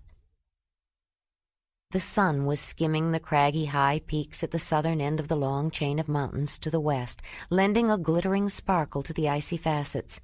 The range dropped from the heights of the southern tors as it marched north, and the sharp angles smoothed out to rounded crests blanketed with shimmering white. Toward the northwest, the mountain-tops disappeared behind a curtain of clouds. Ayla turned into an inviting opening in the wooded fringe of the river delta and pulled to a stop. Jondalar followed behind. The small, grassy lea was a somewhat larger space within a pleasant open strip of woodland that led directly to a quiet lagoon. Though the main arms of the great river were full of muddy silt, the complex network of channels and side streams that weaved through the reeds of the huge delta was clean and drinkable. The channels occasionally widened into large lakes or placid lagoons that were surrounded by an assortment of reeds, rushes, sedges, and other water plants, and were often covered with water lilies. The sturdy lily pads offered resting places for the smaller herons and innumerable frogs. "This looks like a good place," Jondalar said, lifting his leg over Racer's back and landing lightly. He removed his pack baskets, riding blanket, and halter, and turned the young stallion loose. The horse headed straight for the water, and a moment later Winnie joined him. The mare entered the river first and began drinking. After a short time, she started pawing the water, making big splashes that soaked her chest, and the young stallion, who was drinking nearby. She bent her head down, sniffing at the water, her ears forward. Then, gathering her legs beneath her, she got down on her forelegs, dropped lower, and rolled over on her side, and finally onto her back. Holding her head up, and with legs flailing the air, she squirmed with delight, rubbing her body on the bottom of the lagoon, then flung herself over to her other side. Racer, who had been watching his dam rolling in the cool water, could wait no longer, and in a similar manner lowered himself for a roll in the shallows near the bank. "You would have thought they'd had enough of water today," Ayla said, moving up beside Jondalar. He turned, the smile from watching the horses still on his face. "They do love to roll in the water, not to mention the mud or dust. I didn't know horses liked to roll so much." "You know how much they like to be scratched. I think it's their way of scratching themselves," the woman commented. "Sometimes they scratch each other, and they tell each other where they want to be scratched." "How can they tell each other that, Ayla? Sometimes I think you imagine that horses are people." "No, horses are not people. They are themselves. But watch them sometime when they stand head to tail. One will scratch the other with teeth and then wait to be scratched back at the same place," Ayla said. "Maybe I'll give Winnie a good combing with the dry teasel later. It must get hot and itchy under the leather straps all day. Sometimes I think we should leave the bowl boat behind. But it has been useful." "I'm hot and itchy. I think I'm going to take a swim, too, this time without clothes," Jondalar said. "I will, too. But first I want to unpack. Those clothes that got wet are still damp. I want to hang them over those bushes so they will dry." She took a damp bundle out of one of her baskets and began draping the clothing across the branches of an alder bush. "I'm not sorry the clothes got wet," Ayla said, arranging a loincloth. "I found some soap root and washed mine while I was waiting for you." Jondalar shook out one garment, helping her to hang up the clothes, and discovered it was his tunic. He held it up to show her. "I thought you said you washed your clothes while you were waiting for me," he said. "I washed yours after you changed. Too much sweat makes the leather rot, and they were getting badly stained," she explained. He didn't recall worrying too much about sweat or stains when he had traveled with his brother, but he was rather pleased that Ayla did. By the time they were ready to go into the river, Winnie was coming out. She stood on the bank with her legs spread apart, then started shaking her head. The vigorous shake worked back along her body all the way to her tail. Jondalar held up his arms to ward off the spray. Ayla, laughing, ran into the water and with both hands rapidly scooped out more water to splash at the man as he was wading in. As soon as he was knee-deep, he returned the favor. Racer, who had finished his bath and was standing nearby, received a share of the dousing and backed away. Then he headed for the shore. He liked water, but under conditions of his own choosing. After they tired of playing and swimming, Ayla began to notice the possibilities for their evening meal. Growing out of the water were spearhead-shaped leaves and white three-petaled flowers that darkened to purple at the center, and she knew the starchy tuber of the plant was filling and good. She dug some out of the muddy bottom with her toes. The stems were fragile and broke off too easily to pull them out. As Ayla waded back to the shore, she also gathered water plantain to cook and tangy watercress to eat raw. A regular pattern of small, wide leaves growing out from a center that was floating on the surface drew her attention. "Jondalar, be careful not to step on those water chestnuts," she said, pointing out the spiky seeds littering the sandy shore. He picked one up to look more closely. Its 4 barbs were arranged in such a way that while one always caught the ground, the others pointed upward. He shook his head, then threw it down. Ayla bent to pick it up again, along with several others. "These are not so good to step on," she said in answer to his quizzical look, "but they are good to eat." On the shore, in the shade beside the water, she saw a familiar tall plant with blue-green leaves and looked around for any other plant with fairly large, flexible leaves to protect her hands while she picked them.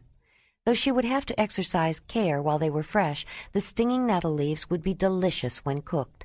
A water dock, growing at the very edge of the water and standing nearly as tall as the man, had 3-foot basil leaves that would work just fine, she decided, and they could be cooked, too.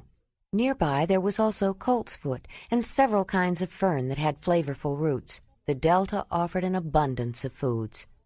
Offshore, Ayla noticed an island of tall grass reeds with cattails growing along the edges. It was likely that cattails would always be a staple for them. They were widespread and prolific, and so many parts were edible, both the old roots pounded to remove the fibers from the starch, which was made into dough or soup thickening, and the new roots eaten fresh or cooked, along with the base of the flower stalks, not to mention the heavy concentration of pollen, which could also be made into a kind of bread, were all delicious. When young, the flowers bunched together near the end of the tall stalk, like a piece of a cat's furry tail, were also tasty. The rest of the plant was useful in other ways, the leaves for weaving into baskets and mats, and the fuzz from the flowers after they went to seed made absorbent padding and excellent tinder. Though with her iron pyrite firestones Ayla didn't need to use them, she knew that the previous year's dry woody stems could be twirled between the palms to make fire, or they could be used as fuel. "Jondalar, let's take the boat and go out to that island to collect some cattails," Ayla said. "There's a lot of other good things to eat growing out there in the water, too, like the seed pods of those water lilies and the roots. The root stalks of those reeds are not bad either. They're under the water, but since we are wet from swimming anyway, we might as well get some. We can put everything in the boat to bring it back." "You've never been here before. How do you know these plants are good to eat?" Jondalar asked as they unfastened the boat from the travois. Ayla smiled. "There were marshy places like this near the sea, not far from our cave on the peninsula. Not as big as this, but it got warm there in the summer too, like it is here, and Isa knew the plants and where to find them. Nezzy told me about some others." "I think you must know every plant there is." "Many of them, but not every plant, especially around here. I wish there was someone I could ask. The woman on that big island who left while she was cleaning roots would probably know. I'm sorry we couldn't visit with them," Ayla said. Her disappointment was apparent, and Jondalar knew how lonely she was for other people. He missed people too, and wished they could have visited. They brought the bowl boat to the edge of the water and scrambled in. The current was slow, but more noticeable from the buoyant round craft, and they had to start using the paddles quickly to keep from being carried downstream. Away from shore and the disturbance they had caused with their bathing, the water was so clear that schools of fish could be seen darting over and around submerged plants. Some were of fairly good size, and Ayla thought she would catch a few later. They stopped at a concentration of water lilies that was so dense they could hardly see the surface of the lagoon. When Ayla slipped out of the boat and into the water, it was not easy for Jondalar by himself to keep the bowl boat in place. The boat had a tendency to spin when he attempted to back paddle. But when Ayla's feet found the bottom while she was holding on to the side, the small floating bowl steadied. Using the stems of the flowers as a guide, she searched out the roots with her toes and loosened them from the soft soil, collecting them when they floated to the surface in a cloud of silt. When Ayla hoisted herself back into the boat, she sent it spinning again. But with both of them using the paddles, they got it under control, then aimed for the island that was densely covered with reeds. When they drew near, Ayla noticed that it was the smaller variety of cattail that grew so thickly near the edge, along with bay willow brush, some nearly the size of trees. They paddled into the heavy growth, looking for a bank or sandy shore, forcing their way through the vegetation. But when they pulled the reeds aside, they could not find solid ground, not even a submerged sandbar. And after they pushed through, the passage they made closed rapidly behind them. Ayla felt a sense of foreboding, and Jondalar an eerie feeling of being captured by some unseen presence as the jungle of tall reeds surrounded them. Overhead they saw pelicans flying, but they had a dizzying impression that their straight flight was curving around. When they looked between the large grassy stalks, back the way they had come, the opposite shore seemed to be slowly revolving past them. "Ayla, we're moving, turning," Jondalar said, suddenly realizing that it was not the land opposite, but they who were revolving as the winding stream swung the boat and the entire island around. "Let's get out of this place," she said, reaching for her paddle. The islands in the delta were impermanent at best, always subject to the whims of the great mother of rivers. Even those that supported a rich growth of reeds could wash out from underneath, or the growth that started on a shallow island could become so dense that it would extend a tangle of vegetation out over water. Whatever the initial cause, the roots of the floating reeds bound together and created a platform for decaying matter, organisms from the water as well as vegetation, which fertilized the rapid growth of more reeds. With time, they became floating islands supporting a variety of other plants. Reed mace, narrow-leaved smaller varieties of cattail, rushes, ferns, even the bay willow brush that eventually became trees, grew along the edges, but extremely tall reed grass, reaching 12 feet in height, was the primary vegetation. Some of the quagmires developed into large floating landscapes, treacherously deceptive with their tangled illusion of solidity and permanence. Using the small paddles, but no small effort, they forced the little round boat back out of the floating island. But by the time they reached the periphery of the unstable quagmire again, they discovered they were not opposite the land. They were facing the open water of a lake, and across it was a sight so spectacular that they caught their breaths.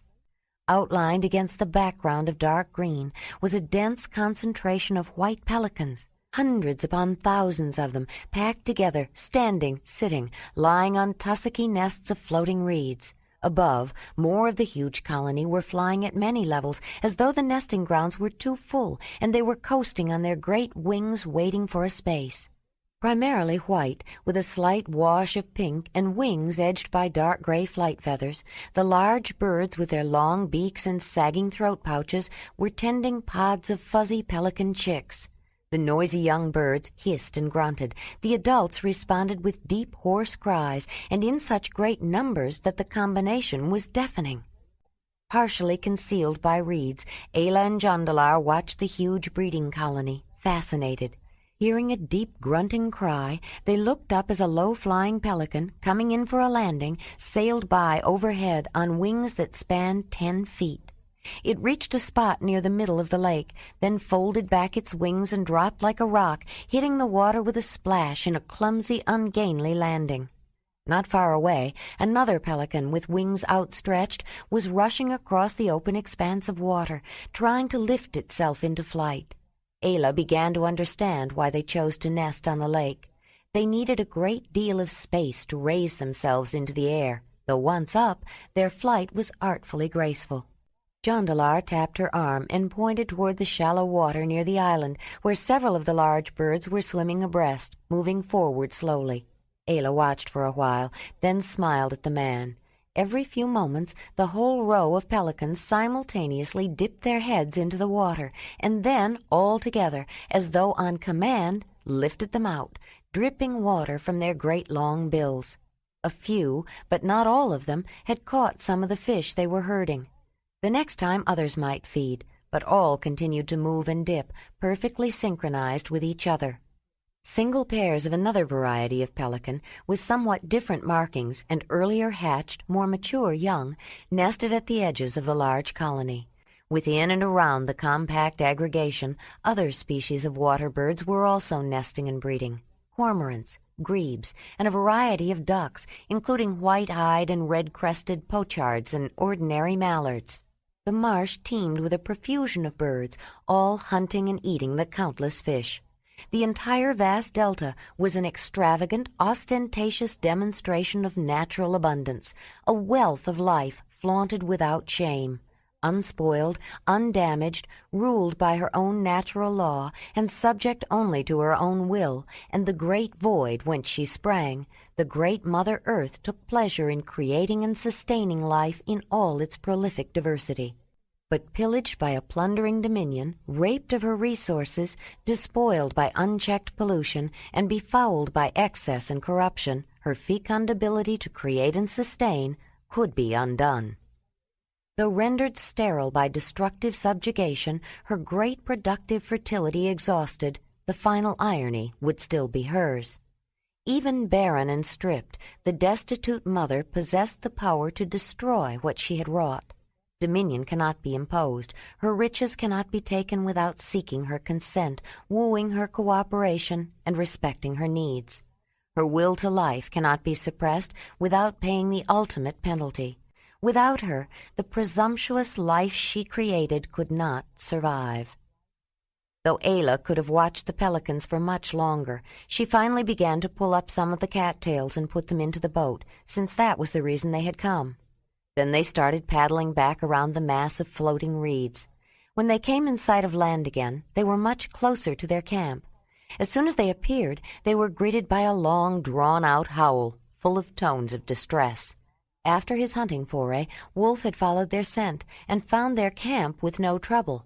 But when he had not found them, the young animal became anxious. The woman whistled in return to ease his fears. He ran to the edge of the water, then lifted his head and howled again.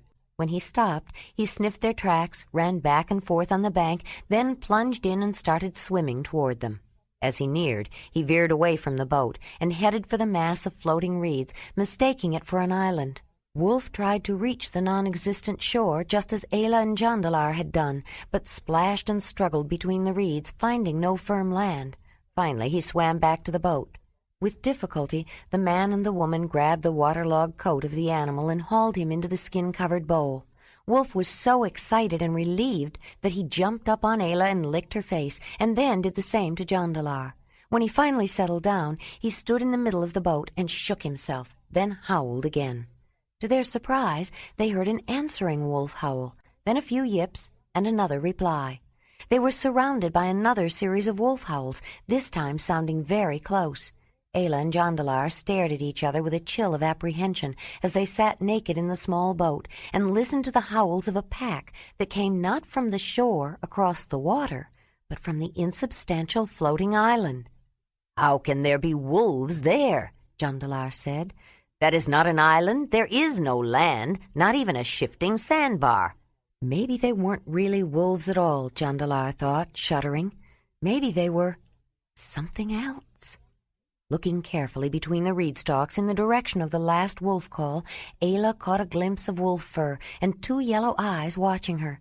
Then a movement caught her eye. She looked up, and partly hidden by the foliage, she saw a wolf looking down at them from the crotch of a tree with his tongue lolling out.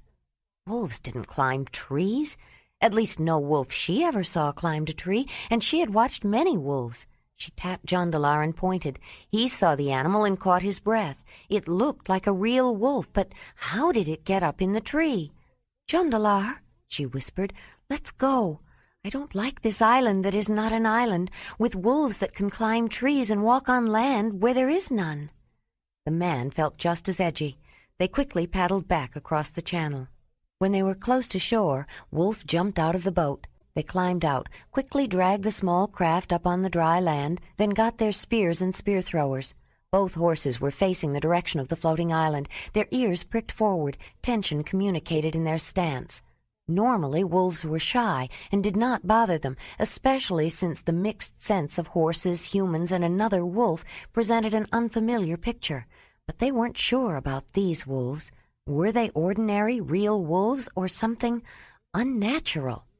Had not their seemingly supernatural control over animals frightened away the inhabitants of the large island, they might have learned from the people who were familiar with the marshland that the strange wolves were no more unnatural than they were themselves. The watery land of the Great Delta was home to many animals, including reed wolves. They lived primarily in the woodlands on the islands, but they had adapted so well to their waterlogged environment over thousands of years that they could travel through the floating reed beds easily. They had even learned to climb trees, which, in a shifting, flooding landscape, gave them a tremendous advantage when they were isolated by floods. That wolves could thrive in an environment that was almost aquatic was evidence of their great adaptability. It was the same adaptability that allowed them to learn to live with humans so well that over time, though still able to breed with their wild forebears, they became so fully domesticated that they almost appeared to be a different species, many of them hardly resembling wolves at all. Across the channel on the floating island, several wolves could now be seen, 2 of them in trees. Wolf looked expectantly from Ayla to Jondalar, as though waiting for instructions from the leaders of his pack. One of the reed wolves voiced another howl. Then the rest joined in, sending a chill down Ayla's spine. The sound seemed different from the wolf song she was used to hearing, though she could not say precisely how. It may have been that the reverberations from the water changed the tone, but it added to her feelings of uneasiness about the mysterious wolves. The standoff suddenly ended when the wolves disappeared, leaving as silently as they had come. One moment the man and woman with their spear throwers and Wolf were facing a pack of strange wolves across an open channel of water. The next moment the animals were gone. Ayla and Jondalar, still holding their weapons, found themselves staring intently at harmless reeds and cattails, feeling vaguely foolish and unsettled. A cool breeze, raising goose flesh on their bare skin, made them aware that the sun had dropped behind the mountains to the west, and night was coming on. They put their weapons down, hurriedly dressed, then quickly built up their fire and finished setting up camp, but their mood was subdued. Ayla found herself often checking the horses, and she was glad they had chosen to graze in the green field where they were camped. As darkness surrounded the golden glow of their fire, the 2 people were strangely quiet, listening as the night sounds of the river delta filled the air. Squawking night herons became active at dusk, then chirping crickets. An owl sounded a series of mournful hoots. Ayla heard snuffling in the woods nearby and thought it was a boar. Piercing the distance, she was startled by the laughing cackle of a cave hyena, then closer, the frustrated scream of a large cat who missed a kill. She wondered if it was a lynx, or perhaps a snow leopard, and she kept anticipating the howl of wolves, but none came. With velvety darkness filling in every shadow and outline, an accompaniment to the other sounds grew that filled in all the intervals between them.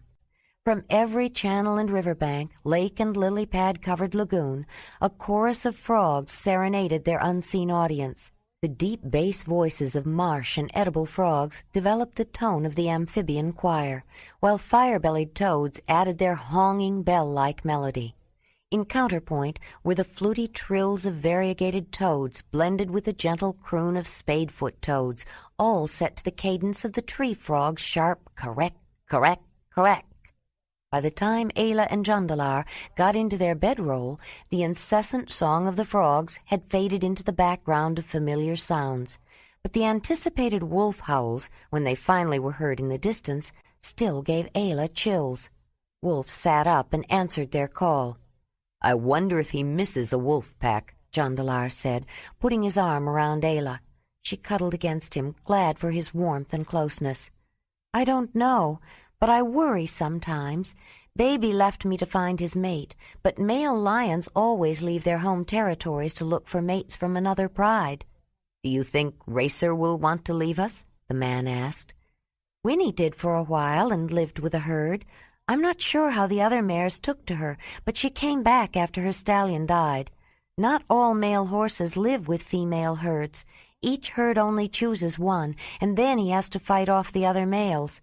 The young stallions and older ones usually live together in their own herd, but they are all drawn to the mares when it is their season to share pleasures. I'm sure Racer will be too, but he would have to fight with the chosen stallion, Ayla explained. Maybe I can keep him on a lead rope during that time, Jondalar said. I don't think you'll have to worry for a while. It is usually in spring that horses share pleasures, soon after they drop their foals. I'm more worried about the people we may meet on our journey. They don't understand that Winnie and Racer are special. Someone may try to hurt them. They don't seem very willing to accept us either. As Ayla lay in Jondalar's arms, she wondered what his people would think of her. He noticed that she was quiet and pensive. He kissed her, but she did not seem as responsive as usual. Perhaps she was tired, he thought. It had been a full day. He was tired himself. He fell asleep listening to the chorus of frogs. He woke up to the thrashing and calling out of the woman in his arms. Ayla, Ayla, wake up! It's all right! Jondalar! Oh, Jondalar! Ayla cried, clinging to him. I was dreaming about the clan. Creb was trying to tell me something important, but we were deep in a cave and it was dark. I couldn't see what he was saying. You were probably thinking about them today. You talked about them when we were on that large island looking at the sea. I thought you seemed upset. Were you thinking that you were leaving them behind? He asked. She closed her eyes and nodded, not sure if she could voice the words without tears, and she hesitated to mention her concerns about his people, whether they would accept not only her, but the horses and Wolf. The clan and her son had been lost to her. She did not want to lose her family of animals, too, if they managed to reach his home safely with them. She only wished she knew what Creb had been trying to tell her in her dream. Jondalar held her, comforting her with his warmth and love, understanding her sorrow, but not knowing what to say. His closeness was enough. 12. The northern arm of the great Mother River, with its meandering network of channels, was the winding, twisting upper boundary of the extensive delta. Brush and trees hovered close to the outer edge of the river, but beyond the narrow border, away from the immediate source of moisture, the woody vegetation quickly gave way to steppe grasses. Riding almost due west through the dry grassland, close to the wooded strip but avoiding the sinuous turns of the river, Ayla and Jondalar followed the left bank upstream. They ventured into the marshy wetlands frequently, usually making camp close to the river, and they were often astonished by the diversity they found. The massive river mouth had seemed so uniform in the distance when they had viewed it from the large island, but at close hand it revealed a wide range of landscapes and vegetation, from bare sand to dense forest. One day they rode past fields upon fields of cattails, with brown flower heads bunched into the shape of sausages, topped by spikes covered with masses of yellow pollen. The next, they saw vast beds of tall phragmite reeds, more than twice Jondalar's height, growing together with the shorter, more graceful variety. The slender plants grew nearer the water and were more densely packed together.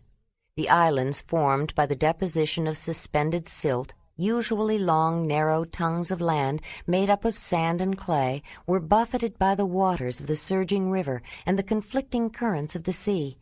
The result was a variegated mosaic of reed beds, wetlands, steppes, and forests in many different stages of development, all subject to rapid change and full of surprises. The shifting diversity extended even beyond the boundary. The travelers unexpectedly came upon oxbow lakes that were completely cut off from the delta, between banks that had begun as isles of sedimentation in the river. Most islands were originally stabilized by beach plants and giant lime grass that reached nearly 5 feet, which the horses loved. The high salt content attracted many other grazing animals as well. But the landscape could change so rapidly that they sometimes found islands within the confines of the immense mouth of the river, with beach plants still surviving on inland dunes beside fully mature woods, complete with trailing lianas. As the woman and man traveled beside the great river, they often had to cross small tributaries, but the running streams were hardly noticeable as the horses splashed through them, and the small rivers were not difficult to negotiate. The wet lowlands of slowly drying channels that had changed course were another matter. Jondalar usually detoured around them. He was acutely aware of the danger of swampy fens and the soft, silty soil